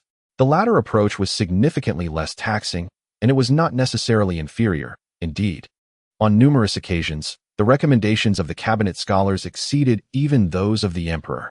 One must remember that the cabinet scholars are the crème de la crème, meticulously selected through rigorous processes. Of course, many times, proposals may contain personal biases, necessitating the emperor to possess a discerning eye. Although the authority to make decisions rests with the emperor, the cabinet can substantially influence his choices. This model has its advantages and disadvantages. Overall, the benefits outweigh the drawbacks. For even in the hands of a mediocre emperor, the functioning of the state would not be severely compromised, especially with a supervisor of ceremonies holding the power of decree. To take it a step further, even if the emperor were to become complacent, the power structure would not collapse. Historical figures like Jiajing and Wanli have vividly illustrated this point. Li Qing exhaled softly, resolutely thinking, this time, no one shall dare to be complacent. I have not yet grown complacent myself. Sir, Scholar Zhang invites you for tea, came the call. Li Qing paused momentarily, accepting the tea offered by the attendant, and glanced towards Zhang Tsong, who was enjoying his tea a short distance away. Zhang Tsong raised his cup in a distant salute, smiling. Your Excellency Li, your efforts are commendable, fulfilling your duties as ordered, I see, he remarked, chuckling. The other individuals present wore displeased expressions but refrained from voicing their discontent, recognizing that engaging in a dispute with a mere sixth-rank official would appear rather petty. They overlooked that, in terms of official rank, the cabinet scholars were only fifth-rank themselves. Although the cabinet scholars occupied the pinnacle of power, protocol dictated that they bow before the vice ministers. This arrangement by Zhu Di was intended to diminish the influence of the cabinet scholars. Alas, ideals and reality are indeed two distinct matters. As the power of the cabinet grows increasingly formidable, encountering not only the vice minister but even the chancellor, the grand scholar of the cabinet remains dignified. While the six ministries appear diminished in stature, though of low rank yet wielding significant authority, over time, the weight of power renders the lowly rank seemingly inconsequential. After all, a county official pales in comparison to an incumbent director. Li Qing lifted the tea lid, blew gently across its surface, and took a delicate sip. A fine tea. Perhaps it is the imperial tribute? Li Baihu possesses exquisite taste. Zhang Tsong nodded, acknowledging the emperor's benevolence, expressing his own sense of unworthiness, and questioned how one could indulge alone in such favor. Hearing this, the others could not help but offer a few insincere compliments, their demeanor betraying a lack of genuine enthusiasm. Li Qing had long grown weary of such veiled intrigues. Were they to engage in a brawl, it might rekindle his interest. Instead, he merely nodded and savored his tea leisurely. Following a brief morning tea, the Grand Scholar of the Cabinet returned to his duties. Approaching noon, several individuals gradually concluded their work. Zhang, substituting for Xue'er, remained on duty and inquired of Li Qing, "Li Baihu, will you take a break for lunch?" "Not at all. It is arduous work," Li Qing replied. Zhang, slightly taken aback, scanned the room and leaned in to ask if it is not too much trouble. "Might Li Baihu enlighten me on how long the supervision of the Grand Scholars is to last?" The specifics were not disclosed by His Majesty, but it is likely a permanent arrangement. Li Qing gestured towards the distant National Master Hall. "Otherwise, why construct it?" Zhang paused, a wry smile crossing his lips. Yet he commented, "The Emperor's actions are above board." Li Qing mused, "You are adept at flattery, but I am not Huang Jin. I want to allow him to savor the sweetness of such praise." Just then, he spotted Huang Jin approaching with a food box, and Li Qing rose. "My lunch has arrived. Scholar Zhang, please continue your work." Your lunch has arrived?" Zhang was momentarily stunned. Huang Jin is delivering lunch. Surely, I am not dreaming. What a remarkable treatment. Witnessing this firsthand, Zhang could hardly contain his disbelief. As he watched the two depart for the National Master Hall, an absurd thought struck Zhang. Could this National Master Hall have been constructed for him? Huang Jin laid the dishes meticulously upon the table and inquired, "His Majesty requests to know if anyone has caused you distress?" "None whatsoever." Li Qing picked up his chopsticks, casually wiping them on his sleeve before starting to feast heartily. All of them, well-versed scholars, spoke with such mellifluous tones. Huang Jin swallowed hard, seeking confirmation. "You truly have not encountered any unpleasantness?" Li Qing scooped a small bowl of egg drop soup, washing down his food with it, and chuckled, "I am appointed to supervise. Who would dare to trouble me? To confront me would be tantamount to slapping the Emperor's face." "That is certainly a relief." Huang Jin relaxed, but then his expression shifted, astonished. "Did you just sell out the Emperor?" "What do you mean by sell out?" Li Qing was taken aback. Huang Jin continued, "Did you outright state that it was the Emperor who tasked you with supervising them? Is that not the truth?" "It is indeed true," Huang Jin replied with frustration. "But you must not implicate the Emperor in wrongdoing. He is already burdened enough. Can you not shoulder some responsibility? And why should I bear it?" Li Qing rolled his eyes. "I am not qualified to shoulder it," Huang Jin retorted. "Enough of this. It is but a small matter," Li Qing replied, exasperated. "If you are so eager to indulge, shall we eat together?" As the saying goes, when the ruler is troubled, the ministers suffer. When the ruler is disgraced, the ministers perish, Huang Jin exclaimed. "Do you not feel a sense of shame?" Chapter 100, Overestimation? Huang Jin, with earnest fervor, expounded on the principles of servitude. Li Qing, initially inclined to interject only briefly, found himself unable to ignore the incessant chatter which disrupted the tranquility of their meal. Resigned, he rose and then settled back down, exhaling in relief. "At last, I can enjoy my meal in peace." The table was adorned with 6 meat dishes, 4 vegetable dishes, and 2 soups, all exquisite in flavor, aroma, and presentation. Li Qing devoured his meal with gusto, releasing a contented belch before approaching to rouse Huang Jin. "Awaken, this is not a place for slumber." Bewildered, Huang Jin blinked awake, eventually regaining his senses. He pushed Li Qing away, his eyes wide with indignation. "Just wait, I shall report you." "Really?" Li Qing raised a fist. "You seem to be inviting a beating." Huang Jin instinctively recoiled, but quickly retorted defiantly, "Do you think I fear you?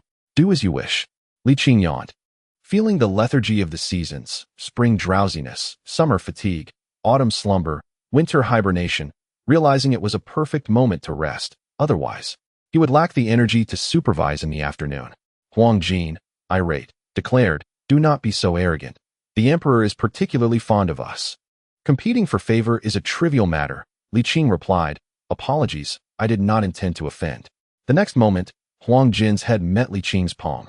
Li Qing, with a resigned sigh, retrieved a jade box from his robe, saying, "This is the elixir the Emperor desires. Present it to him, and he shall surely be pleased." With a slight shove, he urged Huang Jin away, admonishing, "Only this one. Do not repeat the mistake from last time." Huang Jin, still simmering with anger, grumbled as he accepted the medicine. "After all the herbs I gathered for you, you only managed to refine one? Did the rest go to the dogs?" "Careful with your words. This is meant for the Emperor, And you're not implying he is akin to a dog. Huang Jin was nearly at the brink of exploding. Unable to express his frustration, he began to hop in place, shouting, "Just keep angering me. Go on." Noticing Huang Jin's visibly swelling temper, Li Qing, fearing he might truly explode, poked him a few times. Instantly, Huang Jin's anger dissipated, as if a balloon had deflated. He suddenly felt that it was not such a grave matter after all, leaving him somewhat bewildered by the phenomenon. "Go on, the Emperor will surely commend you soon," Li Qing said with a cheerful smile. Huang Jin shot Li Qing a glare and turned to leave. After taking a few steps, he paused, inhaled deeply, and declared, "I still intend to report you." Li Qing could only facepalm in response. "Go ahead, report away."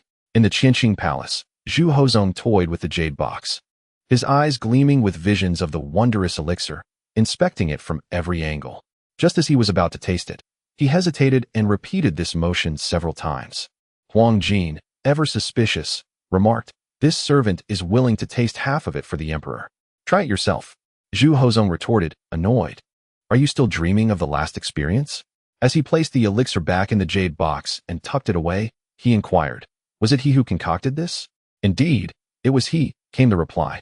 Huang Jinquang nodded vigorously, feeling a surge of grievance welling up within her, and in an instant, tears streamed down her cheeks. "Your Majesty, you must stand up for me. That insufferable Li has gone too far. Look at you." "Do not cry," Zhu Hozong replied, somewhat displeased. "I shall have a word with him. Do not let it trouble you." Huang Jin wiped her tears and, through her sobs, said, "I can endure a little grievance. But that scoundrel is utterly outrageous. He blatantly disregards your difficulties, claiming he acts under your orders to supervise several cabinet ministers. Though he may not be universally despised. Your Majesty, do you not see? He is placing you in an unjust position. What kind of minister behaves like this? You are unaware." But it was quite evident during meals. This was the first time Huang Jin felt so wronged, and even Zhu Hozong appeared somewhat unhappy. "I will take your side. I shall certainly reprimand him to relieve your distress," Zhu Hozong assured her. "Quickly, fetch some medicine to soothe your emotions. Do not be upset." "I am fine," Huang Jin replied, hastily wiping her face. "It does not truly hurt. I am simply infuriated by his excessive behavior." Who could argue otherwise? "At times, I too find myself quite vexed," Zhu Hozong said with a smile. "Yet, he is indeed a remarkable talent. We must exercise patience and tolerance towards such individuals.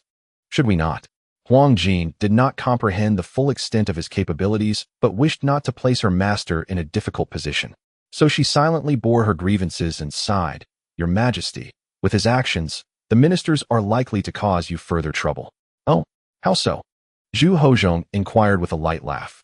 Huang Jin explained, "Currently, the most powerful figures in our Ming dynasty are the cabinet ministers, and the 6 ministries are closely intertwined with them. Offending a cabinet minister is tantamount to offending the entire civil service." "Indeed, quite right," Zhu Hozong nodded repeatedly. Acknowledging the soundness of her analysis, "You have made considerable progress." Huang Jin instinctively smiled, but quickly stifled it, furrowing her brows. "What then shall we do?" "Oh, nothing needs to be done." Zhu Hozong laughed heartily. "Your ability to recognize this first layer is already commendable. Indeed, you have grown. Is there a second layer?" she asked. "Certainly." Zhu Hozong gestured towards the chair before him. Huang Jin stepped forward, stating, "I shall stand and listen. Please, Your Majesty, proceed." Zhu Hozong did not press her, smiling as he continued, "The disputes among the ministries have essentially subsided, though they have not entirely disappeared. This is the first point. Zhang Cong and Xue'er, having gained notoriety through their grand proposals and a particular method of promotion, have already stirred envy. My public supervision of the cabinet is something most people would welcome. Rather than inciting anger, it will likely be met with applause." "Is that truly so?" Huang Jin murmured. "Indeed," Zhu Hozong replied with a smile. "As a result, the ministers will only believe that I do not fully trust Zhang and Xue'er, which will alleviate their inner resentment." "That is a relief," Zhu Hozong sighed lightly. "Reform and innovation cannot simply be enacted with a decree. They require practice and time. To be precise, the true reform begins only after the issuance of the decree, and it is not until it is implemented across the nation, fully realized and ingrained in the hearts of the people, that it can be deemed complete. This process necessitates substantial manpower and resources. Relying solely on Zhang, Xue'er, and others will not suffice. Thus, securing the support of more individuals is indeed a positive development. Huang Jin remarked, so, does this mean that he has not only not troubled your majesty but has, in fact, aided you? Precisely so, Zhu Hozhong affirmed. Zhu Hozhong nodded, acknowledging Mr. Li's eccentric character and irritable temperament, which indeed bordered on the volatile. However, when it came to matters of great importance, he was undeniably trustworthy. He was not one to shy away from complications or fear confrontations. Huang Jin scratched his head in doubt, inquiring if His Majesty meant that the fellow had also perceived the second layer. Zhu Hozhong, taken aback, wondered just how little esteem Huang Jin held for him. I have not underestimated him, Huang Jin retorted, albeit a bit disgruntled. Could it be that your majesty has overestimated him? Overestimate him? Zhu Hozhong replied in astonishment, only to break into laughter. Not at all. He cannot be overestimated. Huang Jin, in a state of confusion, queried why the emperor regarded him with such distinction. Zhu Hozhong, not inclined to divulge further details, merely smiled and said, because I possess the discerning eye for talent. By the way, is your face truly uninjured? No worries at all. Huang Jin chuckled, I am tough-skinned. Even if I stood still for him to strike, I would remain unscathed. Zhu Hozhong chuckled heartily, go rest now. And please refrain from calling him that fellow. I am His Majesty, and you can refer to him as Mr. Does that sound reasonable? Oh, I will remember, Huang Jin replied, bowing slightly as he exited the grand hall. Zhu Hozhong then retrieved a jade box, playing with it for a while, murmuring to himself, I shall keep it for the evening. In the stillness of the night, the medicinal effects can be better absorbed. He placed the jade box into the drawer of the imperial writing desk, covered it with a yellow cloth, and locked it away. Only then did Zhu Hozhong rise, stretching his limbs, and sighed.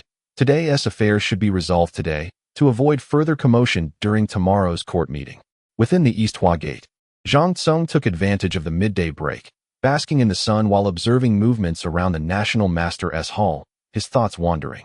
Li Qing emerged from the National Master's Hall, and, noticing Zhang Tsung's astonishment at his appearance, greeted him, Zhang de Xue'er, you are quite diligent.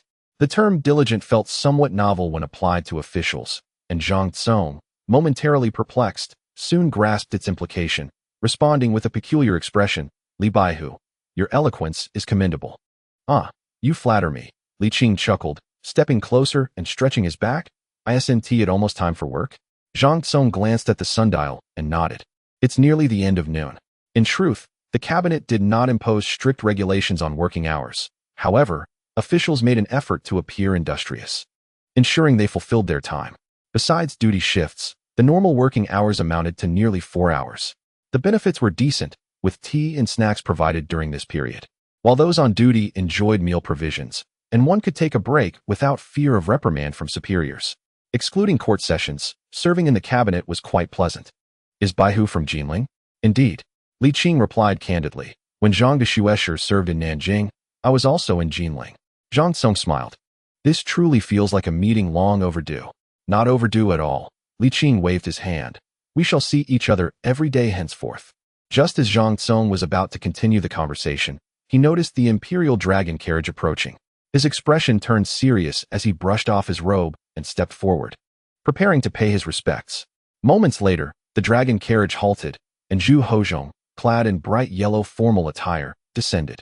Your humble servant pays respects to your majesty. Long live the emperor. No need for courtesy. Thank you, your majesty. After kneeling, Zhang Tsung rose and caught a glimpse of Li Qing beside him, who not only had not knelt, but had not even made the motion to lift his robe. Was it that he was overly eager, or was Li Qing simply too slow to react? Chapter 101. The national master Zhu Hozhong harbored a hint of resentment towards Li Qing, though the thought of the elixir quelled his discontent. Zhang Qing, Li Qing, accompany me, Zhu Hozhong commanded, leading the way toward the national master's hall. As you wish. Your majesty, Zhang Tsung replied, bowing, only to find Li Baihu had already taken the initiative.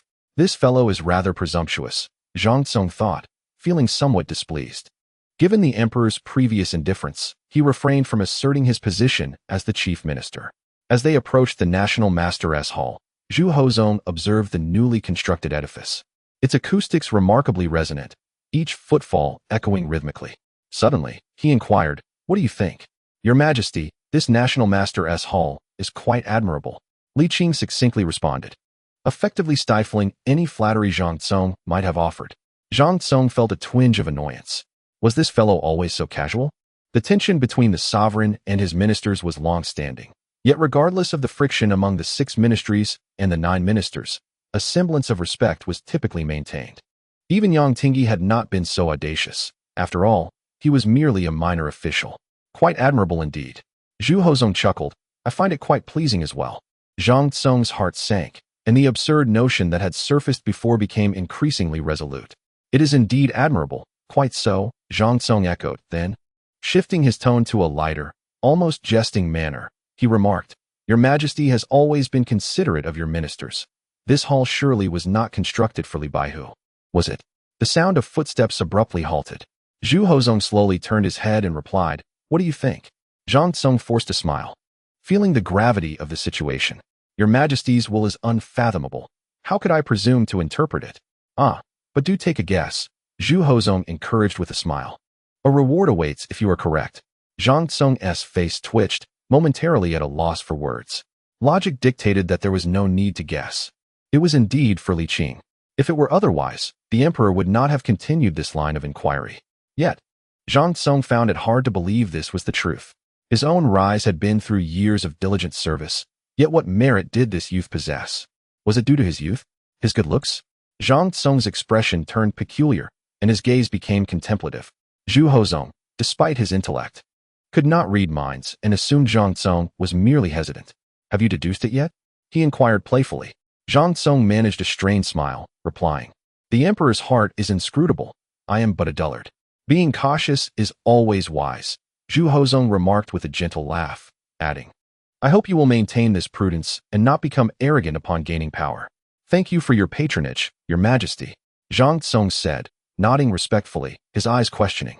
Zhu Hozong ceased the teasing, stating plainly, Li Qing is indeed the national master of our Ming dynasty, and this palace has been erected in his honor. Zhang Cong gasped, his mouth agape in disbelief. Surely, the emperor jested. Even with prior inclinations, hearing the emperor's acknowledgement made it difficult for him to accept.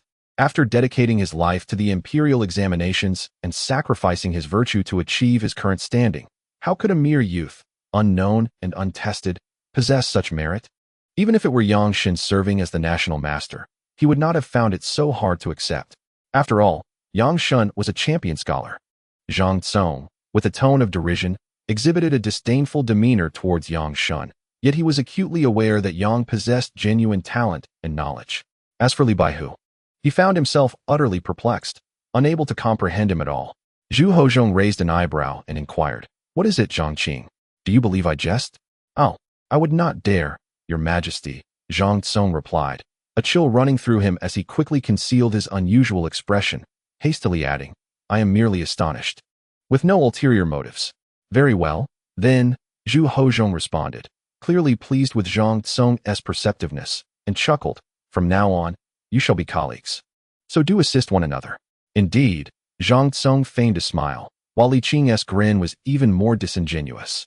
Zhu Hozong, fully aware of the insincerity, feigned ignorance as he lifted his leg and continued his stroll through the National Master Hall at noon's end.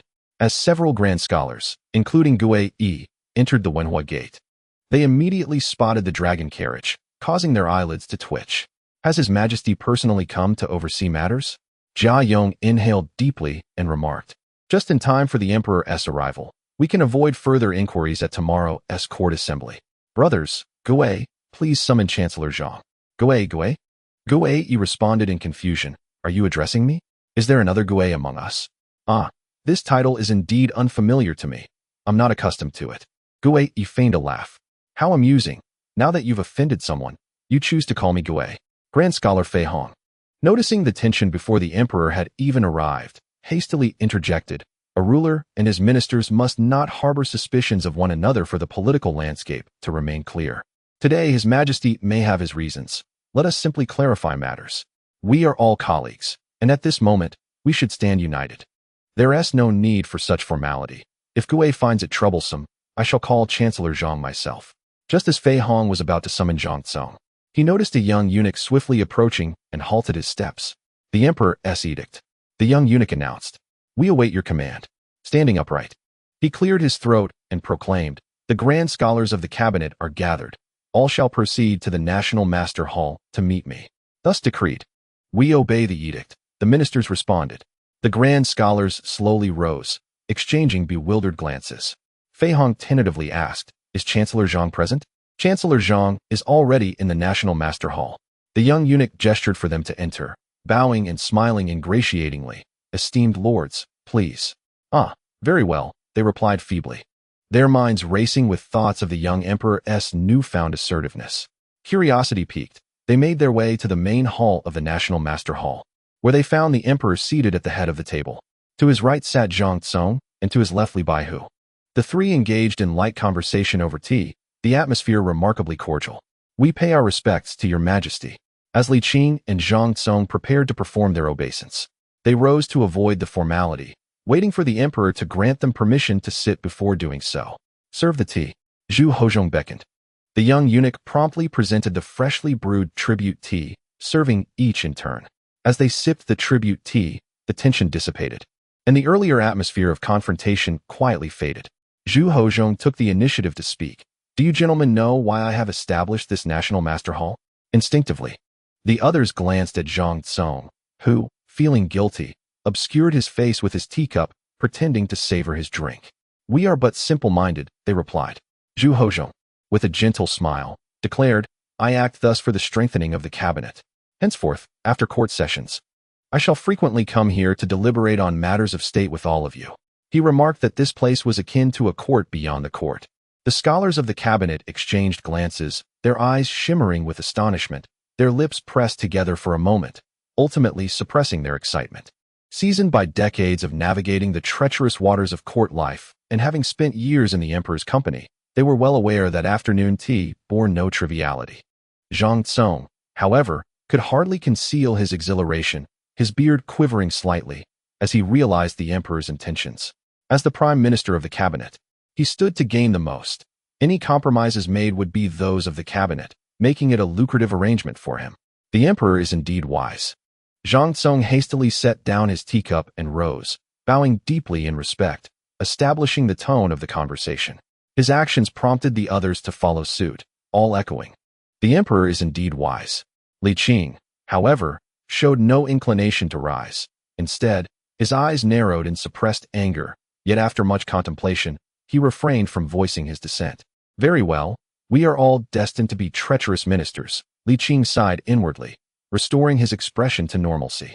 "Please, my esteemed ministers, be seated," Zhu Hozhong said with a smile, taking a sip of tea, oblivious to Li Qing's earlier discontent. He continued, "There is another matter you must be informed of." The others had anticipated this, prompting Zhu to proceed. "This gentleman, Li, is appointed as my national teacher," Zhu Hozhong proclaimed. His tone was unassuming, yet it struck like thunder on a clear day. Was there truly a national teacher? Except for Zhang Tsong, the others widened their eyes in shock, their expressions incredulous. "Your Majesty, he is the national teacher?" Fei Hong stammered. "Indeed." Zhu Hozhong nodded, gesturing towards Li Qing. Li Qing nonchalantly set down his teacup, clasping his fists together in greeting, "Esteemed lords, I am at your service." "This is absurd." Jia Yong could no longer contain himself, confronting the emperor. "Your Majesty, how can you treat this matter so frivolously?" "Frivolous?" Zhu Hozhong's previously warm demeanor noticeably chilled as he replied, "I am burdened with countless affairs. How can I attend the National Teachers' Hall daily? It is necessary for someone to oversee in my absence. The responsibilities of the Jinyui are to supervise all officials, and I have selected one to fulfill this role. What is wrong with that? The Jinyui's supervision is permissible, but not a national teacher." Jia Yong retorted, "We do not have such a position in the Ming dynasty." Zhu Hozhong smiled. "Rules are established by man. Now we have one." "Your Majesty, this is unacceptable." "Your Majesty, I seek to inquire," Guei interjected. Zhu Hozhong turned his gaze towards him, nodding slightly. "May I ask, does the national teacher possess the power to draft edicts?" "No." Zhu Hozhong responded decisively. "Is there anything else?" "Your Majesty, I have no further questions." Guei gently shook his head. The previously aggressive Fei Hong and Jia Yong found their anger dissipating slightly. The power to draft edicts was the cabinet's greatest leverage, and leaving that untouched was indeed negotiable.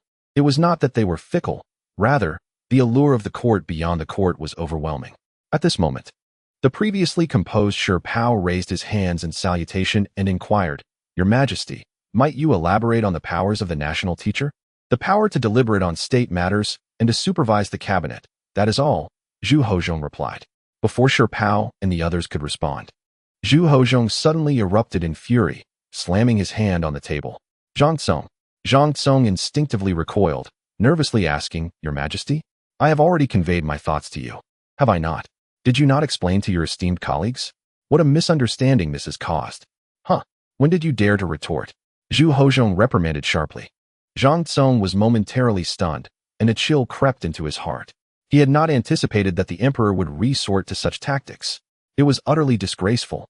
What repulsed him further was the utter impossibility of defending himself. With suspicion now arising, how could reconciliation be anything but a distant dream? Moreover, the nature of camaraderie among colleagues was inherently competitive. He was far less esteemed than Yang Tingyi. Aside from Guyi, it seemed everyone else would gladly replace him. Now, with the emperor's meddling, even Guyi might start harboring ulterior motives. This situation was akin to a misstep that, while not entirely disgraceful, certainly felt like one. Yet he could not justify himself. His position was dependent on the emperor's favor. Should he offend the emperor, he might as well resign. For few would oppose the emperor's decision to dismiss him from his role as the chief minister. Most would likely applaud the move.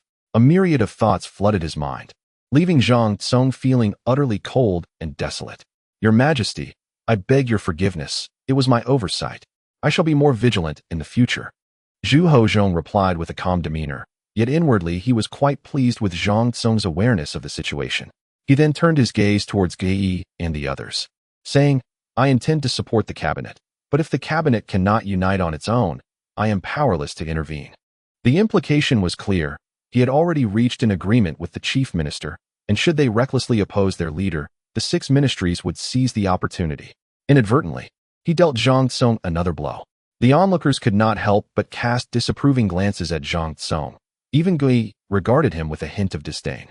Previously, he had confidently asserted that he would clarify matters with the emperor at the next court assembly, only to find that the tides of fate had shifted. Truly, the realm of power harbors no friends. Guyi shook his head discreetly, choosing to remain silent, while the others also fell into a hushed reverie. The essence of power remained intact. Having multiple advisors was merely an additional nuisance, a self-comforting thought for the assembly. Contemplating the court beyond the court, their discontent towards Zhang Tsong only deepened. Zhu Hozhong reveled in his own scheming, taking a sip of tea with a smile, and said, "You may all return to your duties." "Your servant takes his leave," the others replied, standing and bowing as they exited the great hall. "Zhang Tsong, you remain," Zhu Hozhong suddenly declared. The solitary figure of Zhang Tsong paused, turning slowly to bow and say, "Please, Your Majesty, give your command." The others strained their ears as they continued their exit, yet they could glean no useful information, and under the bright light of day, eavesdropping was out of the question, leaving them to spiral into endless speculation. The great hall returned to its former occupants, but lacked the previous harmony, the atmosphere now heavy with unspoken tension. After a lengthy silence, Zhu Hozhong spoke. "Zhang Qing, do you know why I have acted thus?" "Your Majesty's actions are guided by your own rationale," Zhang Tsong replied, lowering his gaze and clasping his hands. Zhu Hozhong smiled at Li Qing and remarked, "Look, he is upset with me." Li Qing cast a cold glance, entirely dismissive. Zhu Hozhong awkwardly touched his nose and remarked, "My actions are for your own good." "For my own good? Do I resemble Huang Jin?" Zhang Tsong felt a growing sense of frustration within, thinking to himself, "I am but a fool." Zhu Hozhong let out a sigh and remarked, "In my current support of the cabinet, it is inevitable that my ministers harbor resentment. If I were to act otherwise, they would likely voice their vehement opposition, perhaps even resorting to kneeling at the palace gates again. I am not afraid of such actions, but I cannot bear to see state affairs delayed." This was indeed a truthful observation, yet Zhang Tsong found it incomprehensible how the emperor could so grandiloquently utter such words, displaying an utter lack of shame. Alas, being on shaky ground, Zhang Tsong could not afford to sever ties with the emperor. He could only begrudgingly accept this situation, ultimately declaring it palatable, if it would alleviate the emperor's worries. You have misjudged," Zhu Hozhong said earnestly. "In today's political landscape, the cabinet wields considerable influence. to appease their dissatisfaction. Many senior officials are drawn from the 6 ministries, yet real power remains with the cabinet. Am I correct? Indeed, it is thus. Zhang Tsong nodded in agreement. Zhu Hozhong continued. Regarding the matter of the national teacher, suddenly, an icy glare caught his attention, causing Zhu Hozhong to involuntarily shiver. He quickly altered his words, omitting Li Qing from the discussion and pivoting to say, as for the matter of the grand ceremony, you have offended numerous officials, especially since you have taken on the role of the chief minister and advocated for the single whip policy. You have, indeed, become the target of many. And you must understand this, do you not? Zhang Tsong could no longer contain his indignation and retorted, I serve the nation and pledge my loyalty to you, my emperor. What is there to fear? Look at you, why the haste? Zhu Hozhong blushed slightly, responding somewhat petulantly, am I not aware of your merits? Clearing his throat, Zhu Hozhong regained his composure and continued, my actions are intended to silence their criticisms. Otherwise, the plans outside the court may very well falter, correct? Indeed. Zhang Tsong nodded with a bitter expression. Zhu Hozhong smiled warmly. Thus, I must proceed in this manner, both to silence their tongues and to protect you. What do you think they will think of my actions? Without waiting for Zhang Tsong's reply, Zhu Hozhong provided his own answer. They will believe that I intend to replace you sooner or later, thinking that they are closer to entering the cabinet and that their chances of becoming the chief minister are increasing. Given this, they will have no urgent need to act against you. For under my guidance, your contributions to the existence and establishment of the National Teachers' Hall have been the most significant. Am I not correct? Thank you, Zhang Tsong responded.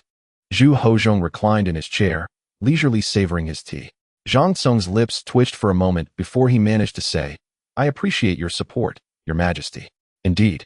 Zhu Hozhong set down his teacup, pausing to gather his thoughts before expressing with sincerity, how could I forget the contributions you have made for me? They are etched in my heart. Rest assured, I will never replace you. What is my purpose in all this? To put it plainly, it is for you, the chief minister of the cabinet. Zhang Tsong was momentarily taken aback, pondering over the implications. It seemed there was no flaw in that reasoning.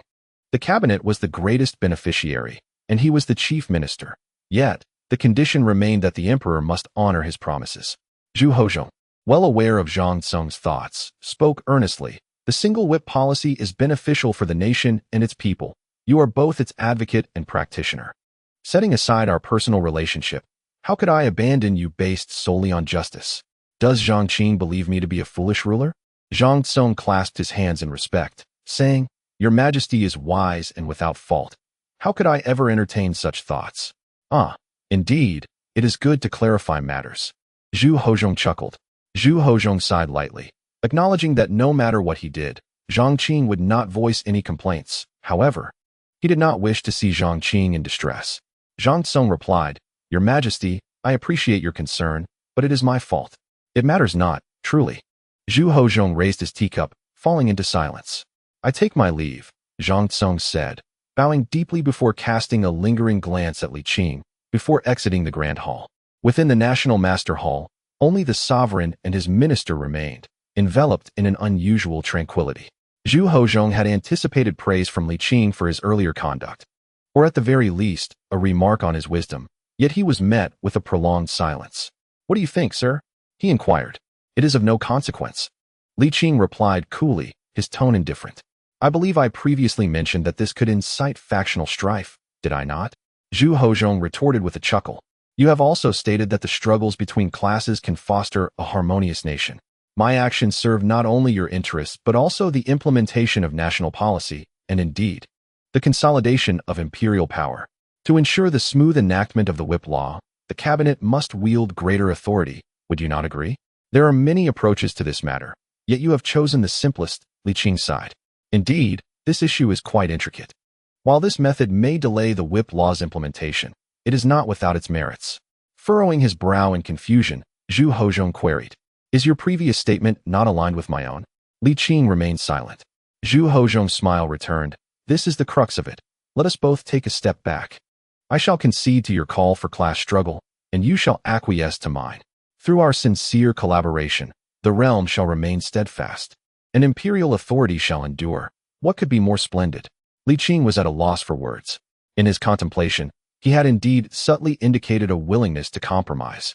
Yet Zhu Hozhong seized upon it without hesitation. Even with knowledge of Zhu Hozhong's nature, Li Qing harbored a flicker of hope that the young emperor might demonstrate some semblance of regal responsibility.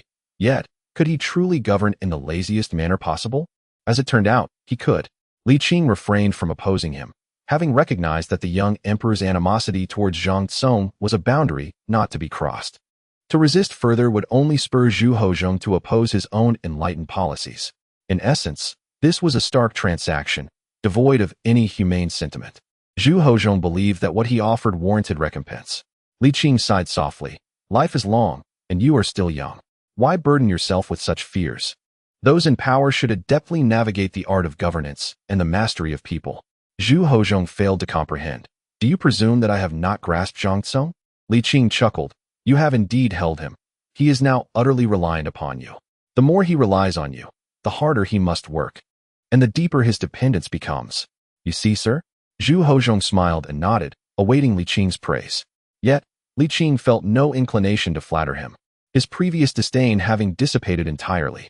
It appears that when one reaches the pinnacle of disdain for another, even the thought of confrontation becomes a tedious endeavor. Li Qing exhaled softly. You tend to your affairs, and I shall attend to mine. With that, he rose and departed. Zhu Hozhong watched Li Qing leave, curling his lip in mild irritation, muttering, I have shown you enough respect.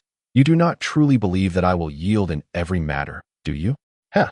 Pursuing something without mutual agreement is not a transaction. There exists no rationale for compromise. After sitting in silence for a while, Zhu Hozhong found little meaning in it and decided to return in his dragon carriage.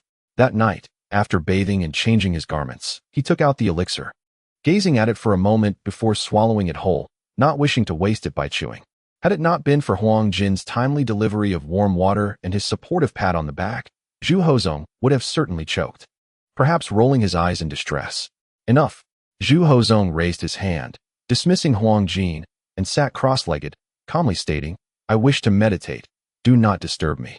A quarter of an hour passed, then another, and nearly an hour later, Huang Jin felt that his master no longer required his presence. He prepared to retire for the night, when he suddenly noticed Zhu Hozhong abruptly open his eyes. Huang Jin, Huang Jin. Huang Jin was momentarily taken aback, but hurried forth, inquiring, Your Majesty, are you feeling unwell? No need for alarm, Zhu Hozhong replied, his lips twitching in discomfort. My legs have gone numb, terribly so. Help me. As Huang Jin relaxed, he could not suppress a chuckle, recalling a similar incident at Wudong Mountain when his master had prayed for the emperor's well-being. It filled him with nostalgia. How swiftly time had passed. The youthful heir was now the emperor of the Ming dynasty. What are you pondering? Zhu Hozhong inquired, pushing against Huang Jin's fleshy arm, noticing his lack of support. Do you wish for me to fall? Oh, I dare not. Huang Jin quickly assisted him, laughing, Your Majesty. You remain just like your younger self. How so? Zhu Hozhong glared. Huang Jin, unable to contain his mirth, replied, When you were around 10, your legs went numb at Wudong Mountain as well. What sort of comparison is that? Zhu Hozhong protested. I am utterly numb, and you still laugh. Quickly relieve me. Very well, Your Majesty, please sit here. Huang Jin stifled his laughter, guiding him to the chair at the imperial desk, kneeling to massage his legs to restore circulation, and asked, Your Majesty, what have you gleaned from this numbness? Huh, is it a reversal of the heavenly polarities? Zhu Hozhong, feeling much more comfortable now, was not genuinely angry and inquired, What wisdom do you speak of? There is no ethereal pursuit of immortality. Anyone who meditates for too long will experience numbness. Huang Jin asserted. Nonsense. Zhu Hozhong shot him a glare.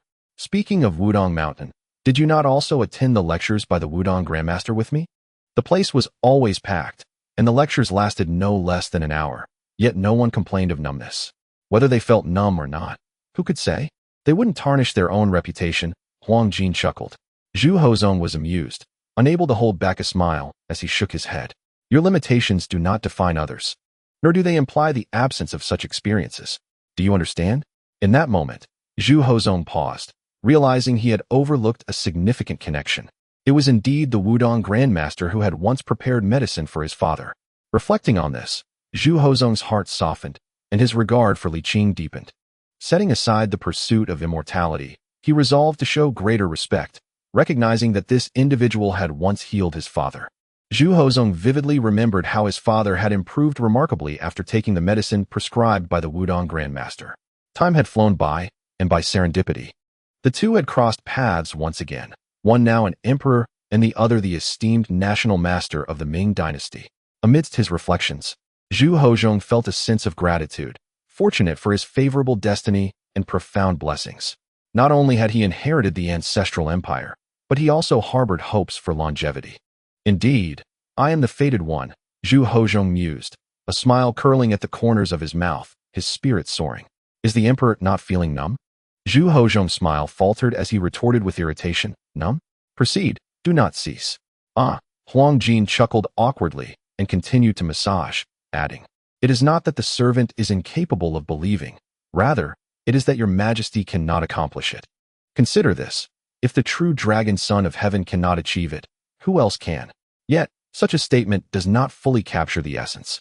Zhu Hozong replied with a smile. I was not born a prince, nor was I always destined for the throne, though my fate may have included it. I have endured my share of trials, just as one must in the pursuit of immortality. Huang Jin remarked, all right. I understand you worry that I might be misled by Mr. Li, but you ought to be aware that I am far more astute than you. What you can conceive? How could I not? Zhu Hozong laughed heartily. I am more aware of his capabilities than anyone else. Your Majesty's word is law. Then so be it, Huang Jin said. Disheartened. Regardless, I cannot dissuade you. However, I must express my concern. That man does not seem to be of good character, harboring heavy thoughts. You. Zhu Hozong playfully tapped his head, choosing not to contest the point. After a moment, he felt his legs fully restored. Rising to stretch his limbs and perform a few chest-opening exercises. I shall go meditate. You may remain here tonight. As for matters of cultivating immortality, Zhu Hozong preferred them to remain undisclosed for the time being. The reforms had only just begun, and he did not wish to unwittingly provide anyone with leverage against him. Huang Jin did not perceive it as arduous, merely thinking her master quite foolish, even with his legs feeling numb. He insisted on persisting. Was that not akin to hitting a wall and refusing to turn back? If you are weary, take a brief nap. I will call for you when I require your assistance, Zhu Hozong declared before departing. Huang Jin, fearing that she might sleep too deeply to hear the emperor's summons, stopped by a nearby red-painted wooden pillar, gently but firmly bumping her head against it to toughen her resolve, hoping that one day she could confront Mr. Li and show him the extent to which he had misled their emperor. The following day, in the hall of the national master, as dawn approached, Zhu Hozong was assisted by Huang Jin into the chamber, where he found Li Qing leisurely sipping tea. With a smile, he inquired, Master, is your role as national master not a leisurely one? Li Qing remained non-committal. What ails you? Is there an issue with that elixir of yours? Huang Jin, her eyes resembling those of a panda, clearly had not rested well the previous night. How could that be? Li Qing bristled at the questioning of his expertise. Casting a scrutinizing glance at Zhu Hozong, puzzled. You do not appear to be in ill health. Do not heed his nonsense. The elixir is flawless. One dose and the body becomes invigorated. Zhu Hozong waved his hand dismissively, sitting on the chair with Huang Jin's assistance, slightly disgruntled. I seem to have failed in my meditation. I beseech you to impart your wisdom to me. Li Qing paused, then chuckled softly. Very well. I shall procure a foundational text on meditation for you. It is no trouble at all. At this juncture, it was not merely about what fate may grant. It was essential to steadfastly cultivate the heart of the Jiajing era, for the journey had only just begun.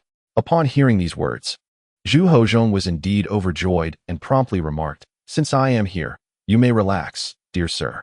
Why not allow me to oversee matters here? Very well. Li Qing nodded. Then I shall go fetch it.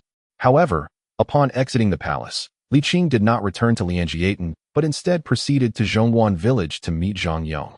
At that moment, Zhang Yong was fervently feigning illness, languishing in bed with a woeful demeanor, resembling a man on the brink of death. Upon hearing of Li Qing's arrival, old Zhang nearly leaped 3 feet in excitement to greet him. Everyone, please leave. I wish to converse with the gentleman, Zhang Yong said weakly, his energy seemingly depleted. Once the servants had departed, he perked up and hurriedly inquired, Sir, have you? Li Qing pondered for a moment before asking, Has anyone examined your ailment? Ah, I am well aware of the theatrics involved, Zhang Yong chuckled. I have been persistently complaining of headaches and chest tightness. And those physicians dare not make any rash conclusions. They merely assert their own incompetence. The coffin has long been prepared, and I am but a breath away from death. That is reassuring, Li Qing replied slowly. Let us do this. I shall return tonight at the hour of the rat, and by tomorrow, you shall depart. What? So soon? Zhang Yong gasped, a mixture of surprise and delight flooding him. Does that mean I shall be able to meet the late emperor in 7 days? Indeed. Li Qing nodded slightly. Now, dismiss the household staff to prevent them from suffering unnecessary misfortune. That shall be no issue. I will attend to it shortly. Zhang Yong assured him. Do not worry. I possess ample resources and shall not neglect them. After a brief pause, he added, as someone who has been served, how could I possibly mistreat those who serve me? Li Qing smiled. By the way, does this impede your affairs? At present, there is nothing of great urgency.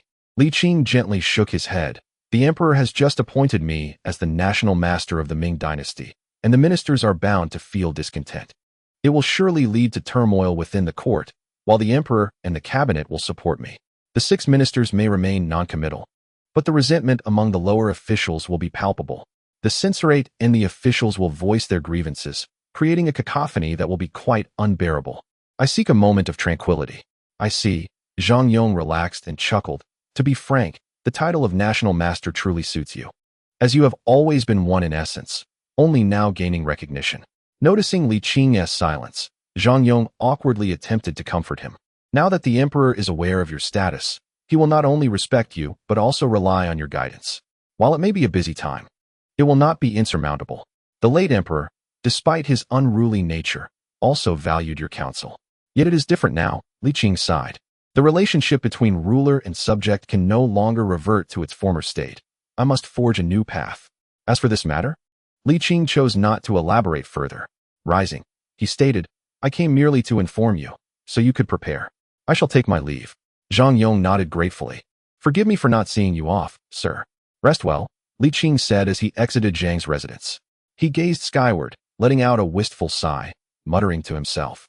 The implementation of a singular whip law has begun. There will likely be no significant upheaval in the short term. Seizing this opportunity, I shall visit Xue'er, for this separation may stretch into many years. Zhu Hozhong waited patiently until the sun reached its zenith, and just as his patience was waning, he finally saw Li Qing arrive. Here it is, simply follow this blueprint. Zhu Hozhong felt as though he had discovered a treasure, his previously pent-up frustrations dissipating in an instant. Excitedly, he inquired, Sir, how long will I need? That is difficult to ascertain, as it depends on individual talent. Li Qing replied nonchalantly. By the way, I must leave the capital in a few days. Leave the capital? Zhu Hozhong was momentarily taken aback, then shook his head vigorously. Sir, the court is in dire need of capable individuals at this juncture. After much contemplation, I believe it is prudent to secure that extraordinary herb. Better to be safe than sorry. Li Qing remarked. Wealth is easily acquired, but rare herbs are hard to find. Surely, Your Majesty does not wish for the divine medicine to fall into the hands of others? Chapter 104. Favoritism in the Qianqing Palace. Huang Jin could no longer contain himself and exclaimed, Your Majesty, you cannot truly believe his fabrications. He must have ulterior motives. Zhu Hozhong was momentarily taken aback, but then felt an overwhelming joy. Heaven be praised. My lord has finally regained his reason and will no longer be swayed by that fellow. Huang Jin nearly wept with relief. However, Zhu Hozhong shifted his tone, adding, But what does it matter? Huang Jin replied, perplexed. Zhu Hozhong smiled and elaborated, Regardless, when he returns, I shall receive the elixir, shall I not? Huang Jin was rendered speechless, and after a pause, he expressed his frustration, Your Majesty, are you not afraid he may deceive you? Absolutely not. Zhu Hozhong declared resolutely. He has made a promise, and I have placed my trust in him. The contract has been established, and both parties must adhere to the rules.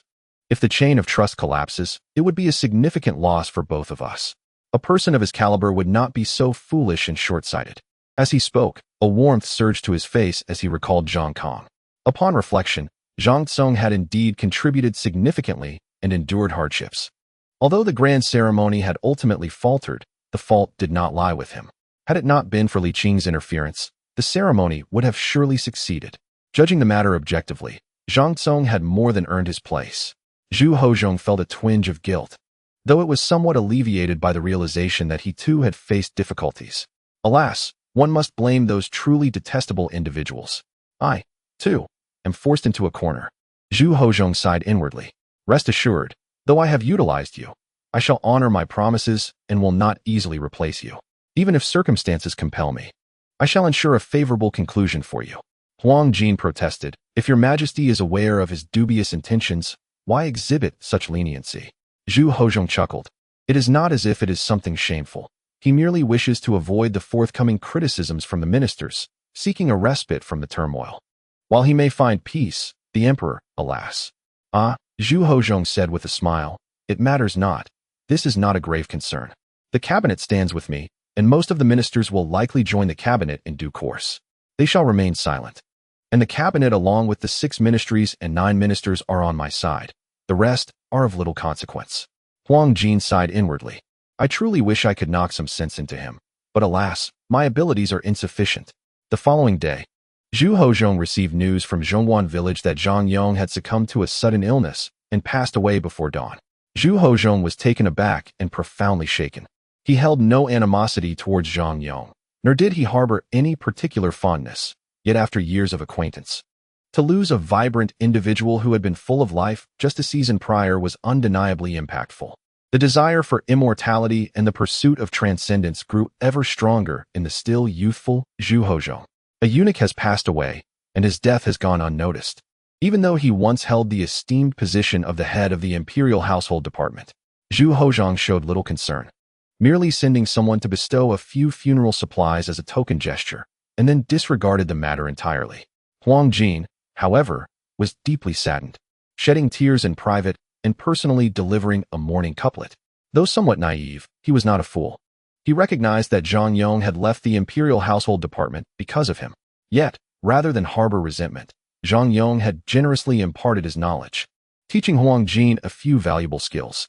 What a remarkable person he was, and now he is gone. Huang Jin found it hard to accept, and for several days, food lost its flavor. Zhang Yong, after all, was the head of the imperial household department.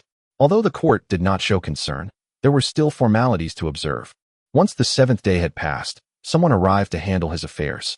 Meanwhile, Zhang Yong had already disguised himself and departed the capital on the 3rd day following his death, accompanied by Li Qing. Throughout the journey, Zhang Yong could hardly conceal his excitement, peppering Li Qing with questions until the latter, somewhat exasperated, suggested that if he channeled that energy into traveling, they would reach their destination sooner. They traveled swiftly, arriving in Jinling before the onset of early summer. Jinling remained the same, and the small courtyard was unchanged as well. However, after a year away, Tang Bohu appeared to have aged slightly, though fortunately, just enough to be within acceptable bounds. Li Hao was not home, having traveled to Jiaoji with his merchant ship, supposedly to attend to overseas consolidation matters. According to Li Xue'er, Zhang Yong was quite aware of the affairs concerning the Li family and thus did not conceal anything. Li Qing candidly recounted his own circumstances, instructing Li Xue'er to inform Zhu Hozhao. Shortly after lunch, Zhu Hozhao arrived. As Li Xue'er and Tang Bohu preferred not to intrude, they took their leave, leaving Li Qing as the sole witness. Oh, old Zhang, you've aged quite a bit since we last met, Zhu Hozhao remarked, surveying Zhang Yong with a smile as he lightly patted him on the shoulder.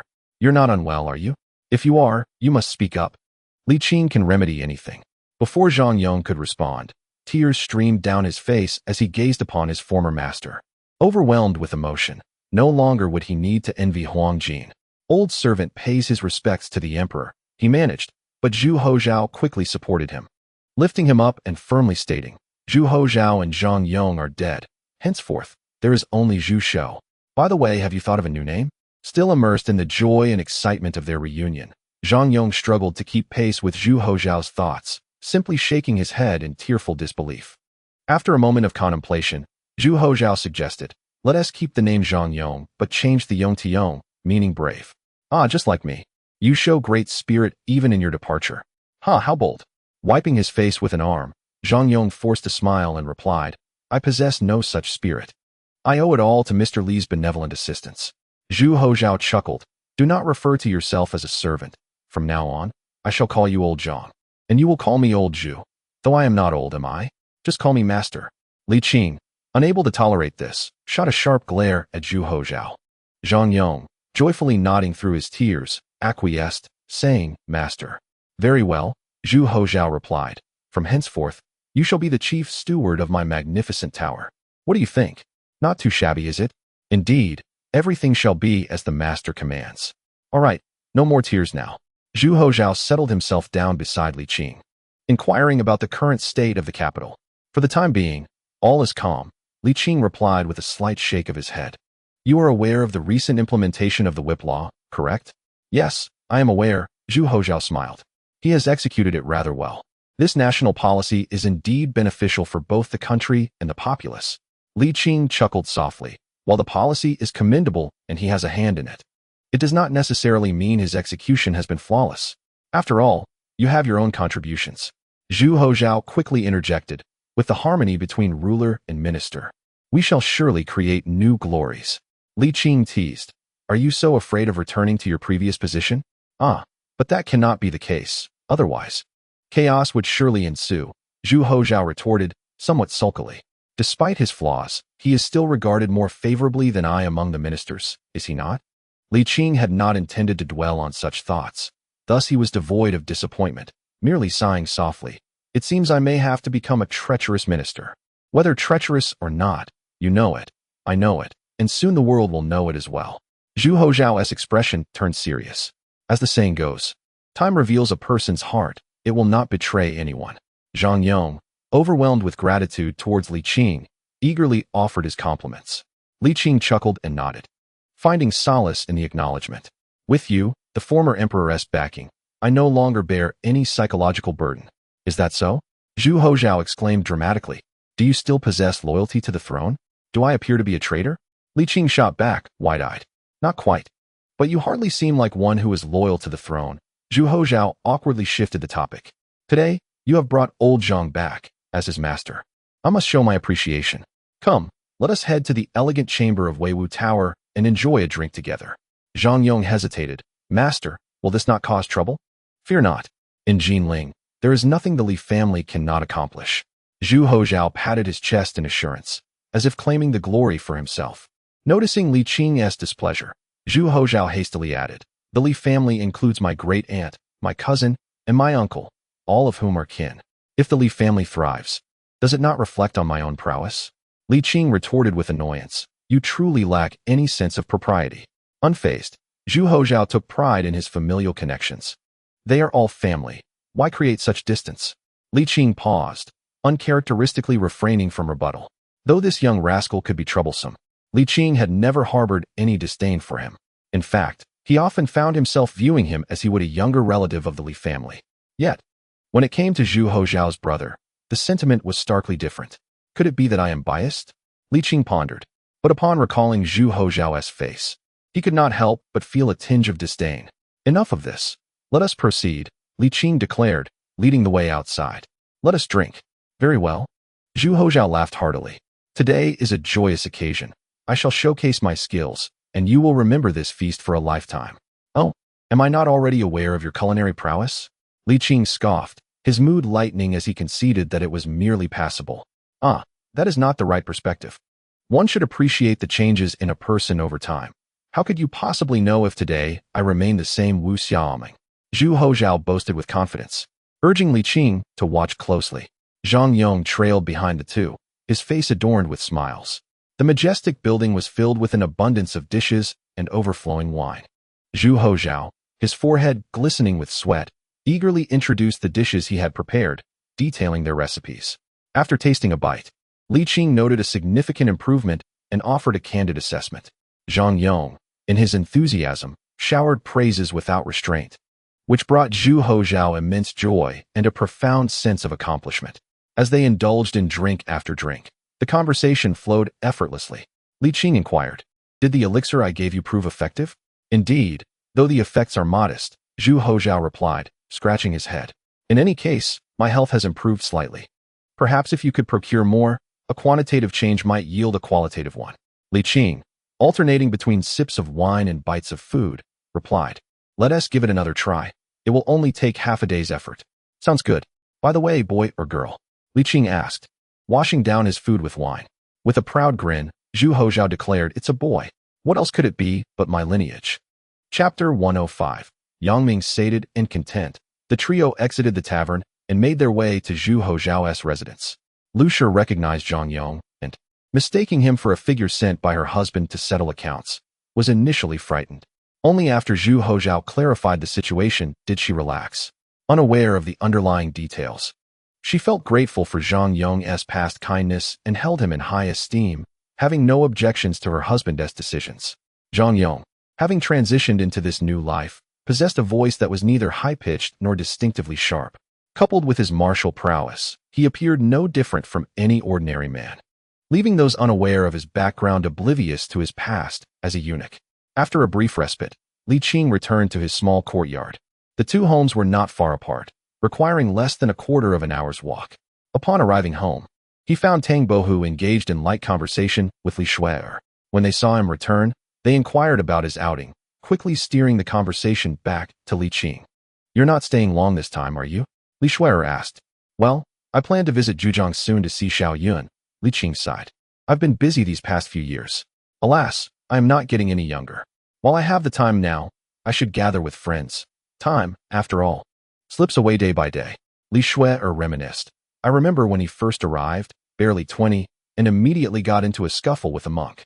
He was never an easy person to deal with, yet he has now become quite accomplished.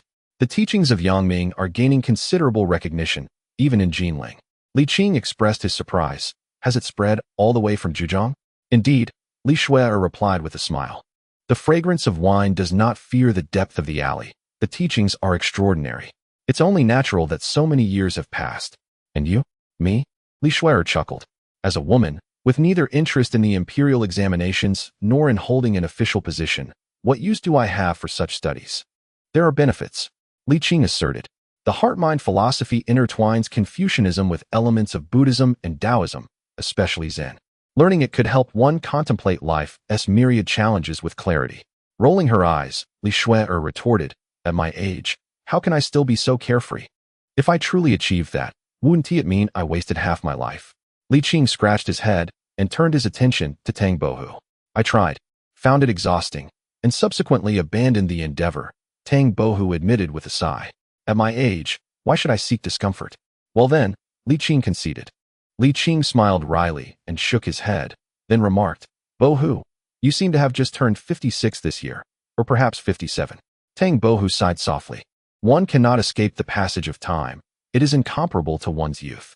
Were it not for your guidance, I might have long since found my resting place." "You haven't even reached your 60th year.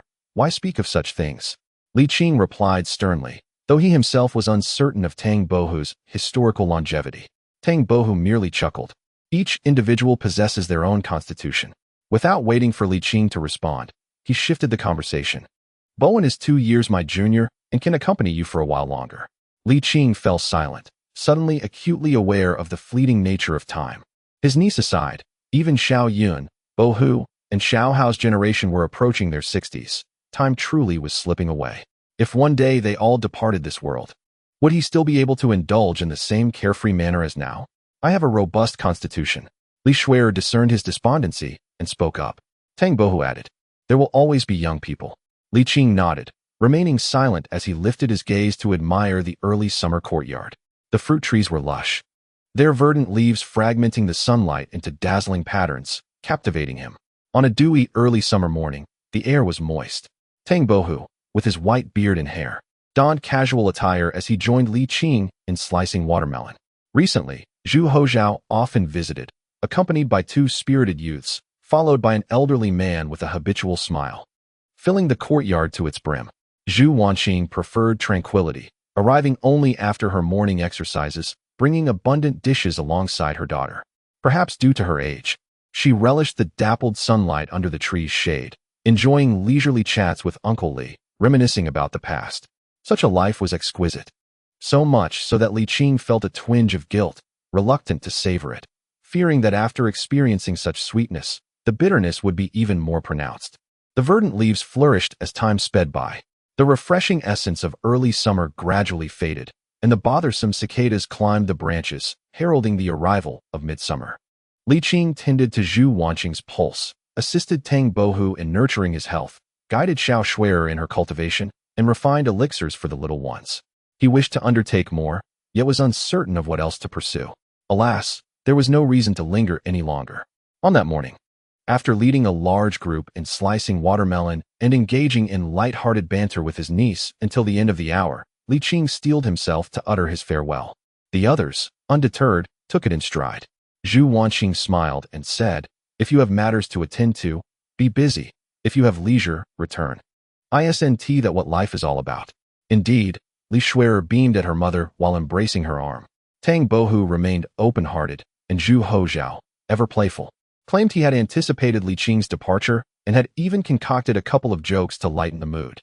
The jokes fell flat, lacking humor, yet everyone graciously played along. With Zhu Hozhao laughing heartily, his joy evident. Li Qing joined in the laughter, gently assuring, "I shall return when time permits." Early June, Shaoxing Prefecture, Yuyao County. In contemporary times, the name of Wang Yangming has overshadowed that of Wang Shoren, and with little effort, Li Qing found Xiaoyun. The inconspicuous academy stood out remarkably, teeming with people, gathering numerous luminaries, some traveling hundreds of miles merely to witness the charisma of Yangming. Under the scorching summer sun, with no ice to alleviate the heat and no roofs to provide shade, the crowd comprised both the young and the old, some wielding folding fans, others holding umbrellas, seated on the ground in a calm and orderly manner. Clearly, the small academy could not accommodate such a multitude, forcing the assembly to take place in a somewhat desolate courtyard. This scene surpassed any previous gatherings Li Qing had witnessed while delivering teachings on Wudong Mountain. Wang Shoren, with a darkened visage that revealed signs of age, had sweat trickling down the crevices of his face, glistening in the sunlight, somewhat blinding. "My nature is self-sufficient, requiring no external validation. This reflects a life philosophy and value orientation constructed primarily from one's own inner self when faced with various matters." The sage proclaimed, "The highest good resembles water. Water can be a nourishing dew or a devastating flood. Both the virtuous and the wicked may partake." On the platform, Wang Shoren tirelessly engaged with his audience, while below, the crowd remained silent. Some furrowed their brows in contemplation, others took notes. After a prolonged discourse, Wang Shoren concluded, and a question arose. "Mr. Yangming, is it accurate to say that the highest good transcends the distinction between good and evil, thus embodying a state of no good and no evil at heart? If the human heart is devoid of good and evil, does that imply that the study of the heart also lacks such distinctions?" Wang Shoren smiled faintly and replied, "The state of having no good and no evil at heart is merely a condition, not the essence of heart learning. The movement of good and evil intentions arises from this state. The awareness of good and evil constitutes our innate knowledge, and the pursuit of good while forsaking evil is the essence of understanding the world." This comprises 4 statements, yet they convey a singular thought. After sipping his tea, he patiently elaborated, "What I previously articulated was merely an interpretation of the first statement. Let us proceed to the second. The Buddhist teaching states, the stirring of thoughts awakens the spirits of the 10 directions. This signifies that with every thought, the heart also shifts, thereby introducing the dichotomy of good and evil, which leads to the understanding of good and evil as innate knowledge. What constitutes this understanding of good and evil? It is quite simple. When one performs a good deed, there is a sense of joy and fulfillment. Conversely, when one commits a wrongful act, there arises guilt and trepidation. Thus, we arrive at the 4th statement. The pursuit of good and the rejection of evil is the essence of understanding the world. Wang Shoren asserted, to discern what is good and what is evil, and to choose the good while renouncing the evil is the true essence of the sage's teachings. This, ultimately, is the cultivation of the heart. Suddenly, Wang Shoren's expression turned profoundly serious, rendering the crowd so silent that a pin drop could be heard.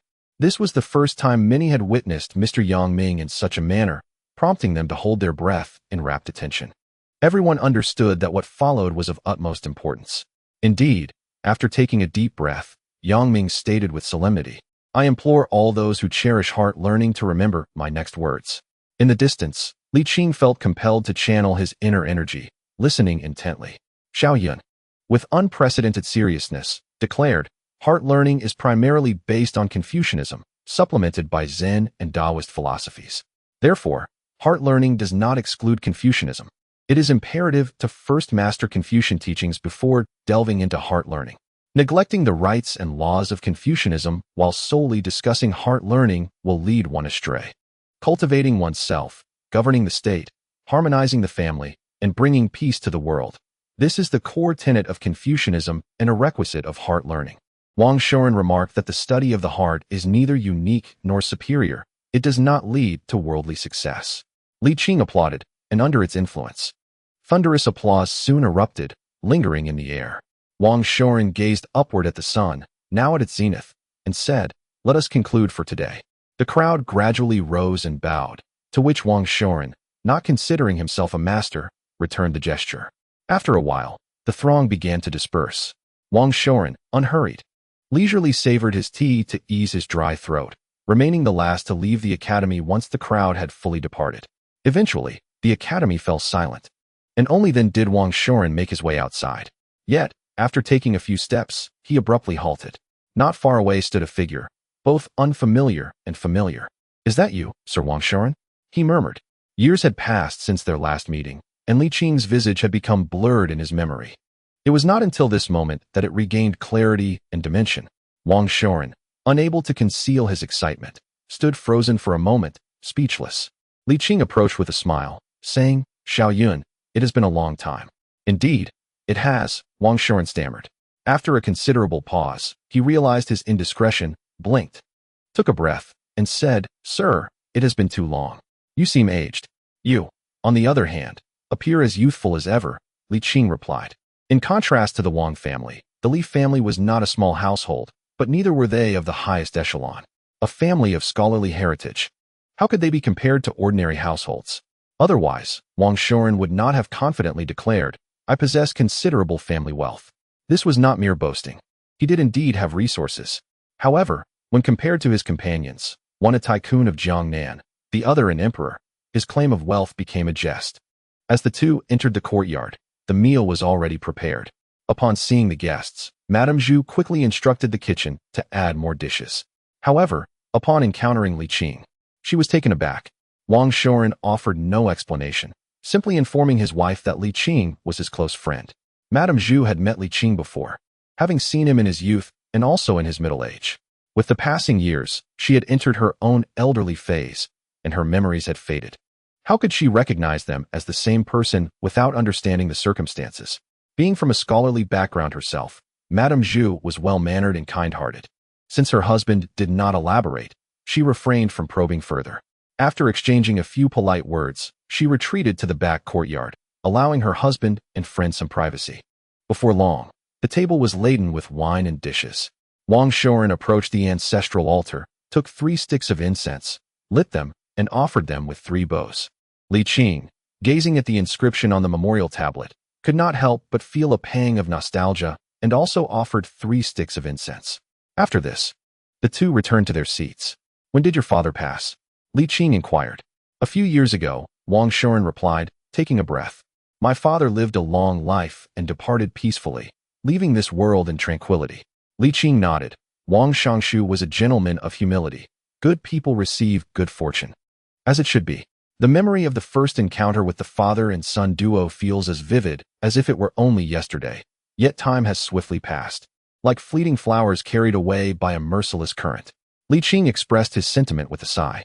Xue'er smiled, pouring a drink for Li Qing from the kettle. "How have you fared over these years?" he inquired. "Life has had its share of challenges, yet overall, I cannot complain," Li Qing replied apologetically. "I had promised to visit you once my duties were fulfilled, yet time slipped away, and I find myself arriving late." "Ah, the pressing matters take precedence," Xue'er remarked, gesturing for Li Qing to partake in the meal. "One need not ponder too deeply. Had you not been occupied, you would have visited long ago." Li Qing sighed softly, reflecting, "Truth be told, I am uncertain what I have been so busy with." As they clinked their glasses together and drank, he continued, "I have heard about your situation. The court's refusal to employ you is the doing of Yang Tingi." One could easily surmise it was him, Xue'er replied nonchalantly. "Yet, in a way, this has turned out to be quite favorable." "Indeed, I share your sentiments, which is why I refrained from intervening," Li Qing nodded. "After serving as an imperial envoy for so many years, enduring countless trials, it is time for you to rest. I believe you now prefer this kind of life. Do you not?" "Certainly," Xue'er replied with a smile. It is rare to find one who understands me as well as you do, my friend. Li Qing couldn't help but smile in return, savoring a couple of bites of food and sipping more wine before saying, I intend to impose upon you for an extended period this time. That is splendid. Xue'er exclaimed joyfully. As long as you have the time. I welcome you for however long you wish. Very well, Li Qing said, pouring wine for himself and Xue'er, raising his glass. This toast is a belated apology from me. Your words are too heavy, Xue'er replied as their glasses clinked together. It is often said that when wine meets a true friend, 1,000 cups are scarcely enough. Especially since they were not only close companions but had also been apart for many years, the wine flowed freely, and their conversation was boundless. The Shaoxing wine they enjoyed, particularly the renowned Daughter's Red, was a favorite of theirs. Legend has it that a tailor, anticipating the birth of a child, buried fine wine for a celebratory feast. However, when a daughter was born, he forgot about the wine until her marriage, at which point he unearthed it, only to find it exceptionally delightful, thereby naming it Daughter's Red. Since then, it has become a beloved beverage in Shaoxing, not only for weddings but for various occasions. Daughter's Red is soft, rich, and yet possesses a potent aftertaste. As they reached the third pot of wine, Xue'er began to feel the effects of intoxication. However, with Li Qing's unique presence and a shared flow of energy, he managed to alleviate his drunkenness. The wine's essence opened the floodgates of conversation as they reminisced about the past, discussed the present, and shared stories from the years apart. Glass after glass was raised, words exchanged in a delightful rhythm, the wine and conversation seemingly endless. From noon until dusk, and finally under the blanket of a starry night. They eventually left the table. Yet, instead of retiring to their separate rooms, they settled into rocking chairs in the courtyard, gazing at the brilliant Milky Way while sharing reflections on their lives. This summer night felt extraordinarily refreshing, accompanied by the gentle night breeze, the chirping of cicadas, and the chatter of crickets as they drifted into slumber. Upon awakening, dew adorned their faces, and with a kindred spirit by their side, they exchanged a knowing smile, reveling in the ultimate bliss of companionship. After a brief moment of stillness, Li Qing rose and said, Come, allow me to examine you. Xue'er, not one to stand on ceremony, promptly extended his wrist. Li Qing placed his hand upon it, holding his breath to attune to the pulse. After a short while, he inquired about various trivialities of daily life. After careful consideration, he stated, Let us proceed to the study. I shall prescribe a remedy for your proper recuperation. Xue'er nodded and guided Li Qing. On their way, they encountered Xue'er's young grandson. The 3- or 4-year-old child, in the most endearing stage of childhood, was fair and tender, his voice sweet and innocent, embodying the essence of youth. As they approached the rising sun, his exuberance seemed almost palpable. Li Qing crouched down, affectionately ruffling the boy's hair and gently pinching his cheek. He asked kindly, What is your name? Qingji, the little one replied, unafraid and rather perceptive. His grandmother had taught him to greet, Hello, uncle. Xue'er also crouched down, playfully touching his grandson's nose, and gently said, This is a good friend of Grandpa's. What should we call him? The child, with his pure, untainted eyes, pondered seriously and ventured, Grandpa? Smart boy, Li Qing exclaimed, retrieving a fine jade pendant from his pocket. Do you like this? Yes. The child eagerly nodded, reaching out to take it but hesitated, glancing at his grandfather. Xue'er smiled, saying, A gift from an elder? You cannot refuse. The little one joyfully accepted the pendant, his eyes gleaming with delight. Thank you, Grandpa. Very well, Li Qing said, patting the child's bottom. Go and play. Goodbye, Grandpa. Goodbye. The child bounced away, likely off to boast to his parents. The two men paused, watching the cheerful little figure with indulgent smiles. How delightful, Li Qing remarked. Xue'er nodded in agreement. Indeed. Li Qing took a deep breath and smiled, seeing your family so joyous and immersed in your own philosophical pursuits. I have few concerns left. However, you must take good care of your health. I wouldn't want our next meeting to find you unable to enjoy a drink. Huh. This will test your medical skills, Xue'er replied with a smile. Li Qing chuckled, confidently asserting, As for my medical expertise, while I may not claim to be the best in the world, I am certainly among the finest. After a few treatments, I assure you, you will feel invigorated, as if rejuvenated by a decade. Pausing, he added, You haven't neglected your Tai Chi practice, have you? Not at all, Xue'er laughed. Not only do I practice, but my family does as well.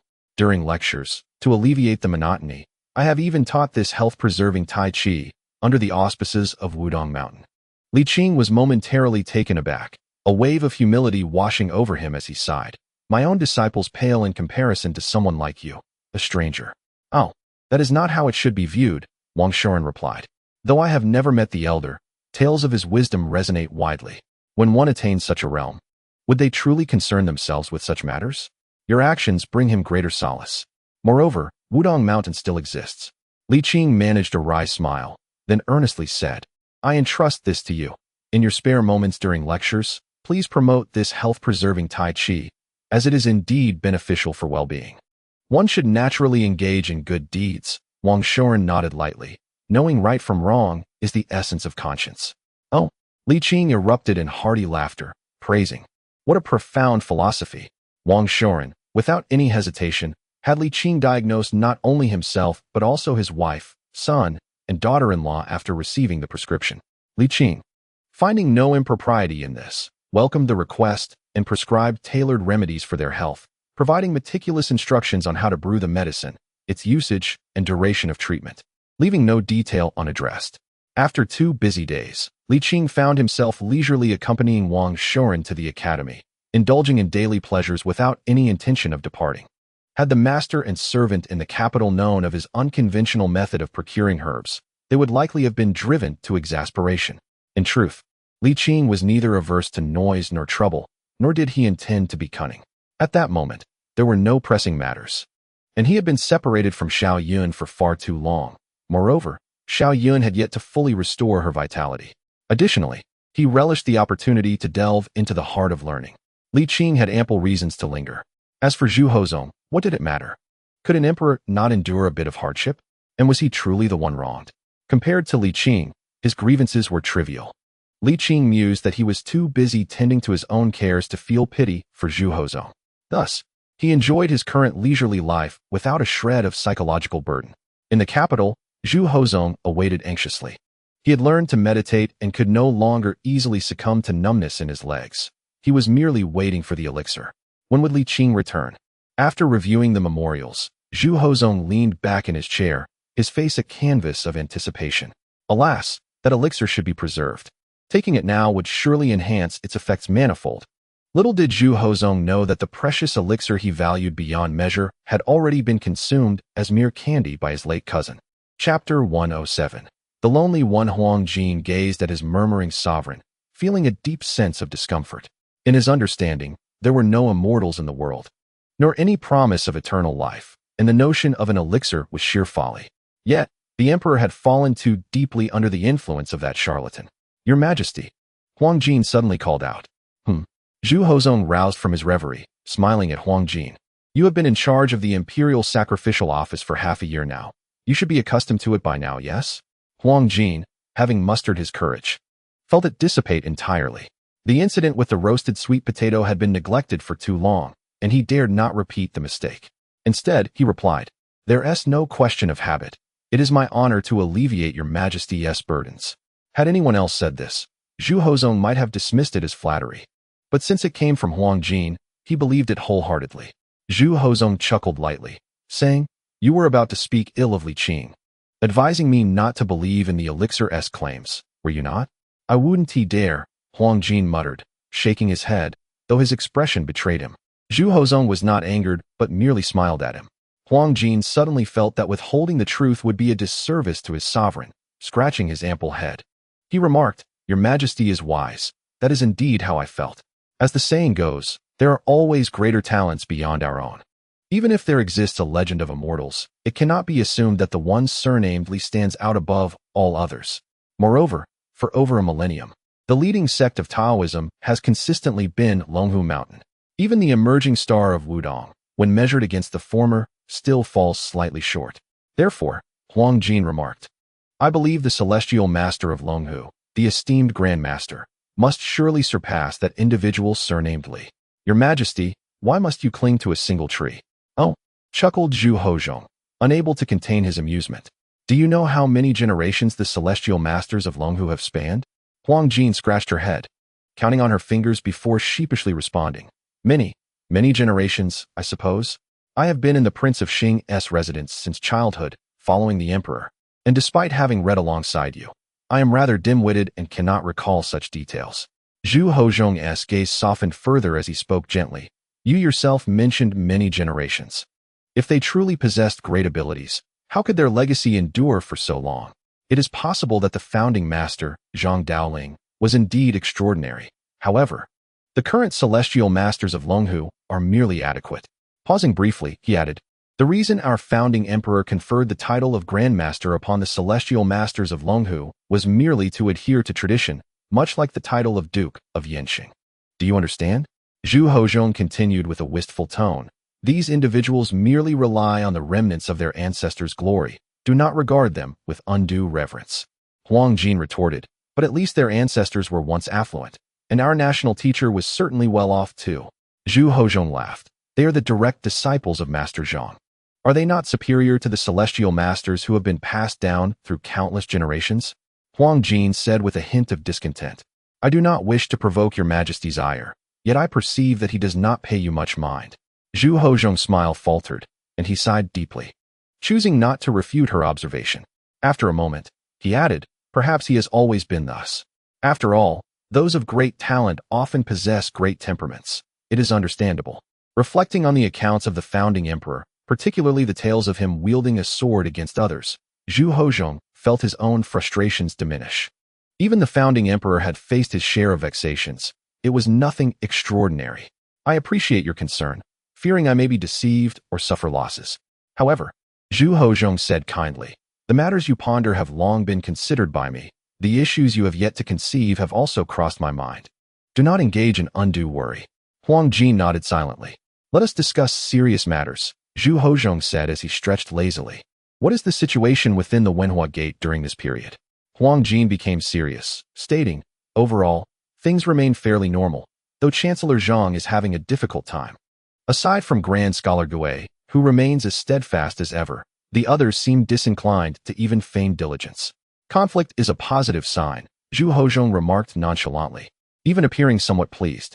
Huang Jin cautiously suggested, Your Majesty, might this be considered a form of internal strife? You mean to imply it could affect governance, correct? Oh, Your Majesty is indeed wise, Huang Jin stammered.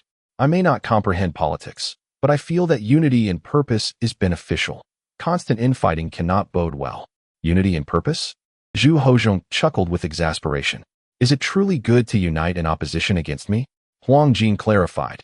That is not my intention. Then, after some contemplation, she continued. Your Majesty, you have stated that a united front benefits the nation and its people.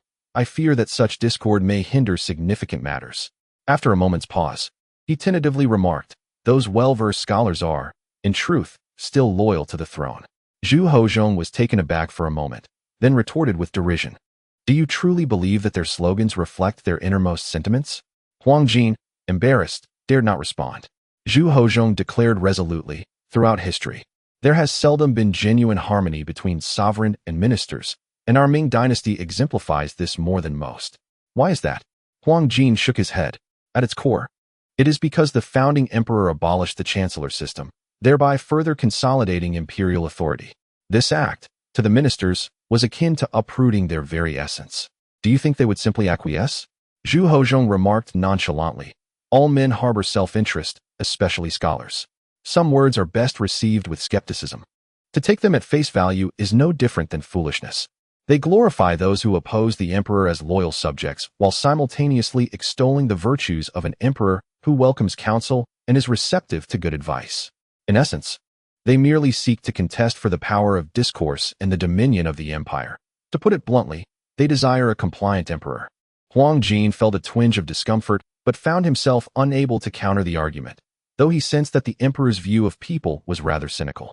Ultimately, he stammered, Your Majesty, throughout history, there have been wise ministers.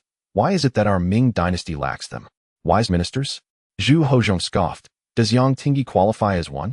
Huang Jin hesitated to comment, well aware of how deeply the emperor resented Yang Tingyi. Zhu Hozhong chuckled. In the eyes of these literati, he is indeed a wise minister, destined to be chronicled in history.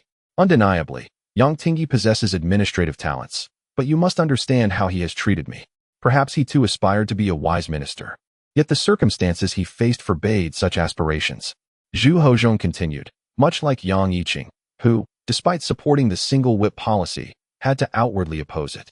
It is often said that everything is predetermined by fate, with little left to individual choice. In the realm of power, the emperor and ministers may appear united. Yet they are fundamentally estranged. The emperor remains a solitary figure. Having expressed these sentiments, Zhu Hozhong lightly scoffed, "That's just you. But should another speak so boldly?"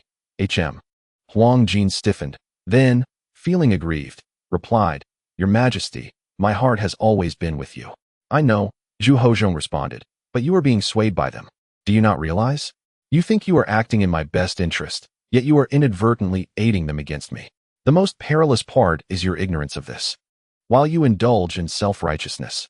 Huang Jin, be aware that the kind-hearted are often taken advantage of. Now that you are in charge of the imperial sacrificial office, you must be more vigilant." "I will heed your teachings, Your Majesty," Huang Jin nodded earnestly. "I may be foolish and lack understanding of many matters.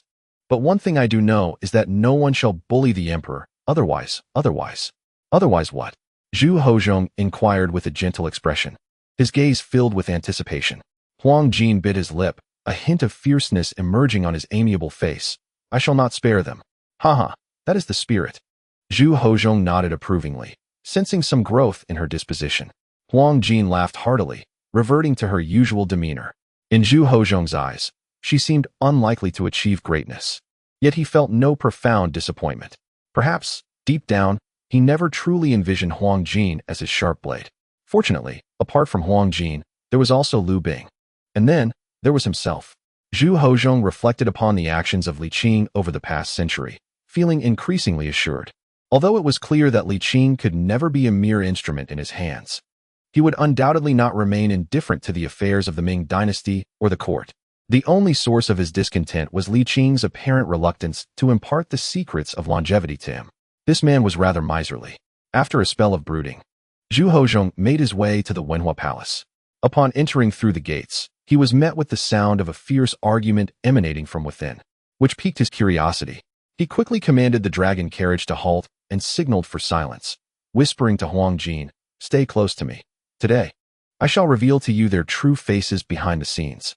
Huang Jin nodded and followed him slowly into the palace. Inside Wenhua Palace, Zhang Tsung's face was flushed, clearly agitated.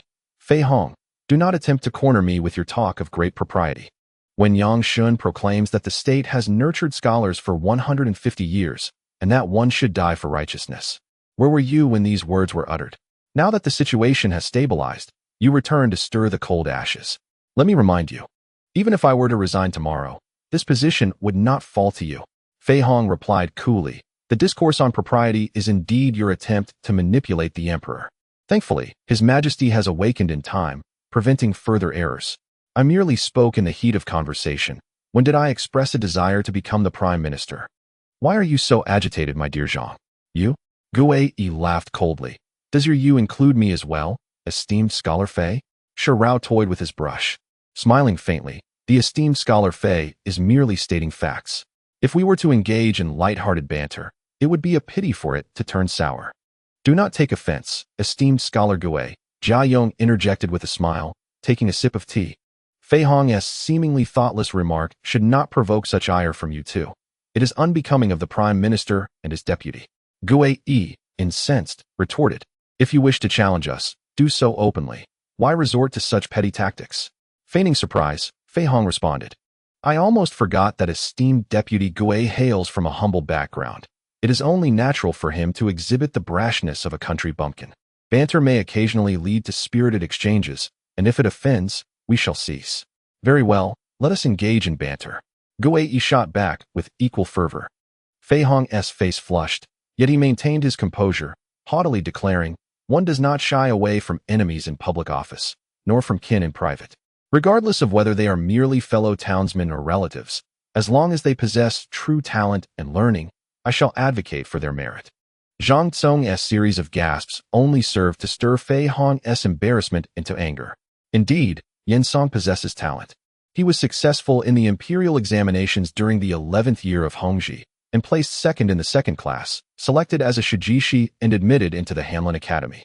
Fei Hong scoffed, Is he not superior to certain individuals? Who do you refer to? Zhang inquired, suddenly agitated. Ah, it is clear to all what remains unspoken. So why must we articulate it? Xue'er interjected, taking on the role of mediator. Why must you, esteemed Prime Minister, insist on probing deeper? Xue'er quickly seized the opportunity to respond. True talent and learning? Let us assume he possesses them. Among scholars who endure years of hardship to succeed in the imperial examinations, who lacks genuine talent?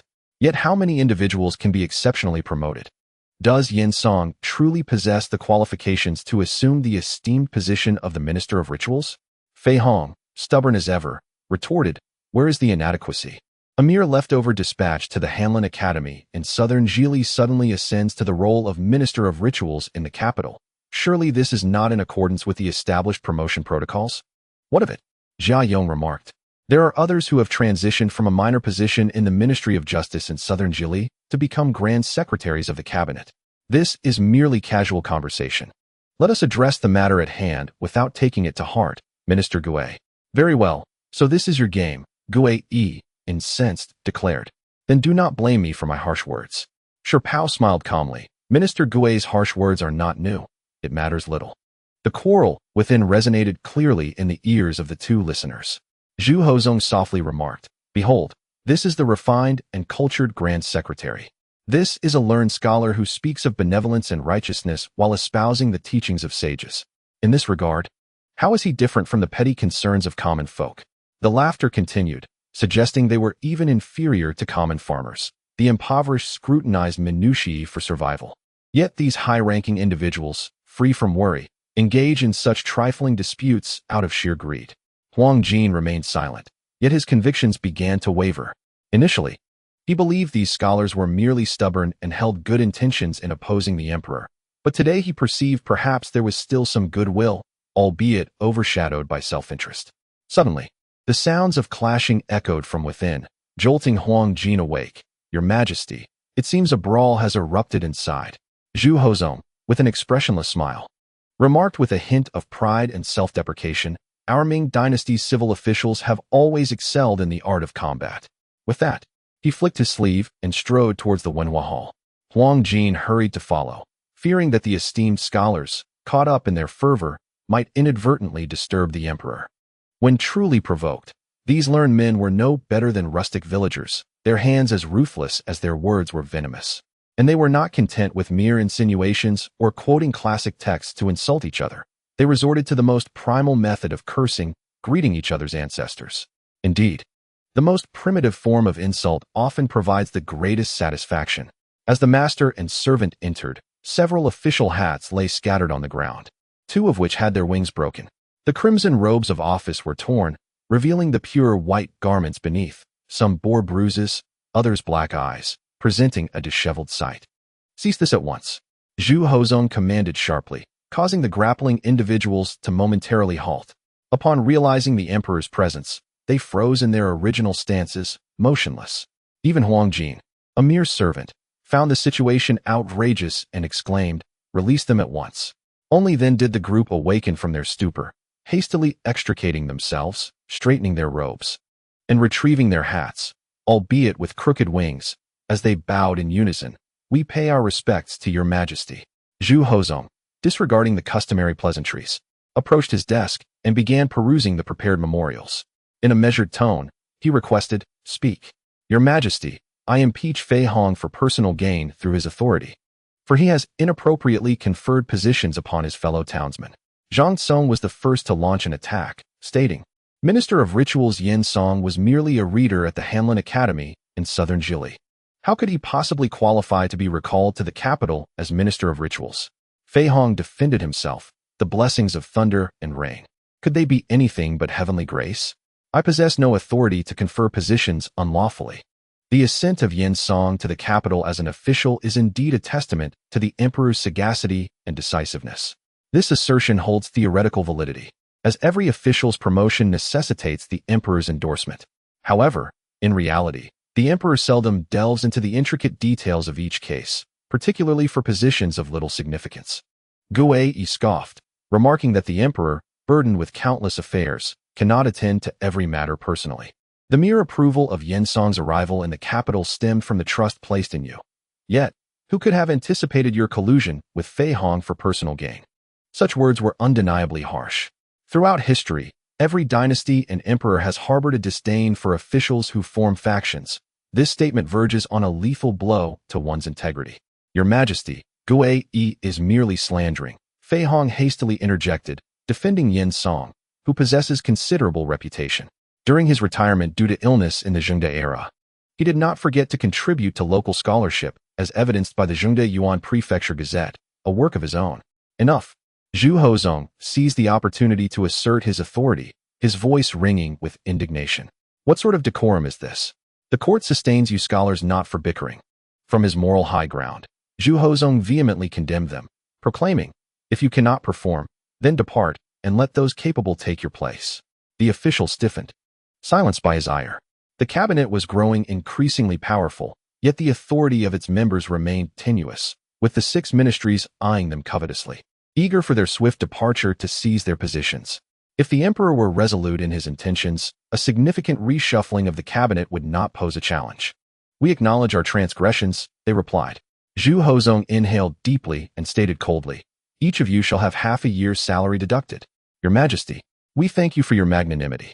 This punishment was trivial, indicating that the emperor did not intend to pursue the matter further. However, just as the officials believed the incident had been settled, the emperor added, Huang Jin, you are to make a visit. Yes. Huang Jin bowed and turned to exit.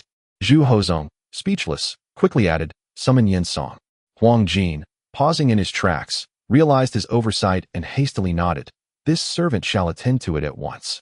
Zhang Tsong and Xue'er suddenly felt invigorated, while Fei Hong appeared, as if facing a formidable adversary, his body tense, with Shi Pao and Jia Yong adopting similarly grave expressions. Could it be that the emperor intended to protect Zhang Tsong and Xue'er at all costs? They furtively studied the emperor's expression but discerned nothing, for he was young, yet possessed the skill of concealing his emotions. The anxiety among Fei Hong and his companions only intensified. At present, the cabinet comprised 5 members, distinctly divided into 2 factions. Zhang Tsong and Xue'er represented a newly formed united front, bolstered by recent ceremonial discussions, while Fei Hong, Jia Yong, and Shi Pao were a faction of seasoned officials. Although the former held the positions of chief and deputy minister, the latter possessed a more substantial popular support base, rendering any potential favoritism toward either side a straightforward affair for the emperor. Fei Hong, feeling somewhat apprehensive, cautiously suggested, if your Majesty is dissatisfied with Song, you may consider further appointments or dismissals. As I mentioned earlier, the benevolence of the heavens manifests in both rain and shine. Zhang Tsong looked up at him, a mocking smile gracing his lips. Yet, wasn't it the esteemed scholar Fei who spoke differently before? Fei Hong's face flushed with embarrassment, and he quickly attempted to deflect. Could it be that Chief Minister Zhang's interpretation of rain and shine is flawed? Enough of this banter. The 2 quarreling individuals fell silent, resuming their position with hands on the ground and heads bowed. Zhu Hozong reveled in this sensation, the exhilarating feeling of holding the reins of power firmly in his grasp. He ceased to speak, and the others dared not utter a word, kneeling obediently despite the ache in their knees and the strain on their backs, suppressing any grievances. After all, this time they had indeed gone too far and happened to be caught red-handed. Master Huang, what summons does His Majesty have for me? Song felt a mixture of anxiety and exhilaration, coupled with a sense of trepidation. Throughout his return to the capital, he had been cautious, so logically, he should not have drawn the emperor's attention. Could it be that someone had reported him for his dealings with Fei Hong? A twinge of guilt pricked at Song. Huang Jin maintained a stern countenance, replying curtly, you will find out once you arrive. It was evident that it was not a favorable matter, and Song's heart sank. Where shall I meet the emperor? He asked dryly. In the Wenhua Hall. It was over. Song's face turned ashen. Huang Jin, noticing his reaction, inquired in astonishment. You already know? Song forced a wry smile and nodded. How did you find out without me saying anything? Huang Jin's curiosity was piqued, his face a mask of confusion. Could it be that you were simply rather foolish? Song thought to himself, though his demeanor remained one of subservience. Is His Majesty in a fit of rage?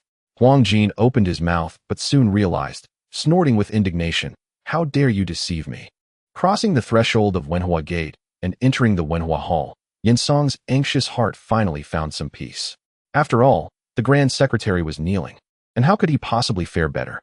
With a quiet sigh, he lifted his robe and bowed, declaring, "I, the guilty minister Yin Song, pay my respects to your majesty." Oh, a languid Zhu Hozong suddenly showed interest, leaning slightly forward with a playful glint in his eye. Guilty minister? Indeed. Yin Song's forehead touched the ground. It is through the patronage of Grand Scholar Fei that I have been appointed to serve in the capital. My actions have caused discord among the esteemed lords, and the emperor's wrath is truly unforgivable. I beseech your majesty for your just judgment. Zhu Hozong turned his gaze to Huang Jin, who hurriedly shook his head, exclaiming, "Your majesty, I have said nothing." Upon hearing this, Zhu Hozong's interest deepened. "Raise your head." Yin Song complied, addressing the emperor respectfully. "Your majesty, Grand Scholar Fei recommended me for the position with no ulterior motives.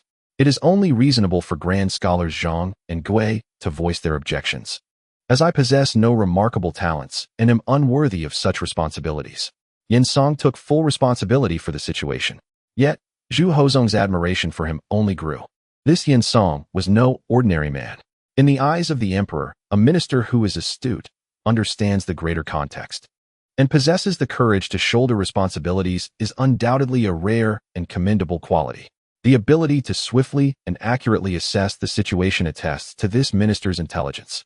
Indeed, the court is never devoid of clever individuals, but to be wise while also recognizing the larger picture and having the courage to bear burdens is truly exceptional.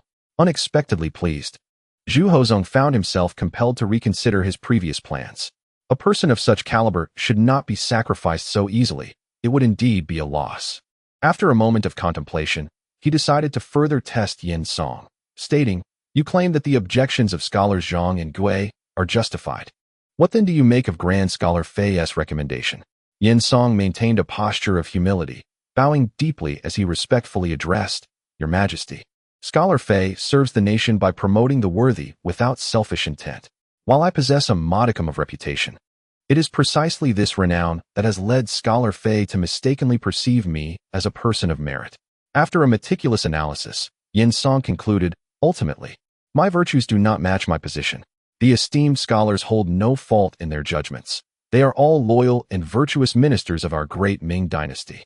As for myself, I too harbor a heart devoted to serving the country. However, my abilities fall short and require further refinement," he humbly stated.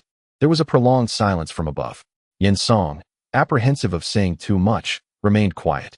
He raised his head slowly. His expression was calm, yet concealed a sense of fear, unease, and solitude. "I believe you are mistaken," Emperor Zhu Hozong remarked. Yin Song hesitated, unable to adapt to the emperor's intentions, as he could not decipher the imperial will. In such uncertainty, the wisest course was to remain silent. He bowed once more, adopting a posture of submissive compliance. Those who had slightly relaxed, including Fei Hong, Jia Yong, and Shi Pan, became tense again, hastily bowing their heads. Suddenly, the emperor chuckled. Not entirely wrong. Such heavy breathing is quite alarming. Yin Song's tense body gradually relaxed, though he felt a twinge of melancholy. His political career had truly been fraught with misfortune. Yet, what could be done? This was the least damaging outcome. At the very least, he could continue serving, merely transferring to Nanjing to continue his role in the Hanlin Academy, having been in the officialdom for 2 decades. Looking back revealed a transition from the capital's Hanlin to Nanjing's, a demotion rather than a promotion. Despite experiencing great upheavals, Yin Song could not help but feel disheartened. What a stroke of misfortune. "Everyone, please rise," Zhu Hozong commanded. "Thank you, Your Majesty." Fei Hong and the others responded with relief, while Zhang Gui and the others sensed they had regained some standing, feeling a sense of satisfaction. Zhu Hozong continued in a calm tone, "Let this not be a precedent. Should any cabinet scholar engage in brawls again, they shall all face dismissal. You may disregard the court's dignity, but I still value mine. We acknowledge our transgressions." They replied. Zhu Hozong, with a decisive motion, slammed down his brush, rising to his feet. Yin Song inwardly sighed. "I am here. Draft a self-defense document for me," Zhu Hozong commanded before sweeping out of the room. "We respectfully bid farewell to Your Majesty," the ministers said. Yin Song stood momentarily in a daze, then, overwhelmed with joy, hurriedly joined the others in offering their respects. Once the emperor had departed, He straightened and bowed to several ministers. The cabinet scholars, however, regarded him with indifference, even Fei Hong displaying a lack of interest. Feeling somewhat foolish, Yinsong awkwardly exited the Wenhua Palace. As he reached the threshold, he could not help but glance back at the hall, at the Xue'er Hall, and further into the depths of the Wenyuan Pavilion. This realm beyond the court, the core of supreme power, filled him with longing and melancholy. In a sudden burst of inspiration, Yinsong resolved that to serve as an official in the cabinet was to live a life of purpose. Your Majesty, I truly said nothing, Huang Jin explained. Bewildered at how he had guessed correctly, Zhu Hozong shot him a glance, saying, "This is the difference between you and others. Hence, I advise you to be more vigilant." Huang Jin scratched her face and touched her garlic-like nose, eventually nodding with a hint of sadness, saying, "The Emperor is right. Compared to them, I feel rather foolish." Zhu Hozong asked, "Are you upset?" "No, of course not," she replied, shaking her head, though a trace of melancholy lingered. "Well, being a bit foolish is not necessarily a bad thing. I do not mind," he reassured her. Huang Jin, easily consoled by his words, smiled, her round face reflecting sincerity as she declared, "Your Majesty, I will not remain foolish forever." Zhu Hozhong's lips twitched as he suppressed any disparaging remarks. After all, he thought, if he caused her more distress, he would have to soothe her again. Having completed his administrative duties for the day and having released his pent-up frustrations at Donghua Gate, Zhu Hozhong felt quite pleased and could not help but entertain thoughts of more pleasurable matters. Being a young man on the cusp of adulthood, he could not help but ponder such things during his leisure. Thus, he shot a meaningful glance at Huang Jin. She understood but remained unmoved. "Huang Jin," he called. She shook her head. "Your Majesty, you have indulged a bit too much of late. Even that Li fellow has mentioned it." "You scoundrel!" Zhu Hozhong erupted in anger, clearly having remembered that remark above all else. Huang Jin bit her lip, offering an awkward smile, yet she refused to budge. In truth, Zhu Hozhong could have easily bypassed Huang Jin and summoned the concubines through a minor official, yet despite his irritation, he chose not to. Instead, he settled down. Once Yinsong exited the palace, he took a half-day leave from the National Academy to focus on drafting his self-defense statement.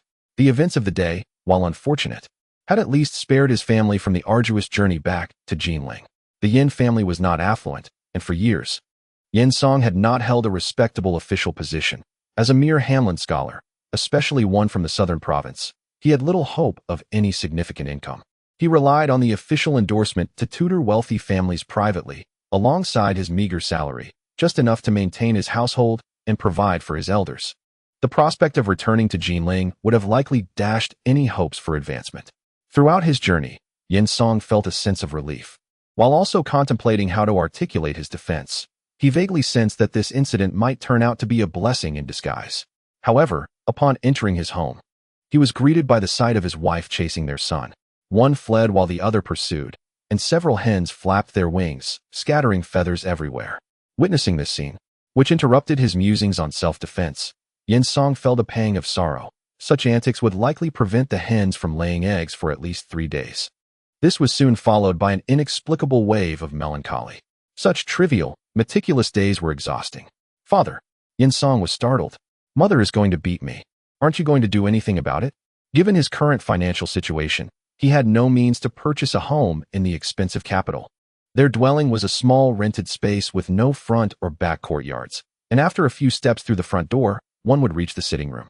Thus, even though his son had some difficulty walking, he managed to reach his father in just 2 breaths. "Father." Yinsong possessed a tall and slender figure, with a dignified countenance. His wife, Ouyang, in her youth, was not without her charm. Yet, their offspring was unfortunately short and portly, with awkward legs that rendered him less than graceful, according to the standards of the Ming dynasty for selecting scholars. Even if he were to succeed in the imperial examinations one day, his political prospects would remain bleak. The reason was simple. He was exceedingly unattractive, truly, quite repulsive. While one might say such a description is exaggerated, it indeed induces a sense of physical discomfort. Upon seeing her husband return, Ouyang's fury diminished significantly, replaced by a look of astonishment as she approached him. "My lord, do you have a day of rest today?" she inquired. "Rest?" Yinsong exclaimed, kicking his son over in a fit of rage. "I nearly had a day off. Father, in this off-season, how could one still draw a salary from the court?" His son protested. Yin Shifan. Yin Song bellowed, advancing with great strides and delivering another kick. Father, my dearest father, are you intent on killing me? Yin Shifan cried out in anguish. Could you not kick me with that leg of yours? It's not that I wished for you to use that leg to strike me. Please, spare me further, or I shall truly be crippled. In a fit of frustration, Yin Song, in a moment of madness, kicked his son's already afflicted leg relentlessly until Yin Shifan's wails echoed through the house, prompting Yin Song to finally pause. His fury subsiding. You insolent wretch. He chastised harshly, storming into the main hall, ignoring his wife's attempts to engage him, and inadvertently sending a hen flying with a careless kick. Following this uproar, Yin Song's thoughts became disordered, and the carefully crafted discourse he had prepared was rendered moot, intensifying his ire, as he felt an overwhelming urge to smash anything within reach. He picked up and set down the teapot, lifted and lowered the teacup, ultimately slamming his palm upon the tea table in frustration. Inside the hall, the head of the household pounded the table, while outside, mother and son remained silent. After a considerable time, Ouyang finally dared to enter the room, timidly calling out, "My lord," managing to pull Yin Song back from the brink of despair. As his anger gradually subsided, Yin Song felt a deep sense of regret for his earlier outburst. I apologize for my lack of composure. I hope I did not frighten you, my dear. Ouyang gently shook her head. My lord, have you encountered troubles? Yin Song sighed, a bitter smile forming as he replied. Alas, troubles seem to target the weak. He held a profound respect for his wife, and such an outburst was indeed rare. He did not conceal his thoughts, recounting everything he could articulate, lamenting. People often say that poverty and hardship bring sorrow to couples. Ultimately, it is my inability that has led us here. Do not speak so, my lord, Ouyang consoled softly. The vicissitudes of court life are commonplace. They say that after great adversity comes great fortune. You have emerged from today's ordeal unscathed. Who knows if this is not a case of losing something at the mulberry tree only to gain it at the eastern hedge. Ouyang poured her husband a cup of cool tea and offered it to him gently, saying, My lord, your conduct today was commendable. Though it may still discomfort a few of the grand scholars, at least you have made an impression before the emperor. The emperor has neither punished you severely nor silenced your defense, which may not be without merit. Indeed, I share that sentiment. Yet much of it may be mere fanciful thinking, Yin Song responded with a wry smile. In the emperor's eyes, the grand scholars of the cabinet and the ministers of the 6 departments are of utmost importance. How could a mere director of the National Academy attract his attention? Despite his words, the glimmer of hope was unmistakable upon his visage. Chapter 110. The Power of the Li Family. At noon, the family dined on stewed chicken. Yin Song's kick was rather heavy, and thus Yin Shifan seized the opportunity to have him executed under the pretense of offering restitution to his parents. Perhaps filled with anger, or perhaps understanding his son's gluttony, Yin Song chose not to protest. A single chicken, 2 chicken legs. One was given to his wife, and the other to his son. After the meal, he sent his wife and daughter back to their quarters, leaving the father and son alone. It was only at that moment that Yin Shifan truly felt fear, surpassing even the terror he had experienced during his earlier beating. Father, why did your mother hit you? Despite being filled with cunning thoughts, Yin Shifan found himself unable to lie, mumbling that he had stolen money from the family to buy books. Yin Song merely sneered in response. Yin Shifan hastily added, they were illustrated books. Before his father could unleash his fury, he quickly explained that in common households, males often marry at 16, and since he was already 14, it was reasonable to gain some early knowledge. Smack! Yin Shifan fell silent, kneeling down, lowering his head, all in one breath. Yin Song, frustrated by his son's lack of ambition, asked, Do you know where you are lacking compared to others? Yin Shifan was momentarily taken aback. And then he exploded, Am I ugly? Am I disabled? Did I choose to be this way? It is because of you and mother. Yin Song's rage escalated, and he immediately resorted to physical punishment.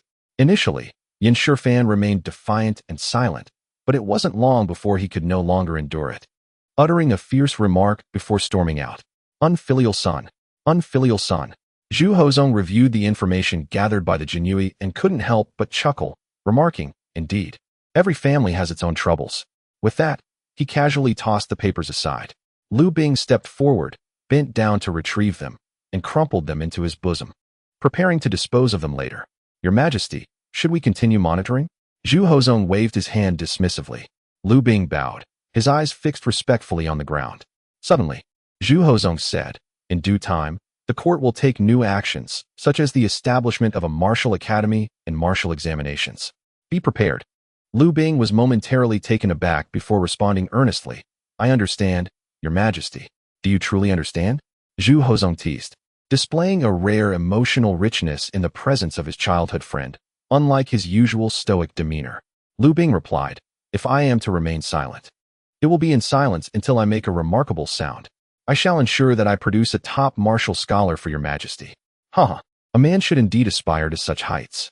Zhu Hozong laughed heartily, and after a moment, he expressed genuine feelings, saying that it was unnecessary to maintain such a formal demeanor when no outsiders were present, that it was permissible to relax. After all, one is not made of wood. How could there be no trace of human emotion? Having lost his father at a young age, Zhu Hozong was left with only two companions aside from his mother and sisters. One was Huang Jin, and the other was Lu Bing. Now, with his sister married and his younger sister soon to be wed, and with his mother's health not being robust, Zhu Hozong preferred to avoid discussing court matters. In his daily life, it was only Huang Jin and Lu Bing with whom he could share his innermost thoughts. After a brief hesitation, Lu Bing eased his tension and smiled, saying, "Your Majesty, times have changed. I am not like Huang Jin. As a servant, one should uphold the demeanor of a servant. Otherwise, what kind of propriety would that be?" Zhu Hozong nodded with a smile and softly replied, "That is indeed true, but there is no need to be overly rigid. Sometimes I wish for someone to share my thoughts with." Lu Bing took a deep breath and smiled. "I understand. Well, how are you finding your role as a 100 household commander in the Jinyue?" "Quite accustomed to it." Lu Bing chuckled and remarked, "The relationship between myself and Your Majesty is hardly a secret. Even many esteemed officials are well aware of it, not to mention the Jinyue. Thanks to Your Majesty's favor, I have been treated exceptionally well, not even once subjected to any slight." He. Upon hearing this, Zhu Hozong felt a sense of satisfaction, akin to the elation of one who has achieved great fortune, elevating not only oneself, but also those around him. Zhu Hozong pondered for a moment and said, "Previously, I instructed you to investigate the two former princes-in-law with the intention of promoting you to the position of Qianhu. However, due to the subsequent turmoil in the court, that plan was set aside. Now, since you possess the ambition befitting a martial champion, there is no need to rush. You may serve as a baihu within the palace for the time being." Zhu Hozong continued, "That fellow Huang Jin is quite dull and has only succeeded in vexing me endlessly." Lu Bing would not speak ill of Huang Jin, having known him for many years. He understood Huang Jin's significance in the emperor's eyes and was aware that the emperor was not genuinely angered by him. "Your Majesty, why bother with such trivial matters? I have always found Huang to be rather endearing. He was just like this in our youth, and over the years, he has remained unchanged. I dare say he will continue in this manner." Zhu Hozong nodded in agreement, wryly commenting, "That servant seems to have grown nothing but flesh." Lu Bing merely smiled. Despite Huang Jin being a eunuch, in terms of practical power and status, his position as a mere genie baihu was incomparable. Even though he knew that a few disparaging remarks might amuse the emperor, Lu Bing chose not to overstep, understanding that while affection is important, it cannot be the sole foundation of a lasting relationship. Zhu Hozong was well aware of Lu Bing's thoughts, yet he simply chuckled and shook his head, refraining from correcting his attitude. After a moment of venting his frustrations, they engaged in casual conversation about domestic matters before Zhu Hozong shifted the topic, inquiring, "What news from Jinling?" Lu Bing straightened his posture and replied, "My subordinates have not encountered Mr. Li in Jinling. It is possible that he had already departed by the time they arrived, or perhaps he never visited Jinling at all. Your Majesty has mentioned that Mr. Li is no ordinary person, so I instructed them not to investigate too deeply." Zhu Hozong nodded, revealing no dissatisfaction, and after a moment of contemplation, asked, "What is the current status of the Li family's inventions?" According to reports, there are now steam-powered vessels measuring half a zhang in width and nearly 2 zhang in length, capable of carrying 2 or 3 individuals. Lu Bing explained, "This is no secret. Many in Jinling are aware of it. Furthermore, others have begun to imitate the Li family, luring away some of their skilled technicians at high prices to undertake similar endeavors." Lu Bing meticulously reported all the gathered information, leaving no detail unaddressed. Upon finishing, Zhu Hozong fell into deep thought for a considerable time. "Is there any other noteworthy information?" Liu Bing reflected briefly and replied, "Since General Li Sun embarked on a journey with the naval merchant ships to foreign lands, the Duke of Yongqing has also frequently sailed his own merchant vessels overseas." Pausing for emphasis, he added, "However, based on the duration of the round trips, it seems he is not heading to the Western nations, but likely engaging in trade with the tributary states of Jiaoji and Malacca." Liu Bing sheepishly continued, "Your Majesty has instructed that inquiries into the Li family must not be excessive and should not raise any suspicion. Hence the information may be somewhat vague and lacking in detail. However, these details are not secrets. The Li family has not deliberately concealed them." Zhu Hozong nodded slowly, pondering for a moment before saying, "Send the letter. We shall not investigate for now." Liu Bing was momentarily taken aback, then responded respectfully. Suddenly, Zhu Hozong inquired, "Liu Bing, what are your thoughts on the Li family?" Liu Bing was caught off guard, astonished. "Is there anything we cannot discuss with your Majesty?" Zhu Hozong chuckled, "Be subjective. Speak your mind as it is." Yes." Liu Bing took a deep breath and remarked, "If we speak of wealth in our Ming dynasty, the Li family undoubtedly takes the lead. However, they possess merely a few dozen acres of farmland. Their commercial enterprises are vast, yet they provide for a multitude of workers, paying their wages punctually each month without delay, and even offering extra bonuses during festivals. Though these bonuses are modest, they certainly improve lives. In short, they surpass ordinary landlords and can truly be considered benevolent." "Is there more?" Zhu Hozong prompted. Liu Bing scratched his head and added, "The Li family has established dining halls to assist impoverished families and children in Jinling and several nearby cities." Noticing the emperor frowned slightly, Liu Bing ceased his words. Zhu Hozong fell into a lengthy silence, his emotions inscrutable as he mused. The Li family is aiding the court in supporting the destitute. Liu Bing bowed his head, remaining silent. After a moment, Zhu Hozong smiled lightly, saying, "Indeed, this exemplifies the best interpretation of when poor, one should cultivate oneself. When prosperous, one should benefit the world." Liu Bing chuckled awkwardly, but refrained from expressing further subjective opinions. "Regarding inventions and innovations, aside from steamships, have you gathered information on other areas?" Zhu Hozong sighed and inquired. "The iron smelting process has made significant advancements, and the iron tracks compatible with steam excavators have nearly taken shape. There have also been new developments in fertilizers," Liu Bing reported in a formal manner. Upon hearing this, Zhu Hozong jested, "The Ming cannot do without the Li family." He was about to utter the words, "Your Majesty is wise," but Liu Bing swallowed the words, feeling it wiser not to flatter too overtly. While investigating these matters, did it arouse the Li family's suspicions? Zhu Hozong asked. Liu Bing shook his head. "Your Majesty, though the citizens of Jinling are aware of these matters, they are hardly secrets. As I mentioned earlier, the Li family has not concealed anything. Their actions are commendably transparent." The Li family's transparency makes it difficult for me to be petty," Zhu Hozong nodded. "Withdraw the investigation. There is no need to pursue this further." "I obey your command." Liu Bing cupped his hands in respect, his eyes questioning. Seeing the emperor reclined back in his chair, brow lowered in silence, Liu Bing bowed once more. "I take my leave." "What a remarkable family the Lis are," Zhu Hozong murmured, a mix of delight and regret in his voice.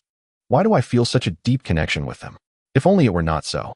He sighed, considering that the Li family had no interest in power, and if they did, he would not be seated here today. With over a century of time, they had ample opportunities given their capabilities. Zhu Hozong smiled wryly. "I fear that though they are indifferent, over time, Jinling and indeed all of Jiangnan may come to regard the Li family with greater reverence than the court. As emperor, Zhu Hozong found it intolerable to have such a behemoth in existence. Yet he understood that the current Li family wielded immense influence over the people of Jiangnan and could not be taken lightly. Otherwise, not only would the populace suffer, but the court's finances would also diminish. The taxes from the Li family alone could sustain the palace's expenditures. Moreover, there was that person behind the Li family to consider.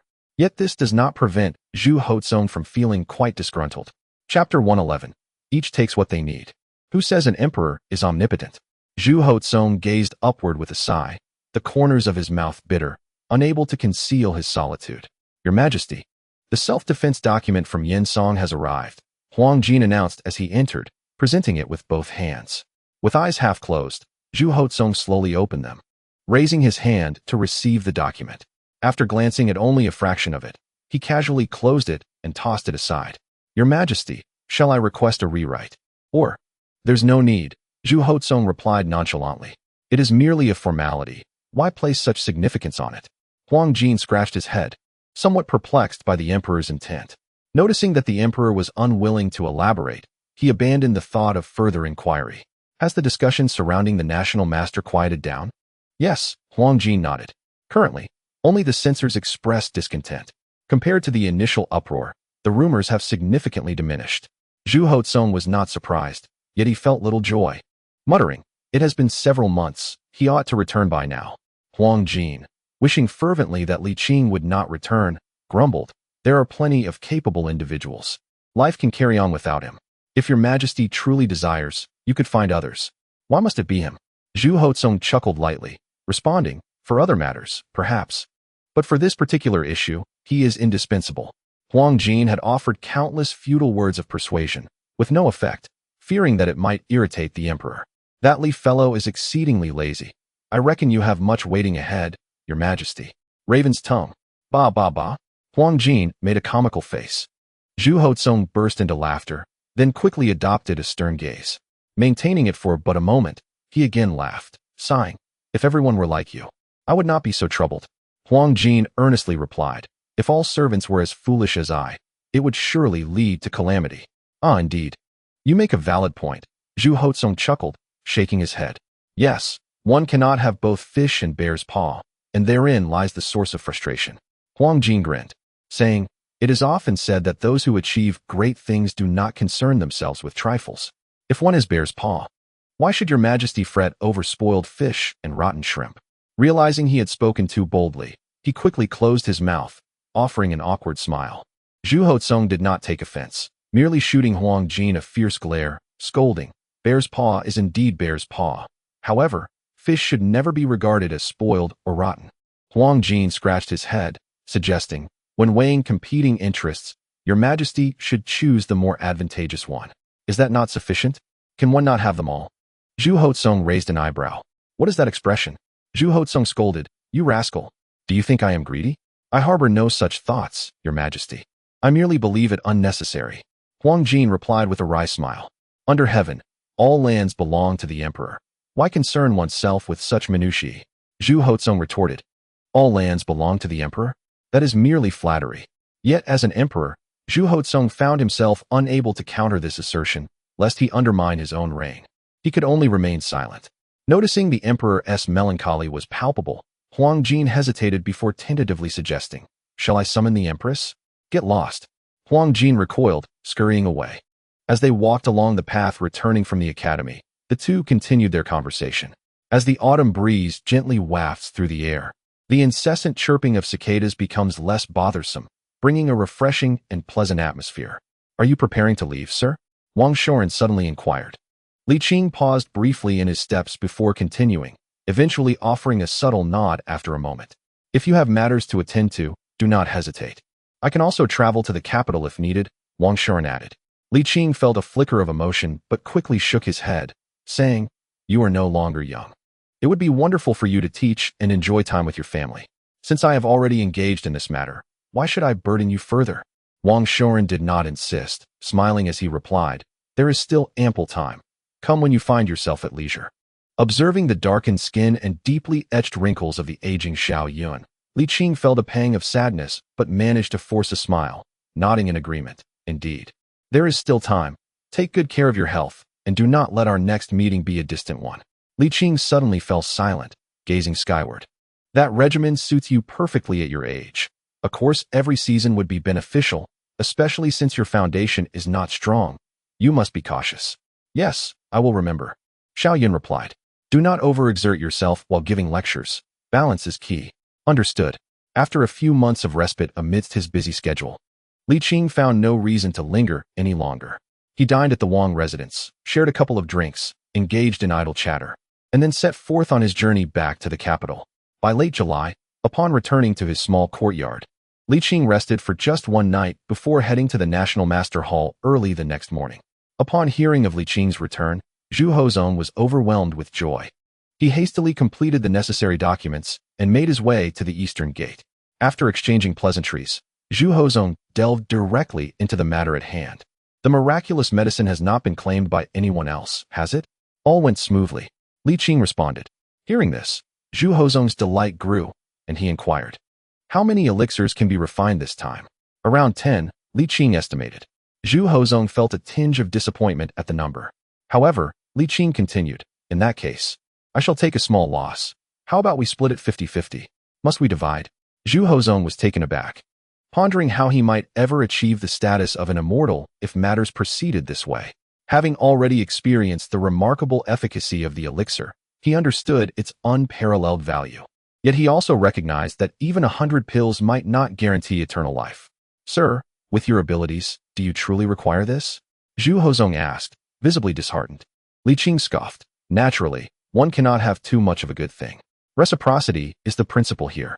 Zhu Hozong found himself at a loss for words. After a brief pause, he ventured, Sir, I wish to know, aside from elixirs, what else might enhance longevity? Li Qing chuckled softly. At your age, discussing such matters seems premature, does it not? In youth, one learns swiftly. Zhu Hozong retorted. Li Qing's lips twitched slightly as he added, later, I shall teach you a set of martial arts. With diligent practice, it will indeed promote longevity. Ah, splendid! Zhu Hozong exclaimed, eagerly sitting up, alternating between kicking his legs and stretching his chest. Li Qing maintained a stoic expression, showing no sign of amusement. After a while, Zhu Hozong, feeling somewhat disheartened, settled back down and remarked, I intend to initiate the establishment of a civil and military academy. Your Majesty is wise. The languid Li Qing suddenly regained his spirits and remarked with a smile, the county and prefectural schools, established since the Hongwu era, were merely limited in scale.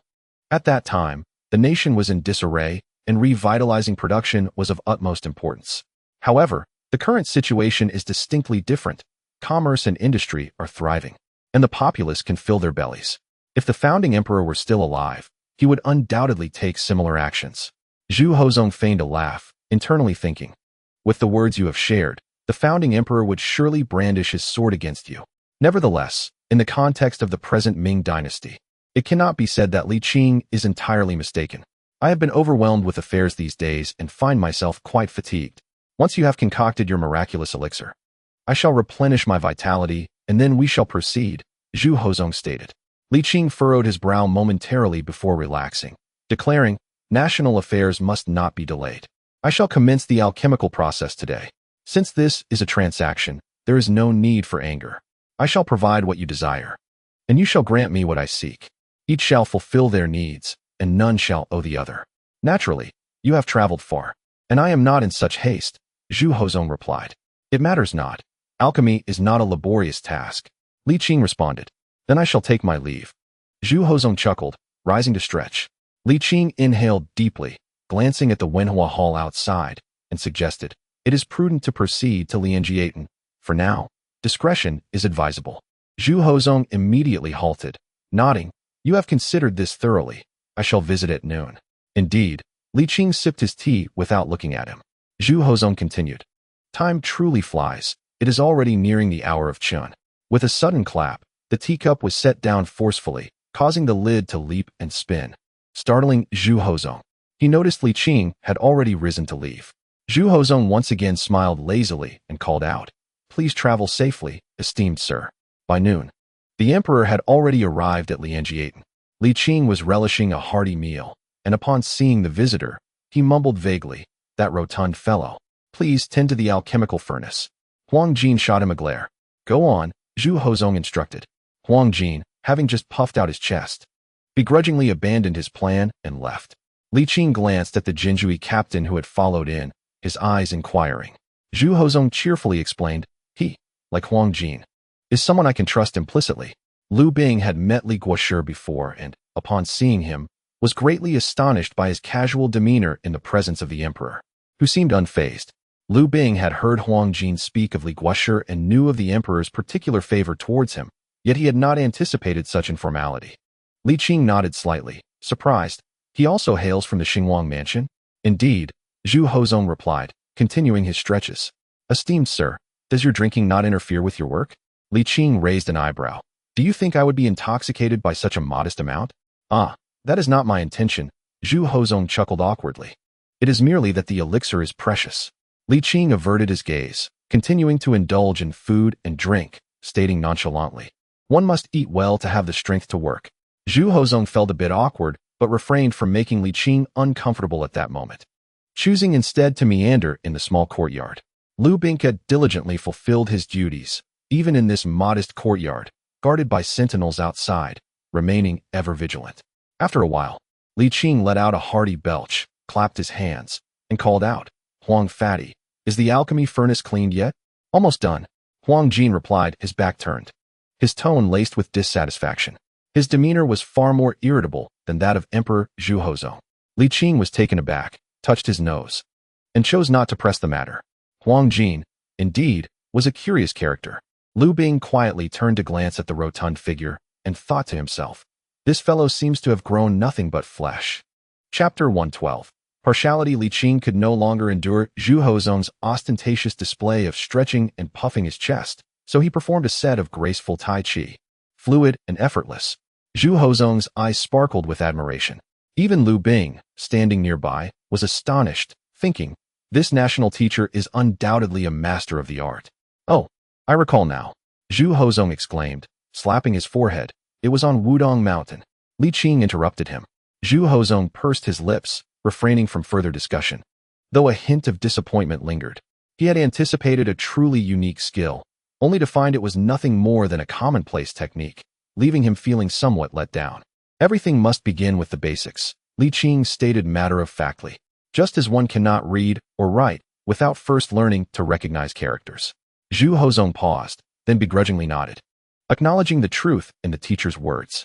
"With diligent practice, you will come to understand the profound benefits of this Tai Chi," Li Qing added.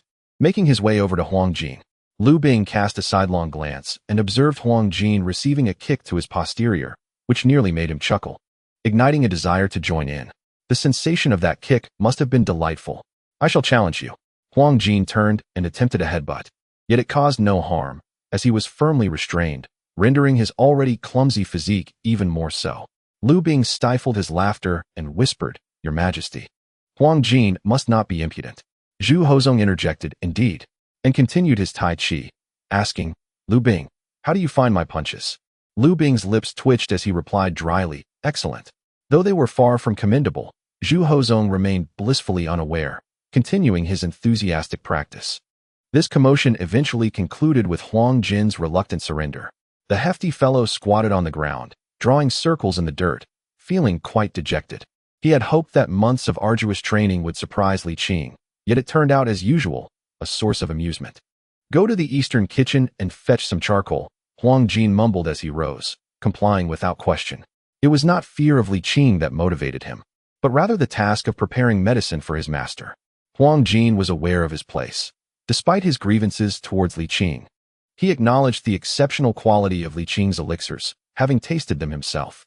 Li Qing retreated to a side room, gathering various medicinal herbs, soaking them in an unknown black paste, and methodically applying them to the inner walls of the alchemy furnace. The small bundle of herbs included both common and rare varieties, some indistinguishable from weeds. "What a charade," Huang Jin muttered, as he arranged the charcoal beneath the furnace. Suddenly, as Li Qing leaned into the furnace, he felt a rush of heat to his face, realizing that even someone as simple-minded as Huang Jin had noticed, leaving him feeling quite embarrassed.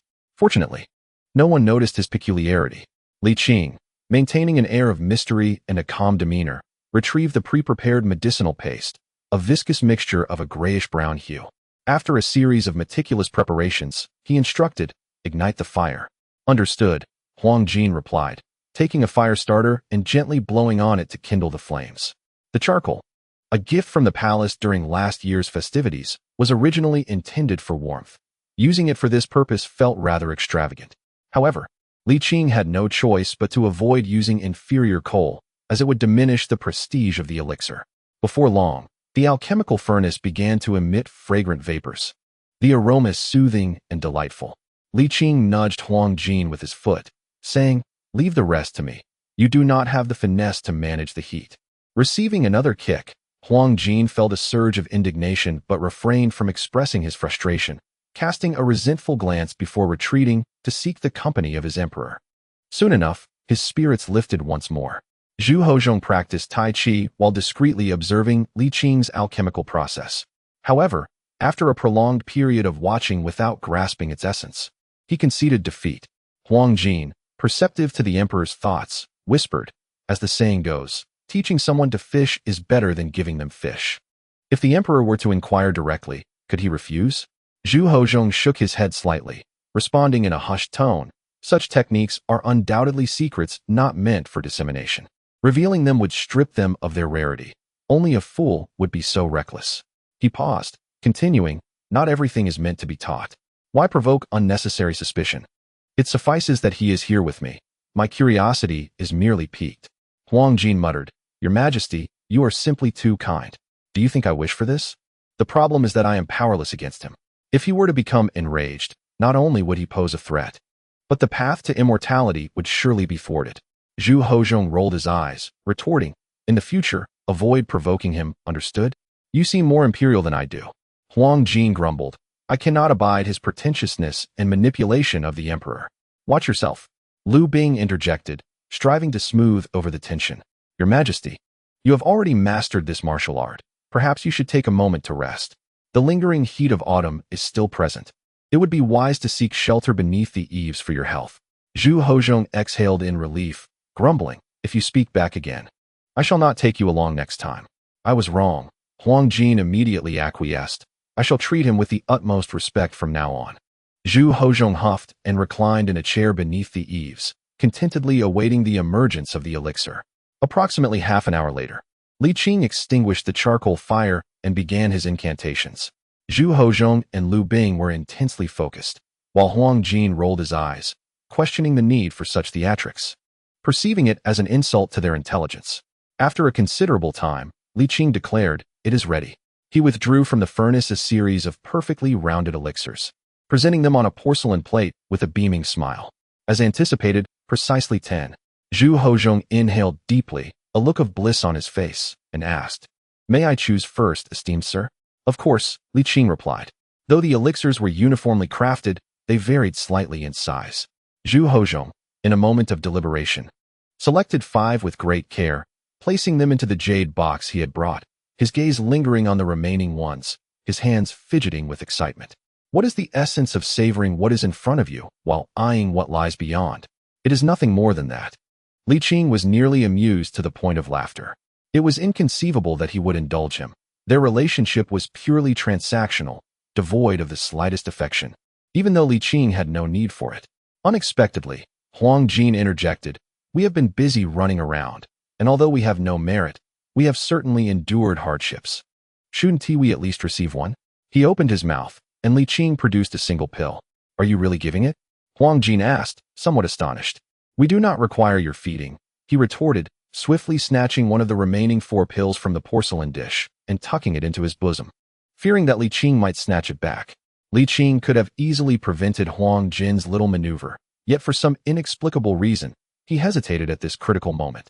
Observing Huang Jin's triumphant joy and satisfaction, Li Qing inhaled deeply and cast a significant glance at Zhu Hozhong, uttering nonsensically, Be kinder to others.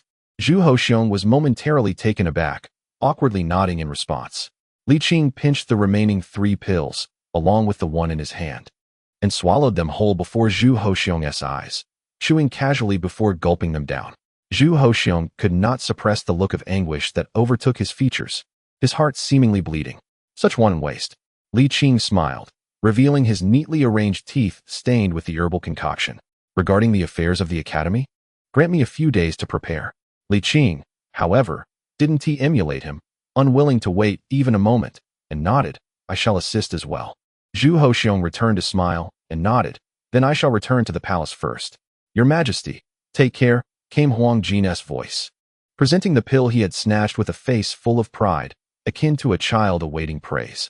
Zhu Hozhong took it from him, scrutinized it for a considerable while, then returned it, saying gently, Consider it a reward. I do not require this, Huang Jin protested, shaking his plump hand and refusing to accept it. Take it. It will benefit you, Zhu Hozhong insisted. Huang Jin continued to shake his head, refusing. Do you not trust him, and consequently, the elixir? Huang Jin scratched his head, replying.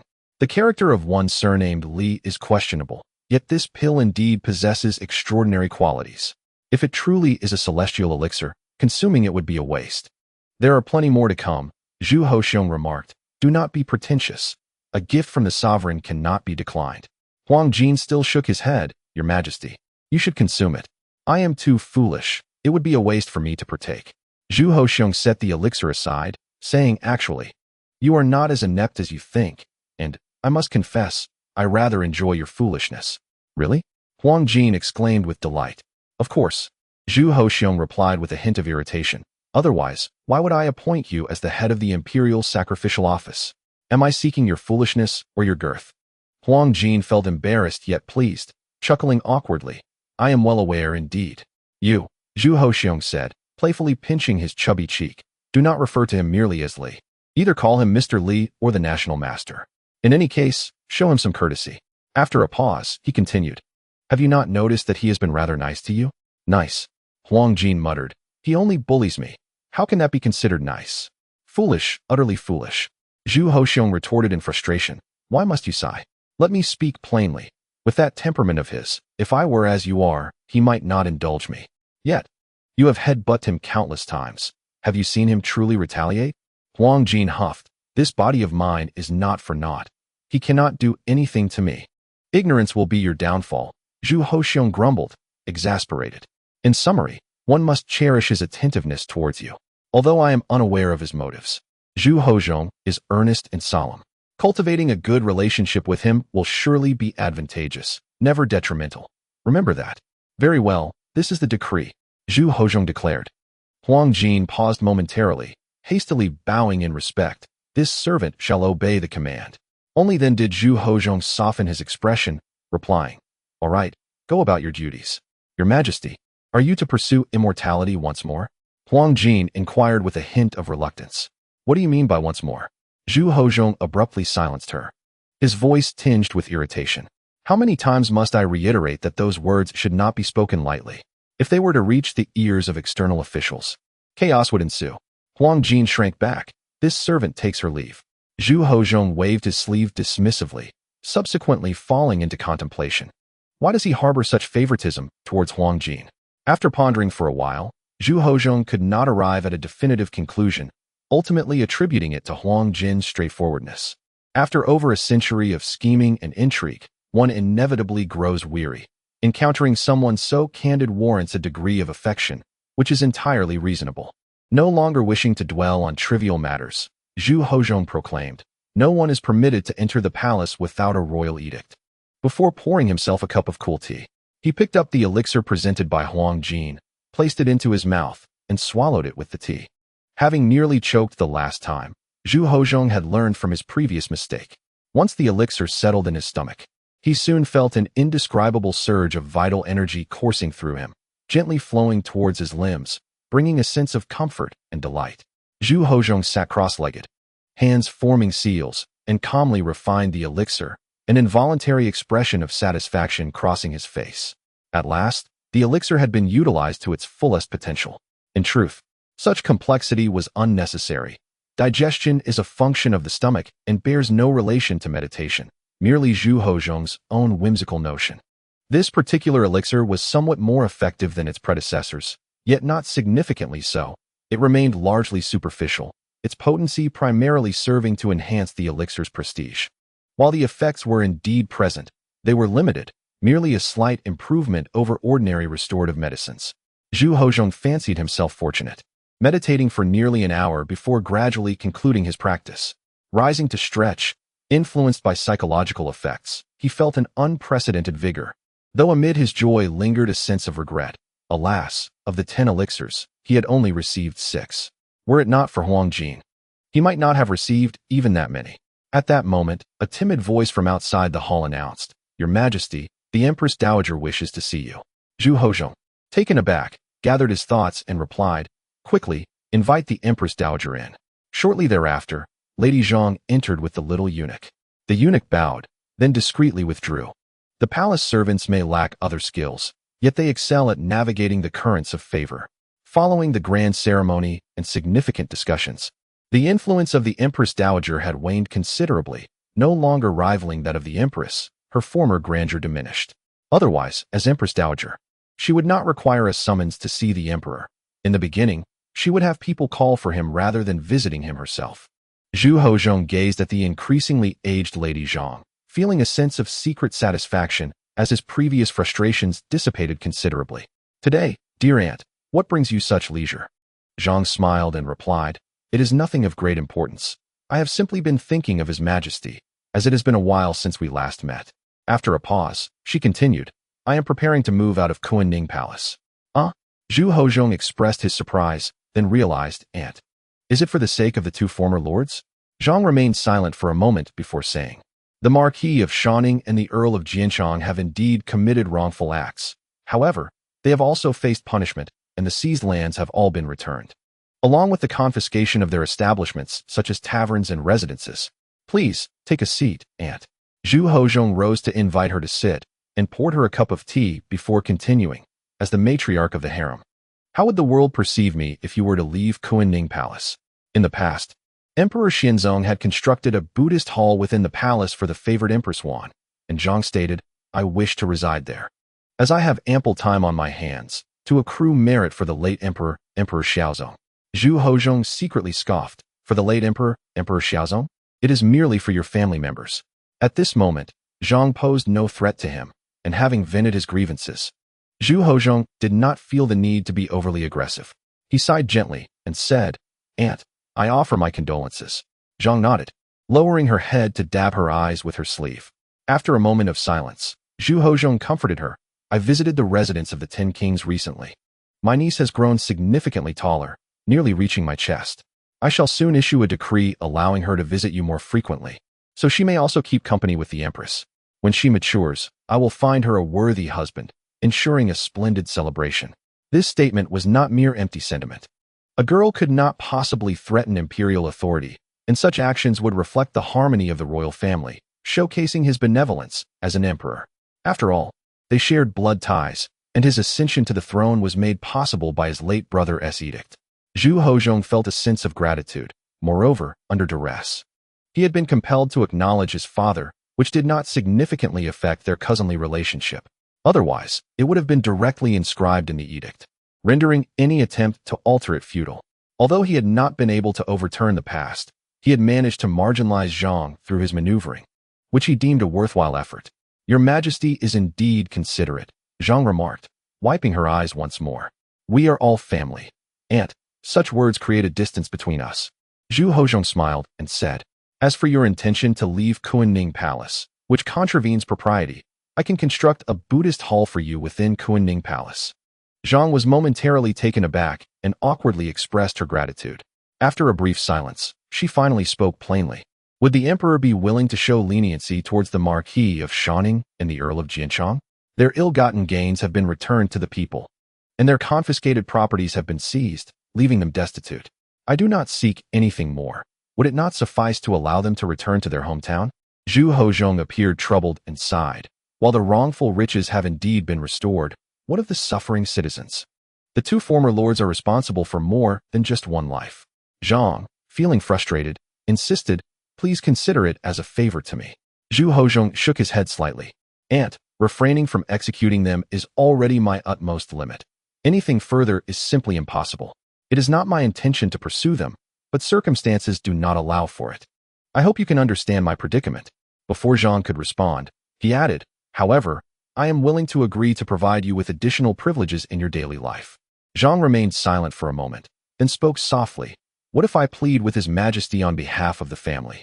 Zhu Hozhong shook his head earnestly. If the brothers of the Empress's family were to commit the same transgressions, it would only bring greater sorrow than that felt by the previous two uncles. Zhang fell silent. After a while, she rose and said, thank you for your magnanimity. Your Majesty. She no longer displayed the fierce demeanor she once had. It was not merely age that had tempered her, but rather the circumstances that no longer allowed such displays. With her two brothers still imprisoned in the Zhao prison, what could she do? If pressed too hard, all privileges could be revoked, and even punishment could befall her, leaving her powerless. Take care, Your Highness, Zhu Hozhong said, accompanying her to the palace door, watching her walk a distance before returning to the main hall. Perhaps due to a broadening perspective, Zhu Hozhong felt indifferent towards Zhang, to be precise. He no longer had the inclination to entangle himself with her. Power, longevity, and wealth were his true passions. Now that the turmoil of the imperial succession had largely subsided, the path to longevity was underway. Speaking of wealth, one could not overlook the Li family. Zhu Hozong felt a headache coming on. He could not quantify the Li family's wealth precisely, but one thing was certain. The Li family was the wealthiest in the Ming court, with the second place trailing far behind, leading to a stark disparity with the third. At this rate, the gap would only widen, with the wealth of a single family rivaling that of an entire province, an exaggeration no less. Zhu Hozong was tormented by his desires.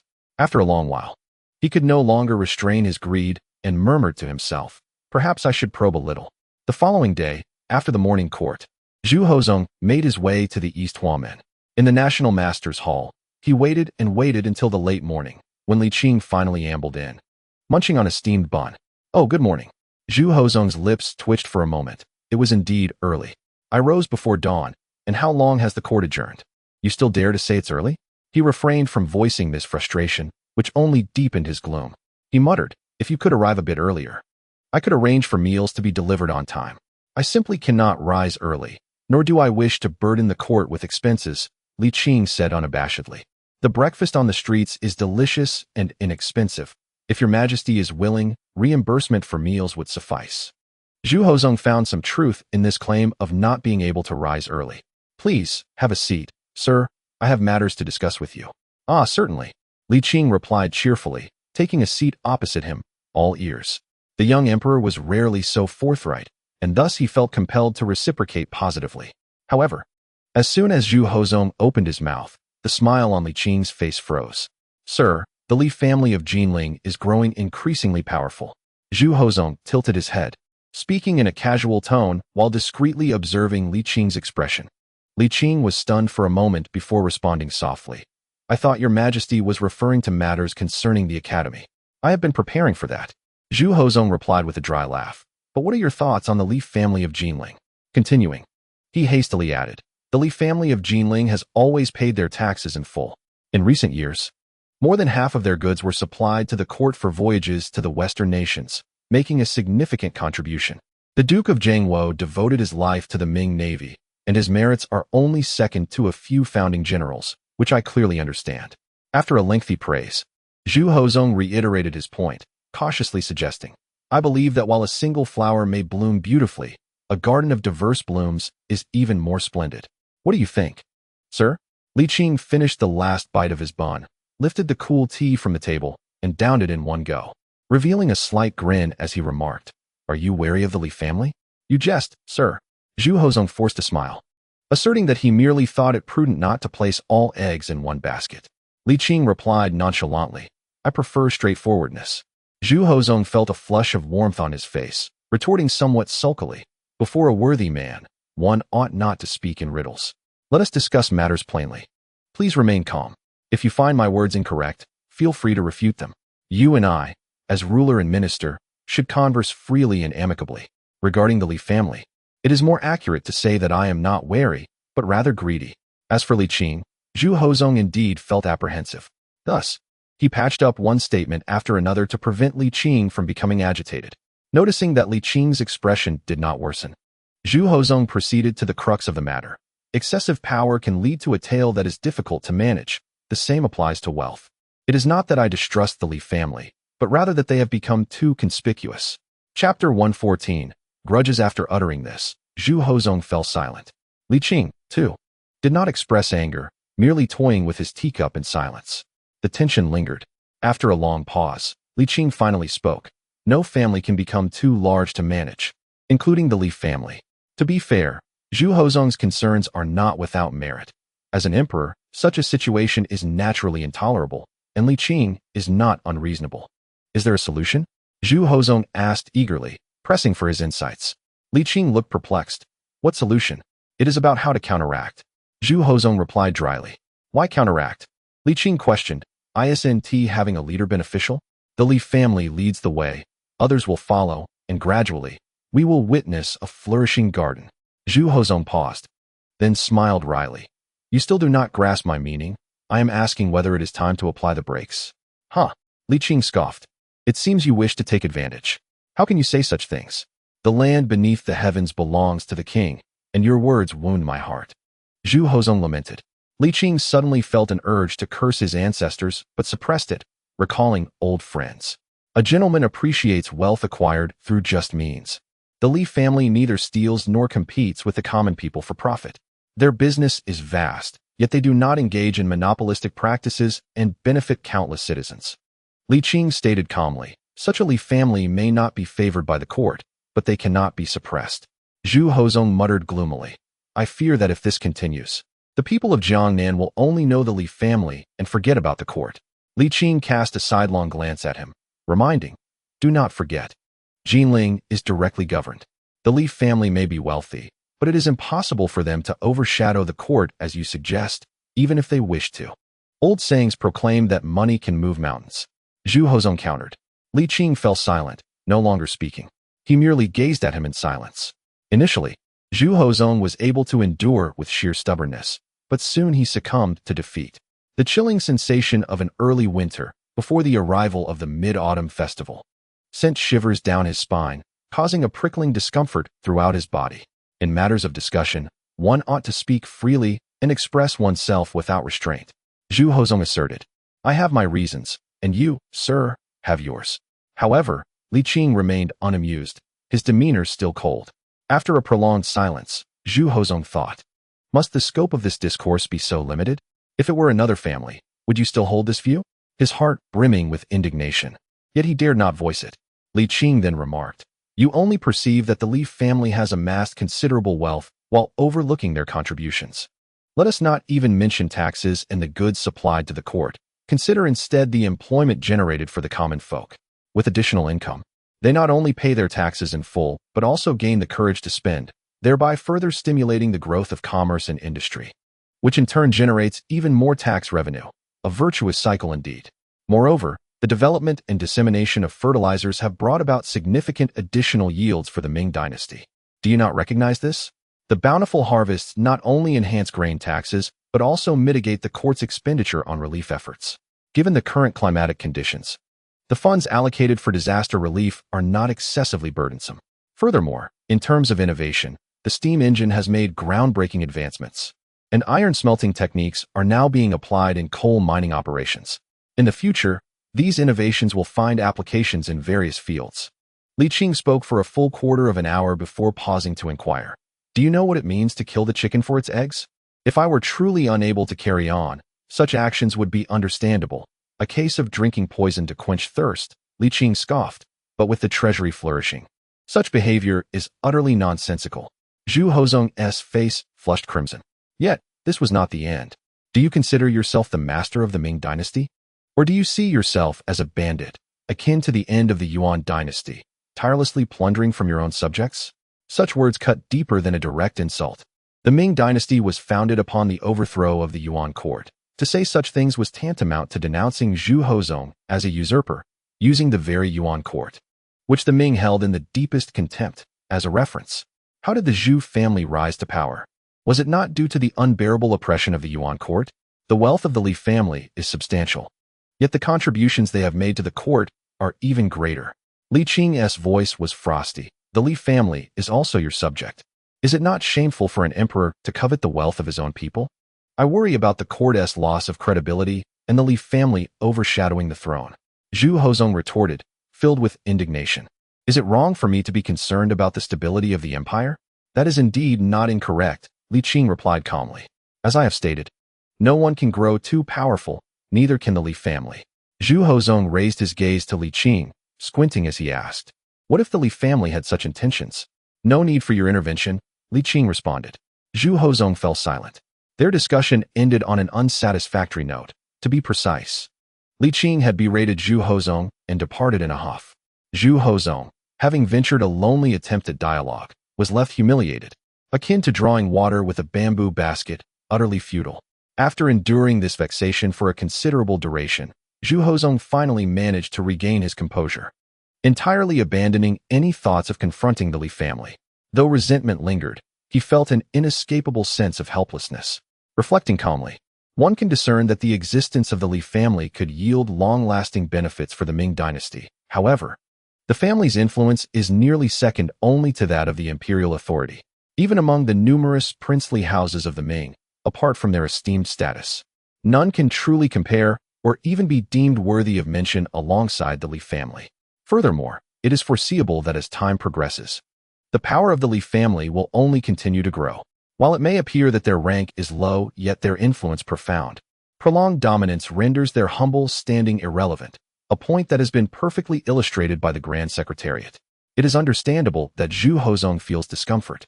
Even though he is aware that Li Qing has no desire for power, and that Li Qing is likely to fulfill his promises, the emperor remains uneasy. Objectively speaking, such feelings are justifiable. In truth, Li Qing's ire does not stem from Zhu Hozong's intentions towards the Li family, but rather from the realization that Zhu's motives are not entirely pure. He is vexed by the emperor's limited vision and his attitude towards the subjects under his rule. While concerns do exist, they are eclipsed by the emperor's greed. Even if the court were to face dire straits, Li Qing might come to understand Zhu's actions and would not erupt in anger, yet such pettiness reveals a lack of royal demeanor. As the days passed, Li Qing ceased to engage in conversation with Zhu Hozong, scarcely even casting a glance in his direction. Not even the emperor's policies regarding the military academy could sway Li Qing's heart. Initially, Zhu Hozong harbored a sense of frustration, but soon the resources he had been conserving were depleted. Witnessing Li Qing's unwillingness to even converse with him, Zhu Hozong began to feel a sense of panic. If this continued, would his path to immortality not be jeopardized? Should he resort to coercion? He dismissed the thought. Zhu Hozong had a strong premonition that if pushed too far, Li Qing might resort to the extreme act of regicide. Given the stature of the Li family and Li Qing's capabilities, the Ming dynasty could very well survive without him. After all, when his cousin had perished unexpectedly, there had been no significant turmoil. Indeed, even without the Li family or Li Qing, the sun would continue to rise. This world can endure without anyone, even the emperor. Zhu Hozong had never truly experienced Li Qing's prowess, and it was precisely this lack of understanding that bred his apprehension. For one who believes in the supernatural, the respect and fear towards the immortal far surpass any physical confrontation. Thus, Zhu Hozong found himself compelled to seek reconciliation. On the occasion of the Mid-Autumn Festival, he brought mooncakes and invited Huang Jin to accompany him to the small courtyard of the Li family. At the entrance, Zhu Hozong instructed, "Make sure to speak more." Huang Jin nodded. "All right, let us knock." Zhu Hozong gestured with his chin. "Knock gently. Knock, knock, knock. Easy now." Huang Jin moderated his force, transforming a slap into a knock. "Master Li, it is I, Huang Jin, bringing you mooncakes for the Mid-Autumn Festival." With a creak, the door opened, only for the food box to be snatched away, and the door slammed shut with a resounding thud. The master and servant exchanged glances, rendered speechless. Huang Jin scratched his head and remarked, "Why is this Li person holding a grudge like a woman?" "Silence." Zhu Hozong glared fiercely, then cleared his throat and stated, "Sir, you previously mentioned that you would assist me with matters concerning the academy. You must not break your word." After a brief pause, a cold voice resounded.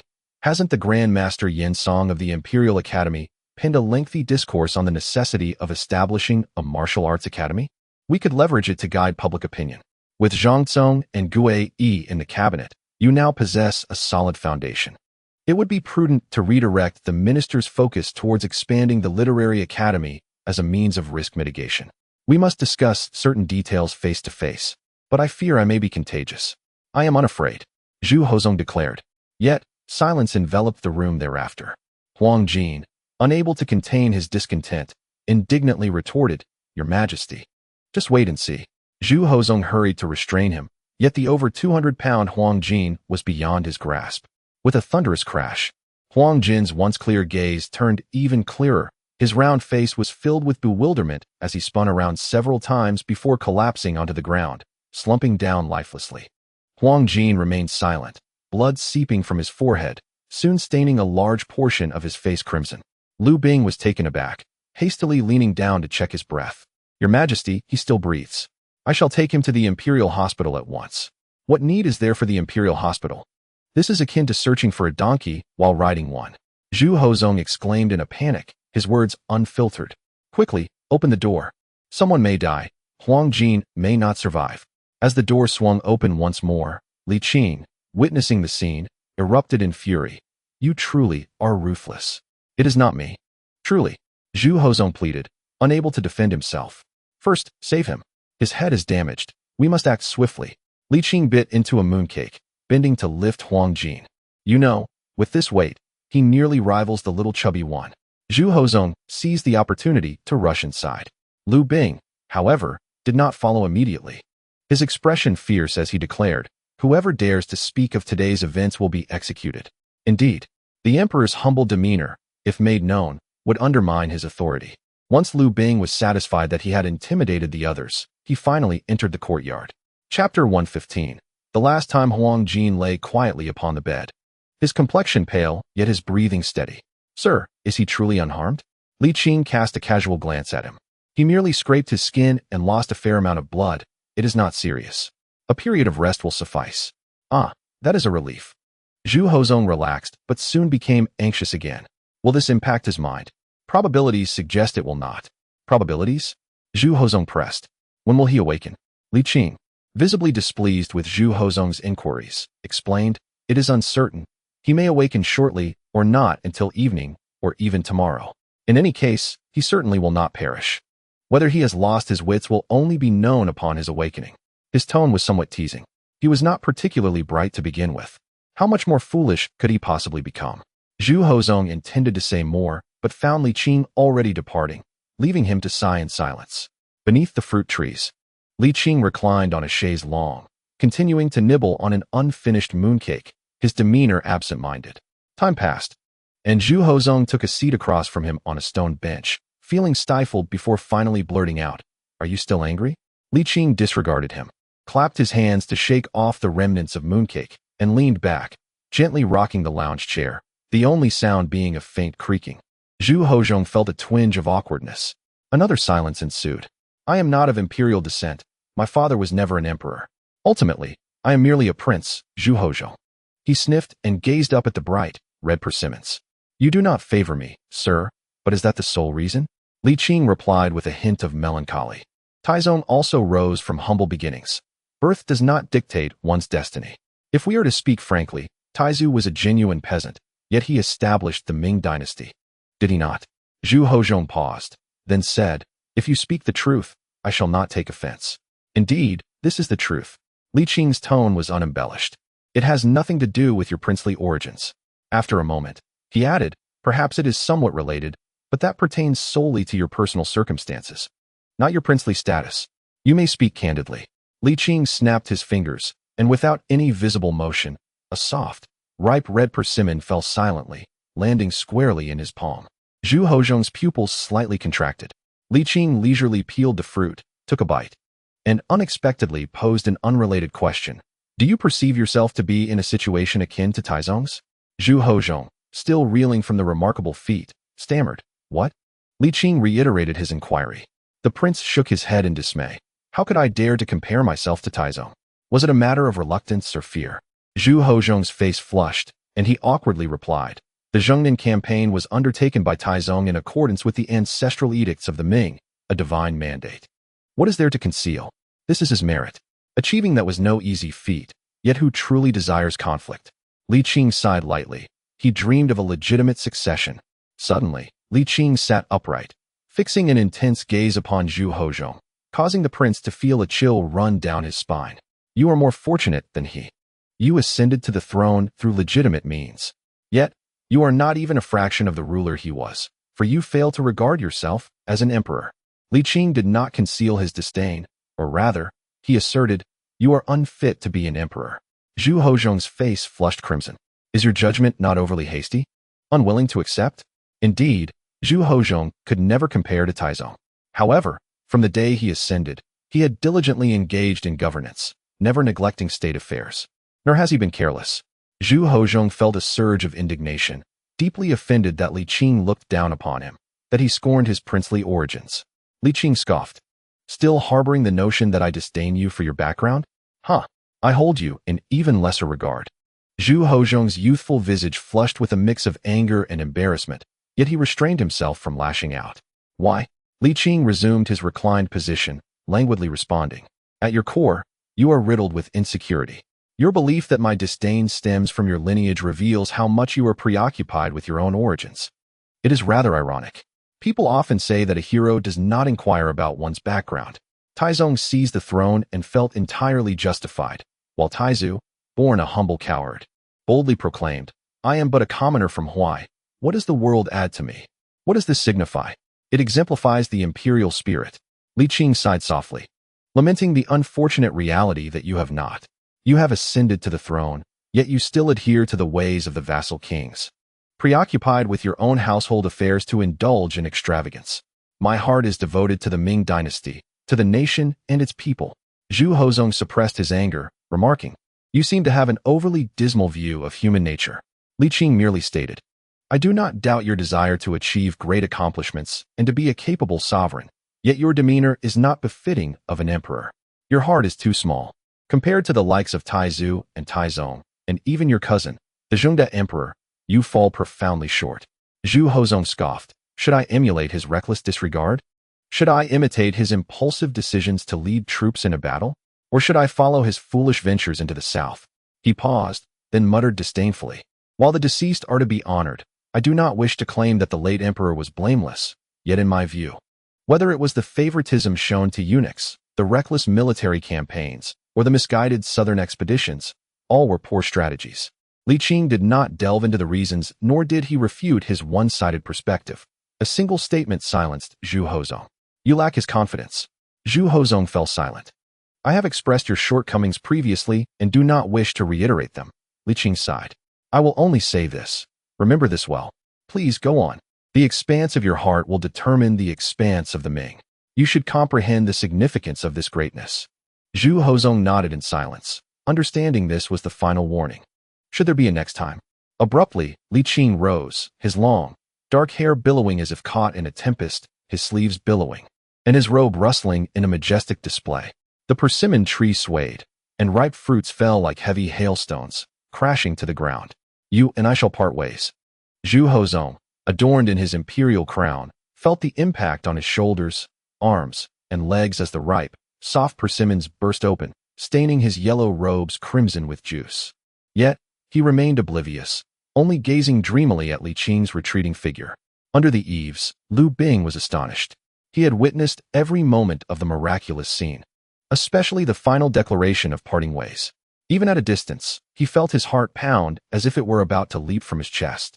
As Li Qing reached the eaves, Liu Bing quickly stepped aside, unable to summon the courage to offer the emperor a platform to regain his composure, even bowing instinctively.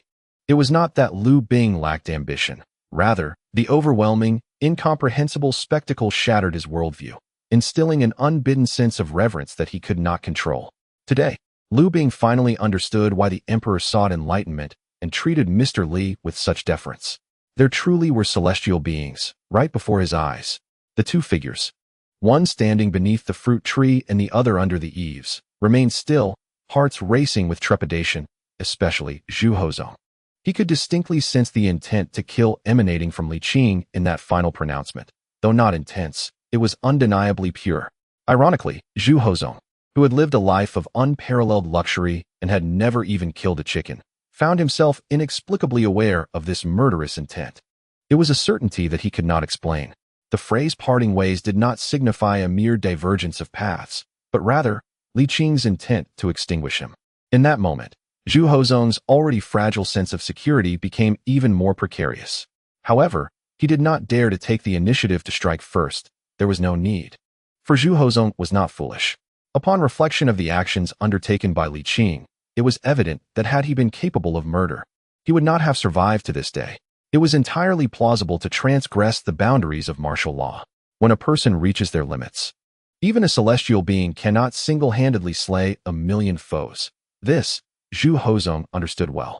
Yet, he also recognized that Li Qing harbored intentions to end his life, and he lacked the time to assemble a formidable army of 1,000,000.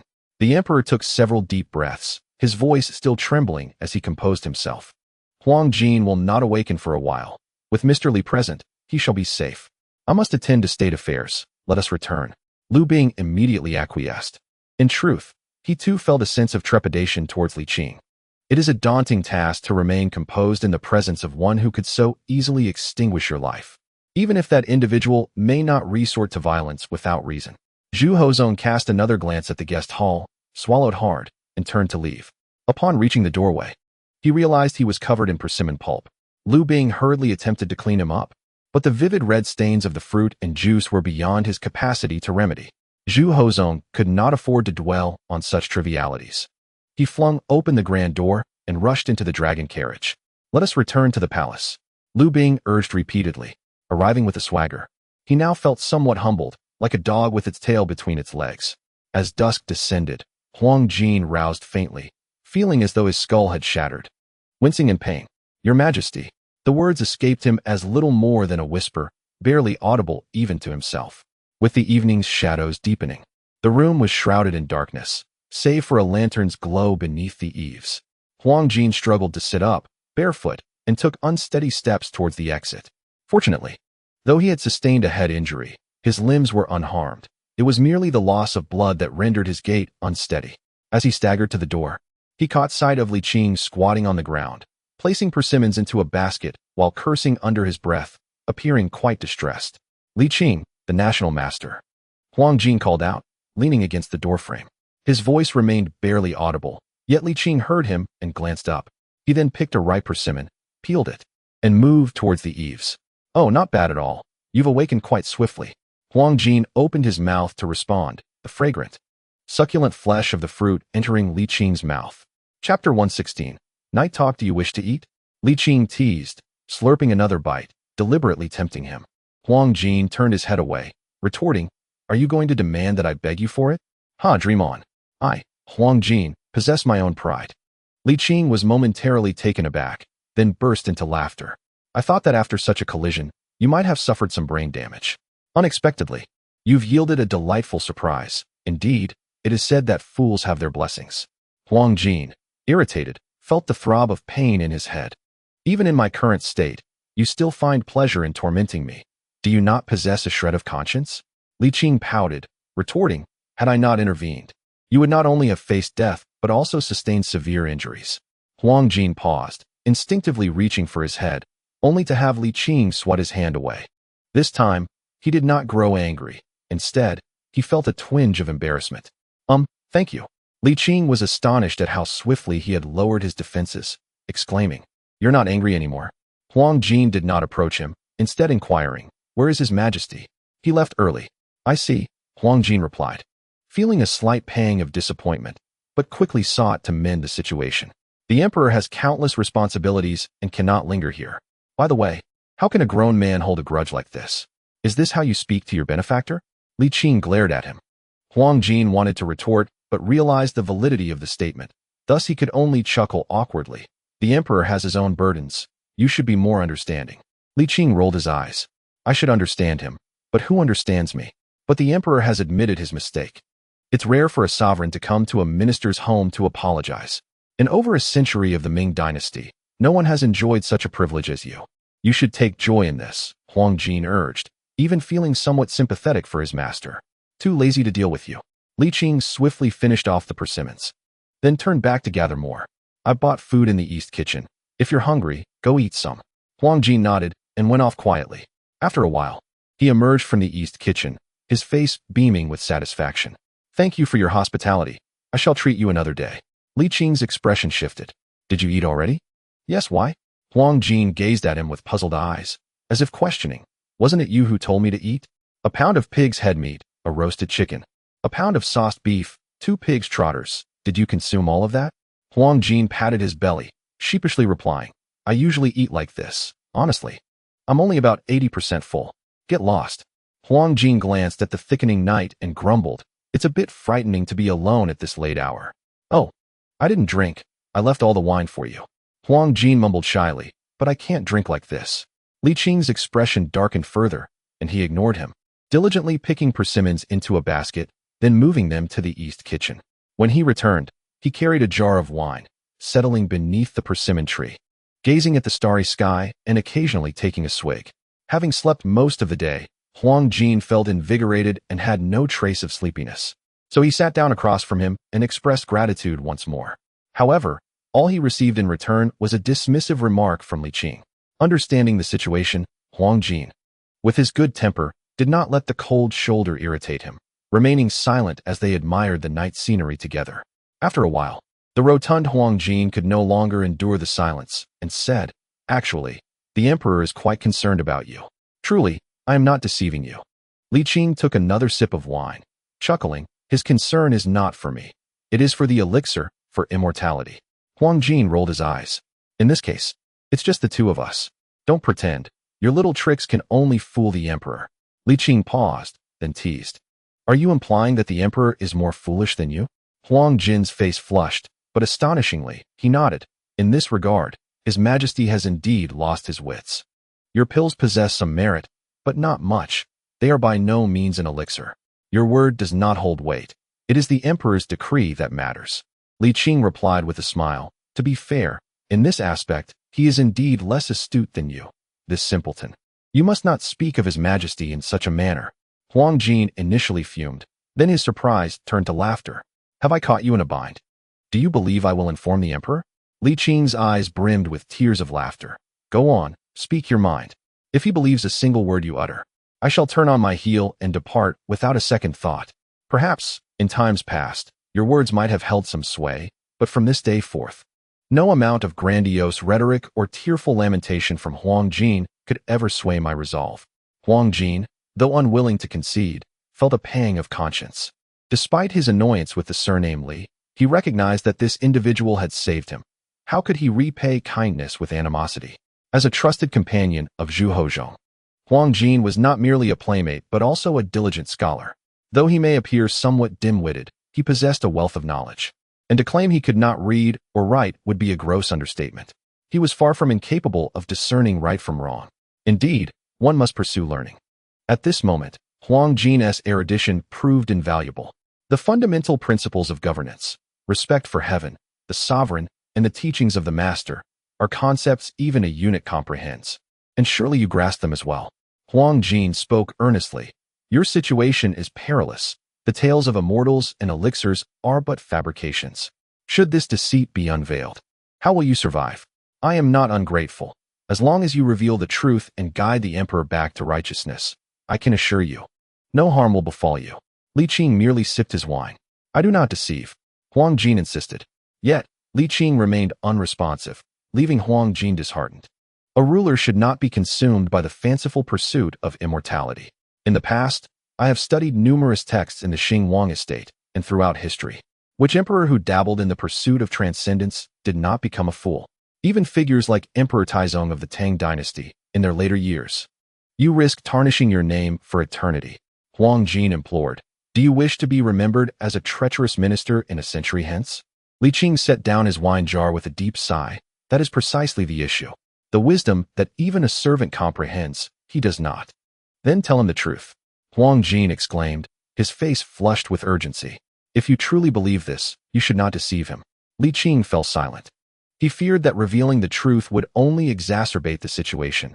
Those who departed would not return, and forcing a return would unleash chaos. Huang Jin, clouded in uncertainty, concluded that Li Qing was unwilling to relinquish his aspirations for fame and fortune. The emperor has always favored us. Over the years, I have amassed a considerable sum, over 1,000 taels. While this is not a fortune, it is substantial enough for you to marry a beautiful wife and have 2 sons, creating a warm family life. The mere mention of Huang Jin seemed to cast a spell, rendering him speechless as he stared blankly at Li Qing. Li Qing chuckled softly. You've struck a chord, haven't you? Truly, misfortune can lead to fortune. Huang Jin's momentary epiphany swiftly faded, and he retorted in frustration, Go ahead. Let your anger out. Yet Li Qing only smiled, choosing not to engage further. Do as you will, Huang Jin grumbled, dismissing him. The moon shone brightly, casting a beautiful glow over the night. On this mid-autumn festival, Li Qing felt a twinge of nostalgia. Huang Jin, do you miss your family? To be honest, not much. Huang Jin replied gloomily. I have been away at the Qing Wang estate since I was 10. Li Qing was momentarily taken aback. After a pause, he tentatively inquired, Are the common people still suffering? Huang Jin, rarely melancholic, remained silent for a moment before speaking. When I was very young, life was quite pleasant. There was always food to eat, and during festivals, we had meat. However, my father fell gravely ill, and without sufficient funds, We had to sell our land and become tenants. Ultimately, he lived only 2 more years. The money ran out, but he did not. My mother endured for a year and a half before she could no longer bear it and remarried, giving birth to 2 younger brothers. My elder siblings were already able to perform some labor, while I, being the youngest, went to the Xing Wang Fu. After finishing his tale, he lowered his plump head. Forgive me. Huang Jin wiped his brow and looked up, saying, in truth, it is not so bad. The prince is quite amiable. And the compassionate Empress Dowager treats people well. At the Wang Fu, we are well fed and well cared for, and I have not toiled excessively. I even had the opportunity to study and learn to read. We do not harbor resentment against anyone. Huang Jin patted his belly, which jiggled, adding, our family is quite prosperous now. We can eat whatever we desire, a luxury that ordinary families cannot afford. Li Qing placed a hand on his shoulder, sighing. The burden is heavy and the journey long. Huang Jin did not fully grasp the meaning of his words, but he did not inquire further, merely stating, honestly, we find your deception of the emperor rather distasteful. Can't you refrain from such antics? Li Qing shook his head slightly. Huang Jin continued, we know you possess talent.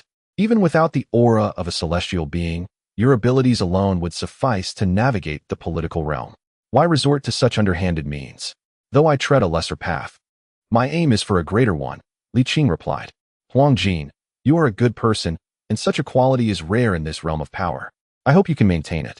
You even take it upon yourself to educate me, Huang Jin retorted with a sidelong glance, still unconvinced. Have you ever considered what you would do if your lies were ever exposed? Li Qing pondered for a moment and chuckled. Perhaps I would be executed. How can you jest at such a fate? Huang Jin exclaimed, smiting his forehead in frustration, followed by a pained cry. Li Qing laughed heartily and reclined in his chair. If I had no contingency plans, would I not be like you, Huang Jin? Huang Jin, momentarily taken aback, finally understood that Li Qing was mocking him, and he retorted, even if you saved my life, you should not belittle me so. I was only considering how to assist you. And now it seems I will have to arrange for your burial, at the very least finding you a suitable resting place. Before he could finish his thought, the sound of snoring filled the air. Huang Jin, reluctantly silenced, rose and went to the side room, retrieving a blanket to cover Li Qing. Chapter 117. A metaphor in the early morning. Li Qing slowly lifted his eyelids, stretched, yawned, and casually tossed aside the damp blanket, which had become heavy from the morning dew, placing it on the stone table beside him. Without needing to look, he could feel that the side room was already empty. Li Qing, expressionless, rose to fetch water, wash up, step outside, and have breakfast. Speaking of breakfast, the street food was quite delectable. Towards the end of the morning hour, at the National Master's Hall, the atmosphere was unusually lively today. Not only was the emperor present, but a gathering of esteemed ministers had also convened, none left absent. The court outside the court was officially opened today, discussing the first matter of state, the expansion of the academy. As Li Qing entered, Zhu Hozong instinctively adjusted his posture, sitting upright. Although the esteemed officials did not rise, they nevertheless clasped their hands in a gesture of respect. Li Qing returned the gesture with a deep bow, formally stating, I pay my respects to your majesty. No need for such formalities, Zhu Hozong replied, his lips pursed. Strangely, the phrase long live the emperor resonated differently from Li Qing's lips, echoing the shock of the previous day. While Zhu Hozong felt a shiver of trepidation, he also experienced a profound sense of limitless potential. Seeing Li Qing again brought him joy, dispelling any lingering worries. Please sit down. Someone bring tea. Zhu Hozong exclaimed cheerfully. Zhang Qing, Li Qing has just arrived. You should catch up with him. The demeanor of several officials darkened at Li Qing's disregard for protocol, muttering among themselves. Is the national teacher so remarkable that he can forego kneeling before the emperor? Yet, as the emperor remained silent, they chose not to make a scene, avoiding actions that would provoke the ire of others. Li Qing took his seat opposite the cabinet ministers, to the right of Zhu Hozong. Initially, the central dynasties held the right side in high regard, but as time progressed, both sides were honored, with the Ming dynasty ultimately favoring the left. Zhu Hozong had intended for him to sit on the left, but the cabinet ministers could hardly accept such an arrangement. By chance, Li Qing's tardiness allowed him to occupy the emperor's left side, and they felt justified in their actions. Li Qing, uninterested in contesting the matter, leisurely sipped his tea while listening to Zhang Tsung's discourse. After a brief moment over tea, Li Qing fell into the rhythm of the conversation. Glancing at Zhu Hozong before addressing Zhang Tsong, what insights do the esteemed officials have on this matter? Just as Zhang Tsong was about to respond, Fei Hong interjected. Educating and nurturing talent is indeed commendable. The emperor has not favored one over the other. The Martial Academy is being established alongside the Literary Academy. Xue'er suddenly chimed in, but let us speak candidly. Fei Hong hesitated before continuing. However, while the Literary Academy seems acceptable, the Martial Academy, it's not that I underestimate the emperor's intentions, but the risks it entails are boundless. Zhang Tsong exclaimed. Yin Song, the Grand Master of the National Academy, is someone whose support for this national policy has compelled even Fei Daxueshi to speak of nepotism in governance. What say you, Fei Daxueshi? Fei Hong's face flushed as he retorted. He may possess talent, but as the old saying goes, one must govern from their position. If he is not in this role, how can he see far ahead? Zhang Tsong retrieved Yin Song's lengthy treatise from his sleeve, smiling as he remarked, I, in my position, find great merit in his words. If you believe Yin Song's views are biased, why not engage in a debate? With that, he rose to present the treatise, swiftly returning with paper, brush, and inkstone. As he ground the ink, Zhang Tsong smirked and said, in the realm of the imperial examinations, I have faced many trials, while Fei Daxueshi has sailed smoothly. I humbly acknowledge my inferiority in literary talent. Let us adopt the same rigor as during the examinations and explore the topic to enlighten all present. Just as Fei Hong was about to respond, Zhu Hozong set the tone, declaring, I too wish to broaden my horizons. Fei Hong. Li Qing suddenly felt a surge of amusement. Yin Song's extensive treatise, comprising 10,000 words, has indeed reached his ears.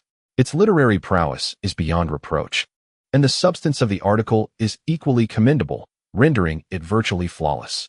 In articulating his perspectives, Yin Song has woven in references to both the founding emperor and his successor. Following the establishment of the nation, the founding emperor inaugurated academies across provinces, prefectures, states, and counties, encompassing both literary and martial disciplines, meticulously balanced and impartial. Yin Song has audaciously linked the expansion of the literary and martial academies to the will of the founding emperor. While citing the maritime ventures of the second emperor and the 7 voyages of the 7th emperor to argue that the notion of excessive influence is a fallacy. Though Li Qing is unaware of the intricate details, it is evident that the lengthy document must encompass far more than this. And it undoubtedly adheres to the tenets of political correctness, firmly securing a stronghold in public discourse. Otherwise, how could a grand scholar of the Imperial Academy rise so prominently without facing censure, even with the emperor's staunch protection? The sole reason for his unscathed position lies in the formidable layers of political armor he has amassed. As anticipated, Fei Hong, upon receiving the voluminous manuscript, found himself wide-eyed and his scalp prickling with tension. Zhang Tsong presented an inkstone, yet Fei Hong remained momentarily speechless. Political assertions must be rooted in political correctness. This unspoken rule remains unchallenged, even by the emperor himself. Defeated, Fei Hong surrendered, bowing and stating, Your Majesty, every matter must align with the current political climate. Not to mention the costs. The previous emperor, Xianzong, undertook a purge of superfluous officials due to bureaucratic bloat. Would this not exacerbate the very bloat? Zhu Hozong smiled faintly and cast a glance at Li Qing. Li Qing replied, I have perused the annals of Xianzong. It is indeed true. However, the emperor's purging targeted those who occupied positions without fulfilling their duties. Outrageous, presumptuous, audacious. Several voices thundered in indignation, interrupting Li Qing's remarks. Even Zhu Hozong's lips twitched in discontent. The metaphor was rather crude. Initially, Li Qing felt the urge to retaliate, but soon realized that likening the imperial bureaucracy to a latrine was indeed inappropriate, as it implied that holding an official position equated to defecating. Thus, he reformulated his analogy. The emperor's actions were aimed at those who were idle and lethargic, akin to a person of 5 feet in height weighing over 200 pounds. This is indeed unwieldy, whereas a person of 9 feet in height, also weighing over 200 pounds, would be robust. Had Huang Jin been present, he would have undoubtedly shot Li Qing a glare for such a statement. Zhu Hozong discreetly cast a sidelong glance at Li Qing, wishing to remark on his talent for analogies, albeit suppressing the thought due to the events of the previous day. Others harbored similar inclinations. Nevertheless, this comparison was far superior to the earlier one. and the notion of a 9-foot-tall individual could be interpreted as a metaphor for the grandeur of the Ming dynasty, leaving no room for rebuttal regarding the existence of such stature. While the phrasing may have been coarse, it bore a resemblance to Yensong's linkage of the founding emperors. Fei Hong was rendered speechless. His ally, Jia Yong, took a step back, asserting, "Even if we agree, the 6 ministries will not, particularly the Ministry of Rights." Yet that was a matter for the future. Li Qing interjected, "As long as Master Jia concurs, that suffices." "Who said I agreed?" Jia Yong retorted, vexed. However, it was evident that countering Li Qing's perspective was no simple task, and merely contemplating the contents of that voluminous manuscript was enough to induce a headache. Ultimately, he had no choice but to acquiesce. Very well, very well." Zhu Hozhong clapped his hands and laughed, declaring that he had prepared food and drink in advance to celebrate the consensus reached between the sovereign and his ministers. It seemed that he was indeed wise. Zhang Guo was an ally, while Fei Hong and Jia Yong had nothing to say. Only Shi remained, yet there was no need to persuade him further. The emperor's wisdom was acknowledged, and all present bowed in unison. Some gestures were sincere, others feigned, and some merely perfunctory, but regardless, this inaugural council outside the court concluded perfectly. The banquet, not a communal feast, found Li Qing at a loss with his culinary skills, as the dishes were scarce yet exquisite and delectable. Fortunately, having recently had breakfast, he managed to feel satisfied. The gathering dispersed after a brief half-hour, as the cabinet ministers had votes to finalize. Once the attendees departed, only the sovereign and his minister remained in the grand hall, savoring tea in tranquility. "I tossed and turned last night," Zhu Hozhong sighed. "Yet I still feel that the initiative for universal education proposed by the scholar is exceedingly ambitious." He lamented, "Not to mention constructing one in every province. Even building 5 or 10 would be an insurmountable task." Li Qing nodded in agreement. "Indeed. Does the scholar intend for us to build until we achieve complete coverage?" Zhu Hozhong inquired, a hint of apprehension in his voice. Li Qing gently shook his head. "That would be quite a burden for you. Not only the costs, but the opposition would create tumultuous waves." Upon hearing this, Zhu Hozhong silently sighed in relief and asked in surprise, "So? Private academies?" Li Qing replied. Zhu Hozhong paused, his brow furrowing slightly. While private academies existed and the court had not explicitly prohibited them, it was evident that if they were greatly encouraged, various officials and gentry would monopolize them, which would essentially create another form of exclusivity. It was well known that the gentry had long supported scholars. Granting them further legitimacy would only exacerbate the situation. Li Qing, discerning Zhu Hozhong's concerns, chuckled, "You are overthinking this. Let me ask you, can the court truly prevent the gentry from recruiting and investing in scholars?" Zhu Hozhong shook his head in resignation. "Precisely. Since we cannot eliminate it, why not open the floodgates and allow them to compete? The more intense the competition, the lower the costs of education will become," Li Qing replied cheerfully. "By leveraging their efforts, the court would benefit in promoting education among the common people, wouldn't it? Yet the monopolization by the gentry is inevitable." Zhu Hozhong countered. He had encountered the term monopoly in the miscellaneous anecdotes of the Ming dynasty, where it was aptly noted as the extreme form of consolidation. Li Qing scoffed in response. "They say that the children of poor families can rise to prominence. But being from a humble background does not equate to being among the destitute, does it?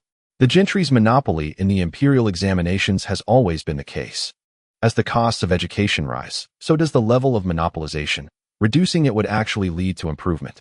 Zhu Hozhong pondered this seriously, nodding slowly. However, he still felt some resistance to the idea. He couldn't help but suspect that Li Qing's motives were to benefit the Li family. Unexpectedly, Li Qing seemed to read his thoughts and straightforwardly stated, "The Li family will not establish a private academy for obtaining degrees." Zhu Hozhong hesitated, feeling slightly vexed. "Sir, that was not my intention. I trust the Li family." Before he could finish, Li Qing had already risen to leave, dismissing the matter with a perfunctory remark. "Your Majesty possesses a broad mind. I am aware." Zhu Hozhong opened his mouth, but ultimately refrained from speaking, his face slightly flushed. In this unprecedented moment of introspection, he reflected on his responsibilities as the emperor and as a descendant of the Zhou lineage. He concluded that the welfare of the Zhou dynasty should always take precedence. Some matters, even those seemingly beneficial, required careful consideration if they posed a threat to the Zhou legacy. With the advent of universal education still uncertain, he felt apprehensive about its potential outcomes. choosing instead to observe the unfolding situation. However, should any ominous signs arise, he resolved to halt the initiative, believing that offending Li Qing could be rectified through other means. Yet the stability of the Ming dynasty was paramount. With this conviction, Zhu Hozhong quelled his internal anxieties. In the Qianqing Palace, upon entering, Zhu Hozhong was greeted by Huang Jin, whose head was wrapped in breathable cloth. "Didn't I instruct you to rest? You needn't concern yourself with the affairs of the ceremonial department," he remarked. Huang Jin chuckled. "I was simply feeling idle and thought to keep you company. But rest assured, I truly have no pressing matters to attend to." Zhu Hozhong, after a moment of contemplation, managed to utter, "You are obedient."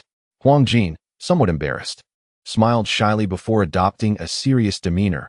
"I have heartfelt words to share with your majesty." Such a rare display of gravity from Huang Jin caught Zhu Hozhong off guard. And despite the peculiarity of the moment, he found it amusing, for Huang Jin, usually comical, appeared unexpectedly solemn. Approaching him, Zhu Hozhong playfully patted his chest, laughing. "Where is this heartfelt sincerity? I cannot seem to find it." Huang Jin, slightly displeased, gently brushed aside his hand and insisted, "I am not jesting." Zhu Hozhong resumed his seat, adopting a more serious posture, cleared his throat, and suppressed a smile. "Speak on." Taking a deep breath, Huang Jin's round face was unusually grave. "The elixirs are counterfeit, and the notion of immortality is equally false. This, the gentleman Li, has conceded." Zhu Hozhong was momentarily stunned before bursting into laughter, tears streaming down his face as he chuckled heartily for a considerable time. It was only when he noticed Huang Jin's somber expression and tear-filled eyes that he forcibly stifled his laughter and asked, "Is that all?" Huang Jin, moved to tears, lamented, "Does your majesty not trust me?" I do, Zhu Hozhong hastily replied. "No matter how outlandish your claims may be, I believe you. For anyone could deceive me, but you would never." "Really?" Huang Jin's spirits lifted, sensing triumph near at hand. Zhu Hozhong nodded earnestly. "It cannot be more genuine." "Splendid." Huang Jin, brimming with excitement, quickly pressed on. "Let us abandon the pursuit of immortality, shall we?" Zhu Hozhong craned his neck to glance outside, displeased. "Didn't I say not to speak of it aloud and let others overhear?" Huang Jin, chuckling, replied, "In any case, we are no longer engaging in such practices. What does it matter?" Zhu Hozhong sighed. "I believe your words, but have you considered whether Mr. Li's words to you are indeed truthful?" Huang Jin, bewildered, then expressed indignation. "Your Majesty, you still do not trust me. Do not get agitated. Your injury has yet to heal." Zhu Hozhong responded, feeling a mix of helplessness and frustration, yet unable to genuinely be angry with Huang Jin. He added, "Surely, you trust Liu Bing's words, do you not?" Huang Jin, in a sudden shift from indignation to confusion, pondered the connection to Liu Bing. "Just wait, I shall summon him," he declared. Upon Liu Bing's arrival, Zhu Hozhong briefly recounted the circumstances and requested an explanation from Liu Bing. "Dear eunuch Huang, there are no outsiders present. It is just like before. Why this formality?" Huang Jin mumbled. Liu Bing, scratching his head in irritation, still could not bring himself to utter the nickname Ah Huang, which he had once used. He opted instead for a more direct address. "Huang Jin, that esteemed national teacher, truly." Liu Bing recalled yesterday's events, feeling a dryness in his throat as he swallowed hard before continuing. "There are indeed celestial abilities at play. You were unconscious at the time and missed witnessing his divine prowess, which was quite astonishing. He simply stood beneath the persimmon tree, and with just a rise, a tempest brewed, his garments billowed, and his thick hair danced wildly, creating a scene reminiscent of an immortal descending from the heavens. Or perhaps he truly is one." Huang Jin remained silent, regarding him with the gaze one might reserve for a fool. Liu Bing found this look intolerable, as in his mind, it was Huang Jin who was the fool. "You must have seen the rotten persimmons on the ground during your stay at his home last night," Liu Bing remarked. "And about your royal attire." He glanced apologetically at Zhu Hozhong. "Forgive me, your majesty. It's of no consequence." Zhu Hozhong waved his hand dismissively. "My garments were stained with dye. Where are they now?" The laundry department has probably finished washing them by now," Zhu Hozhong replied awkwardly. Huang Jin, however, was unconvinced and lamented, "Your Majesty, Liu Bing, you are both clearly more astute than I, so why remain so obstinately ignorant?" The two men exchanged glances, and Huang Jin, unable to contain his frustration, declared, "I shall confront him." He took a few steps, but then halted, turning back to say, "Your Majesty, he harbors no ill intentions. He merely seeks fame and fortune, which is understandable. Once we speak frankly, all will be well. Please do not punish him. Zhu Hozhong rolled his eyes skyward. Punish him? I wish I had that capability. My injuries have yet to heal. Let him rest and avoid unnecessary troubles. Yet Huang Jin was unusually resolute, stating, Your Majesty, this is a matter of great importance, concerning your legacy. With that, he strode purposefully towards the exit. Huang Jin, what do you intend to do? Zhu Hozhong shouted. Irate, do not take my leniency for granted. That fellow, Mr. Li, has a notoriously bad temper. Come back. Huang Jin paused momentarily, then with a determined grit, replied, Misunderstanding aside, I shall accept any punishment you deem fit. Fool, come back. Zhu Hozhong called out again, but Huang Jin had already departed, his steps brisk and resolute. Frustrated, Zhu Hozhong, fearing the repercussions, commanded Lu Bing, go after him and stop him. Recognizing Huang Jin's state, he added cautiously, Be gentle, he is injured. If you cannot stop him, at least persuade him. Do not provoke Mr. Li. Lu Bing, apprehensive but bound by duty, replied, I shall obey your command. Huang Jin, Huang Gonggong, Huang Zhangyin, Huang Dai. Though Lu Bing was not Huang Jin's equal in strength, if force were employed, Huang Jin would not be his match either. Yet, with the emperor's order in mind and Huang Jin's injuries, Lu Bing dared not resort to forceful measures.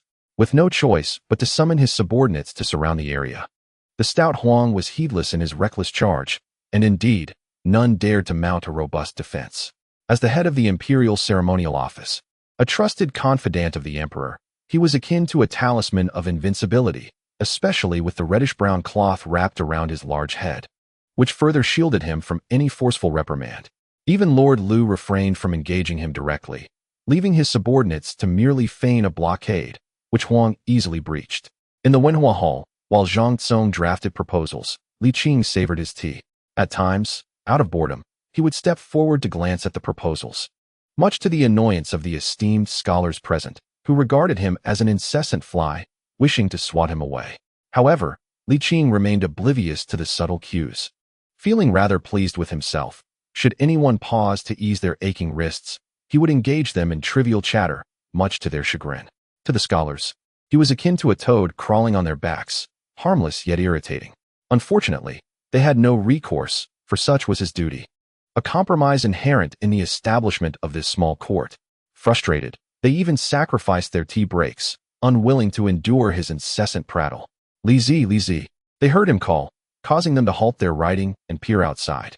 There they beheld the head of the imperial ceremonial office entering with an expression of righteous indignation. Upon witnessing this, their spirits lifted, and they promptly set down their brushes and raised their teacups to reclaim their lost respite. Finally, someone was going to rein in this ruffian. At that moment, the previously discordant cabinet members found an unprecedented harmony, engaging in light-hearted banter as they observed from the sidelines. Li Qing, astonished, exclaimed, Huang Jin, surely you haven't been rendered foolish by your own collision? You could have taken a legitimate paid leave, so why the unnecessary chatter? Huang Jin retorted sharply, Hurry and confess to the emperor. We shall ensure your safety, Master Huang. Do not be disrespectful to the national master. Lord Lu hastily intervened. At this juncture, Huang Jin was resolute, vowing to reclaim his master and restore clarity to the realm, paying no heed to Lord Lu's caution. You can step aside.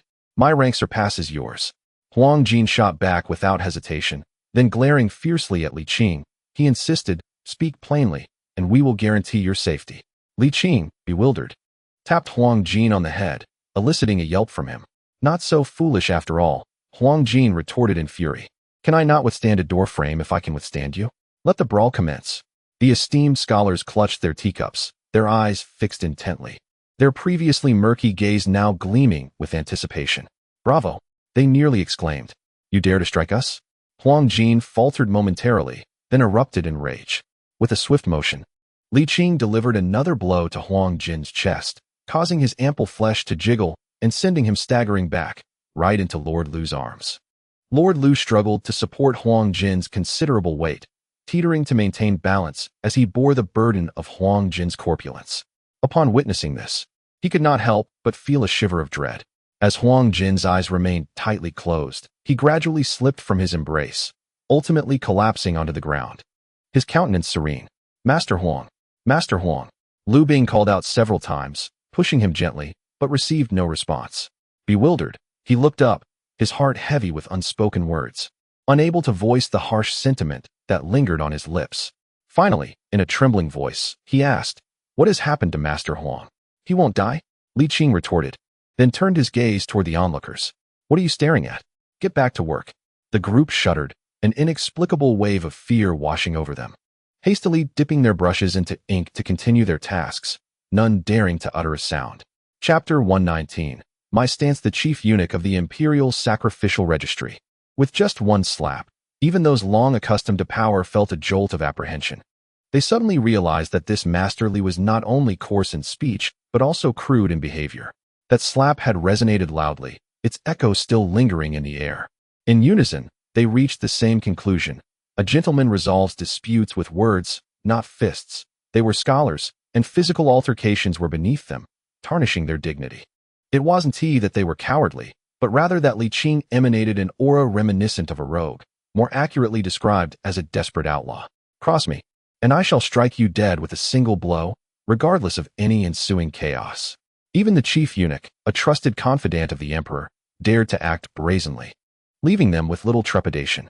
Indeed, the authority of the chief eunuch was not to be underestimated. It was comparable to that of the Grand Secretary of the Cabinet. Otherwise, Lu Jin would not have once been heralded for his role in establishing an emperor. Although this reputation might be somewhat exaggerated, and the current emperor did not favor eunuchs, it did not diminish the significance of the chief eunuch's position.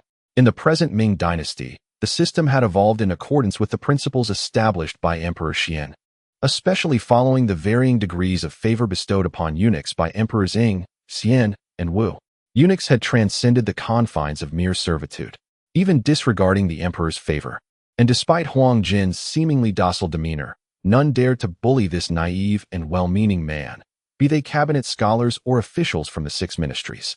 The weight of the chief eunuch's authority was undeniably substantial. Of course, this also stemmed from Huang Jin's honest and unassuming nature, who refrained from interference. Yet, Li Qing was audacious, not only daring but audaciously reckless. What would ordinarily take until the end of the 3rd watch to complete was astonishingly finished by midday, due to that one slap. However, the early completion did not bring joy to the group. Instead, it bred concern. How would they pass the remaining time? They certainly could not simply return home for the afternoon. In a moment of discontent, the group lamented the presence of Li Qing, wondering who could possibly send him away. Fei Hong, Jia Yong, Shi Pan, and even Gue Yi all cast their hopeful gazes towards Grand Secretary Zhang Tsong, silently imploring him to speak up. "Damn it. Now you acknowledge I am the Grand Secretary?" Zhang Tsong thought, irked. He too was displeased with Li Qing, but was even less inclined to become the next Huang Jin. With the chief eunuch already having been struck, he felt that his position as Grand Secretary was of little consequence. Turning his head away, he chose to ignore the situation. Unexpectedly, the 4 individuals seemed to share an unspoken understanding, rising in unison to leave together. Fei Hong lightly remarked, "Today, it is Zhang Shoufu's turn." Zhang Tsong observed the vast expanse of the Wenhua Hall, now appearing even emptier, and noticed that Li Qing showed no intention of departing. He mustered the courage to feign curiosity and inquired, "Does the national teacher not rest at noon?" Li Qing pondered for a moment and replied, "Isn't the court providing meals at noon?" This response struck Zhang Tsong as utterly nonsensical, leaving him momentarily at a loss for words. "Naturally, they do provide meals."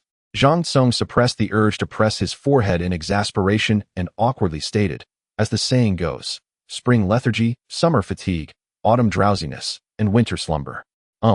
We rose before dawn for the morning court, and after drafting documents, it has indeed been a long half-day, leaving me somewhat weary." Li Qing, ever amiable, responded with a smile, "One must balance work and rest. Please, esteemed scholar Zhang, do take a break without concern for me." Zhang Tsong hesitated, his words lingering on the tip of his tongue, and finally could not restrain himself from asking, "What exactly do you wish to achieve?" "What can I do?" Li Qing chuckled, shrugging his shoulders. "By imperial decree, I am here to supervise you." Zhang Tsong felt a mix of frustration and resignation, sighing. If the sovereign is not discreet, he risks losing his ministers. If the ministers are not discreet, they risk losing their lives. While the emperor's actions can be understood, The consequences will inevitably be felt. Surely, the national teacher understands my meaning? Li Qing chuckled lightly and nodded. You wish to convey that supervision is acceptable, but not in this manner, correct? Zhang Tsong nodded like a chick pecking at grains. Indeed, the national teacher is truly erudite. Li Qing laughed heartily. As Zhang Tsong joined in the laughter, he finally said, the national teacher agrees with my perspective, does he not? Li Qing abruptly withdrew his smile. Not at all. Why is that? This is how I earn my living. Without it, would I not simply be a figurehead?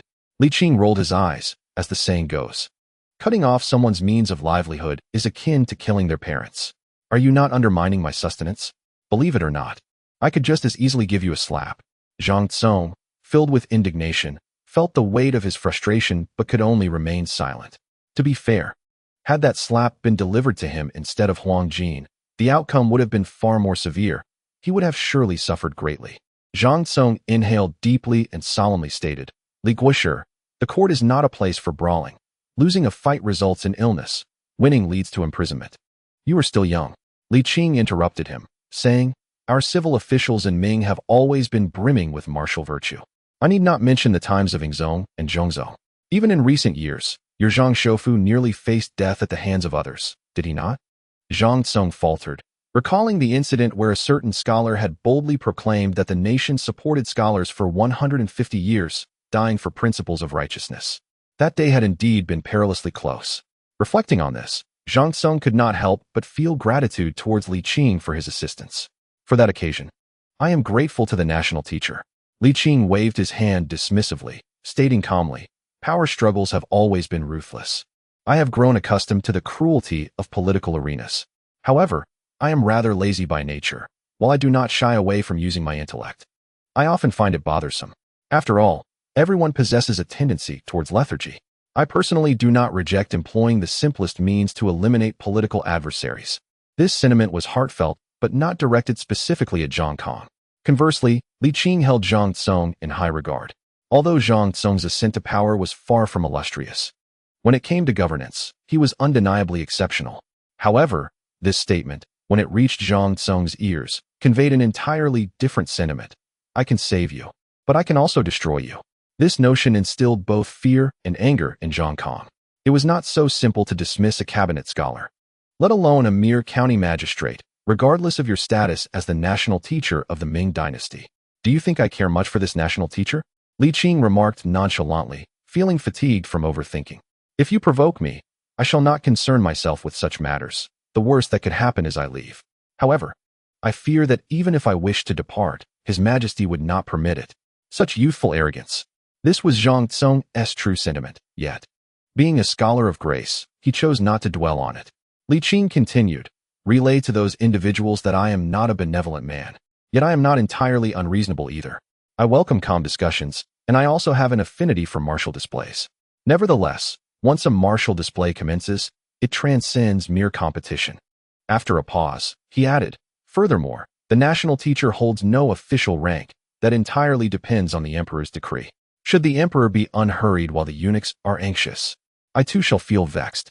Having stated this, Li Qing languidly reclined in his chair, resting his hands behind his head and crossing his legs, nonchalantly declaring, this is my stance. Of course, you may test me, but be mentally prepared to bear the consequences of such tests. Zhang Tsong remained silent, aware that Li Qing had already made his position clear while presiding over the Board of Rites. After a lengthy silence, he inquired, do you believe the emperor will overlook today's events? Li Qing chuckled, let us wait and see. Zhang Tsong again found himself at a loss for words. Another silence ensued, prompting Zhang Tsong to sigh and wryly comment, even if we discuss reason, you still possess some knowledge of martial prowess? Li Qing's eyes sparkled as he tilted his head, clapping joyfully, and praised astute. Zhang Tsong, feeling exasperated and troubled, retorted, but have you considered that, in the halls of power, reason is often disregarded? The intricate and convoluted web of vested interests is nearly inextricable, a realm where logic holds no sway. This was the truth, and Li Qing certainly understood it. However, he chuckled, what does that have to do with me? Do not forget, my duty is merely to oversee the cabinet, which hardly concerns me. Li Qing grinned. I only engage with your cabinet, not with the 6 ministries or the entire bureaucratic system of the Ming dynasty. As long as you are willing to reason, that suffices. Zhang Song countered, but they do not reason. Why should I care? Zhang Song's ire flared, his chest heaving intensely for a moment before he gradually replied. In the halls of power, each relies on their own abilities.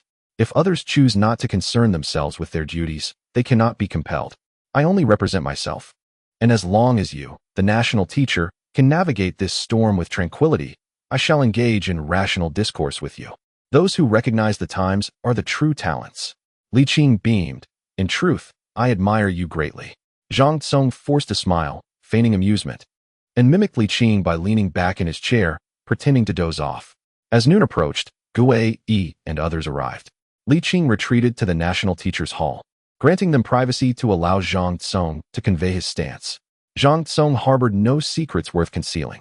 He recounted Li Qing's attitude in meticulous detail to his companions, who, upon hearing, were filled with indignation. Yet, the National Master's hall was merely a stone's throw away, and no one dared confront Li Qing. The chief of the palace authority, a favored minister of the emperor, had struck with a ferocity that left a young, portly man unconscious with a single blow. A testament to the audacity of this Li. No one could guarantee that confronting him would not provoke retaliation. Fei Hong, his countenance darkened, spoke. The emperor's fondness for eunuch Huang is evident, and typically, eunuchs, especially those in positions of authority, represent the emperor's will. The national master's actions today were tantamount to a slap in the emperor's face. No matter how forgiving the emperor might be, he could not possibly swallow such an affront. Guiling, who had a contentious relationship with Fei Hong, interjected, "What if there's a twist?" Jia Yong scoffed.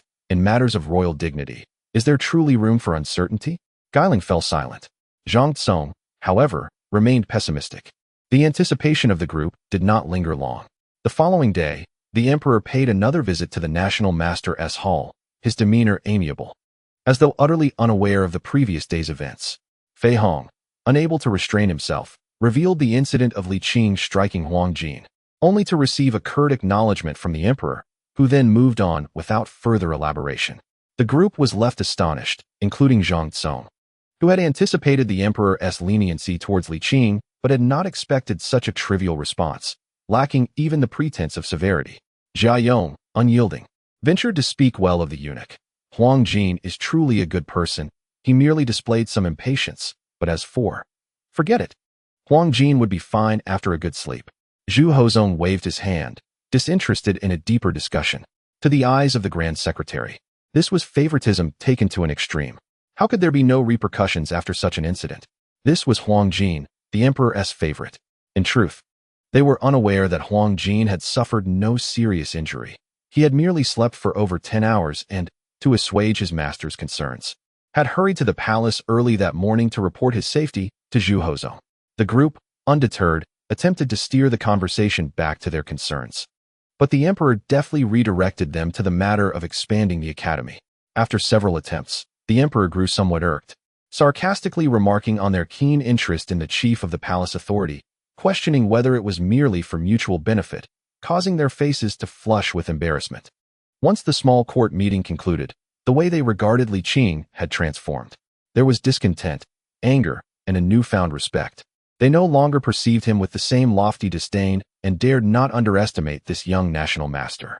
Days passed, and the discussions surrounding the academy's expansion continued to drag on, yet the cabinet had unified its stance, presenting a front. The minister of the National Academy, Yin Song, tirelessly rallied support, and factions aligning with the emperor began to exert their influence. It seemed likely that by the end of the year, a decision could be reached, with construction anticipated to commence in the spring. Although Huang Jin had been assaulted by Li Qing, he suffered no physical harm. However, the psychological impact was profound. There are two reasons. First, he believes his own prowess will never pose a threat to Li Qing. Second, his master is irreparably lost in the path of immortality. For the first time, Huang Jin, who has always been carefree, finds himself troubled, losing several pounds in the process. As autumn gives way to winter, the world falls into desolation.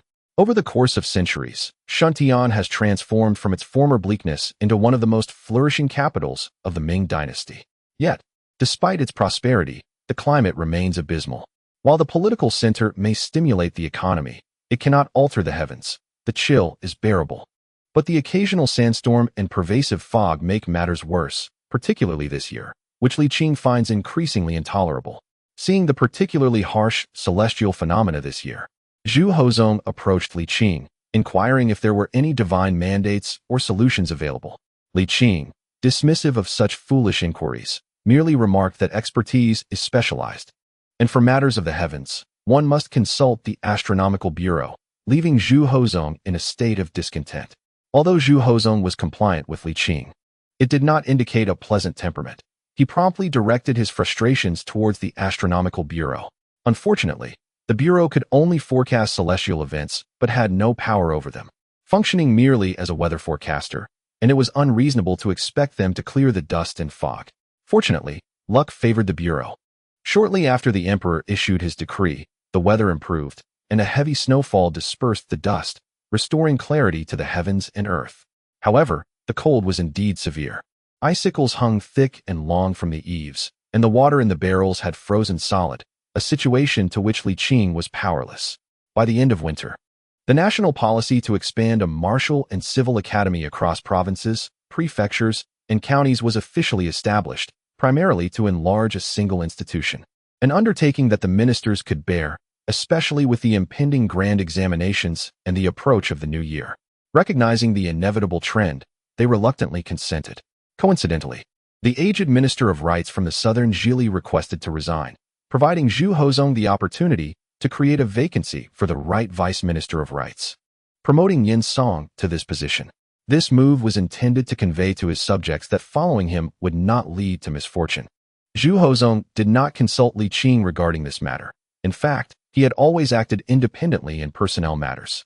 Not only was he unyielding in appointments, but he also refrained from discussing other issues with Li Qing unless they pertained to enlightening the populace, thereby maintaining his sovereign detachment.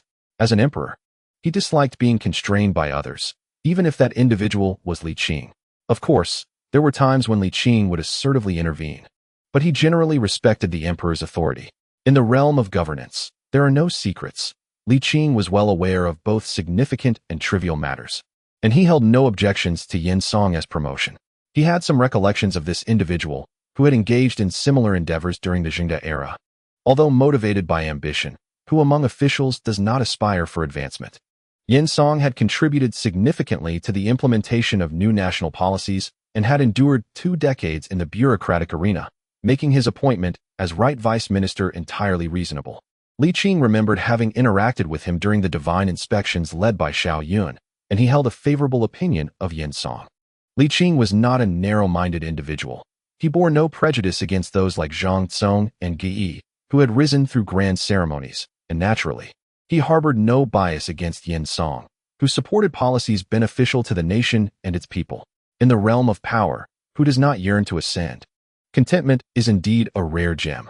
In the eyes of Li Qing, once one ascends to a position of power, it is their duty to govern diligently, thus becoming a worthy minister. Before dawn, Yin Song had already donned his brilliant red official robe, his demeanor transformed entirely. Before the mirror, he adjusted his attire meticulously, glancing left and right, fearful of the slightest imperfection, for he was about to enter the revered hall of Feng Tian. Meanwhile, Ouyang jested, "Is that not enough?" "Oh, I am simply exhilarated," Yin Song replied, his face alight with joy. He cast another glance at his reflection in the candlelight, reflecting, "After 2 decades of navigating the treacherous waters of court, I have finally surfaced."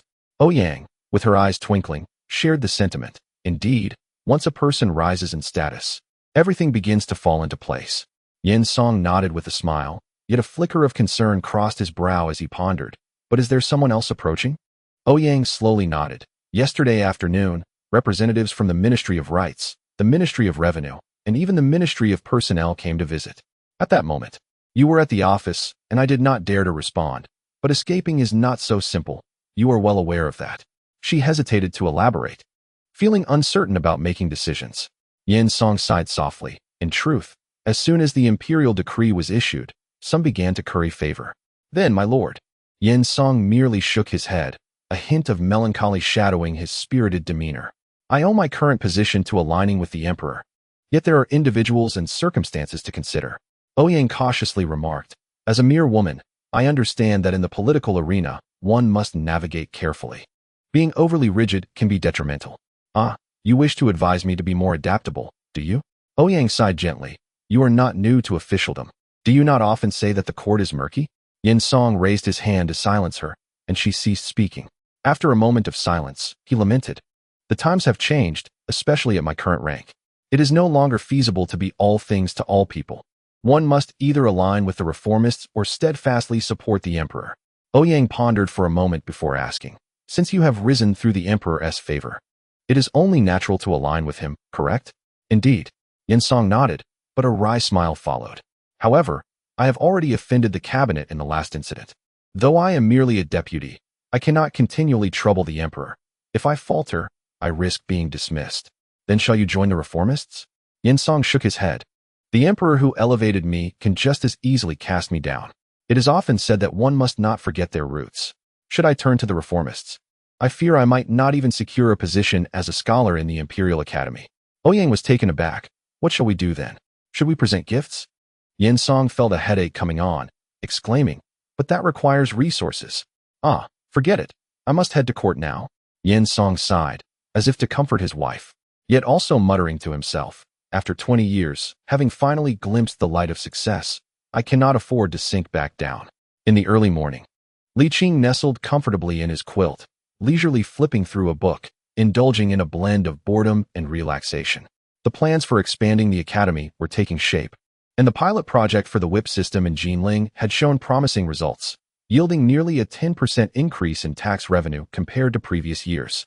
In Li Qing's view, after the new year, it would be viable to begin extending this influence to the surrounding Jiangnan prefectures, such as Suzhou. However, the outcome of the single whip tax reform did not bring joy to Zhuhozong.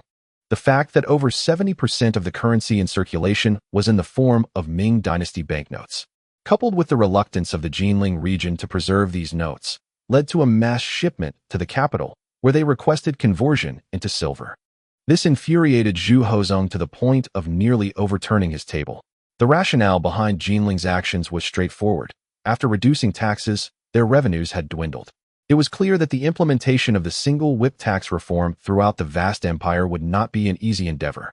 And the emergence of countermeasures from the lower echelons was not merely a possibility, but a certainty. The phrase cutting off one's financial means is akin to killing one's parents was not said lightly. Li Qing glanced at the white window paper and sighed. I shall not return this year. Perhaps I will celebrate a reunion next year.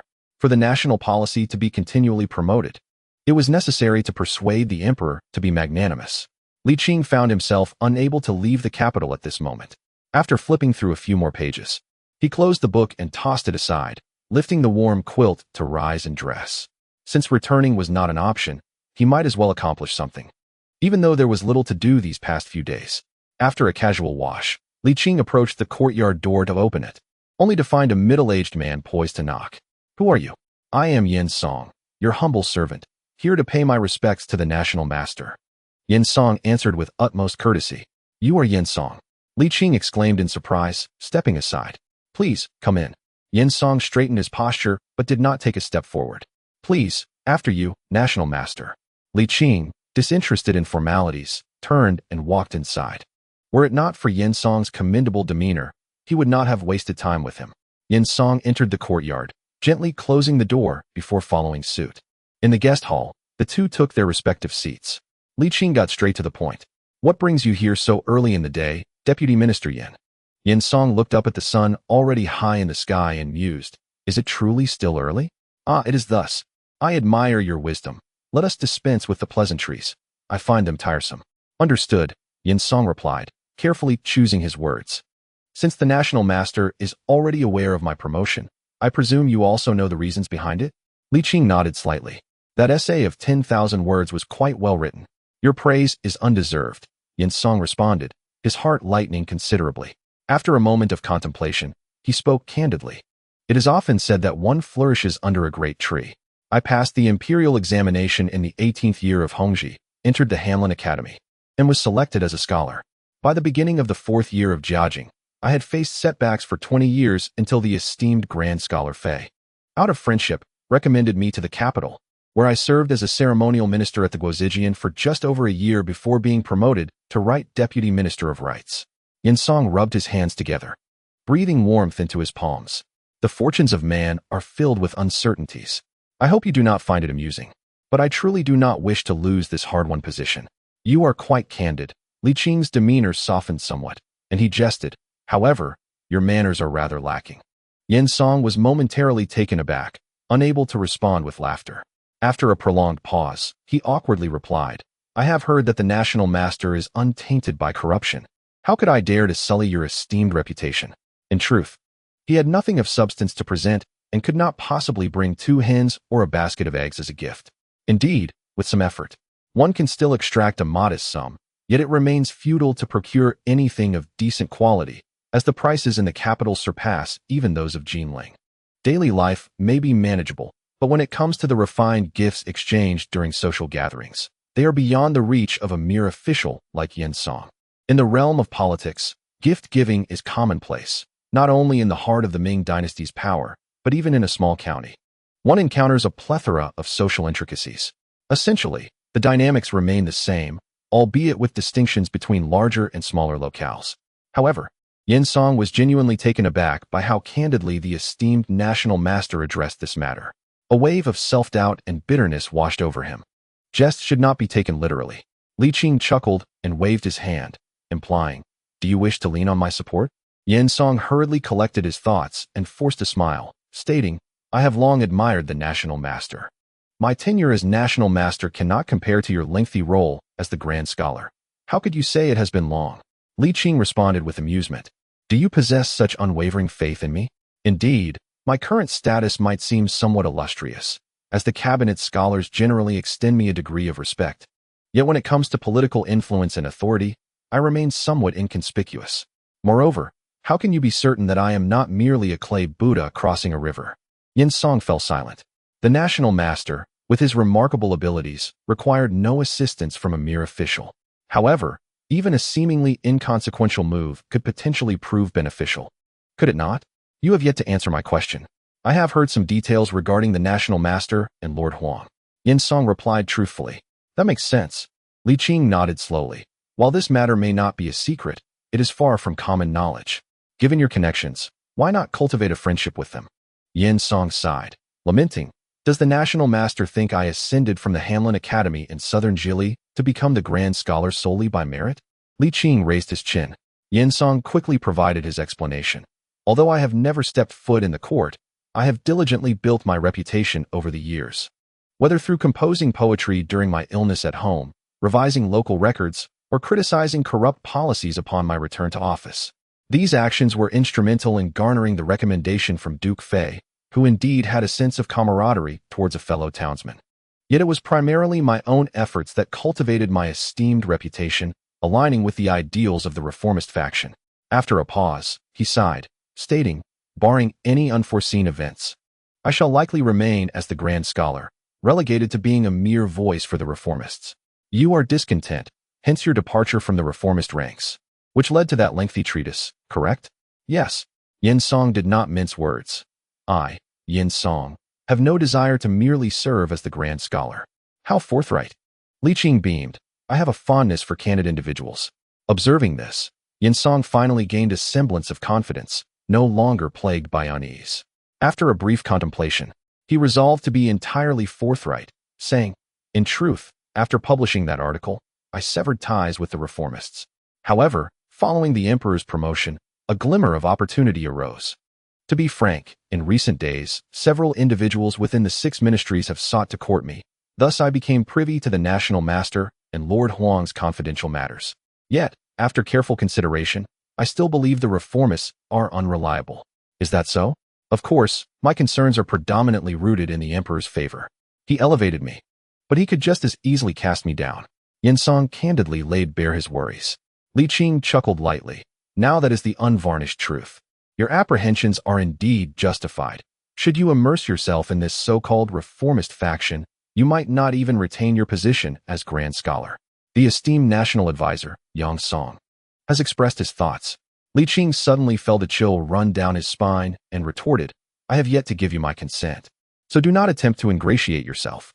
Song, somewhat embarrassed, remarked that the emperor, burdened by numerous affairs of state, had elevated him primarily for political reasons. Consequently, it is likely that he would later demote him for similar political motivations. With a bitter sigh, Yang Song lamented that whether aligning with the purists or siding with the emperor, the risks he faced were considerable. After much contemplation, he concluded that the national advisor was his best option. After saying this, Yang Song rubbed his hands together, exhaling, and fell silent. He had expressed everything that needed to be said. If the other party still did not agree, he would have to devise another plan. Li Qing remained quiet, furrowing his brow in thought for quite some time. What do you think of figures like Zhang Tsong and Xue'er? He finally asked. Yang Song was taken aback by this question, utterly unprepared for such a query. Li Qing smiled and said, "Speak candidly. What you express will find its way to my ears. As I mentioned earlier, I appreciate your forthrightness." Yang Song nodded slowly, lost in contemplation. After a while, he spoke. The rise of the two esteemed scholars, Zhang and Xue'er, is indeed not without its blemishes, yet if we delve deeper, how many officials in the court possess an unblemished assent? Take the whip law, for instance. It cannot simply be summarized as beneficial for the nation and its people.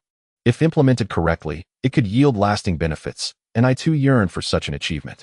He then cautiously observed Li Qing. Inner thoughts? Yes, inner thoughts, Yang Song affirmed.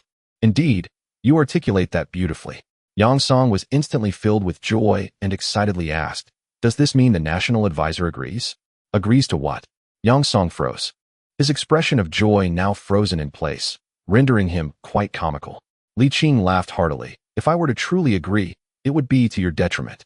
However, since you possess this intention, I am willing to speak a good word for you when the time is right. Beyond that, do not entertain any further thoughts." Yang Song felt a sense of disappointment. Yet Li Qing continued, "As long as you remain consistent in your words and actions, while I cannot guarantee your promotion, I can assure you that you will not be dismissed. This position as Deputy Minister of Rights will certainly allow you to remain secure. Is that truly the case?" Hope ignited once more in Yang Song's heart. Li Qing scoffed. "Do I have any reason to deceive you?" Of course not," Yang Song replied, nodding repeatedly. He had intended to say more flattering words, but seeing Li Qing's impatience, he stood up to take his leave. "I do not intend to establish a household," Li Qing said coolly. "You serve as an official of the Ming dynasty, not as my subordinate." Yang Song could only awkwardly adjust his words. "I take my leave. Walk carefully." In the palace of Qianqing, Li Qing recounted the events of the morning, savoring his tea leisurely. Zhu Hozong felt quite pleased, not due to Yang Song, but rather because of Li Qing's demeanor. He appreciated that Li Qing was neither secretive nor power-hungry. "What do you think, sir?" Zhu Hozong countered, though in his heart, he had already resolved to support whatever Li Qing decided. This was an affirmation of his actions and a reciprocal gesture of goodwill. Li Qing inquired, "What do you think of Zhang and Xue'er?" "Oh, haha, I understand now." "Understand what?" Zhu Hozong paused and, with a sudden laugh, replied, "I understand Yang Song." Li Qing finally revealed a smile, speaking with unexpected earnestness. "You previously mentioned that the essence of governance lies in managing the ministers. This statement holds truth, and the crux of managing ministers lies in their utilization, how to employ them, and in what manner. Naturally, both scheming and straightforwardness can be employed. However, these are merely actions taken in times of difficulty and do not constitute the true path of governance. One must embody magnanimity, and as an emperor, this is even more vital. A broad heart leads to a prosperous Ming." After a pause, he spoke in an enigmatic manner. "The true dragon son of heaven is invariably one of great fortune. A nation's prosperity will in turn nourish its ruler. The cycle of heaven's will is unwavering, and retribution is inescapable." Zhu Hozong was momentarily taken aback, then stared in astonishment. "What does the gentleman mean?" Li Qing smiled ambiguously. "I must attend to my duties now." Zhu Hozong hesitated, wishing to call out to him, yet ultimately did not. He murmured to himself, could this be the source of his unwavering commitment to doing good for over a century, without questioning his future? This notion made perfect sense. Otherwise, who would endure labor and hardship for so long? The more Zhu Hozong contemplated, the more he found it reasonable, a slight smile gracing his lips. Only Huang Jin scoffed, dismissing it with a curl of his lip. Yet, considering that Li Qing acted out of goodwill, he refrained from further comment. Zhu Hozong caught sight of his subtle gesture and chuckled. "What is this? Even after such a long time, you still hold a grudge?" Huang Jin's wounds had healed, leaving only faint scars that had yet to completely fade. However, the psychological trauma lingered, and he found Li Qing utterly displeasing. How could a mere servant dare harbor animosity towards the esteemed national master of the Ming? Huang Jin huffed. I simply cannot abide by him. Zhu Hozong's lips twitched, and he exclaimed, You have some nerve. Chapter 122. A clear understanding in the Wenhua Hall. Exquisite pine charcoal burned brightly, casting a warm glow reminiscent of a vibrant spring. Zhang Cong and others were reviewing memorials, while Li Qing sat nearby, sipping tea and enjoying pastries. Following the previous incident, the group no longer expressed disdain towards Li Qing and ceased their verbal sparring. Being refined individuals, they deemed it unbecoming to quibble with someone so coarse. After a while, having finished his pastries, Li Qing approached Zhang Cong and inquired, May I take a look at these? Zhang Cong hesitated before responding. Is this within the national master's duties? Of course. Li Qing nodded affirmatively. Then why do you ask? Zhang Cong inhaled deeply and replied, Remember, the emperor has stated that the authority to draft memorials lies with the cabinet, and you have no right to interfere. Simultaneously, Gui Yi, Jia Yong, Sherpan, and Fei Hong raised their gazes towards Li Qing, their expressions wary. Li Qing chuckled, This is merely one method of oversight. As for drafting, rest assured, I do not intend to usurp your positions. Some matters may require assertiveness, while others do not. The drafting authority is the cabinet's greatest reliance, and this power cannot be compromised. Otherwise, the cabinet would become a laughingstock. Li Qing had no desire to disrupt the power structure. At the very least, he could not overtly participate in the drafting process. Zhang Cong released a sigh and muttered, Since the national master wishes to oversee, so be it. Just be gentle in your approach. Do not mar the writing. Li Qing smiled and nodded, taking the memorials that Zhang Cong had prepared and reviewing them one by one. They were all cunning individuals who could sense the increasing influence of this young national master, yet due to the emperor's favor, they found themselves at a loss for how to respond. Certainly, if it truly came to the matter of drafting authority, they would be extremely agitated. That was their bottom line. Li Qing swiftly perused Zhang Cong's documents without offering any commentary. He then turned his attention to Gui Yi, followed by Jia Yong, Fei Hong, and Sherpao. In contrast to the sluggish pace of document drafting, Li Qing's reviewing speed was markedly rapid. Within a mere 15 minutes, he had meticulously examined every submission. Jia Yong tentatively inquired, Do you have any insights, National Master? Li Qing retorted, Are you seeking my guidance on how to draft? Jia Yong, his expression darkened, remained silent, and continued scrutinizing the memorials. Meanwhile, the others also abandoned their probing thoughts, realizing that this fellow not only appeared insufferable, but also spoke with a certain arrogance. Li Qing smiled faintly, returned to his chair, sipped a cup of hot tea, and then made his way back to the National Master's Hall, silently assessing the performance of these individuals. His lack of ambition for the drafting rights did not imply indifference. After all, these documents could significantly influence the emperor's decisions, and it was essential to maintain a clear understanding of the matters at hand. Especially with the year-end approaching, the governmental affairs had become considerably more complex, with numerous decisions awaiting the emperor's attention. Furthermore, the impending examination of the capital would herald a time when various factions would vie for power. Li Qing's reluctance to seize the drafting authority did not equate to a disinterest in influencing the emperor's decision-making. His primary objective was to possess a comprehensive grasp of the significant and trivial affairs of the Ming dynasty.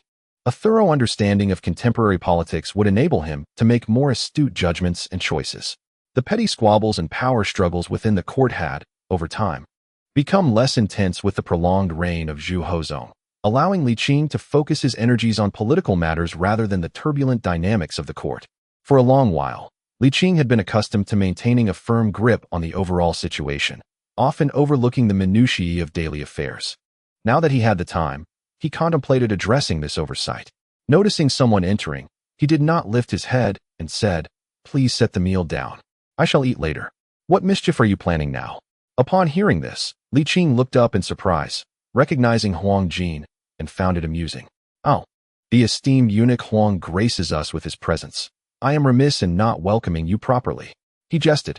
Huang Jin replied stiffly, A mere eunuch like myself cannot expect such a grand reception from a national master. Li Qing was taken aback, then chuckled, choosing to ignore his remark. This rotund, Huang bore a grudge. It's cold, the chill sets in quickly, let us eat first. Huang Jin opened the food box and began to lay out the dishes. I have yet to dine myself, he added. At this, Li Qing halted his thoughts and replied, very well. He was well aware of Huang Jin's hearty appetite and hesitated, opting only for soup. The meal consisted of 4 meat dishes, 2 vegetable dishes, and 2 soups. Though not abundant in quantity, they were exquisite. Usually, this would suffice to satiate Li Qing, but with Huang Jin's presence, he felt somewhat constrained. Why did you not prepare more dishes? Li Qing could not help but complain. You have yet to settle the score from our last encounter. How can you expect me to provide you with more food? Huang Jin shot back, eyes wide. Li Qing smiled, choosing not to dwell on the matter. That slap had indeed served as a formidable deterrent for the cabinet scholars, indirectly alleviating many troubles, thanks in no small part to Huang Jin's provision of conditions. Unfortunately, Huang Jin was not one to be trifled with. While Li Qing was willing to strike, Huang Jin was decidedly unwilling to endure such treatment. The impact of that slap had been quite severe for Huang Jin. Li Qing noted this and felt a twinge of regret, forcing a smile as he said, "Still upset, are we? Just eat your meal." Realizing he was making a fool of himself, Li Qing opted for silence, focusing on his food. Both individuals possessed a hearty appetite, and the dishes were soon depleted. In the end, they left the plates empty. Huang Jin, feeling a sense of satisfaction, yet still wanting more, realized that Li Qing had not eaten his fill. However, Li Qing had actually indulged in 2 plates of dim sum at Wenhua Hall and was not particularly hungry. He simply refrained from further discouraging Huang Jin. With a casual toss of his chopsticks, Li Qing leaned back in his chair, acknowledging Huang Gonggong's efforts. Soon, he became engrossed in his own thoughts. Huang Jin, however, remained still, observing Li Qing quietly. When Li Qing did not move, he asked with surprise, "Do you have something else to discuss?" "Indeed. If it's the same old topics, there's no need to waste time. Advise your master to move on. It's futile here," Li Qing replied. Huang Jin fell silent, his round face marked by melancholy. "You've triumphed. I cannot persuade the emperor, nor can I contend with you," he said gloomily.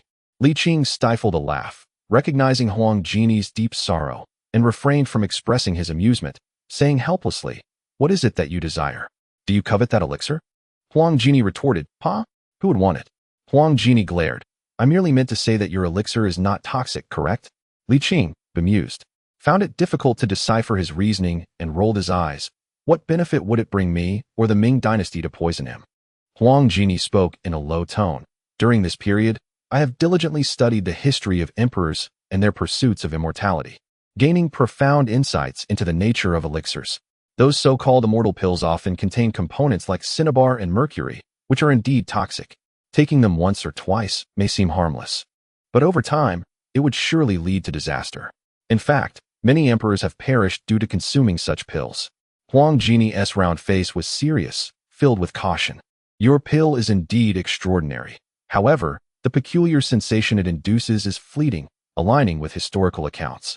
Even if it is not acutely poisonous, it is still concocted from perilous ingredients." Li Qing was taken aback. Huang Jin's small eyes burned with indignation. "They say I am not clever, and I do not dispute that, but I am not a fool." Li Qing sighed deeply. What merit does he possess? Stop evading the issue and speak plainly. "It is not toxic, not in the slightest," Li Qing replied humorously yet exasperated. "Your master is far more astute than you. Despite his grievances regarding my withholding of the elixir, do you think he would consume it if I offered it all without partaking myself?" Huang Jin paused, recalling that during the 2 prior instances of refining the elixir, Li Qing had consumed them all, even stuffing them into his mouth. However, he quickly regained his composure and scoffed, "You have the antidote, don't you? I truly wish to slap you again." Li Qing raised his hand in jest. "Do you believe it or not?" Huang Jin remained silent for a while, then lamented, "I cannot persuade the emperor, nor can I sway you. But could you refrain from concocting elixirs for him?" Li Qing placed a hand on his forehead. "In total, I have only done so twice, amounting to merely 6 pills. Even if they were toxic, which they are not, it would be of no consequence." "Actually, it was 7 pills, Huang Jin said, his face filled with regret, seemingly wishing he had never presented the elixir. "Not toxic," Li Qing insisted, "believe it or not, that is the truth, and I shall only state it once more." Huang Jin fell silent. "To be frank, I came today at the emperor's behest," he said. "He wants me to refine elixirs for him, correct?" "Yes. Can you refuse?" Huang Jin inquired. Li Qing was both amused and exasperated. "I grant him what he desires, and he provides me with what I seek. This is our arrangement. Who do you think you are? Huang Jin fell silent once more, and after a considerable pause, murmured, I once considered you a friend. Li Qing opened his mouth, hesitating to respond. For some inexplicable reason, a wave of guilt washed over him. As a friend, do you trust me? Not at this moment. Li Qing felt an urge to strike him, yet refrained, sighing, follow me. At the writing desk, Li Qing dipped his brush in ink, swiftly inscribing a formula for elixirs. Here are the medicinal herbs required. Feel free to verify their safety. Huang Jin glanced at the list, noting the ordinary herbs, but was incensed by the specific requirements concerning their age. You are indeed deceiving the emperor. Li Qing remained non-committal, stating, in the future, you shall procure the materials for the elixirs. Huang Jin nodded, then shook his head, embroiled in conflict for some time before he could not restrain himself from asking, are you not concerned that we might present this to the emperor? You may certainly do so, Li Qing replied. Huang Jin pondered this, his round head drooping as he lamented, it would be futile. Indeed, it would be futile. Li Qing smiled faintly, devoid of joy, and remarked, in any case, I shall not harm him. Furthermore, given my candor, should you not express something in return? Huang Jin paused, eyeing him warily. What do you wish to convey? Are we still considered friends? After a prolonged moment of hesitation, Huang Jin reluctantly nodded. Li Qing gently prodded, should friends not assist each other? Yes. But what do you wish to do? Huang Jin discerned the implication. Do you wish to involve yourself with the office of rights? I have no desire to be a eunuch. Li Qing retorted. Huang Jin, somewhat disgruntled, queried, then what do you wish? I simply desire to be well informed about the affairs of the Ming dynasty, Li Qing responded. Chapter 123, a declaration from Jiajing if our family does not consent. Will you cease to let us procure the materials for alchemy? Or will you propose an alternative formula? Huang Jin inquired. Li Qing smiled, saying, this is my sincerity, a token of gratitude for your prior friendship. But this amounts to treachery against the emperor. Huang Jin lamented. Li Qing couldn't help but chuckle, replying, I shall not deceive him. I will explain everything. If he disagrees, so be it. If he consents, I merely hope you will cooperate wholeheartedly. The power of the office of rights is immense, truly immense. Nevertheless, Li Qing had no intention of meddling in its affairs. It was unnecessary to do so. Are you truly this benevolent? Huang Jin questioned skeptically.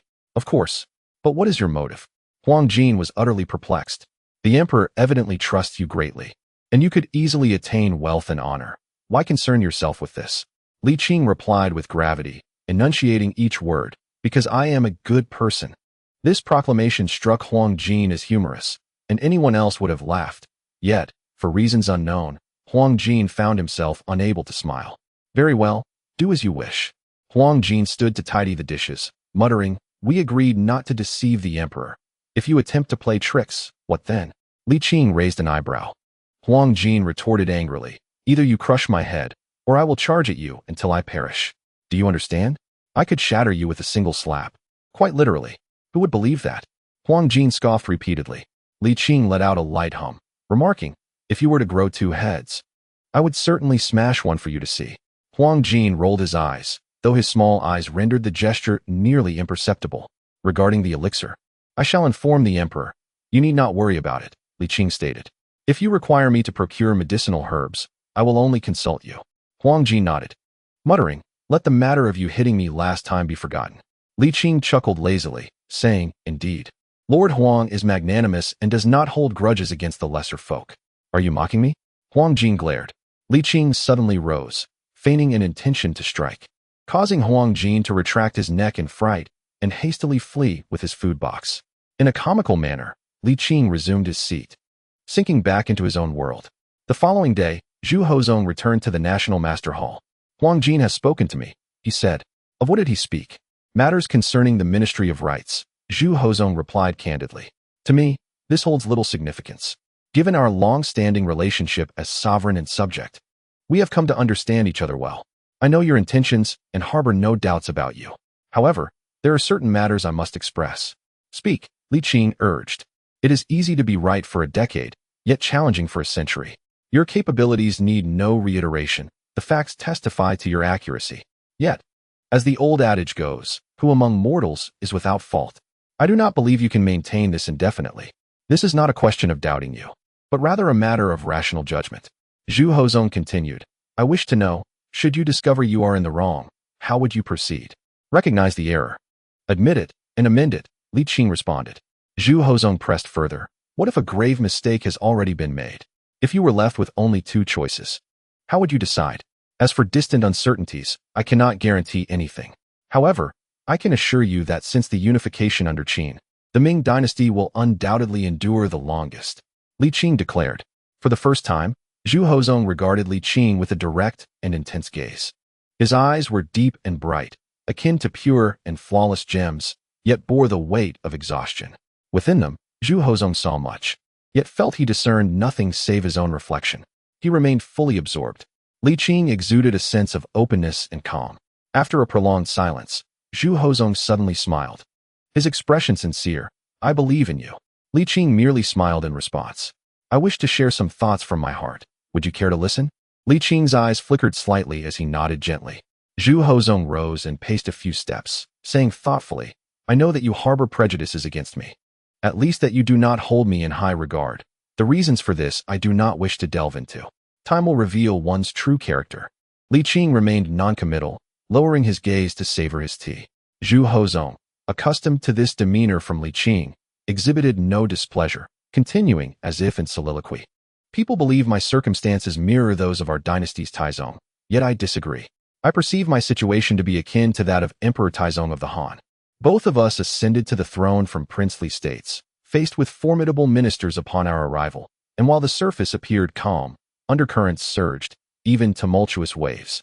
Zhu Hozong sighed deeply. Yang Tingyi, Empress Zhang. Only I truly understand the suffering endured along this path.